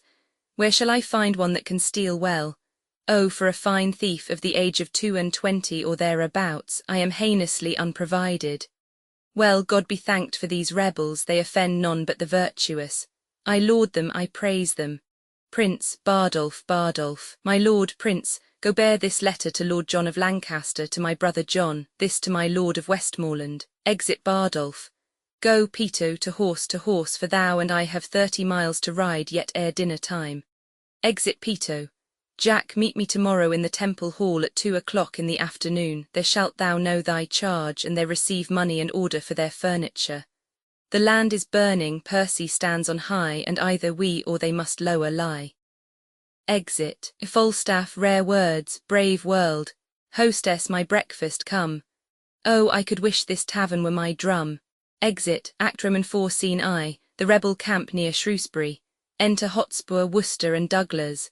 Hotspur, well said, my noble Scot.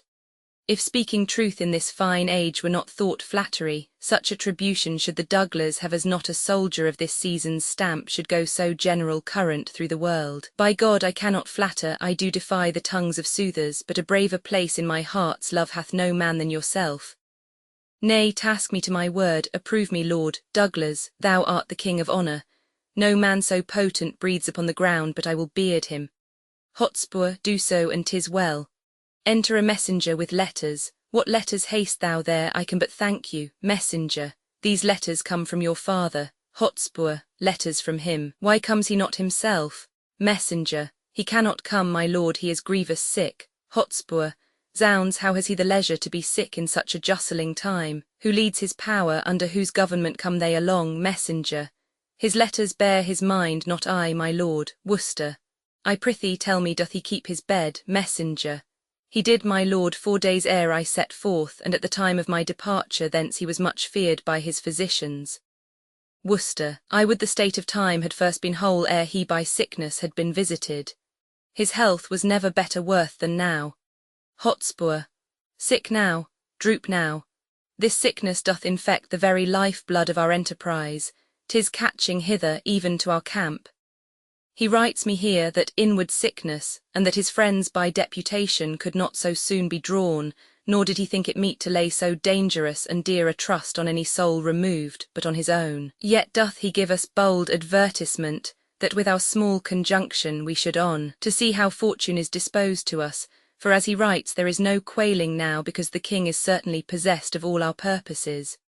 What say you to it, Worcester? Your father's sickness is a maim to us, Hotspur, a perilous gash, a very limb lopped off, and yet in faith it is not. His present want seems more than we shall find it. Were it good to set the exact wealth of all our states all at one cast, to set so rich a main on the nice hazard of one doubtful hour, it were not good, for therein should we read the very bottom and the soul of hope, the very list, the very utmost bound of all our fortunes. Douglas, faith, and so we should, where now remains a sweet reversion. We may boldly spend upon the hope of what is to come in. A comfort of retirement lives in this. Hotspur, a rendezvous, a home to fly unto, if that the devil and mischance look big upon the maidenhead of our affairs. Worcester, but yet I would your father had been here. The quality and hair of our attempt brooks no division. It will be thought by some that know not why he is away, that wisdom, loyalty, and mere dislike of our proceedings kept the Earl from hence. And think how such an apprehension may turn the tide of fearful faction, and breed a kind of question in our cause. For well you know we of the offering side must keep aloof from strict arbitrament, and stop all sight holes, every loop from whence the eye of reason may pry in upon us. This absence of your father's draws a curtain that shows the ignorant a kind of fear before not dreamt of. Hotspur, you strain too far. I rather of his absence make this use. It lends a lustre and more great opinion, a larger dare to our great enterprise, than if the Earl were here. For men must think if we without his help can make a head to push against the kingdom, with his help we shall o'erturn it topsy-turvy down. Yet all goes well, yet all our joints are whole. Douglas, as heart can think, there is not such a word spoke in Scotland as this term of fear. Enter Sir Richard Vernon. Hotspur, my cousin Vernon, welcome by my soul.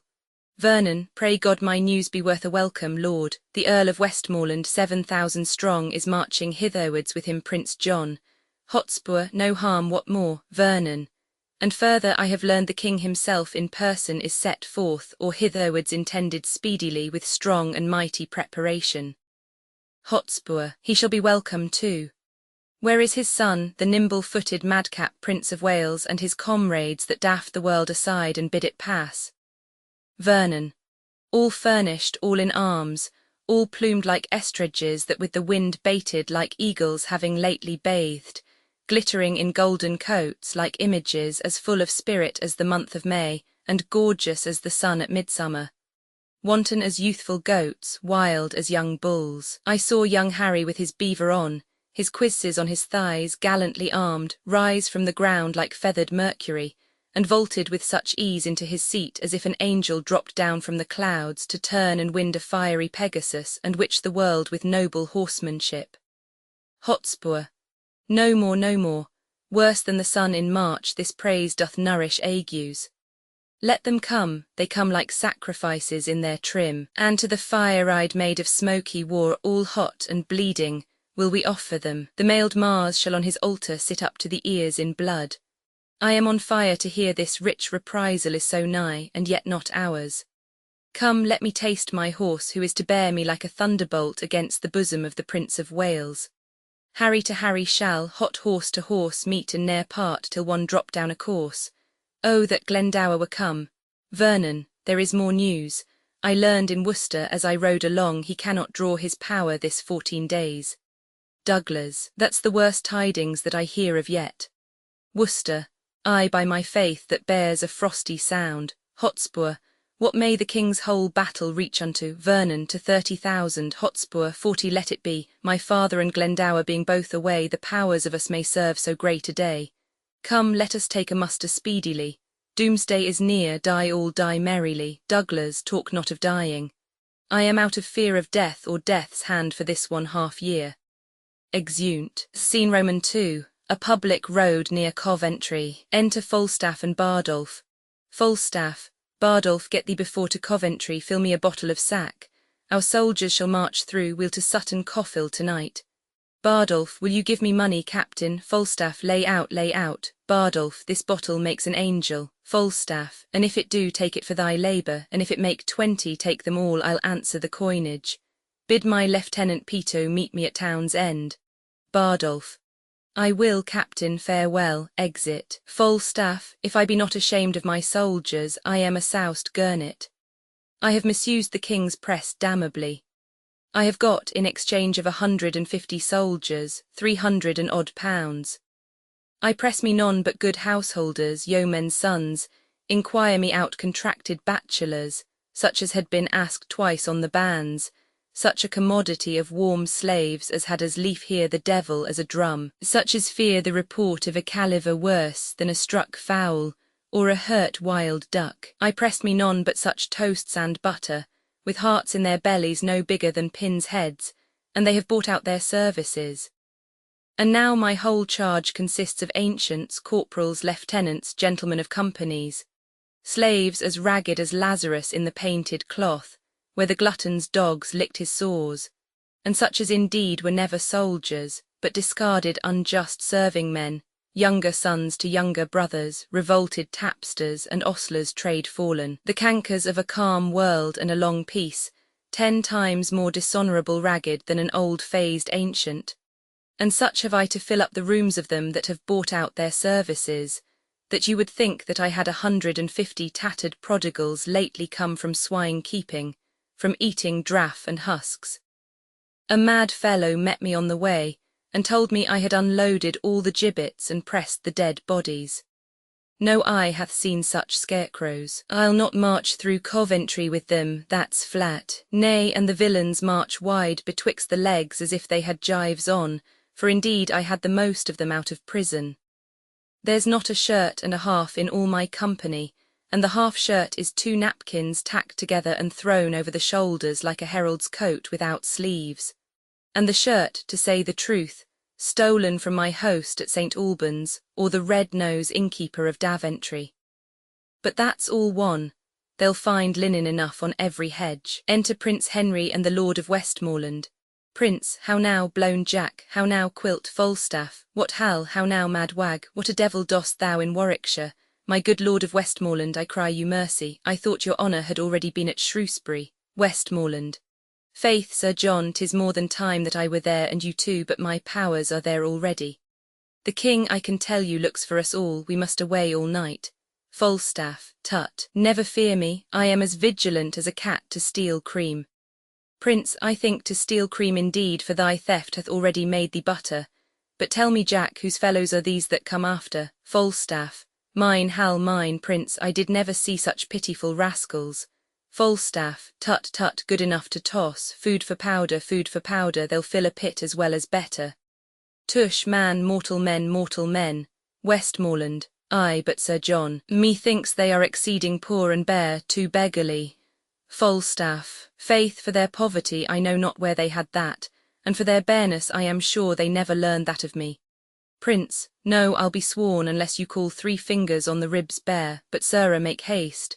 Percy is already in the field. Exit. Falstaff, what is the king encamped? Westmoreland, he is Sir John, I fear we shall stay too long.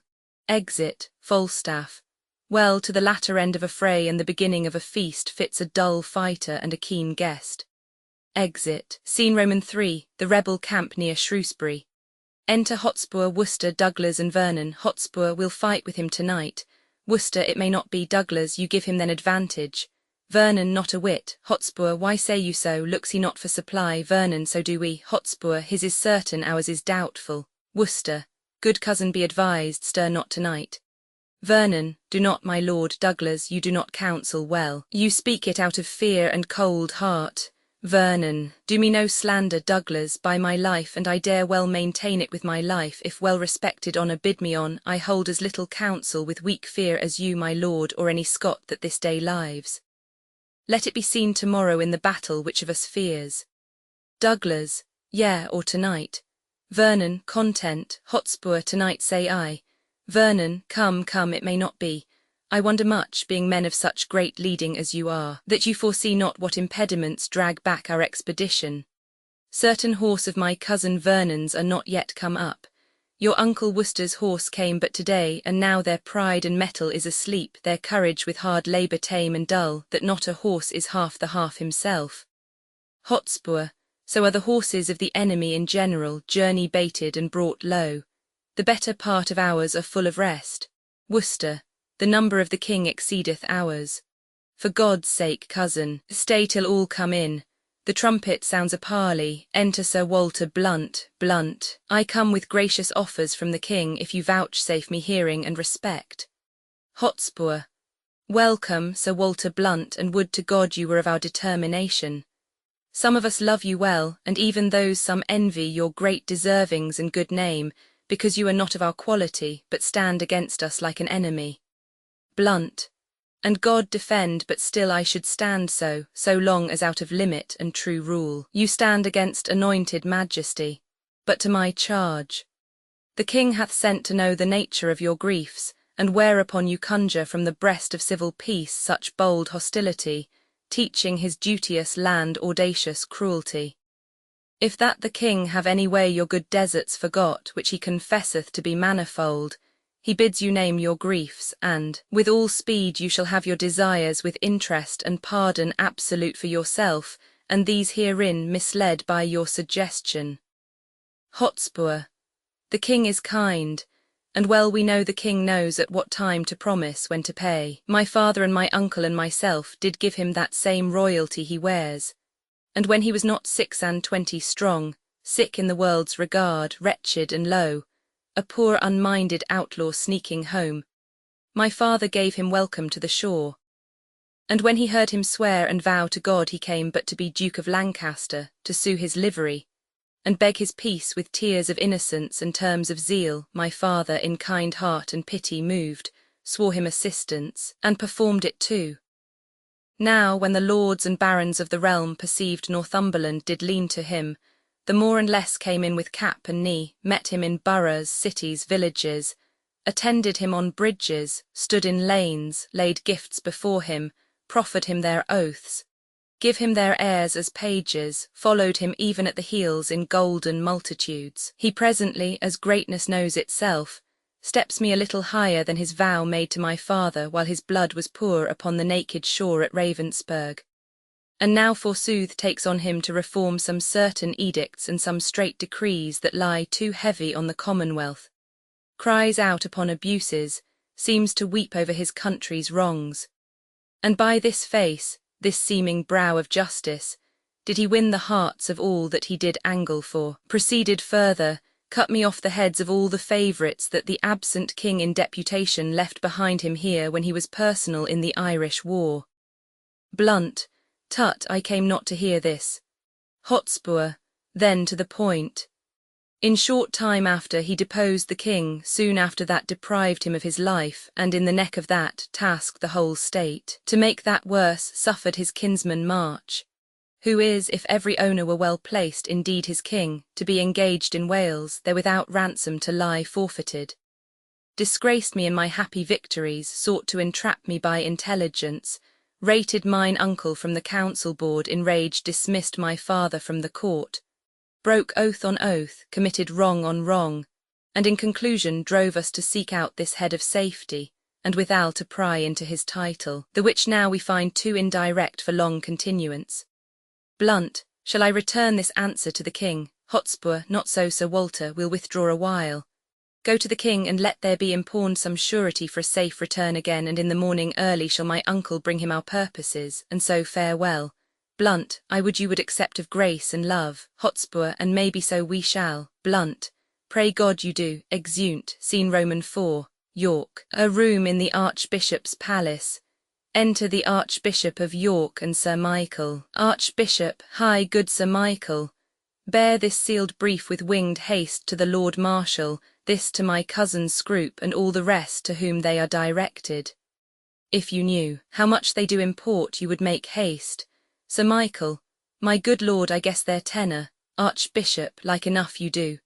Tomorrow, good Sir Michael, is a day wherein the fortune of 10,000 men must bide the touch.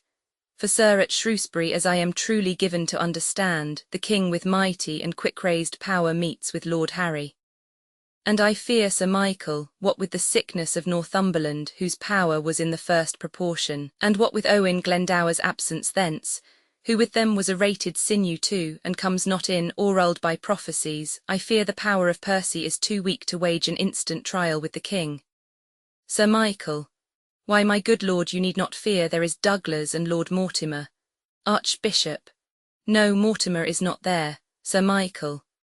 But there is Mordick, Vernon, Lord Harry Percy, and there is my Lord of Worcester, and a head of gallant warriors, noble gentlemen, Archbishop, and so there is. But yet the king hath drawn the special head of all the land together. The Prince of Wales, Lord John of Lancaster, the noble Westmoreland and warlike Blunt, and many more corrivals and dear men of estimation and command in arms. Sir Michael, doubt not, my lord, they shall be well opposed. Archbishop, I hope no less, yet needful 'tis to fear, and to prevent the worst, Sir Michael, speed. For if Lord Percy thrive not, ere the king dismiss his power, he means to visit us, for he hath heard of our confederacy, and 'tis but wisdom to make strong against him. Therefore make haste.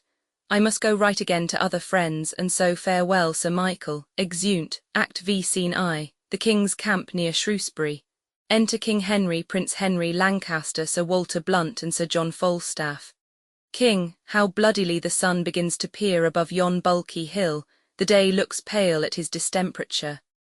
Prince, the southern wind doth play the trumpet to his purposes, and by his hollow whistling in the leaves foretells a tempest and a blustering day.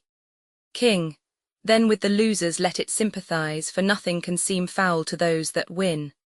The trumpet sounds. Enter Worcester and Vernon. How now, my Lord of Worcester, 'tis not well that you and I should meet upon such terms as now we meet. You have deceived our trust, and made us doff our easy robes of peace, to crush our old limbs in ungentle steel. This is not well, my lord, this is not well. What say you to it?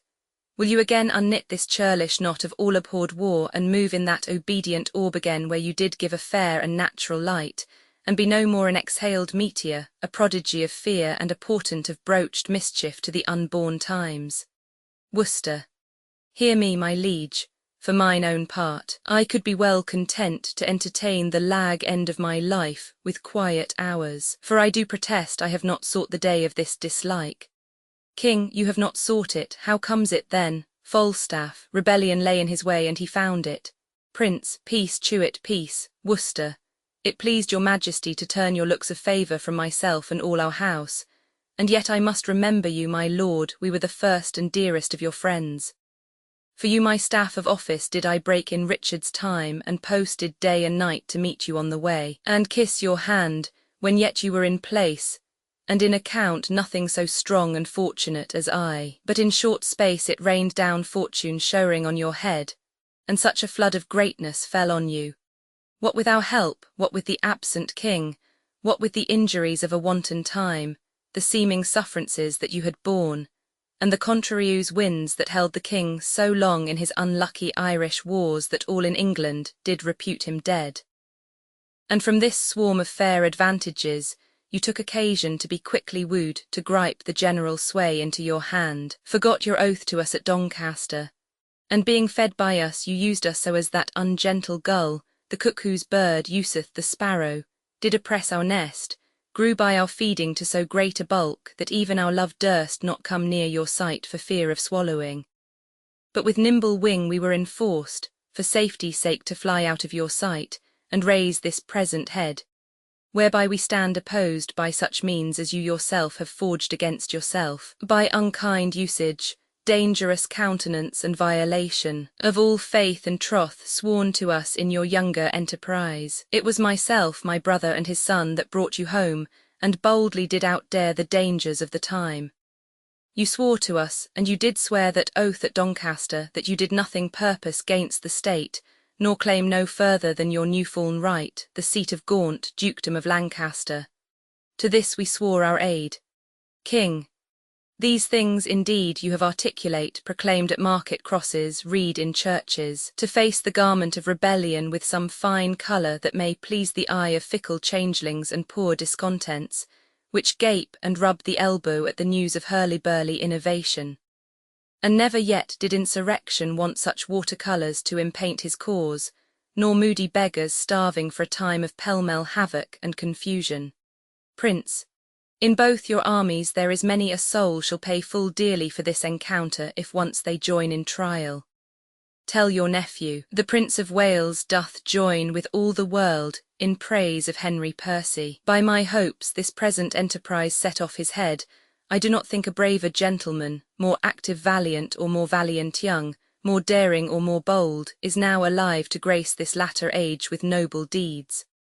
For my part I may speak it to my shame, I have a truant been to chivalry, and so I hear he doth account me too. Yet this before my father's majesty, I am content that he shall take the odds of his great name and estimation, and will, to save the blood on either side, try fortune with him in a single fight. King, and Prince of Wales, so dare we venture thee, albeit considerations infinite do make against it. No, good Worcester, no. We love our people well, even those we love that are misled upon your cousin's part, and will they take the offer of our grace, both he and they, and you, yea, every man shall be my friend again, and I'll be his. So tell your cousin, and then bring me word what he will do. But if he will not yield, rebuke and dread correction wait on us, and they shall do their office. So begone, we will not now be troubled with reply, we offer fair, take it advisedly. Exit Worcester with Vernon, Prince, it will not be accepted on my life. The Douglers and the Hotspur both together are confident against the world in arms. King, hence therefore every leader to his charge, for on their answer will we set on them, and God befriend us as our cause is just. Exeunt the King, Blunt and Prince John. Falstaff, Hal, if thou see me down in the battle and bestride me so, 'tis a point of friendship. Prince, nothing but a Colossus can do thee that friendship, say thy prayers and farewell. Falstaff, I would 'twere bedtime, Hal, and all well. Prince, why thou owest God a death. Exit, Falstaff, 'tis not due yet, I would be loth to pay him before his day. What need I be so forward with him that calls not on me? Well, 'tis no matter, honour pricks me on. Yea, but how if honour prick me off when I come on? How then? Can honour set to a leg? No. Or an arm? No. Or take away the grief of a wound? No. Honour hath no skill in surgery then? No. What is honour? A word. What is in that word honour? What is that honour? A trim reckoning. Who hath it? He that died o' Wednesday. Doth he feel it? No. Doth be hear it? No. 'Tis insensible then. Yea, to the dead, but will it not live with the living? No. Why, detraction will not suffer it, therefore I'll none of it. Honour is a mere scutcheon, and so ends my catechism. Exit, scene Roman 2, the rebel camp. Enter Worcester and Vernon. Worcester, oh no, my nephew must not know Sir Richard, the liberal and kind offer of the king. Vernon, 'twere best he did. Worcester, then are we all undone. It is not possible, it cannot be, the king should keep his word in loving us, he will suspect us still, and find a time to punish this offence in other faults. Suspicion all our lives shall be stuck full of eyes, for treason is but trusted like the fox, who, ne'er so tame, so cherished and locked up, will have a wild trick of his ancestors. Look how we can, or sad or merrily, interpretation will misquote our looks, and we shall feed like oxen at a stall, the better cherished still the nearer death. My nephew's trespass may be well forgot, it hath the excuse of youth and heat of blood, and an adopted name of privilege, a hair-brained Hotspur governed by a spleen, all his offences live upon my head and on his father's. We did train him on, and his corruption being ta'en from us, we as the spring of all shall pay for all. Therefore, good cousin, let not Harry know in any case the offer of the king. Vernon, deliver what you will, I'll say 'tis so. Here comes your cousin. Enter Hotspur and Douglers, officers and soldiers behind. Hotspur, my uncle is returned, deliver up my lord of Westmoreland. Uncle, what news? Worcester, the king will bid you battle presently. Douglers, defy him by the lord of Westmoreland. Hotspur, Lord Douglers, go you and tell him so. Douglas, marry I shall and very willingly. Exit, Worcester, there is no seeming mercy in the king. Hotspur, did you beg any? God forbid, Worcester. I told him gently of our grievances, of his oath-breaking, which he mended thus by now forswearing that he is forsworn. He calls us rebels, traitors, and will scourge with haughty arms this hateful name in us. Enter Douglas, Douglas, arm, gentlemen, to arms, for I have thrown a brave defiance in King Henry's teeth, and Westmoreland that was engaged did bear it, which cannot choose but bring him quickly on. Worcester. The Prince of Wales stepped forth before the king, and, nephew, challenged you to single fight. Hotspur. Oh, would the quarrel lay upon our heads, and that no man might draw short breath today, but I and Harry Monmouth. Tell me, how showed his tasking? Seemed it in contempt? Vernon, no, by my soul, I never in my life did hear a challenge urged more modestly, unless a brother should a brother dare to gentle exercise and proof of arms. He gave you all the duties of a man, trimmed up your praises with a princely tongue, spoke your deservings like a chronicle, making you ever better than his praise by still dispraising praise valued with you, and, which became him like a prince indeed, he made a blushing cittle of himself, and chid his truant youth with such a grace as if he mastered there a double spirit of teaching and of learning instantly. There did he pause, but let me tell the world, if he outlive the envy of this day, England did never owe so sweet a hope so much misconstrued in his wantonness. Hotspur. Cousin, I think thou art enamoured upon his follies. Never did I hear of any prince so wild a liberty, but be he as he will, yet once ere night I will embrace him with a soldier's arm, that he shall shrink under my courtesy. Arm with speed, and fellows, soldiers, friends, better consider what you have to do than I that have not well the gift of tongue can lift your blood up with persuasion. Enter a messenger, my lord, here are letters for you. Hotspur, I cannot read them now. O gentlemen, the time of life is short. To spend that shortness basely were too long if life did ride upon a dial's point, still ending at the arrival of an hour. And if we live to tread on kings, if die, brave death when princes die with us. Now for our consciences the arms are fair when the intent of bearing them is just. Enter another messenger. Messenger, my lord, prepare. The king comes on apace. Hotspur. I thank him that he cuts me from my tale, for I profess not talking. Only this, let each man do his best, and here draw I a sword whose temper I intend to stain with the best blood that I can meet withal in the adventure of this perilous day. Now, Esperance, Percy, and set on, sound all the lofty instruments of war, and by that music let us all embrace, for heaven to earth some of us never shall a second time do such a courtesy. The trumpets sound, they embrace and exunt. Scene Roman 3, plain between the camps. The king enters with his power, alarum to the battle. Then enter Douglas and Sir Walter Blunt. Blunt, what is thy name that in the battle thus thou crossest me? What honour dost thou seek upon my head? Douglas. Know then my name is Douglas, and I do haunt thee in the battle thus because some tell me that thou art a king. Blunt, they tell thee true. Douglas. The Lord of Stafford dear today hath bought thy likeness, for instead of thee, King Harry, this sword hath ended him. So shall it thee, unless thou yield thee as my prisoner. Blunt, I was not born a yielder, thou proud Scot, and thou shalt find a king that will revenge Lord Stafford's death. They fight, and Blunt is slain. Enter Hotspur. Hotspur, O Douglas, hadst thou fought at home done thus, I never had triumphed upon a Scot. Douglas, all's done, all's won, here breathless lies the king. Hotspur, where? Douglas, here. Hotspur, this Douglas, no, I know this face full well. A gallant knight he was, his name was Blunt, semblably furnished like the king himself. Douglas, a fool go with thy soul whither it goes. A borrowed title haste thou bought too dear. Why didst thou tell me that thou wert a king, Hotspur? The king hath many marching in his coats. Douglas, now by my sword I will kill all his coats, I'll murder all his wardrobe piece by piece until I meet the king. Hotspur, up and away, our soldiers stand full fairly for the day. Exunt, alarums, enter Falstaff Solus, Falstaff, though I could scape shot free at London, I fear the shot here. Here's no scoring but upon the pate. Soft, who are you? Sir Walter Blunt, there's honour for you, here's no vanity. I am as hot as molten lead and as heavy too. God keep lead out of me, I need no more weight than mine own bowels. I have led my ragamuffins where they are peppered. There's not 3 of my 150 left alive, and they are for the town's end to beg during life. But who comes here? Enter Prince Henry. Prince, what stand'st thou idle here? Lend me thy sword. Many a nobleman lies stark and stiff under the hoofs of vaunting enemies, whose deaths are yet unrevenged. I prithee lend me thy sword. Falstaff, O Hal, I prithee give me leave to breathe a while. Turk Gregory never did such deeds in arms as I have done this day. I have paid Percy, I have made him sure. Prince, he is indeed and living to kill thee. I prithee lend me thy sword.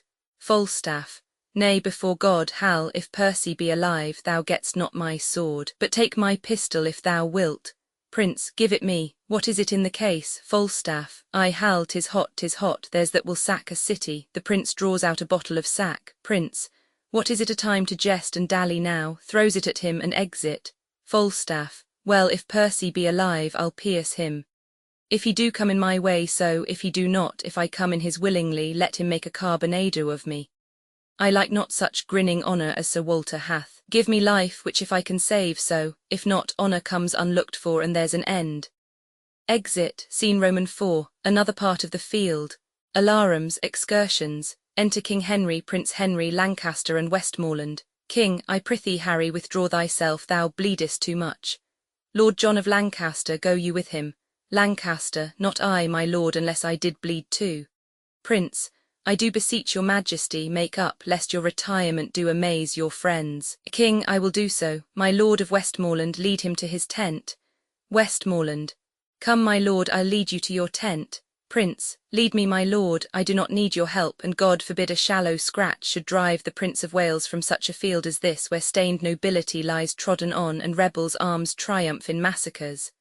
Lancaster, we breathe too long. Come, cousin Westmoreland, our duty this way lies.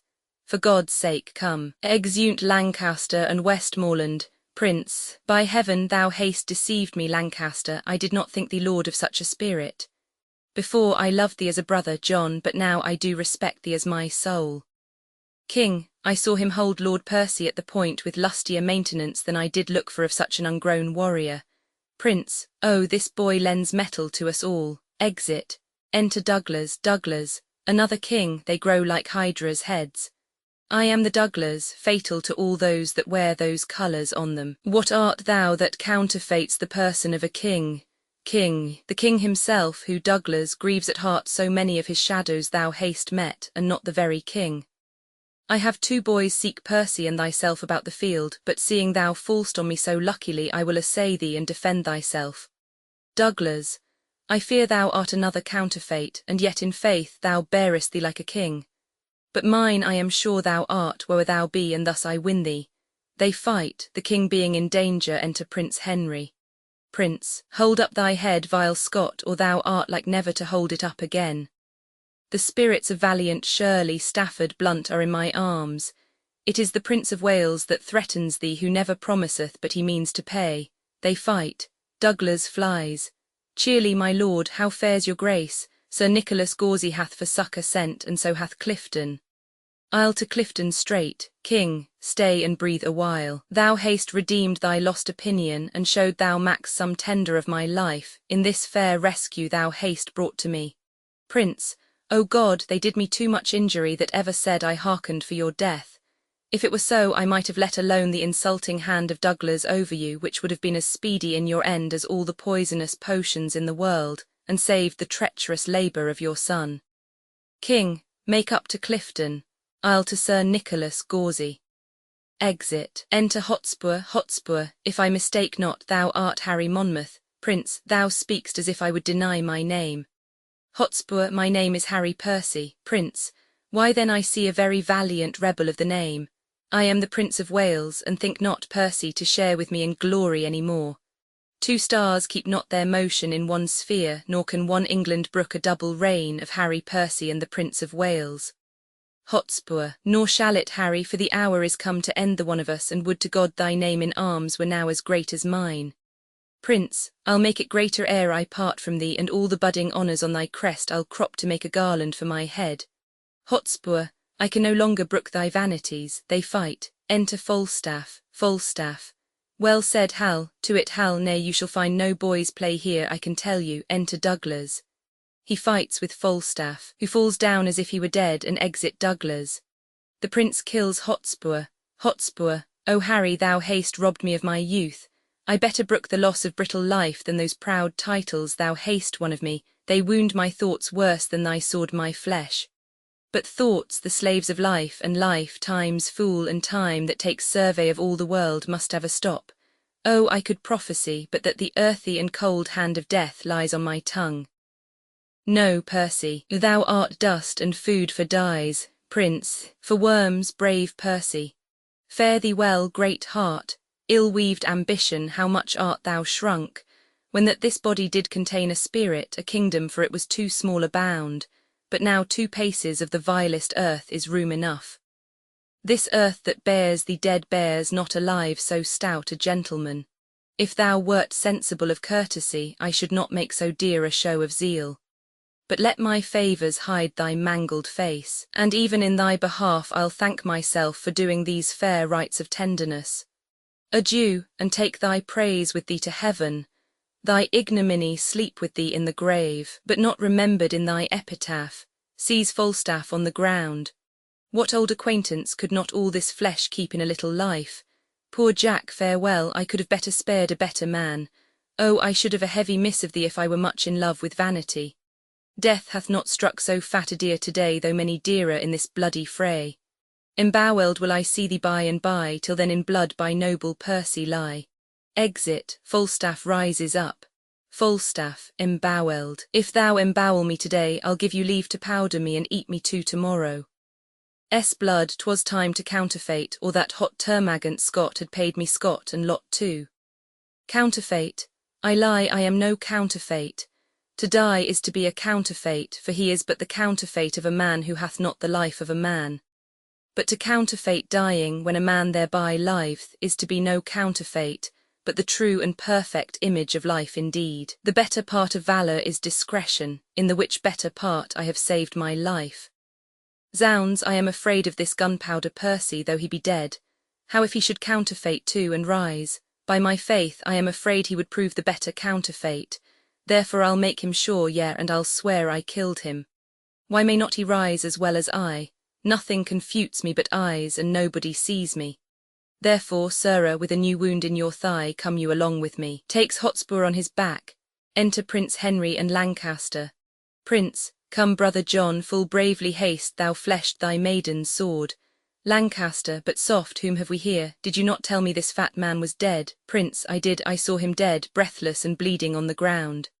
Art thou alive, or is it fantasy that plays upon our eyesight? I prithee speak, we will not trust our eyes without our ears. Thou art not what thou seem'st. Falstaff, no, that's certain, I am not a double man, but if I be not Jack Falstaff, then am I a Jack. There is Percy, throwing the body down. If your father will do me any honour so, if not, let him kill the next Percy himself. I look to be either Earl or Duke, I can assure you. Prince, why, Percy, I killed myself and saw thee dead. Falstaff, didst thou? Lord, how this world is given to lying.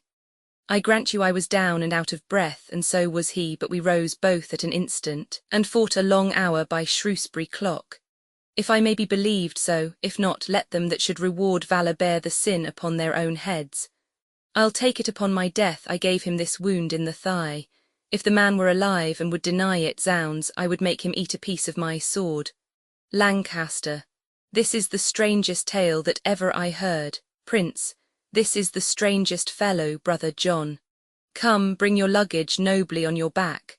For my part, if a lie may do thee grace, I'll gild it with the happiest terms I have.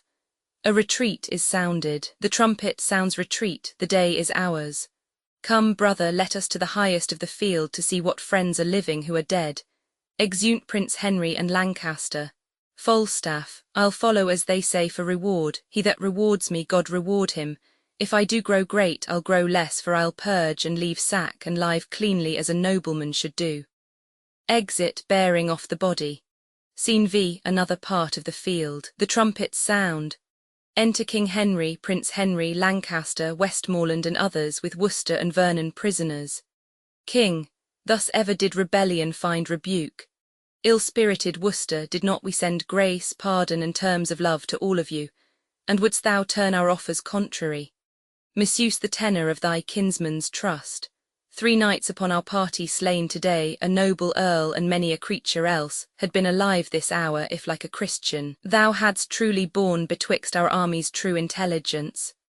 Worcester, what I have done my safety urged me to, and I embrace this fortune patiently, since not to be avoided it falls on me. King, bear Worcester to the death, and Vernon too, other offenders we will pause upon. Exeunt Worcester and Vernon guarded. How goes the field, Prince? The noble Scot, Lord Douglas, when he saw the fortune of the day quite turned from him, the noble Percy slain, and all his men upon the foot of fear, fled with the rest, and falling from a hill he was so bruised that the pursuers took him. At my tent the Douglas is, and I beseech your grace I may dispose of him.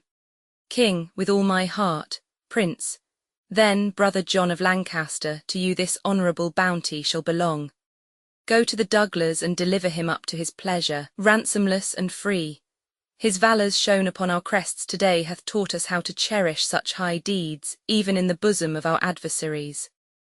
Lancaster, I thank your grace for this high courtesy, which I shall give away immediately. King, then this remains, that we divide our power.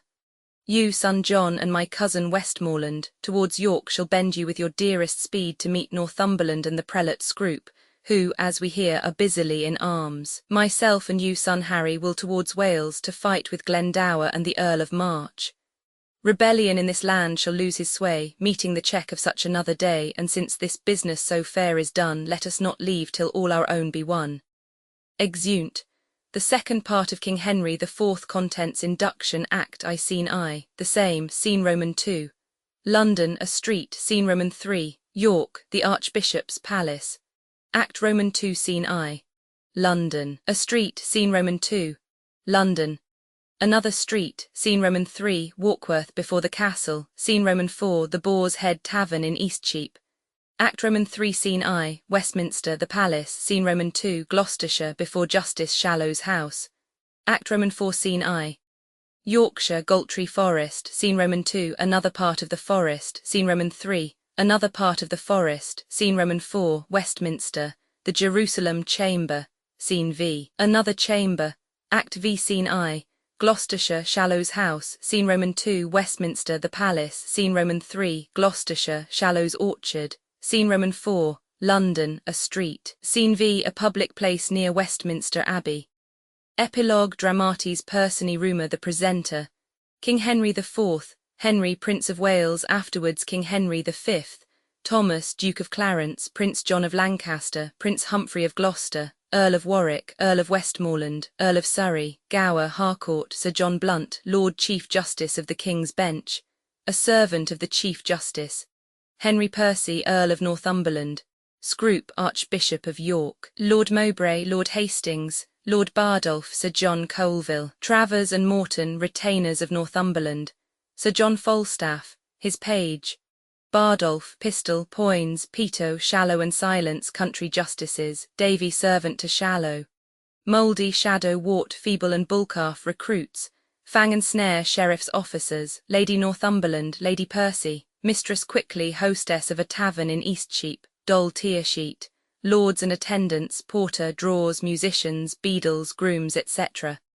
A dancer, speaker of the epilogue. Scene, England, induction, Warkworth, before the castle. Enter Rumour, painted full of tongues. Rumour, open your ears, for which of you will stop the vent of hearing when loud Rumour speaks? I, from the Orient to the drooping West, making the wind my post-horse, still unfold the acts commenced on this ball of earth. Upon my tongue's continual slanders ride, the which in every language I pronounce, stuffing the ears of men with false reports. I speak of peace, while covert enmity, under the smile of safety, wounds the world, and who but Rumour, who but only I, make fearful musters and prepared defence, whiles the big year, swoln with some other grief, is thought with child by the stern tyrant War and no such matter.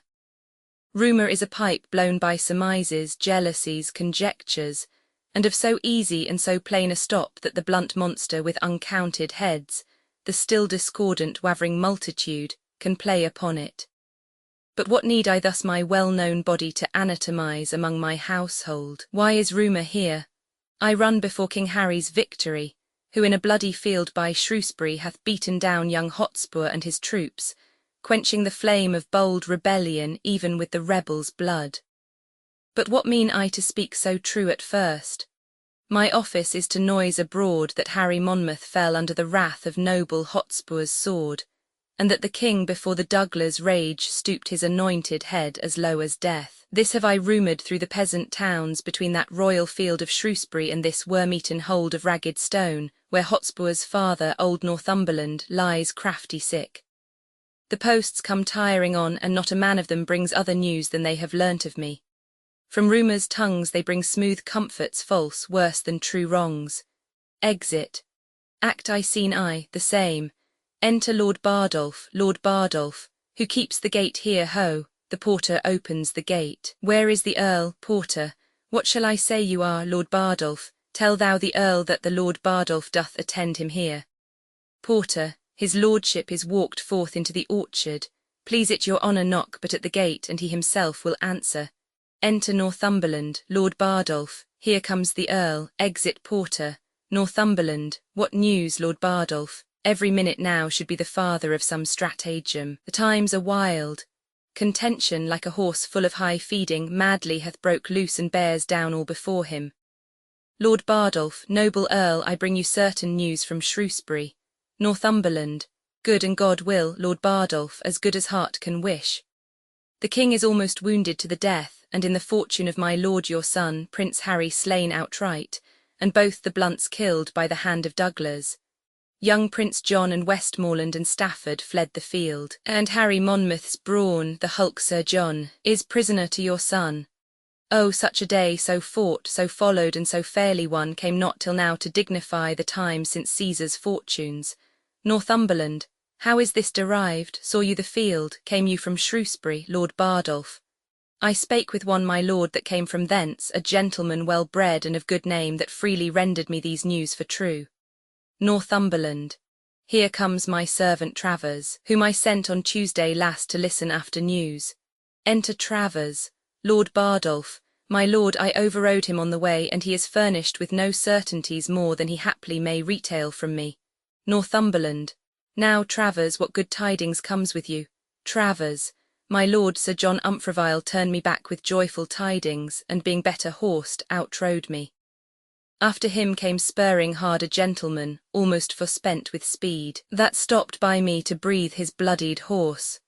He asked the way to Chester, and of him I did demand what news from Shrewsbury. He told me that rebellion had bad luck, and that young Harry Percy's spur was cold. With that he gave his able horse the head, and bending forward struck his armed heels against the panting sides of his poor jade up to the rowel head, and starting so he seemed in running to devour the way, staying no longer question. Northumberland, ha, again, said he, young Harry Percy's spur was cold, of Hotspur Coldspur, that rebellion had met ill luck, Lord Bardolph. My lord, I'll tell you what, if my young lord your son have not the day, upon mine honour for a silken point I'll give my barony never talk of it. Northumberland, why should that gentleman that rode by Travers give then such instances of loss? Lord Bardolph, who he was some hilding fellow that had stolen the horse he rode on, and upon my life spoke at a venture. Look, here comes more news. Enter Morton. Northumberland, yea, this man's brow, like to a title leaf, foretells the nature of a tragic volume, so looks the strand whereon the imperious flood hath left a witnessed usurpation. Say, Morton, didst thou come from Shrewsbury? Morton, I ran from Shrewsbury, my noble lord, where hateful death put on his ugliest mask to fright our party. Northumberland, how doth my son and brother? Thou tremblest, and the whiteness in thy cheek is apter than thy tongue to tell thy errand. Even such a man, so faint, so spiritless, so dull, so dread in look, so woe-begone, drew Priam's curtain in the dead of night, and would have told him half his Troy was burnt, but Priam found the fire ere he his tongue, and I my Percy's death ere thou report'st it. This thou wouldst say, your son did thus and thus, your brother thus, so fought the noble Douglas, stopping my greedy ear with their bold deeds. But in the end to stop my ear indeed, thou haste a sigh to blow away this praise, ending with brother, son, and all are dead. Morton, Douglas is living and your brother yet, but for my lord your son Northumberland. Why he is dead, see what a ready tongue suspicion hath. He that but fears the thing he would not know hath by instinct knowledge from others' eyes that what he feared is chanced. Yet speak, Morton, tell thou an earl his divination lies, and I will take it as a sweet disgrace and make thee rich for doing me such wrong. Morton, you are too great to be by me gainsaid, your spirit is too true, your fears too certain. Northumberland, yet for all this say not that Percy's dead. I see a strange confession in thine eye. Thou shakest thy head and hold'st it fear or sin to speak a truth. If he be slain, say so. The tongue offends not that reports his death, and he doth sin that doth belie the dead, not he which says the dead is not alive.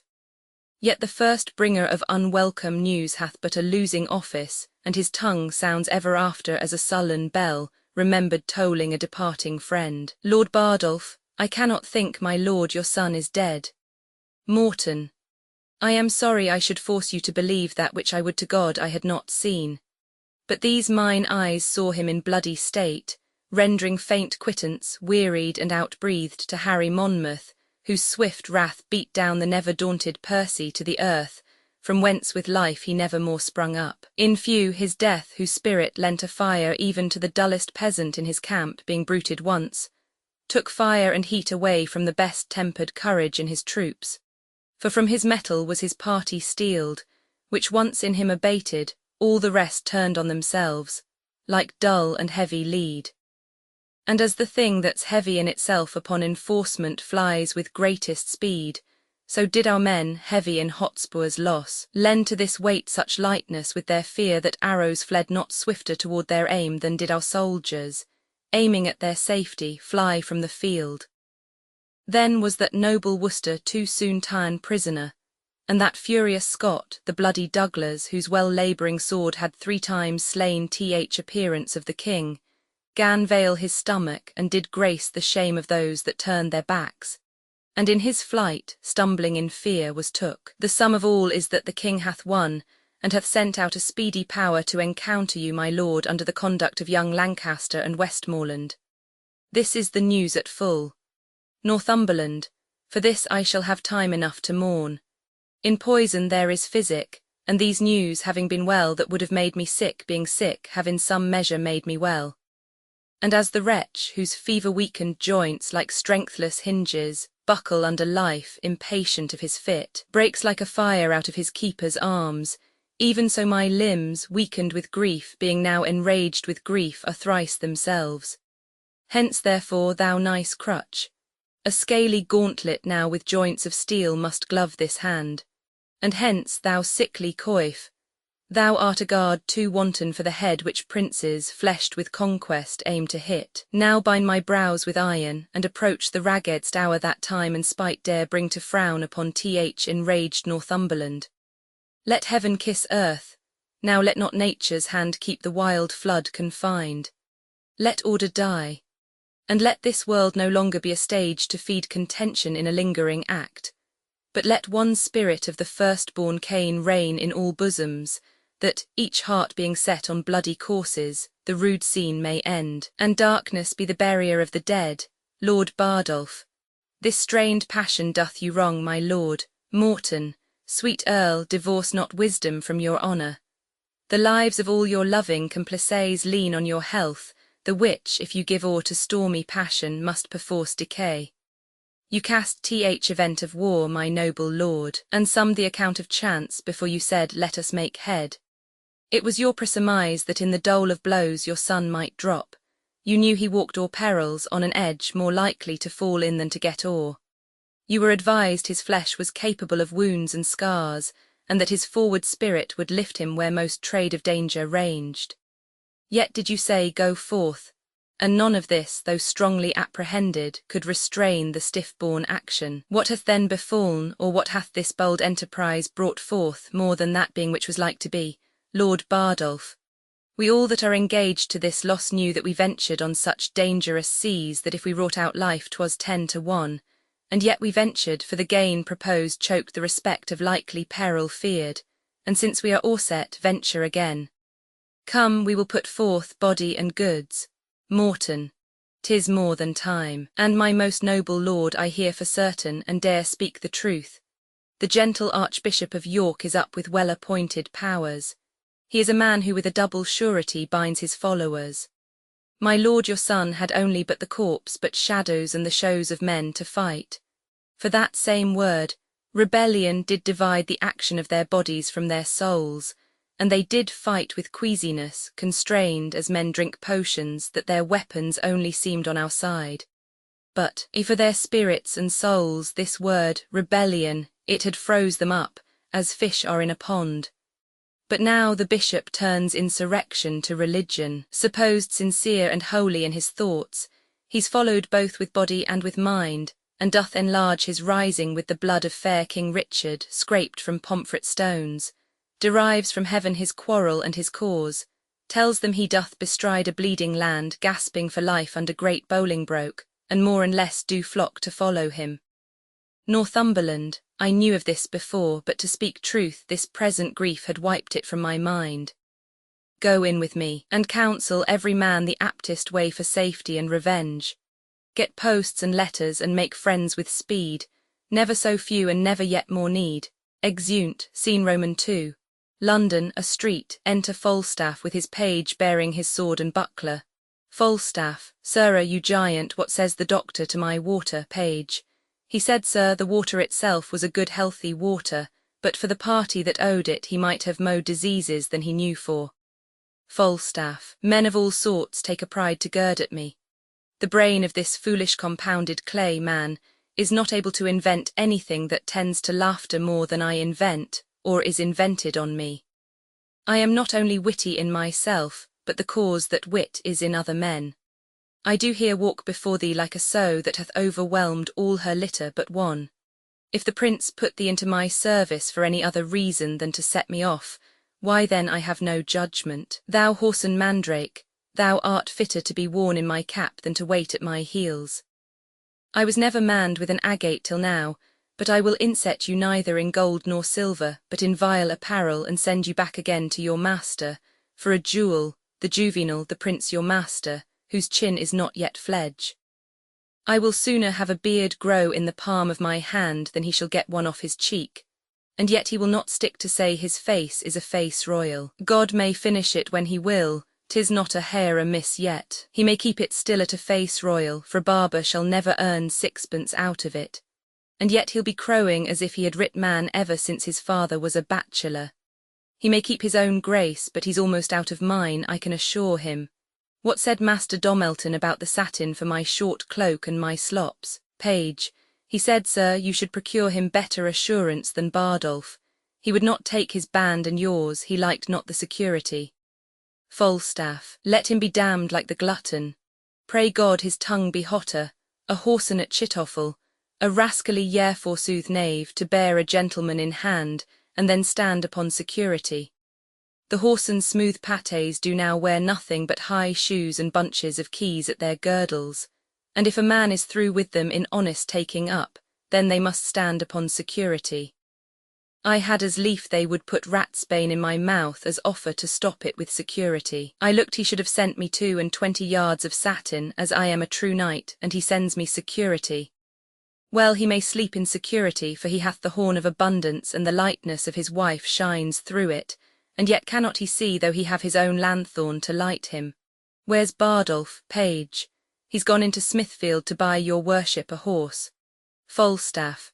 I bought him in Paul's, and he'll buy me a horse in Smithfield. And I could get me but a wife in the stews, I were manned, horsed, and wived.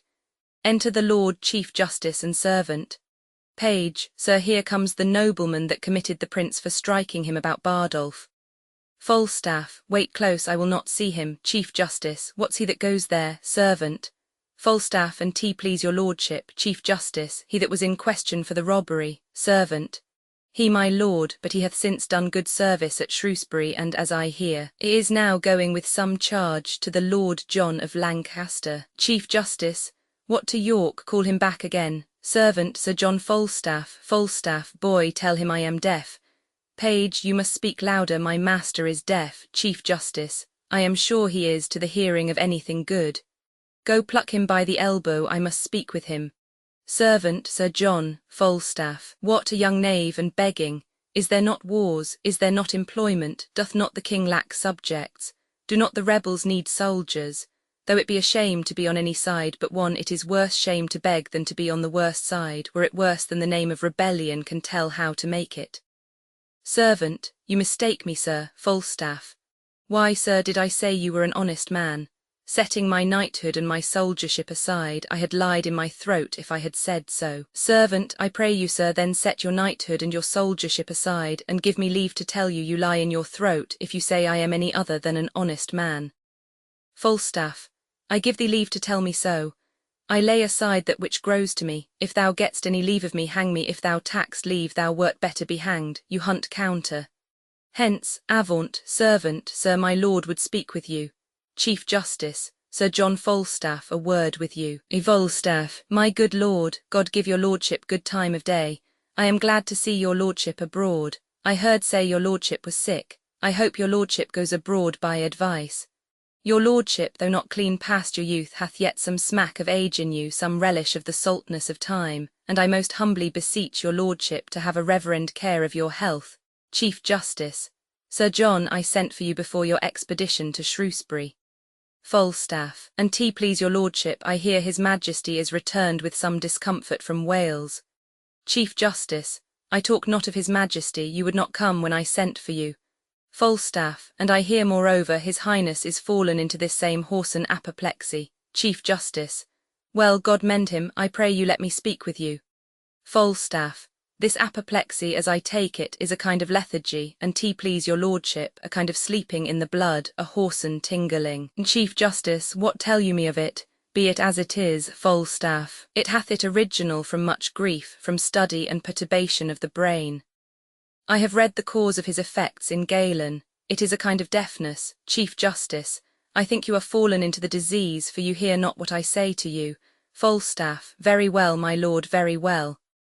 Rather, and please you, it is the disease of not listening, the malady of not marking, that I am troubled withal. Chief Justice, to punish you by the heels would amend the attention of your ears, and I care not if I do become your physician. Falstaff, I am as poor as Job, my lord, but not so patient. Your lordship may minister the potion of imprisonment to me in respect of poverty, but how I should be your patient to follow your prescriptions, the wise may make some dram of a scruple, or indeed a scruple itself. Chief Justice, I sent for you when there were matters against you for your life to come speak with me. Falstaff, as I was then advised by my learned counsel in the laws of this land service, I did not come. Chief Justice, well, the truth is, Sir John, you live in great infamy. Falstaff, he that buckles himself in my belt cannot live in less. Chief Justice, your means are very slender and your waist is great. Falstaff, I would it were otherwise, I would my means were greater and my waist slenderer.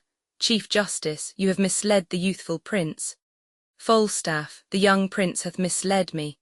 I am the fellow with the great belly and he my dog. Chief Justice, well, I am loath to gall a new-healed wound. Your day's service at Shrewsbury hath a little gilded over your night's exploit on Gad's Hill.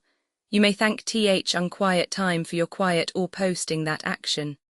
Falstaff, my lord Chief Justice, but since all is well, keep it so, wake not a sleeping wolf. Falstaff, to wake a wolf is as bad as smell a fox. Chief Justice, what, you are as a candle, the better part burnt out. Falstaff, a wassail candle, my lord all tallow. If I did say of wax, my growth would approve the truth. Chief Justice, there is not a white hair in your face but should of his effect of gravity. Falstaff, his effect of gravy. Chief Justice, you follow the young prince up and down like his ill angel.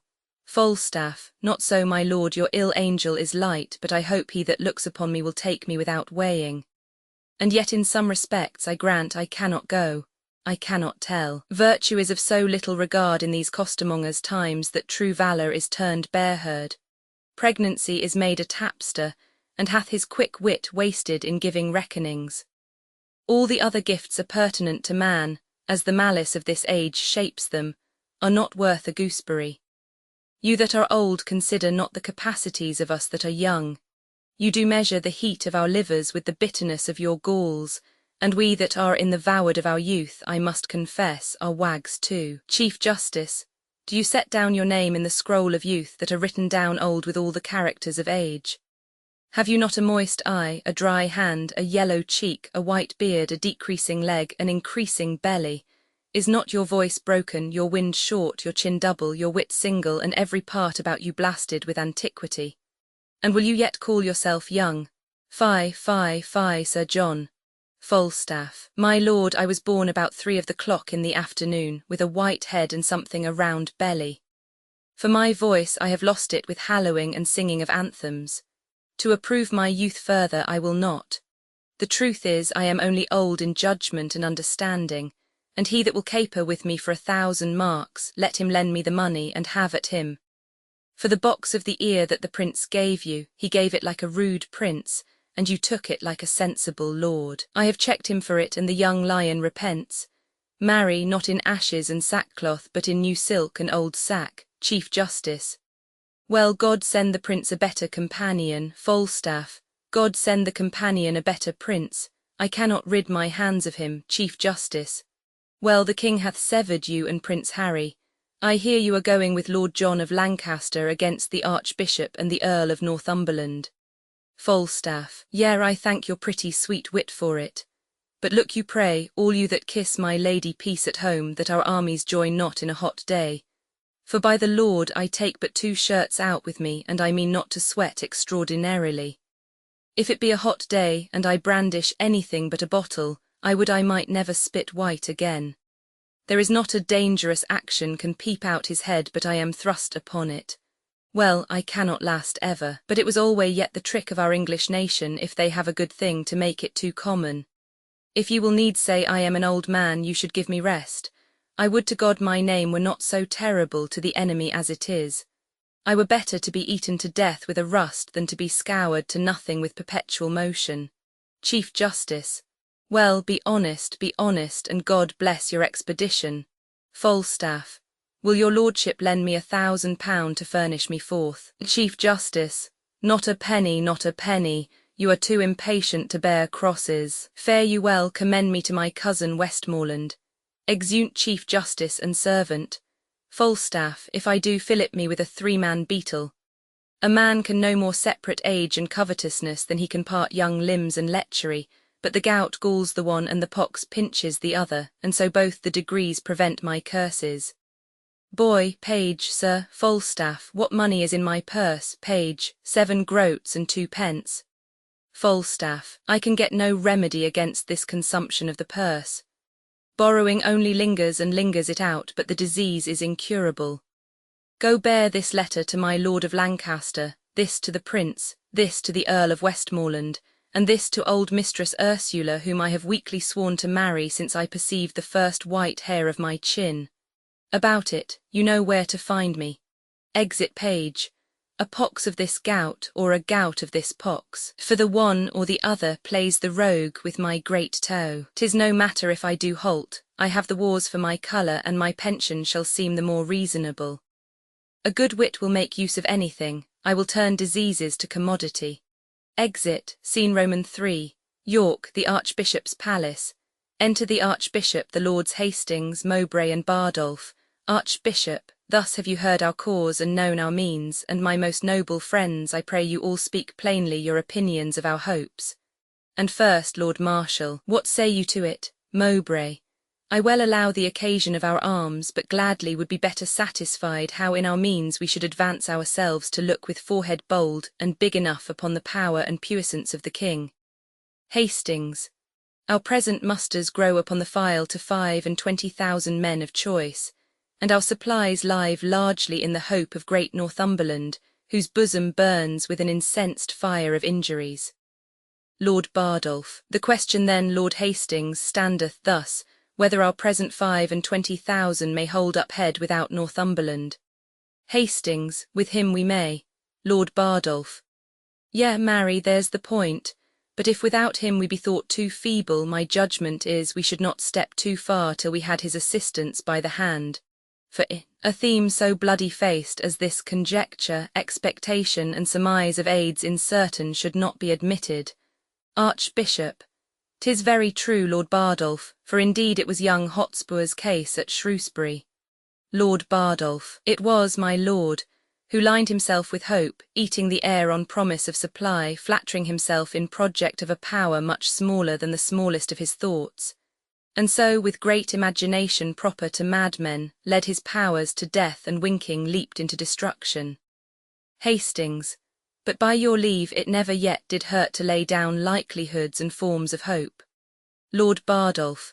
Yes, if this present quality of war indeed the instant action, a cause on foot, live so in hope, as in an early spring we see appearing buds, which to prove fruit hope gives not so much warrant as despair that frosts will bite them. When we mean to build, we first survey the plot, then draw the model, and when we see the figure of the house, then we must rate the cost of the erection, which if we find outweighs ability, what do we then but draw anew the model in fewer offices, or at least desist to build at all?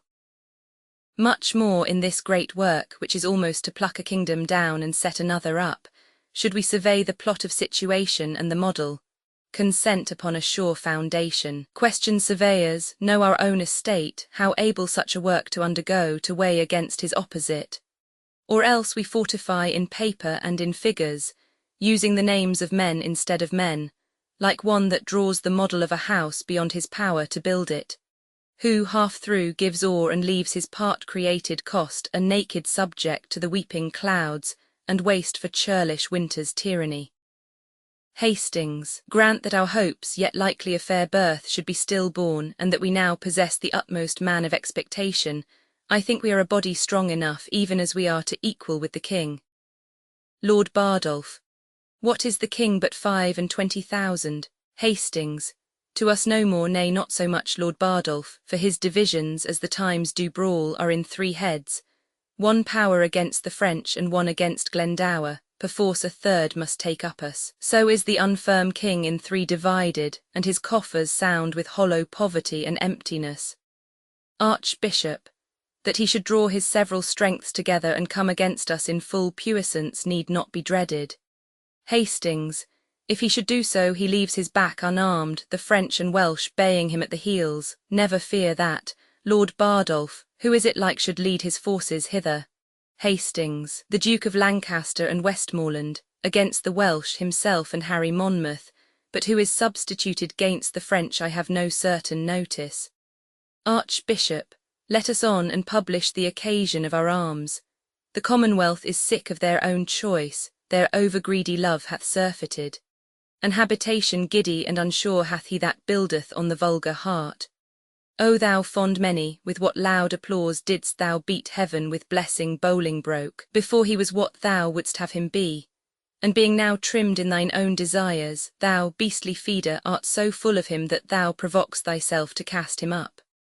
So, thou common dog, didst thou disgorge thy glutton bosom of the royal Richard, and now thou wouldst eat thy dead vomit up and howl'st to find it. What trust is in these times?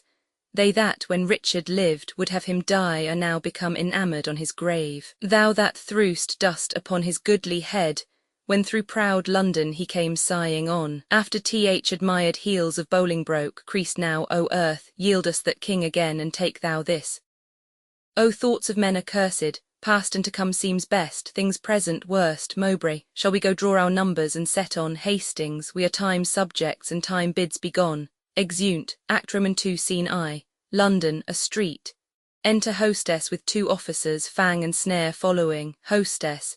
Master Fang, have you entered the action? Fang. It is entered. Hostess. Where's your yeoman? Is tea a lusty yeoman? Will he stand to tea? Fang. Sirrah, where's Snare? Hostess. O Lord, I, good Master Snare. Snare, here. Fang. Snare, we must arrest Sir John Falstaff. Hostess. Yea, good Master Snare, I have entered him and all. Snare, it may chance cost some of our lives, for he will stab. Hostess. Alas the day, take heed of him. He stabbed me in mine own house, and that most beastly in good faith. He cares not what mischief he does. If his weapon be out, he will foin like any devil. He will spare neither man, woman, nor child. Fang, if I can close with him, I care not for his thrust. Hostess, no nor I neither, I'll be at your elbow. Fang, and I but fist him once and he come but within my vice. Hostess, I am undone by his going, I warrant you he's an infinitive thing upon my score. Good master Fang, hold him sure. Good master Snare, let him not scape. He comes continually to Pie Corner, saving your manhoods to buy a saddle, and he is indicted to dinner to the Lubber's Head in Lumbert Street, to Master Smooths the Silkman. I pray you, since my Exeon is entered, and my case so openly known to the world, let him be brought in to his answer. 100 mark is a long one for a poor lone woman to bear, and I have borne and borne and borne and have been fubbed off, and fubbed off, and fubbed off from this day to that day that it is a shame to be thought on. There is no honesty in such dealing, unless a woman should be made an ass and a beast, to bear every knave's wrong. Yonder he comes, and that arrant Malmsey knows knave Bardolph with him. Do your offices, Master Fang and Master Snare, do me your offices. Enter Falstaff, Bardolph and Page. Falstaff, how now, whose mare's dead, what's the matter? Fang, Sir John, I arrest you at the suit of mistress quickly. Falstaff, away varlets draw. Bardolph, cut me off the villain's head, throw the quean in the channel. Hostess, throw me in the channel, I'll throw thee in the channel. Wilt thou, thou bastardly rogue, murder. Ah, thou honeysuckle villain, wilt thou kill God's officers and the king's? Ah, thou honeyseed rogue, thou art a honeyseed, a man-queller and a woman-queller. Falstaff, keep them off. Bardolph, Fang, a rescue, hostess. Good people, bring a rescue or two. Thou what thou what tar, do thou rogue, do thou hempseed. Page, away you scullion, you rampallion, you fustillarian, I'll tickle your catastrophe. Enter the Lord Chief Justice and his men. Chief Justice, what is the matter? Keep the peace here, hostess. Good my lord, be good to me, I beseech you, stand to me. Chief Justice, how now, Sir John, what are you brawling here? Doth this become your place, your time and business? You should have been well on your way to York. Stand from him, fellow. Wherefore hang'st thou upon him? Hostess, O my most worshipful lord, an't please your grace, I am a poor widow of Eastcheap, and he is arrested at my suit. Chief Justice, for what sum? Hostess, it is more than for some, my lord, it is for all I have. He hath eaten me out of house and home. He hath put all my substance into that fat belly of his, but I will have some of it out again, or I will ride the o'nights like the mare. Falstaff, I think I am as like to ride the mare if I have any vantage of ground to get up. Chief Justice, how comes this, Sir John? Fie, what man of good temper would endure this tempest of exclamation? Are you not ashamed to enforce a poor widow to so rough a course to come by her own? Falstaff, what is the gross sum that I owe thee? Hostess, marry, if thou wert an honest man thyself and the money too, thou didst swear to me upon a parcel gilt goblet, sitting in my dolphin chamber at the round table by a seek-hole fire, upon Wednesday in Weeson week, when the prince broke thy head for liking his father to a singing man of Windsor. Thou didst swear to me then, as I was washing thy wound, to marry me and make me my lady thy wife. Canst thou deny it? Did not Goodwife Keech, the butcher's wife, come in then and call me gossip quickly? Coming in to borrow a mess of vinegar, telling us she had a good dish of prawns, whereby thou didst desire to eat some, whereby I told thee they were ill for green wound. And didst thou not, when she was gone downstairs, desire me to be no more so familiarity with such poor people, saying that ere long they should call me madam? And didst thou not kiss me and bid me fetch thee 30 shillings? I put thee now to thy book oath. Deny it if thou canst. Falstaff, my lord, this is a poor mad soul, and she says up and down the town that her eldest son is like you. She hath been in good case, and the truth is, poverty hath distracted her. But for these foolish officers, I beseech you, I may have redress against them. Chief Justice, Sir John, I am well acquainted with your manner of wrenching the true cause the false way. It is not a confident brow, nor the throng of words that come with such more than impudent sauciness from you, can thrust me from a level consideration. You have, as it appears to me, practised upon the easy yielding spirit of this woman, and made her serve your uses both in purse and in person. Hostess, yea, in truth, my lord, Chief Justice, pray thee peace, Pay her the debt you owe her and unpay the villainy you have done with her. The one you may do with sterling money and the other with current repentance. Falstaff, my lord, I will not undergo this sneap without reply. You call honourable boldness impudent sauciness. If a man will make curtsy and say nothing, he is virtuous. No, my lord, my humble duty remembered, I will not be your suitor. I say to you, I do desire deliverance from these officers, being upon hasty employment in the king's affairs. Chief Justice, you speak as having power to do wrong, but answer in th effect of your reputation and satisfy the poor woman.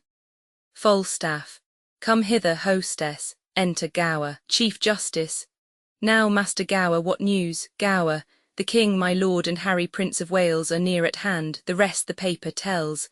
Falstaff, as I am a gentleman, hostess. Faith, you said so before. Falstaff, as I am a gentleman. Come, no more words of it, hostess. By this heavenly ground I tread on, I must be fain to pawn both my plate and the tapestry of my dining chambers. Falstaff, glasses, glasses is the only drinking. And for thy walls a pretty slight drollery, or the story of the prodigal, or the German hunting in waterwork, is worth 1,000 of these bed-hangers and these fly-bitten tapestries. Let it be £10 if thou canst. Come and tweer not for thy humours, there's not a better wench in England. Go, wash thy face, and draw the action. Come, thou must not be in this humour with me, dost not know me. Come, come, I know thou wast set on to this. Hostess, pray thee, Sir John, let it be but 20 nobles. I faith, I am loath to pawn my plate, so God save me, laugh. Falstaff, let it alone, I'll make other shift, you'll be a fool still. Hostess, well, you shall have it, though I pawn my gown, I hope you'll come to supper, you'll pay me altogether. Falstaff, will I live to Bardolph? Go, with her, hook on, hostess, will you have doll tearsheet meet you at supper? Falstaff, no more words, let's have her. Exeunt hostess, fang, snare, Bardolph and page. Chief Justice, I have heard better news. Falstaff, what's the news, my lord? Chief Justice, where lay the king tonight? Gower, at Basingstoke, my lord. Falstaff, I hope, my lord, all's well. What is the news, my lord? Chief Justice, come all his forces back? Gower, no, 1,500 foot. 500 horse are marched up to my lord of Lancaster against Northumberland and the Archbishop. Falstaff, comes the king back from Wales, my noble lord? Chief Justice, you shall have letters of me presently. Come, go along with me, good Master Gower. Falstaff, my lord. Chief Justice, what's the matter? Falstaff, Master Gower, shall I entreat you with me to dinner? Gower, I must wait upon my good lord here, I thank you, good Sir John. Chief Justice, Sir John, you loiter here too long, being you are to take soldiers up in counties as you go. Falstaff, will you sup with me, Master Gower? Chief Justice, what foolish master taught you these manners, Sir John? Falstaff, Master Gower, if they become me not, he was a fool that taught them me. This is the right fencing grace, my lord, tap for tap, and so part fair. Chief Justice, now the Lord lighten thee, thou art a great fool. Exeunt, scene Roman 2. London, another street, enter Prince Henry and Poins. Prince, before God I am exceeding weary. Poins, is tea come to that? I had thought weariness durst not have attached one of so high blood. Prince, faith, it does me, though it discolours the complexion of my greatness to acknowledge it. Doth it not show vilely in me to desire small beer? Poins, why, a prince should not be so loosely studied as to remember so weak a composition. Prince, belike then my appetite was not princely got, for by my troth I do now remember the poor creature small beer. But indeed these humble considerations make me out of love with my greatness. What a disgrace is it to me to remember thy name, or to know thy face tomorrow, or to take note how many pair of silk stockings thou hast, viz., these and those that were thy peach-coloured ones, or to bear the inventory of thy shirts, as one for superfluity and another for use, but that the tennis-court keeper knows better than I, for it is a low ebb of linen with thee when thou keepest not racket there, as thou hast not done a great while, because the rest of thy low countries have made a shift to eat up thy Holland. And God knows whether those that bawl out of the ruins of thy linen shall inherit his kingdom. But the midwives say the children are not in the fault, whereupon the world increases, and kindreds are mightily strengthened. Poins, how ill it follows after you have laboured so hard, you should talk so idly. Tell me how many good young princes would do so, their fathers being so sick as yours at this time is, Prince. Shall I tell thee one thing, Poins, yes, faith, and let it be an excellent good thing. Prince, it shall serve among wits of no higher breeding than thine. Poins, go to, I stand the push of your one thing that you will tell. Prince, marry, I tell thee it is not meet that I should be sad. Now my father is sick, albeit I could tell to thee as to one it pleases me for fault of a better to call my friend, I could be sad and sad indeed too. Poins, very hardly upon such a subject. Prince, by this hand thou thinkest me as far in the devil's book as thou and Falstaff for obduracy and persistency. Let the end try the man. But I tell thee my heart bleeds inwardly that my father is so sick, and keeping such vile company as thou art hath in reason taken from me all ostentation of sorrow. Poins, the reason, Prince, what wouldst thou think of me if I should weep? Poins, I would think thee a most princely hypocrite. Prince, it would be every man's thought, and thou art a blessed fellow to think as every man thinks. Never a man's thought in the world keeps the roadway better than thine. Every man would think me an hypocrite indeed. And what a kite's your most worshipful thought to think so, Poins? Why, because you have been so lewd and so much engraft to Falstaff. Prince, and to thee, Poins, by this light I am well spoke on, I can hear it with mine own ears. The worst that they can say of me is that I am a second brother, and that I am a proper fellow of my hands, and those two things I confess I cannot help. By the mass, here comes Bardolph. Enter Bardolph and page, Prince, and the boy that I gave Falstaff. He had him from me Christian, and look if the fat villain have not transformed him ape. Bardolph, God save your grace, Prince, and yours, most noble Bardolph. Poins. Come, you virtuous ass, you bashful fool, must you be blushing? Wherefore blush you now? What a maidenly man-at-arms are you become? Is tea such a matter to get a Pottlepot's maidenhead, page? He calls me ere now, my lord, through a red lattice, and I could discern no part of his face from the window. At last I spied his eyes, and methought he had made 2 holes in the alewife's new petticoat, and so peeped through. Prince, has not the boy profited, Bardolph? Away, you whoreson upright rabbit, away, page, away, you rascally Althea's dream, away. Prince, instruct us, boy, what dream, boy, page? Marry, my lord, Althea dreamt she was delivered of a firebrand, and therefore I call him her dream. Prince, a crown's worth of good interpretation, there 'tis, boy, Poins, oh, that this blossom could be kept from cankers. Well, there is 6pence to preserve thee, Bardolph, and you do not make him be hanged among you, the gallows shall have wrong. Prince, and how doth thy master, Bardolph? Well, my lord, he heard of your grace's coming to town. There's a letter for you. Poins, delivered with good respect, and how doth the Martelmers, your master? Bardolph, in bodily health, sir. Poins, marry, the immortal part needs a physician, but that moves not him. Though that be sick, it dies not. Prince, I do allow this one to be as familiar with me as my dog, and he holds his place, for look you how he writes. Poins, reads, John Falstaff, Knight, every man must know that as oft as he has occasion to name himself, even like those that are kin to the king, for they never prick their finger but they say, there's some of the king's blood spilt.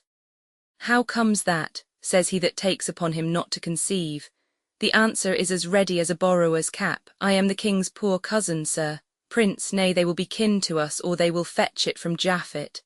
But to the letter, Sir John Falstaff, Knight, to the son of the king, nearest his father, Harry, Prince of Wales, greeting. Poins, why this is a certificate, Prince, peace, I will imitate the honourable Romans in brevity. Poins, he sure means brevity in breath, short-winded, Prince. I commend me to thee, I commend thee, and I leave thee. Be not too familiar with Poins, for he misuses thy favours so much that he swears thou art to marry his sister Nell. Repent at idle times as thou mayst, and so farewell. Thine by yea and no, which is as much as to say as thou usest him. Jack Falstaff with my familiars, John with my brothers and sisters, and Sir John with all Europe. Poins, my lord, I'll steep this letter in sack and make him eat it. Prince, that's to make him eat 20 of his words. But do you use me thus, Ned? Must I marry your sister? Poins. God send the wench no worse fortune, but I never said so. Prince. Well, thus we play the fools with the time, and the spirits of the wise sit in the clouds and mock us. Is your master here in London? Bardolph. Yea, my lord. Prince, where sups he? Doth the old boar feed in the old Frank? Bardolph at the old place my lord in Eastcheap. Prince, what company? Page, Ephesians my lord of the old church. Prince, sup any women with him? Page, none my lord but old mistress Quickly and mistress Doll Tearsheet. Prince, what pagan may that be? Page, a proper gentlewoman, sir, and a kinswoman of my master's. Prince, even such kin as the parish heifers are to the town bull. Shall we steal upon them, Ned, at supper? Poins, I am your shadow, my lord, I'll follow you. Prince, sirrah, you boy and Bardolph, no word to your master that I am yet come to town, there's for your silence. Bardolph, I have no tongue, sir. Page, and for mine, sir, I will govern it. Prince, fare you well, go. Exeunt Bardolph and Page, this Doll Tearsheet should be some road. Poins, I warrant you, as common as the way between St. Albans and London. Prince, how might we see Falstaff bestow himself tonight in his true colours and not ourselves be seen? Poins, put on 2 leathern jerkins and aprons and wait upon him at his table as draws.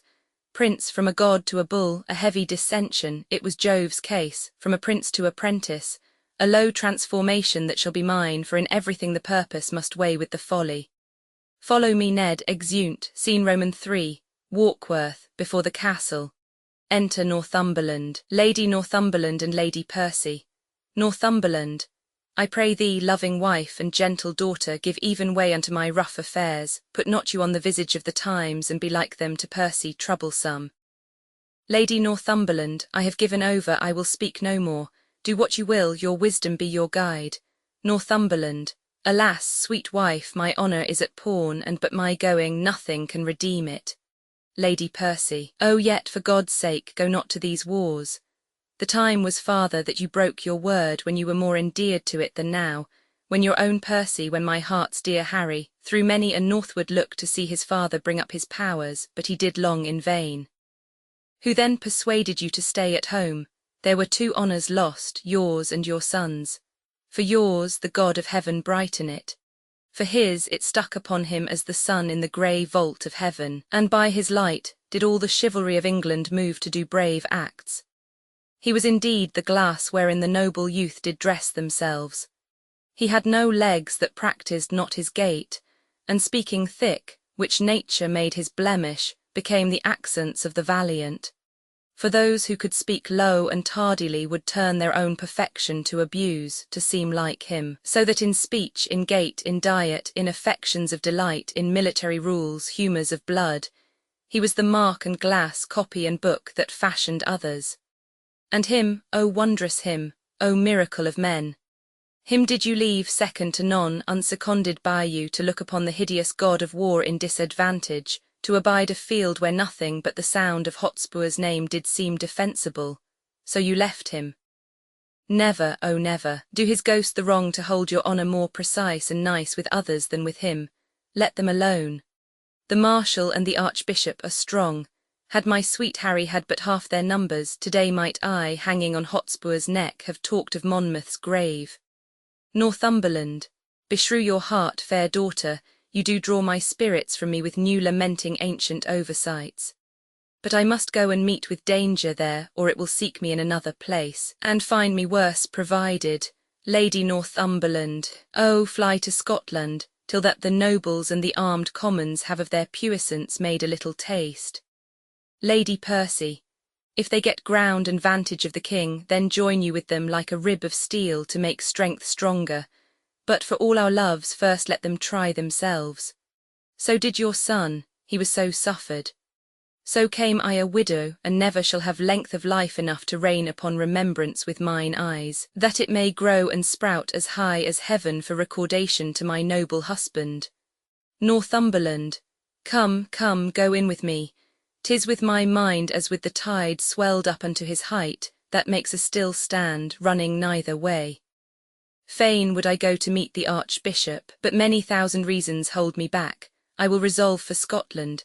There am I, till time and vantage crave my company. Exeunt. Scene Roman 4. London. The Boar's Head Tavern in Eastcheap. Enter 2 drawers. First drawer. What the devil hast thou brought there? Apple Johns. Thou knowest Sir John cannot endure an apple John. Second drawer. Mass, thou sayest true.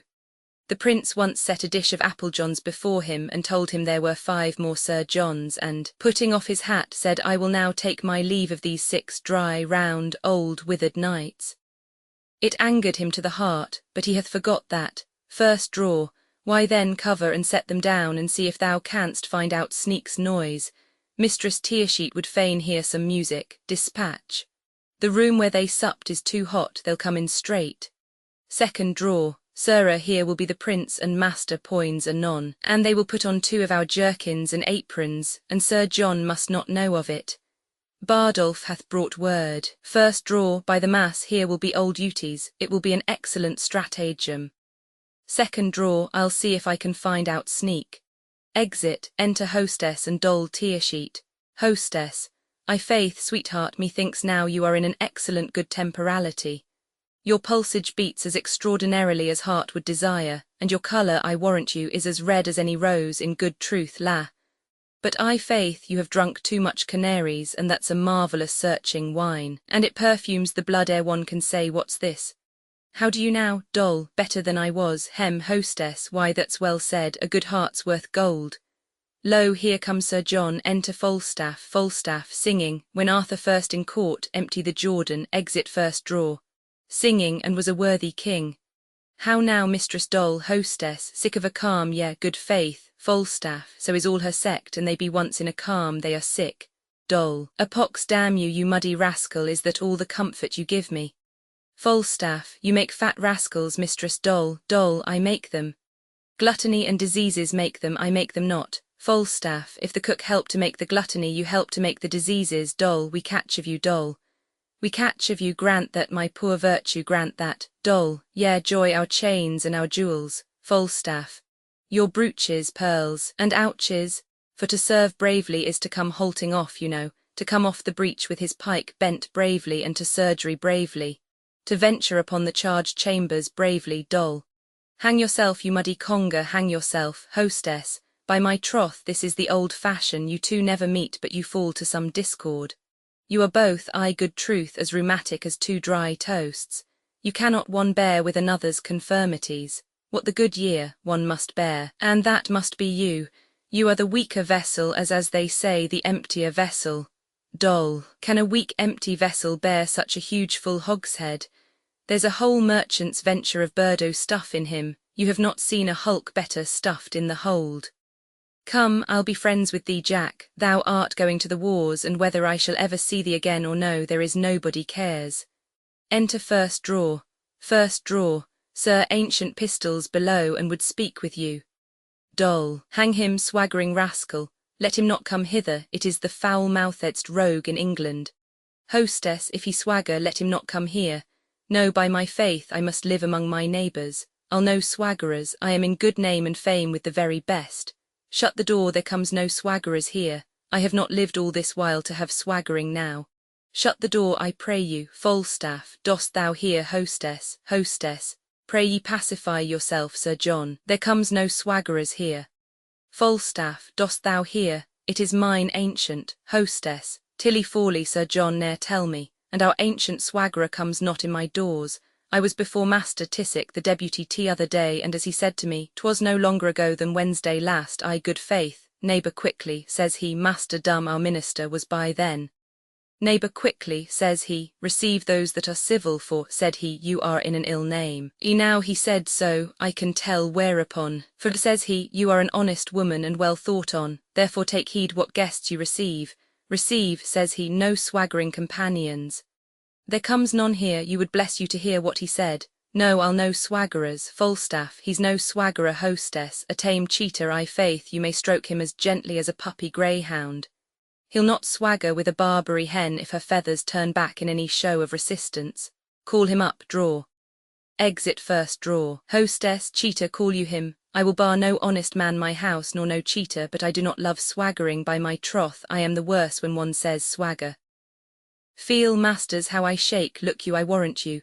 Doll, so you do, hostess, do I, yea, in very truth do I, and tweer an aspen leaf, I cannot abide swaggerers.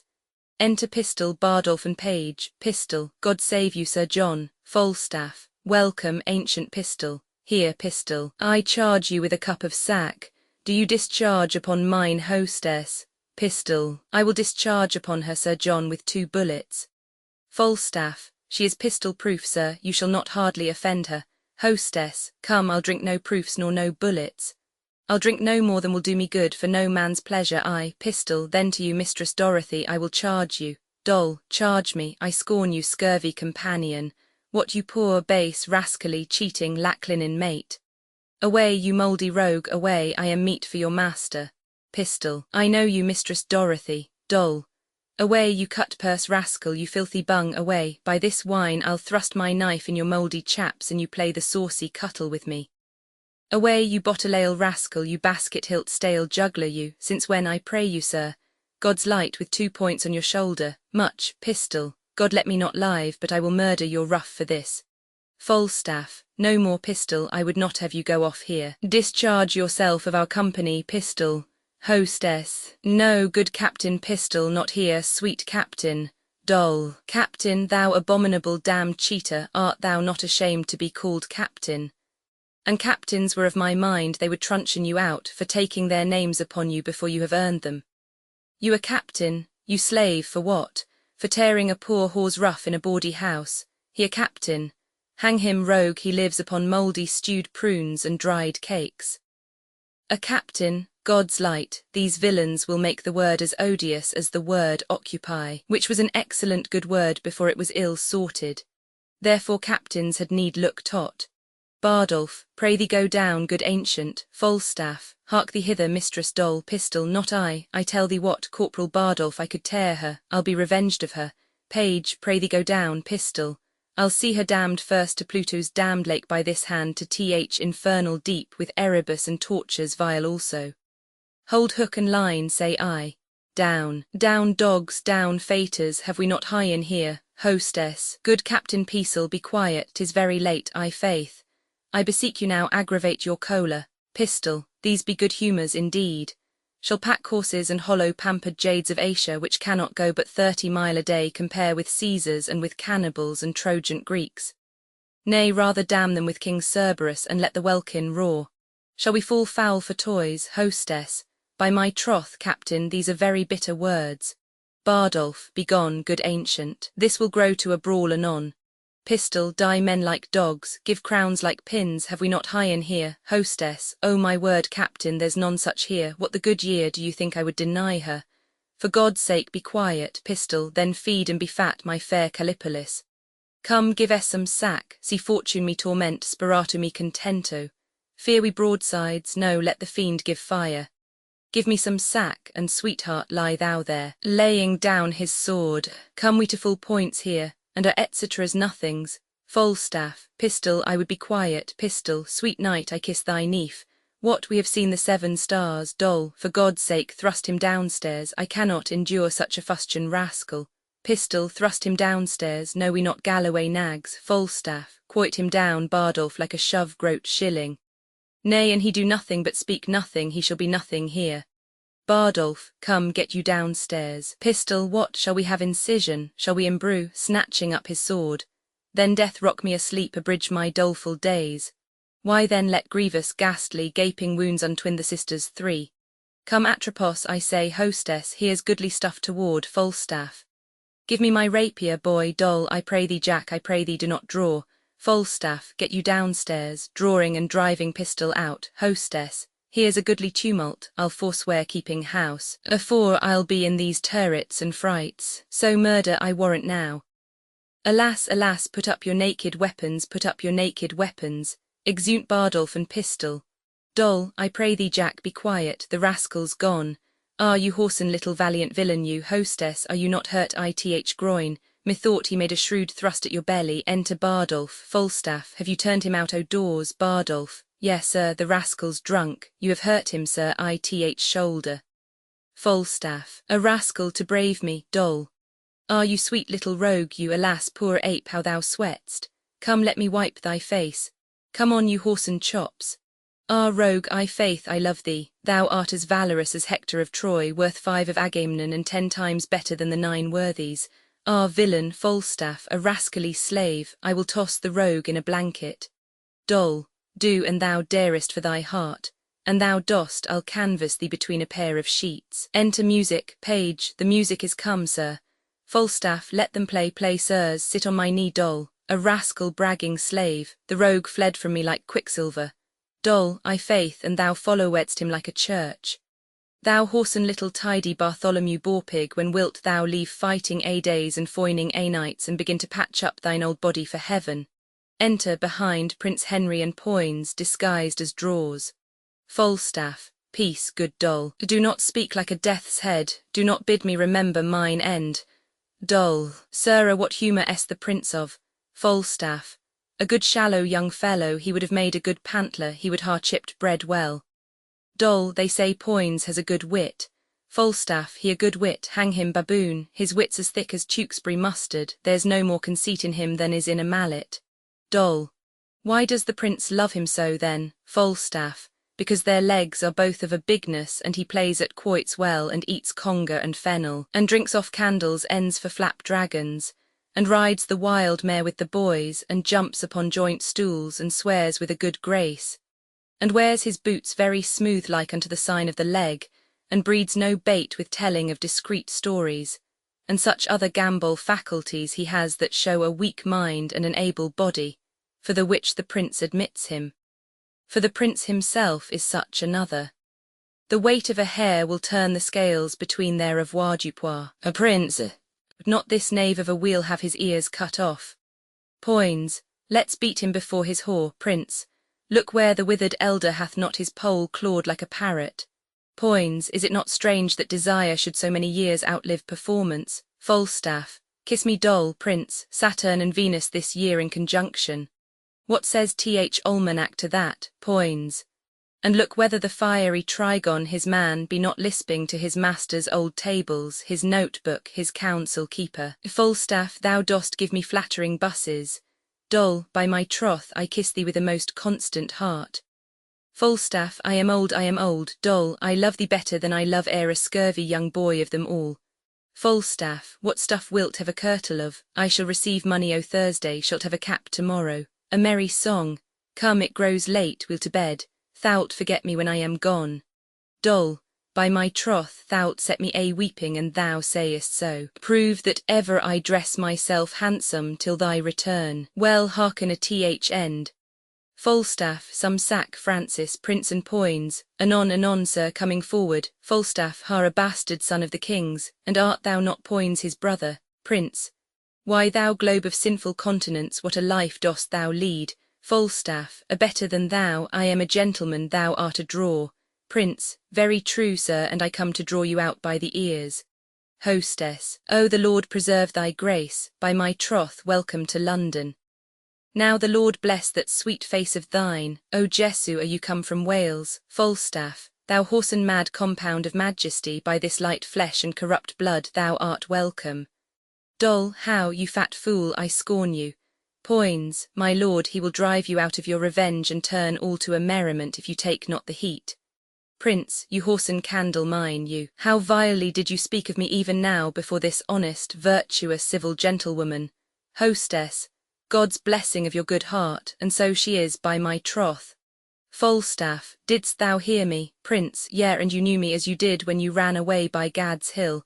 You knew I was at your back, and spoke it on purpose to try my patience. Falstaff, no, not so, I did not think thou wast within hearing. Prince, I shall drive you then to confess the wilful abuse, and then I know how to handle you.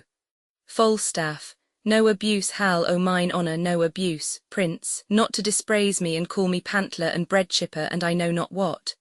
Falstaff, no abuse, Hal. Poins, no abuse. Falstaff, no abuse, Ned. Ith world honest Ned, none. I dispraised him before the wicked, that the wicked might not fall in love with thee, in which doing I have done the part of a careful friend and a true subject, and thy father is to give me thanks for it. No abuse, Hal, none, Ned, none, no, faith, boys, none. Prince, see now whether pure fear and entire cowardice doth not make thee wrong this virtuous gentlewoman to close with us. Is she of the wicked? Is thine hostess here of the wicked? Or is thy boy of the wicked? Or honest Bardolph, whose zeal burns in his nose, of the wicked? Poins, answer, thou dead elm, answer. Falstaff, The fiend hath pricked down Bardolph irrecoverable, and his face is Lucifer's privy kitchen, where he doth nothing but roast malt worms. For the boy there is a good angel about him, but the devil outbids him too, Prince. For the women, Falstaff, for one of them she's in hell already and burns poor souls. For th other I owe her money, and whether she be damned for that I know not. Hostess, no, I warrant you. Falstaff, no, I think thou art not, I think thou art quit for that. Marry, there is another indictment upon thee for suffering flesh to be eaten in thy house contrary to the law, for the which I think thou wilt howl. Hostess, all victuallers do so. What's a joint of mutton or two in a whole Lent? Prince, you gentlewoman, Doll, what says your grace? Falstaff, his grace says that which his flesh rebels against. Peto knocks at door. Hostess, who knocks so loud at door? Look to th door there, Francis, enter Peto. Prince, Peto, how now, what news? Peto, the king your father is at Westminster, and there are 20 weak and wearied posts come from the north, and as I came along I met and overtook a dozen captains, bareheaded, sweating, knocking at the taverns, and asking everyone for Sir John Falstaff. Prince, by heaven poins, I feel me much to blame, so idly to profane the precious time, when tempest of commotion, like the south born with black vapour, doth begin to melt and drop upon our bare unarmed heads. Give me my sword and cloak. Falstaff, good night. Exeunt Prince, Poins, Peto, and Bardolph. Falstaff, now comes in the sweetest morsel of the night, and we must hence and leave it unpicked. Knocking within, more knocking at the door, enter Bardolph. How now, what's the matter? Bardolph, you must away to court, sir, presently. A dozen captains stay at door for you. Falstaff, to the page, pay the musicians, sirrah. Farewell, hostess, farewell, Doll, you see, my good wenches, how men of merit are sought after. The undeserver may sleep when the man of action is called on. Farewell, good wenches, if I be not sent away post, I will see you again ere I go.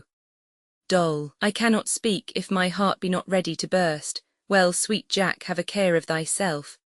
Falstaff, farewell, farewell, exeunt Falstaff and Bardolph. Hostess, well, fare thee well, I have known thee these 29 years, come peascod time, but an honester and truer-hearted man. Well, fare thee well. Bardolph, within, Mistress Tearsheet. Hostess, what's the matter? Bardolph, within, bid Mistress Tearsheet come to my master.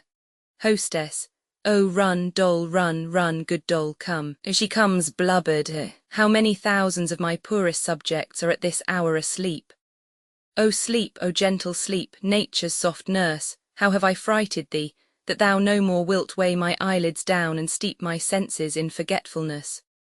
Why rather sleep, least thou in smoky cribs, upon uneasy pallets stretching thee, and hushed with buzzing night flies to thy slumber, than in the perfumed chambers of the great, under the canopies of costly state, and lulled with sound of sweetest melody? O thou dull god, why least thou with the vile in loathsome beds, and leavest the kingly couch a watch-case or a common larum-bell?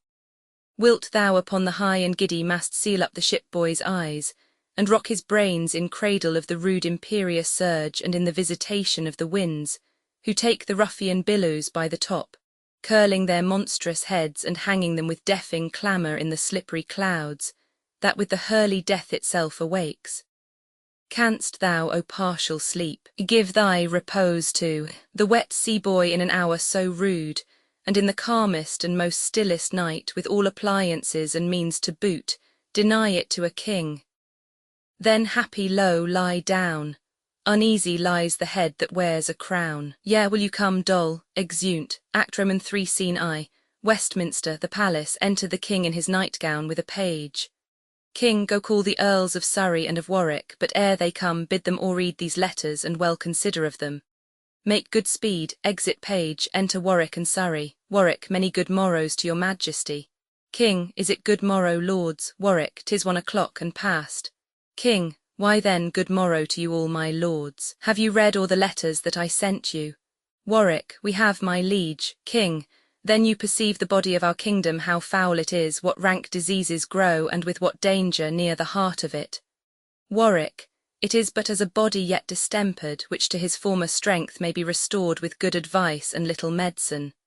My Lord Northumberland will soon be cooled. King, O God, that one might read the book of fate, and see the revolution of the times make mountains level. and the continent, weary of solid firmness, melt itself into the sea, and other times to see the beaky girdle of the ocean too wide for Neptune's hips. How chances mocks and changes fill the cup of alteration with divers liquors. Oh, if this were seen, the happiest youth viewing his progress through, what perils past, what crosses to ensue, would shut the book and sit him down and die. 'Tis not 10 years gone since Richard and Northumberland, great friends, did feast together, and in 2 years after were they at wars. It is but 8 years since this Percy was the man nearest my soul, who like a brother toiled in my affairs, and laid his love and life under my foot, yea, for my sake, even to the eyes of Richard gave him defiance. But which of you was by to Warwick, you cousin Neville, as I may remember, when Richard, with his eye brimful of tears, then checked and rated by Northumberland, did speak these words, now proved a prophecy. Northumberland, thou ladder by the which my cousin Bolingbroke ascends my throne, though then God knows I had no such intent, but that necessity so bode the state that I and greatness were compelled to kiss.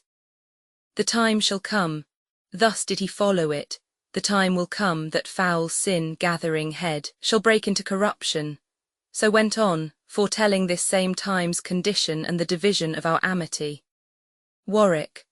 There is a history in all men's lives figuring the natures of the times deceased, the which observed a man may prophesy with a near aim of the main chance of things as yet not come to life, who in their seeds and weak beginning lie entreasured. Such things become the hatch and brood of time, and by the necessary form of this King Richard might create a perfect guess that great Northumberland, then false to him, would of that seed grow to a greater falseness which should not find a ground to root upon unless on you. King, are these things then necessities? Then let us meet them like necessities, and that same word even now cries out on us. They say the Bishop and Northumberland are 50,000 strong. Warwick. It cannot be. My lord, rumour doth double like the voice and echo the numbers of the feared. Please it your grace to go to bed. Upon my soul, my lord, the powers that you already have sent forth shall bring this prize in very easily. To comfort you the more, I have received a certain instance that Glendower is dead. Your majesty hath been this fortnight ill, and these unseasoned hours perforce must add unto your sickness. King, I will take your counsel, and with these inward wars once out of hand, we would, dear lords, unto the Holy Land. Exeunt, scene Roman 2, Gloucestershire, before Justice Shallow's house. Enter Shallow and Silence meeting, mouldy, shadow, wart, feeble, bullcalf, a servant or two with them. Shallow. Come on, come on, come on. Give me your hand, sir, give me your hand. Sir, an early stirrer by the rood, and how doth my good cousin Silence? Silence. Good morrow, good cousin Shallow, Shallow, and how doth my cousin your bedfellow, and your fairest daughter and mine, my goddaughter Ellen? Silence. Alas, a black ousel, cousin Shallow, Shallow, by yea and no, sir, I dare say my cousin William is become a good scholar. He is at Oxford still, is he not? Silence. Indeed, sir, to my cost. Shallow. He must then to the Inns o' Court shortly. I was once of Clement's Inn, where I think they will talk of mad Shallow yet. Silence. You were called lusty Shallow then, cousin Shallow. By the mass, I was called anything, and I would have done anything indeed too, and roundly too. There was I, and little John Doit of Staffordshire, and Black George Barnes, and Francis Pickbone, and Will Squell, a Cotswold man. You had not 4 such swinge-bucklers in all the Inns o' Court again. And I may say to you we knew where the Bonarobers were, and had the best of them all at commandment. Then was Jack Falstaff, now Sir John, a boy and page to Thomas Mowbray, Duke of Norfolk. Silence. This Sir John, cousin, that comes hither anon about soldiers. Shallow. The same, sir. John, the very same. I see him break Scoggins' head at the court gate when he was a crack not thus high, and the very same day did I fight with one Sampson Stockfish, a fruiterer behind Gray's Inn. Jesu, Jesu, the mad days that I have spent, and to see how many of my old acquaintance are dead. Silence. We shall all follow, cousin Shallow. Certain, 'tis certain, very sure, very sure. Death, as the psalmist saith, is certain to all shall die. How a good yoke of bullocks at Stamford Fair. Silence. By my troth I was not there, shallow, death is certain. Is old double of your town living yet? Silence. Dead, sir, shallow, Jesu dead, he drew a good bow and dead, he shot a fine shoot. John a Gaunt loved him well and betted much money on his head. Dead, he would have clapped ith clout at 12 score, and carried you a forehand shaft a 14 and 14 and a half that it would have done a man's heart good to see. How a score of yous now? Silence. Thereafter as they be, a score of good yous may be worth £10. Shallow, and is old double dead? Silence. Here come 2 of Sir John Falstaff's men as I think. Enter Bardolph and one with him. Shallow. Good morrow, honest gentleman, Bardolph. I beseech you which is justice, shallow. I am Robert Shallow, sir, a poor esquire of this county, and one of the king's justices of the peace. What is your good pleasure with me? Bardolph. My captain, sir, commends him to you, my captain, Sir John Falstaff, a tall gentleman by heaven and a most gallant leader. Shallow. He greets me well, sir. I knew him a good backsword man. How doth the good knight? May I ask how my lady his wife doth? Bardolph. Sir, pardon, a soldier is better accommodated than with a wife. Shallow. It is well said in faith, sir, and it is well said indeed too. Better accommodated. It is good, yea, indeed is it. Good phrases are surely and ever were very commendable. Accommodated. It comes of a commodo, very good, a good phrase. Bardolph. Pardon, sir, I have heard the word, phrase call you it. By this day I know not the phrase, but I will maintain the word with my sword to be a soldier-like word, and a word of exceeding good command by heaven. Accommodated, that is when a man is, as they say, accommodated, or when a man is being whereby he may be thought to be accommodated, which is an excellent thing. Shallow. It is very just. Enter Falstaff. Look, here comes good Sir John. Give me your good hand, give me your worship's good hand. By my troth you like well and bear your years very well. Welcome, good Sir John. Falstaff, I am glad to see you well, good Master Robert Shallow. Master Shawcard, as I think. Shallow. No, Sir John, it is my cousin Silence in commission with me. Falstaff. Good Master Silence, it well befits you should be of the peace. Silence. Your good worship is welcome. Falstaff. Fie, this is hot weather, gentlemen. Have you provided me here 6 sufficient men? Shallow. Marry, have we, sir? Will you sit? Falstaff. Let me see them, I beseech you. Shallow. Where's the roll? Where's the roll? Where's the roll? Let me see, let me see, let me see. So. Yeah, marry, sir, Ralph Mouldy. Let them appear as I call, let them do so, let them do so. Let me see. Where is Mouldy? Mouldy. Here, and it please you. Shallow. What think you, Sir John? A good-limbed fellow, young, strong, and of good friends. Falstaff. Is thy name Mouldy? Mouldy. Yea, an't please you. Falstaff. 'Tis the more time thou wert used. Shallow. Ha, most excellent, I faith, things that are mouldy lack use. Very singular good in faith, well said, Sir John, very well said. Falstaff. Prick him. Mouldy. I was pricked well enough before, and you could have let me alone. 'S my old dame will be undone now, for one to do her husbandry, and her drudgery. You need not to have pricked me, there are other men fitter to go out than I. Falstaff. Go to peace, Mouldy, you shall go. Mouldy, it is time you were spent. Mouldy. Spent. Shallow. Peace, fellow, peace, stand aside, know you where you are, for each other, Sir John, let me see Simon's shadow. Falstaff. Yeah, marry, let me have him to sit under, he's like to be a cold soldier. Shallow. Where's Shadow? Shadow. Here, sir. Falstaff. Shadow. Whose son art thou? Shadow. My mother's son, sir. Falstaff. Thy mother's son, like enough, and thy father's shadow. So the son of the female is the shadow of the male. It is often so indeed, but much of the father's substance. Shallow. Do you like him, Sir John? Falstaff. Shadow will serve for summer. Prick him, for we have a number of shadows to fill up the muster book.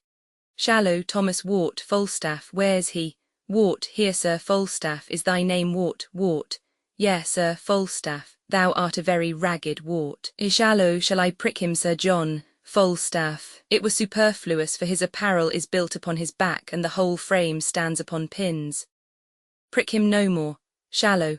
Ha, you can do it, sir, you can do it, I commend you well. Francis. Feeble. Feeble. Here, sir. Falstaff. What trade art thou? Feeble. Feeble. A woman's tailor, sir. Shallow. Shall I prick him, sir? Falstaff. You may, but if he had been a man's tailor he'd ha pricked you. Wilt thou make as many holes in an enemy's battle as thou hast done in a woman's petticoat? Feeble. I will do my good will, sir, you can have no more. Falstaff. Well said, good woman's tailor, well said, courageous feeble, thou wilt be as valiant as the wrathful dove or most magnanimous mouse.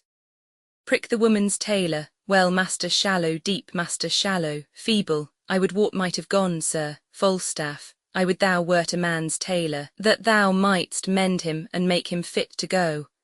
I cannot put him to a private soldier, that is the leader of so many thousands. Let that suffice, most forcible feeble. Feeble, it shall suffice, sir. Falstaff, I am bound to thee, reverend feeble, who is next? Shallow, Peter Bullcalf O.T.H. Green, Falstaff, yea, marry, let's see Bullcalf, here, sir, Falstaff, 'fore God, a likely fellow, come prick me Bullcalf till he roar again. Bullcalf, O Lord, good my Lord Captain Falstaff, what dost thou roar before thou art pricked? Bullcalf, O Lord, sir, I am a diseased man. Falstaff, what disease hast thou? Bullcalf, a horse and cold, sir, a cough, sir, which I caught with ringing in the king's affairs upon his coronation day, sir. Falstaff, come, thou shalt go to the wars in a gown, we will have away thy cold, and I will take such order that thy friends shall ring for thee. Is here all? Shallow. Here is 2 more called than your number, you must have but 4 here, sir, and so I pray you go in with me to dinner. Falstaff, come, I will go drink with you, but I cannot tarry dinner. I am glad to see you, by my troth, Master Shallow. Shallow, oh Sir John, do you remember since we lay all night in the windmill in St. George's Field? Falstaff, no more of that, good Master Shallow, no more of that. Shallow, ha, 'twas a merry night, and is Jane Nightwork alive? Falstaff, she lives, Master Shallow, Shallow, she never could away with me. Falstaff, never, never, she would always say she could not abide Master Shallow. Shallow, by the mass, I could anger her to th heart, she was then a bona roba. Doth she hold her own well? Falstaff, old Master Shallow, Shallow, nay, she must be old, she cannot choose but be old, certain she's old, and had Robin Nightwork by old Nightwork before I came to Clement's Inn. Silence, that's 55 year ago. Shallow, ha, cousin, silence, that thou hadst seen that this night, and I have seen. Ha, Sir John, said I, well. Falstaff, we have heard the chimes at midnight, Master Shallow. Shallow, that we have, in faith, Sir John, we have. Our watchword was hem, boys, come, let's to dinner, come, let's to dinner. Jesus, the days that we have seen. Come, exunt Falstaff, Shallow, and silence. Bullcalf, good Master Corporate Bardolph, stand my friend, and here's 4 Harry 10 shillings in French crowns for you. In very truth, sir, I had as lief be hanged, sir, as go, and yet for mine own part, sir, I do not care, but rather because I am unwilling, and for mine own part have a desire to stay with my friends. Else, sir, I did not care for mine own part so much. Bardolph, go to, stand aside. Mouldy, and good Master Corporal Captain, for my old dame's sake, stand my friend. She has nobody to do anything about her when I am gone, and she is old and cannot help herself. You shall have 40, sir. Bardolph, go to, stand aside. Feeble, by my troth I care not, a man can die but once. We owe God a death, I'll ne'er bear a base mind, and T be my destiny, so and T not so, no man's too good to serve's prince, and let it go which way it will, he that dies this year is quit for the next. Bardolph, well said, th art a good fellow. Feeble, faith, I'll bear no base mind, enter Falstaff and the justices. Falstaff, come, sir, which men shall I have? Shallow, 4 of which you please. Bardolph, sir, a word with you. I have £3 to free Mouldy and Bullcalf. Falstaff, go to, well. Shallow, come, Sir John, which 4 will you have? Falstaff, do you choose for me? Shallow, marry then Mouldy, Bullcalf, Feeble and Shadow. Falstaff, Mouldy and Bullcalf, for you Mouldy stay at home till you are past service, and for your part Bullcalf grow till you come unto it. I will none of you. Shallow, Sir John, do not yourself wrong. They are your likeliest men, and I would have you served with the best. Falstaff, will you tell me, Master Shallow, how to choose a man? Care I for the limb, the thews, the stature, bulk, and bigger semblance of a man? Give me the spirit, Master Shallow. Here's wart. You see what a ragged appearance it is. He shall charge you and discharge you with the motion of a pewterer's hammer, come off and on swifter than he that gibbets on the brewer's bucket. And this same half-faced fellow, Shadow, give me this man. He presents no mark to the enemy. The foeman may with as great aim level at the edge of a penknife. And for retreat, how swiftly will this feeble the woman's tailor run off? Oh, give me the spare men and spare me the great ones. Put me a caliver into Wart's hand, Bardolph, Bardolph, hold, Wart, traverse, Thars, Thars, Thars, Falstaff, come manage me your caliver, so very well go to very good, exceeding good, oh give me always a little, lean, old, chopped, bald shot. Well said, I faith, Wart, art a good scab, hold there's a tester for thee. Shallow, he is not his craft's master, he doth not do it right. I remember at Mile End Green when I lay at Clement's Inn, I was then Sir Dagonet in Arthur's show, there was a little quiver fellow and he would manage you his piece thus, and he would about and come you in and come you in. Ra tar tar would he say, bounce would he say, and away again would he go and again would he come. I shall ne'er see such a fellow. Falstaff, these fellows will do well, Master Shallow. God keep you, Master Silence, I will not use many words with you. Fare you well, gentlemen both, I thank you, I must a dozen mile tonight. Bardolph, give the soldiers coats. Shallow, Sir John, the Lord bless you, God prosper your affairs, God send us peace. At your return visit our house, let our old acquaintance be renewed, peradventure I will with ye to the court. Falstaff, fore God I would you would, Master Shallow. Shallow, go to, I have spoke at a word, God keep you. Falstaff, fare you well, gentle gentlemen. Exeunt justices. On, Bardolph, lead the men away. Exeunt Bardolph, recruits and see. As I return I will fetch off these justices. I do see the bottom of Justice Shallow. Lord, Lord, how subject we old men are to this vice of lying. This same starved Justice hath done nothing but prate to me of the wildness of his youth, and the feats he hath done about Turnbull Street, and every third word a lie, duer paid to the hearer than the Turk's tribute. I do remember him at Clement's Inn, like a man made after supper of a cheese paring. When he was naked, he was for all the world like a forked radish with a head fantastically carved upon it with a knife. He was so forlorn that his dimensions to any thick sight were invincible. He was the very genius of famine, yet lecherous as a monkey, and the whores called him Mandrake. He came ever in the rearward of the fashion, and sung those tunes to the overscutched huswives that he heard the carmen whistle, and swear they were his fancies or his good nights.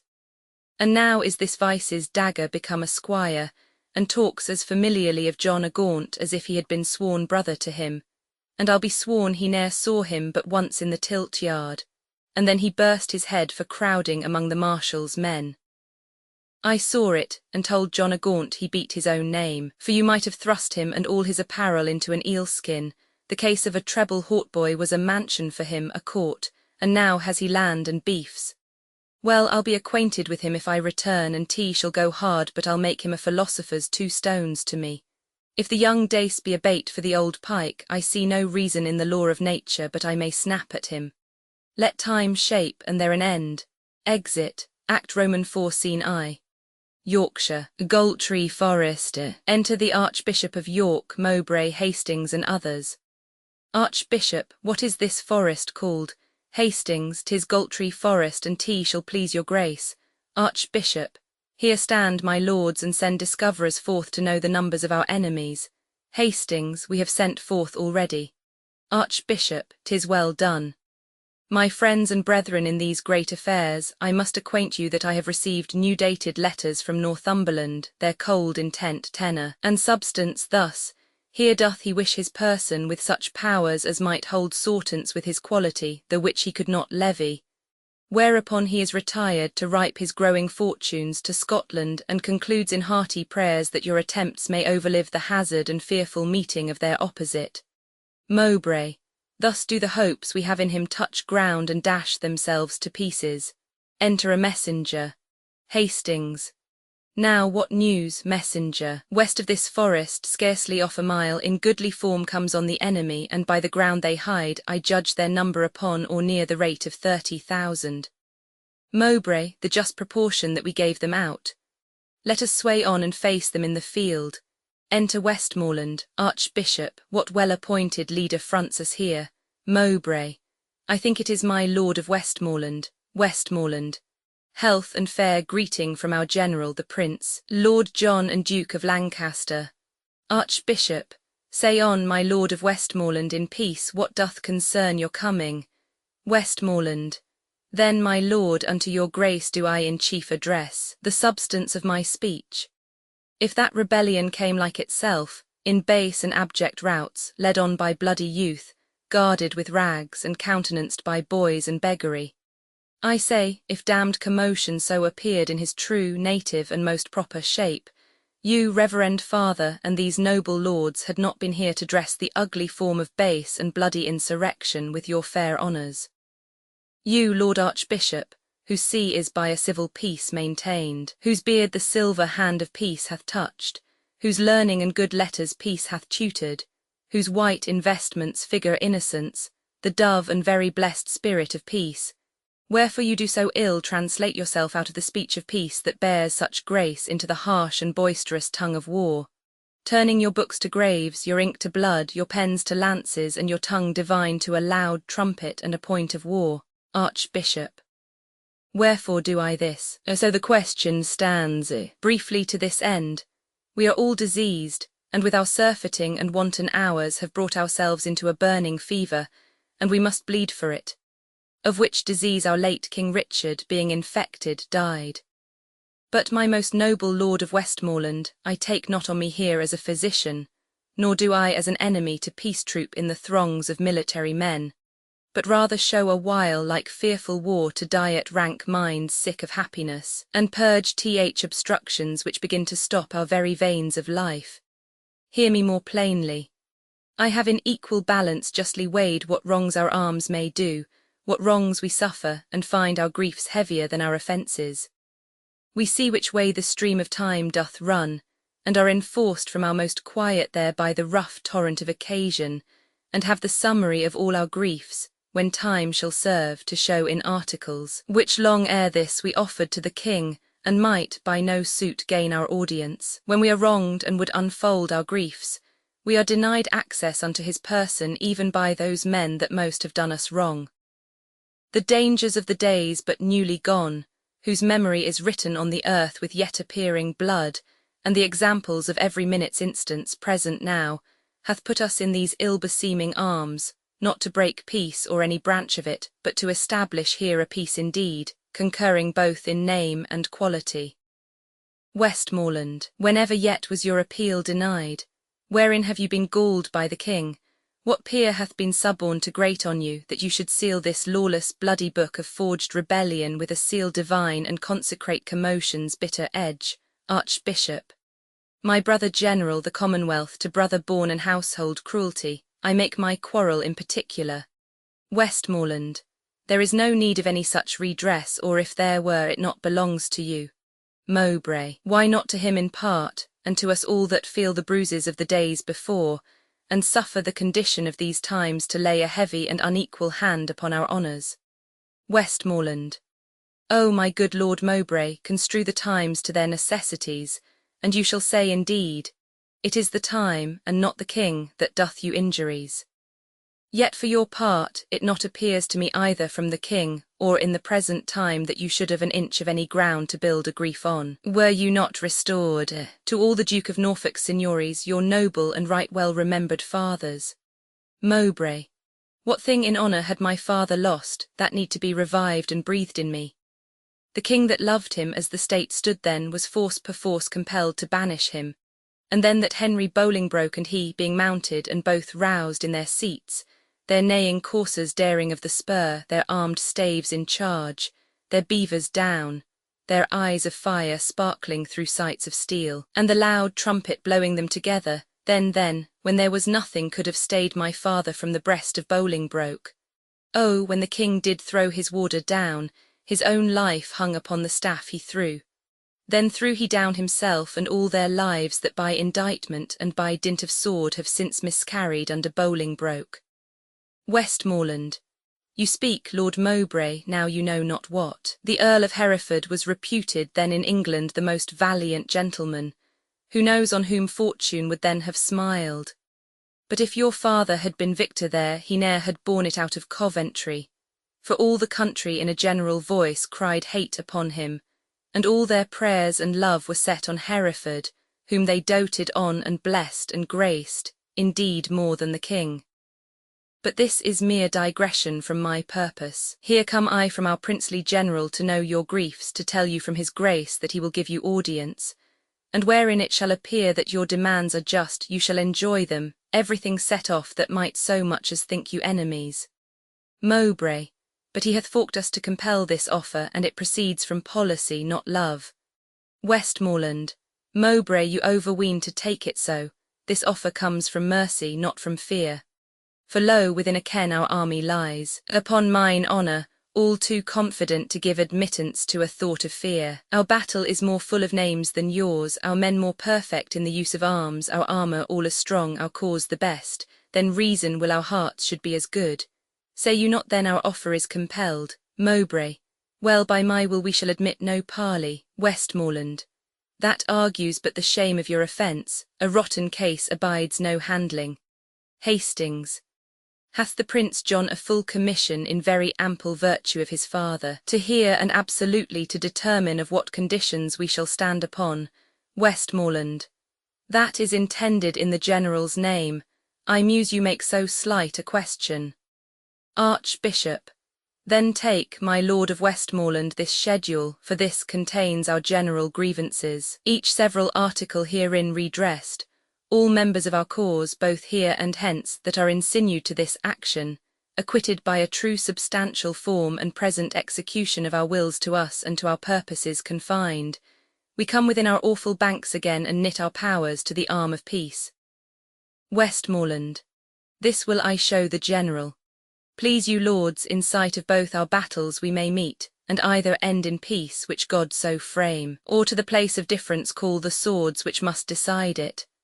Archbishop, my lord, we will do so. Exit Westmoreland. Mowbray, there is a thing within my bosom tells me that no conditions of our peace can stand.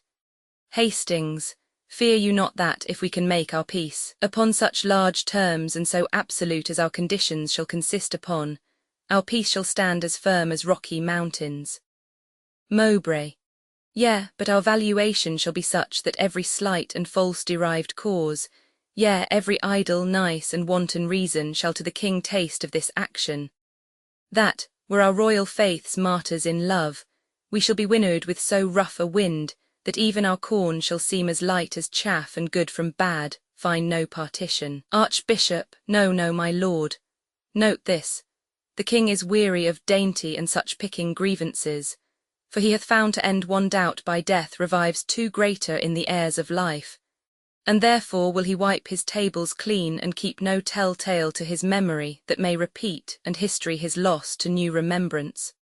For full well he knows he cannot so precisely weed this land as his misdoubts present occasion. His foes are so enrooted with his friends that plucking to unfix an enemy, he doth unfasten so and shake a friend. So that this land, like an offensive wife that hath enraged him on to offer strokes as he is striking, holds his infant up and hangs resolved correction in the arm that was upreared to execution. Hastings, besides, the king hath wasted all his rods on late offenders, that he now doth lack the very instruments of chastisement, so that his power, like to a fangless lion, may offer but not hold. Archbishop, 'tis very true, and therefore be assured, my good Lord Marshal, if we do now make our atonement well, our peace will, like a broken limb united, grow stronger for the breaking. Mowbray, be it so. Here is returned my lord of Westmoreland. Enter Westmoreland. Westmoreland, the prince is here at hand. Pleaseth your lordship to meet his grace just distance 'tween our armies. Mowbray, your grace of York, in God's name then set forward. Archbishop, before and greet his grace. My lord, we come. Exeunt, scene Roman 2, another part of the forest. Enter from one side Mowbray attended, afterwards the Archbishop, Hastings and others, from the other side Prince John of Lancaster and Westmoreland, officers and others with them. Lancaster, you are well encountered here, my cousin Mowbray.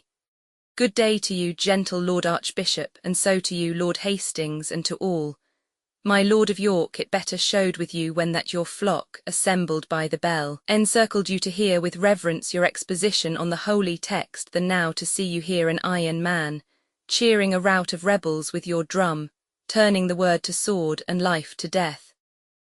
That man that sits within a monarch's heart, and ripens in the sunshine of his favour, would he abuse the countenance of the king, alack, what mischiefs might he set abroach in shadow of such greatness?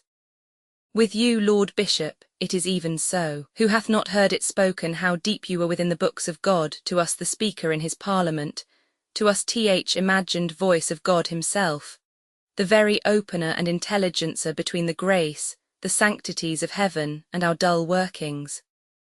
Oh, who shall believe but you misuse the reverence of your place, employ the countenance and grace of heaven as a false favourite doth his prince's name, in deeds dishonourable? You have ta'en up under the counterfeited zeal of God, the subjects of his substitute, my father, and both against the peace of heaven and him have here upswarmed them. Archbishop, good my lord of Lancaster, I am not here against your father's peace. But as I told my lord of Westmoreland, the time misordered doth, in common sense, crowd us and crush us to this monstrous form to hold our safety up. I sent your grace the parcels and particulars of our grief, the which hath been with scorn shoved from the court, whereon this hydra son of war is born, whose dangerous eyes may well be charmed asleep with grant of our most just and right desires, and true obedience of this madness cured, stoop tamely to the foot of majesty. Mowbray, if not, we ready are to try our fortunes to the last man. Hastings, and though we here fall down, we have supplies to second our attempt. If they miscarry, theirs shall second them, and so success of mischief shall be born, and heir from heir shall hold this quarrel up, whiles England shall have generation. Lancaster, you are too shallow, Hastings, much too shallow, to sound the bottom of the after times. Westmoreland, pleaseth your grace to answer them directly how far forth you do like their articles. Lancaster, I like them all and do allow them well, and swear here by the honour of my blood, my father's purposes have been mistook, and some about him have too lavishly rested his meaning and authority. My lord, these griefs shall be with speed redressed. Upon my soul they shall. If this may please you, discharge your powers unto their several counties, as we will ours. And here between the armies let's drink together friendly and embrace, that all their eyes may bear those tokens home of our restored love and amity. Archbishop, I take your princely word for these redresses. Lancaster, I give it you and will maintain my word, and thereupon I drink unto your grace. Hastings, go, captain, and deliver to the army this news of peace. Let them have pay and part, I know it will please them. Hie thee, captain, exit officer, archbishop. To you, my noble lord of Westmoreland, I pledge your grace, and if you knew what pains I have bestowed to breed this present peace, you would drink freely, but my love to ye shall show itself more openly hereafter. Archbishop, I do not doubt you. Westmoreland, I am glad of it. Health to my lord and gentle cousin Mowbray. You wish me health in very happy season, for I am on the sudden something ill. Archbishop, against ill chances men are ever merry, but heaviness foreruns the good event. Westmoreland, therefore be merry, cause since sudden sorrow serves to say thus, some good thing comes tomorrow. Archbishop, believe me, I am passing light in spirit. Mowbray, so much the worse if your own rule be true. Shouts within. Lancaster, the word of peace is rendered. Hark how they shout. Mowbray, this had been cheerful after victory. Archbishop, a peace is of the nature of a conquest, for then both parties nobly are subdued and neither party loser. Lancaster, go, my lord, and let our army be discharged too. Exit Westmoreland, and good my lord, so please you, let our trains march by us, that we may peruse the men we should have coped withal. Archbishop, go, good Lord Hastings, and ere they be dismissed, let them march by. Exit Hastings. Lancaster, I trust, lords, we shall lie tonight together. Enter Westmoreland. Now, cousin, wherefore stands our army still? Westmoreland, the leaders, having charge from you to stand, will not go off until they hear you speak. Lancaster, they know their duties. Enter Hastings. Hastings, my lord, our army is dispersed already. Like youthful steers unyoked, they take their courses east, west, north, south, or like a school broke up, each hurries toward his home and sporting place. Westmoreland, good tidings, my lord Hastings, for the which I do arrest thee, traitor of high treason, And you, Lord Archbishop, and you, Lord Mowbray, of capital treason I attach you both. Mowbray, is this proceeding just and honourable? Westmoreland, is your assembly so? Archbishop, will you thus break your faith? Lancaster, I pawn thee none. I promised you redress of these same grievances whereof you did complain, which by mine honour I will perform with a most Christian care. But for you rebels look to taste the due meat for rebellion and such acts as yours. Most shallowly did you these arms commence, fondly brought here and foolishly sent hence. Strike up our drums, pursue the scattered stray, God and not we hath safely fought today. Some guard these traitors to the block of death, treason's true bed and yielder up of breath. Exeunt, scene Roman 3, another part of the forest, alarum, excursions, enter Falstaff and Colville meeting. Falstaff, what's your name, sir? Of what condition are you, and of what place, I pray? Colville, I am a knight, sir, and my name is Colville of the Dale. Falstaff, well then, Colville is your name, a knight is your degree, and your place the Dale. Colville shall be still your name, a traitor your degree, and the dungeon your place, a place deep enough, so shall you be still Colville of the Dale. Colville, are not you Sir John Falstaff? Falstaff, as good a man as he, sir, woer I am. Do ye yield, sir, or shall I sweat for you? If I do sweat, they are the drops of thy lovers, and they weep for thy death.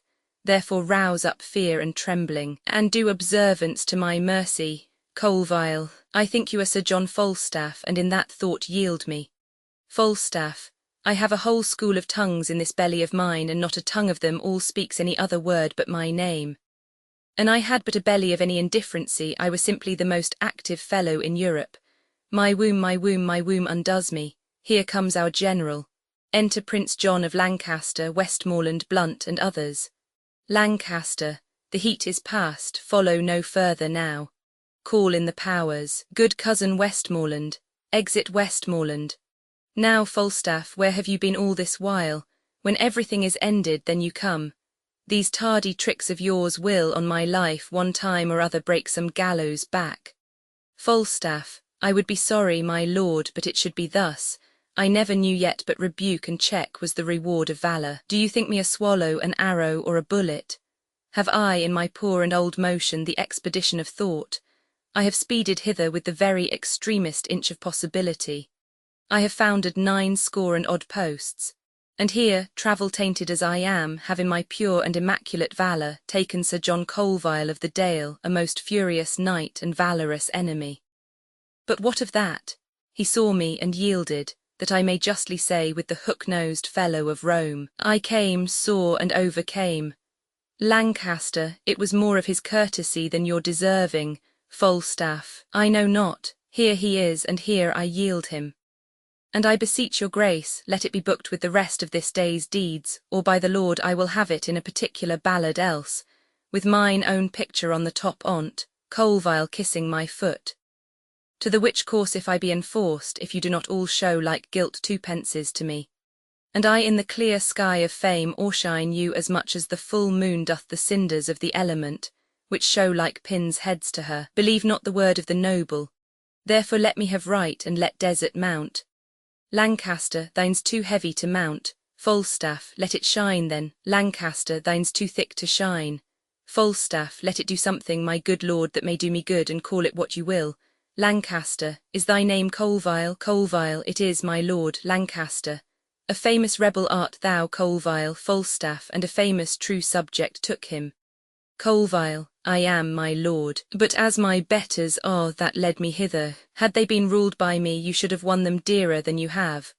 Falstaff, I know not how they sold themselves, but thou, like a kind fellow, gavest thyself away gratis, and I thank thee for thee. Enter Westmoreland. Lancaster, now have you left pursuit? Westmoreland, retreat is made and execution stayed. Lancaster, send Colville with his confederates to York to present execution. Blunt, lead him hence, and see you guard him sure. Exeunt Blunt and others with Colville. And now dispatch we toward the court, my lords. I hear the king my father is sore sick. Our news shall go before us to his majesty, which cousin you shall bear to comfort him, and we with sober speed will follow you. Falstaff, my lord, I beseech you give me leave to go through Gloucestershire, and when you come to court, stand my good lord pray in your good report. Lancaster, Fare you well, Falstaff. I, in my condition, shall better speak of you than you deserve. Exeunt all but Falstaff, Falstaff. I would you had but the wit, twere better than your dukedom. Good faith, this same young sober-blooded boy doth not love me, nor a man cannot make him laugh, but that's no marvel he drinks no wine. There's never none of these demure boys come to any proof, for thin drink doth so overcool their blood and making many fish meals that they fall into a kind of male green sickness.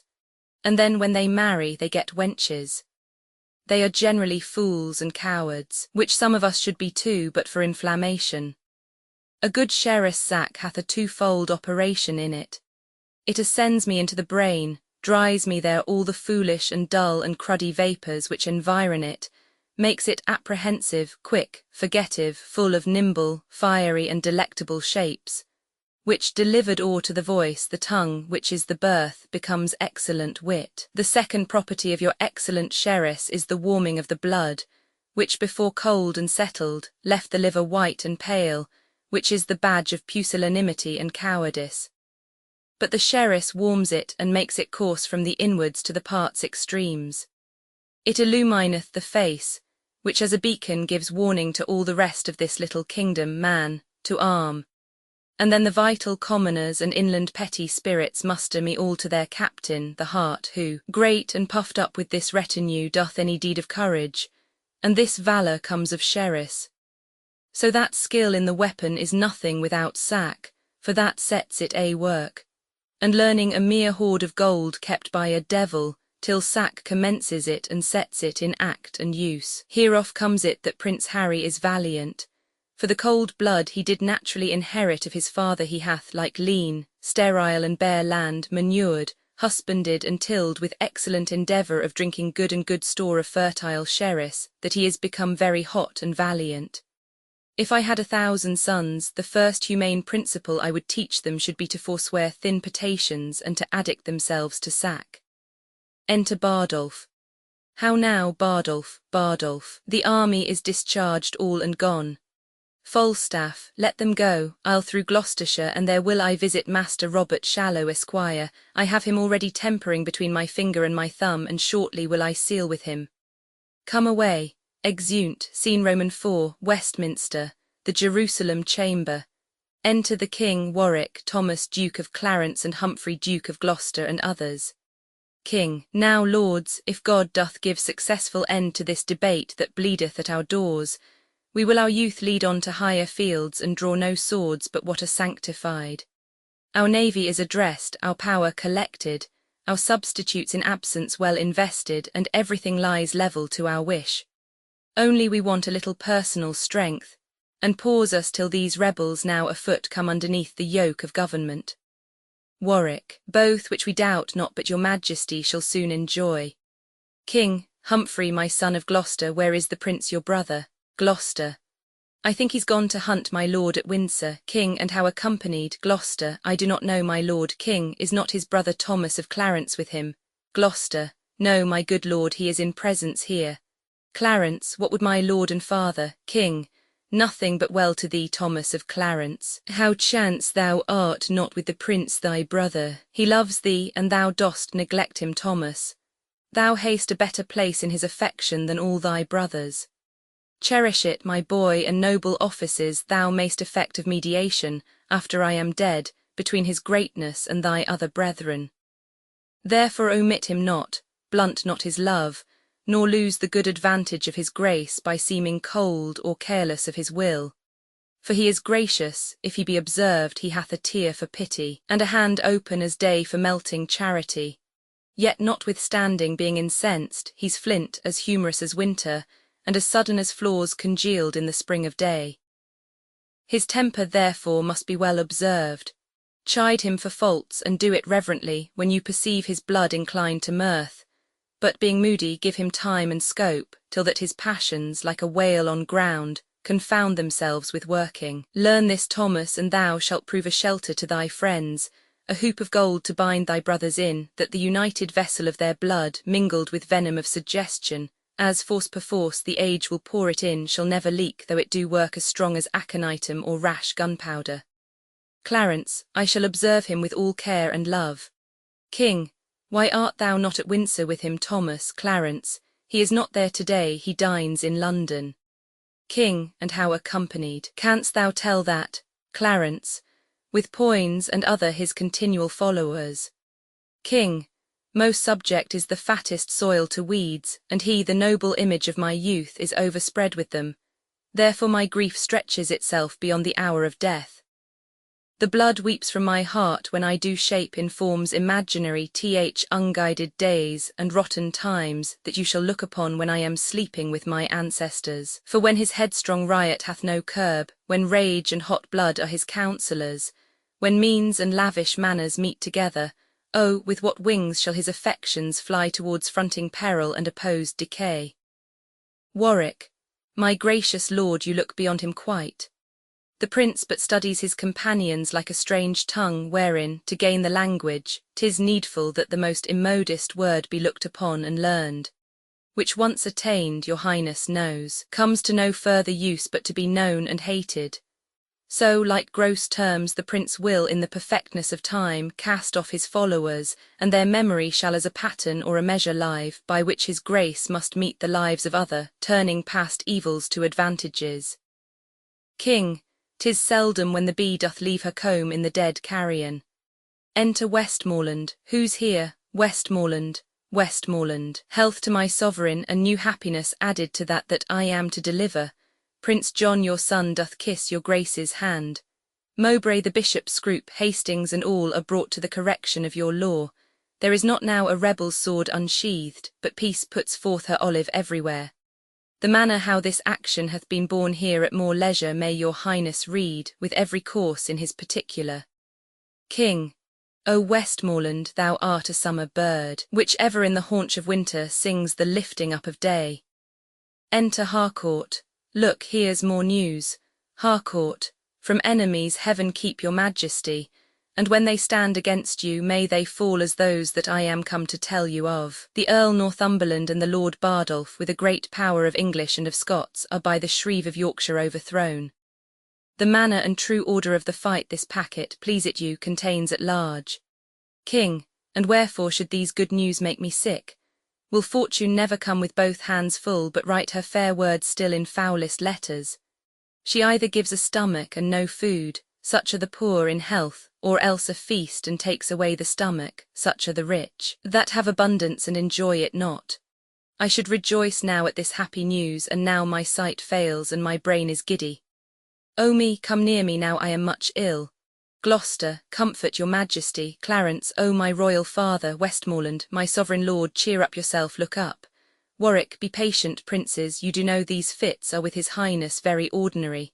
Stand from him, give him air, he'll straight be well.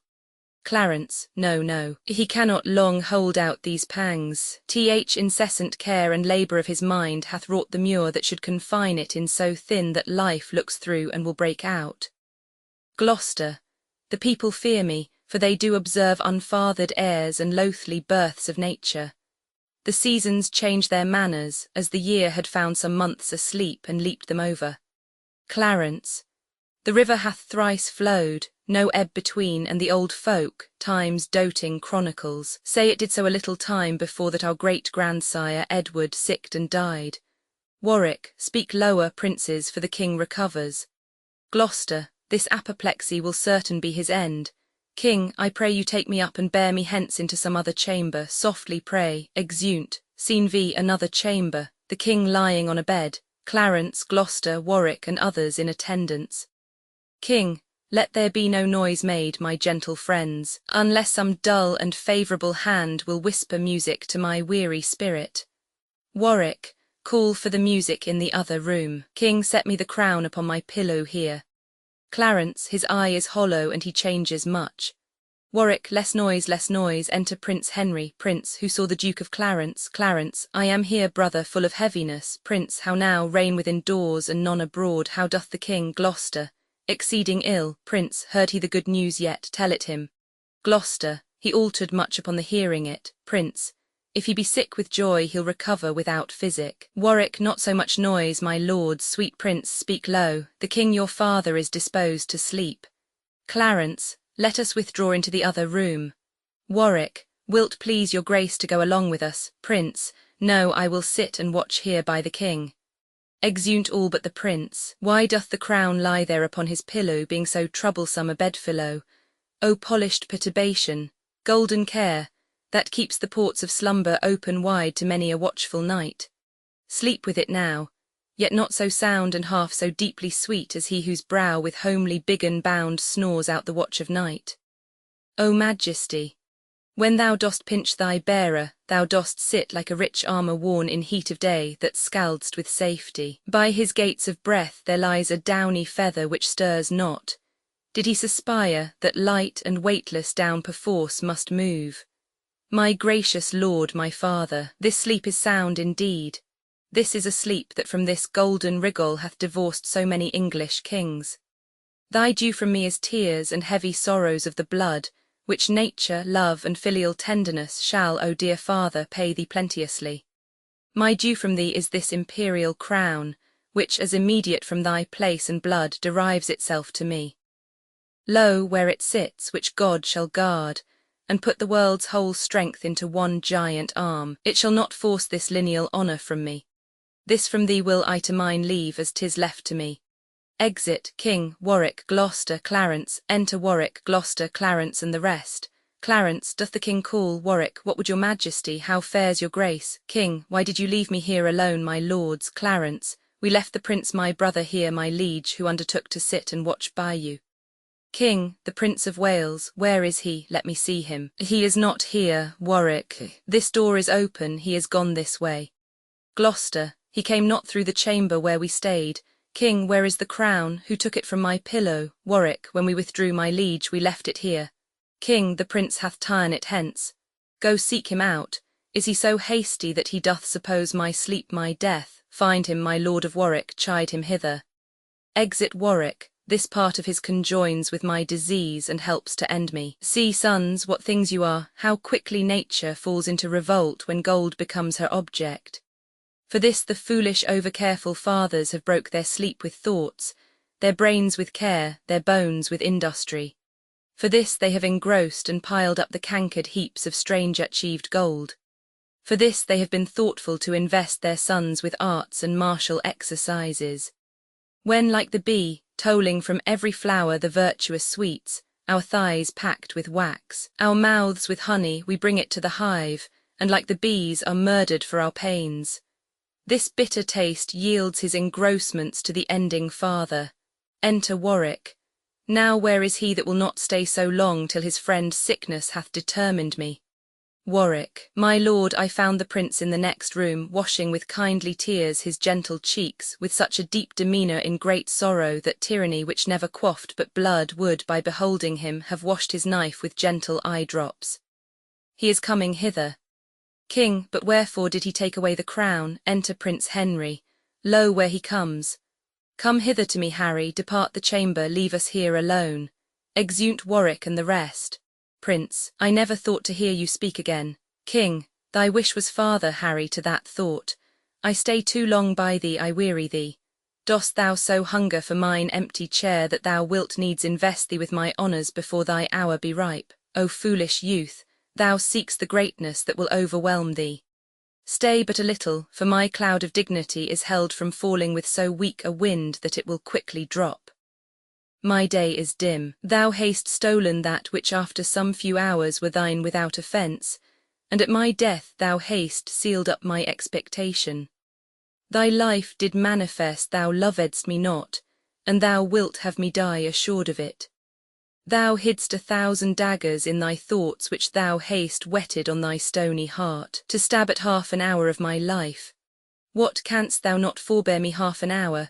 Then get thee gone and dig my grave thyself, and bid the merry bells ring to thine ear that thou art crowned, not that I am dead. Let all the tears that should bedew my hearse be drops of balm to sanctify thy head, only compound me with forgotten dust. Give that which gave thee life unto the worms. Pluck down my officers, break my decrees, for now a time is come to mock at form. Harry the Fifth is crowned. Up vanity, down royal state, all you sage counsellors hence, and to the English court assemble now from every region apes of idleness. Now neighbour confines, purge you of your scum.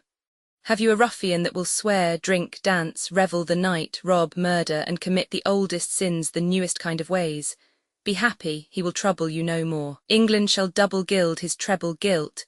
England shall give him office, honour, might, for the fifth Harry from curbed licence plucks the muzzle of restraint, and the wild dog shall flesh his tooth on every innocent. O my poor kingdom, sick with civil blows, when that my care could not withhold thy riots, what wilt thou do when riot is thy care? O thou wilt be a wilderness again, peopled with wolves, thy old inhabitants. Prince, O pardon me, my liege, but for my tears, the moist impediments unto my speech. I had forestalled this dear and deep rebuke ere you with grief had spoke, and I had heard the course of it so far. There is your crown, and he that wears the crown immortally long guard it yours. If I affect it more than as your honour and as your renown, let me no more from this obedience rise, which my most inward true and duteous spirit teacheth this prostrate and exterior bending. God witness with me when I here came in, and found no course of breath within your majesty, how cold it struck my heart. If I do feign, oh, let me in my present wildness die, and never live to show incredulous world the noble change that I have purposed. Coming to look on you, thinking you dead, and dead almost, my liege, to think you were, I spake unto this crown as having sense, and thus upbraided it. The care on thee depending hath fed upon the body of my father, therefore thou best of gold art worst of gold. Other less fine in carat is more precious, preserving life in medicine potable. But thou most fine, most honoured, most renowned, haste eat thy bearer up. Thus, my most royal liege accusing it, I put it on my head to try with it, as with an enemy that had before my face murdered my father, the quarrel of a true inheritor. But if it did infect my blood with joy, or swell my thoughts to any strain of pride, if any rebel or vain spirit of mine did with the least affection of a welcome give entertainment to the might of it, let God for ever keep it from my head and make me as the poorest vassal is that doth with awe and terror kneel to it. King, O my son, God put it in thy mind to take it hence, that thou mightst win the more thy father's love, pleading so wisely in excuse of it. Come hither, Harry, sit thou by my bed, and hear, I think, the very latest counsel that ever I shall breathe. God knows, my son, by what bypaths and indirect crooked ways I met this crown, and I myself know well how troublesome it sat upon my head. To thee it shall descend with better quiet, better opinion, better confirmation, for all the soil of the achievement goes with me into the earth. It seemed in me but as an honour snatched with boisterous hand, and I had many living to upbraid my gain of it by their assistances, which daily grew to quarrel and to bloodshed, wounding supposed peace. All these bold fears thou seest with peril I have answered, for all my reign hath been but as a scene acting that argument. And now my death changes the mood, for what in me was purchased falls upon thee in a more fairer sort, so thou the garland wear'st successively. Yet though thou stand'st more sure than I could do, thou art not firm enough, since griefs are green. And all my friends, which thou must make thy friends, have but their stings and teeth newly ta'en out. By whose fell working I was first advanced, and by whose power I well might lodge a fear to be again displaced. Which to avoid I cut them off, and had a purpose now to lead out many to the Holy Land, lest rest and lying still might make them look too near unto my state. Therefore, my Harry, be it thy course to busy giddy minds with foreign quarrels, that action hence borne out may waste the memory of the former days. More would I, but my lungs are wasted so that strength of speech is utterly denied me. How I came by the crown, O God, forgive, and grant it may with thee in true peace live. Prince, my gracious liege, you won it, wore it, kept it, gave it me, then plain and right must my possession be, which I with more than with a common pain gainst all the world will rightfully maintain. Enter Lord John of Lancaster and others. King, look, look, here comes my John of Lancaster. Lancaster, health, peace, and happiness to my royal father. King, thou bring'st me happiness and peace, son John, but health, alack, with youthful wings is flown from this bare withered trunk. Upon thy sight my worldly business makes a period. Where is my Lord of Warwick? Prince, my lord of Warwick, enter Warwick and others. King, doth any name particular belong unto the lodging where I first did swoon? Warwick, 'tis called Jerusalem, my noble lord. King, Lord be to God, even there my life must end. It hath been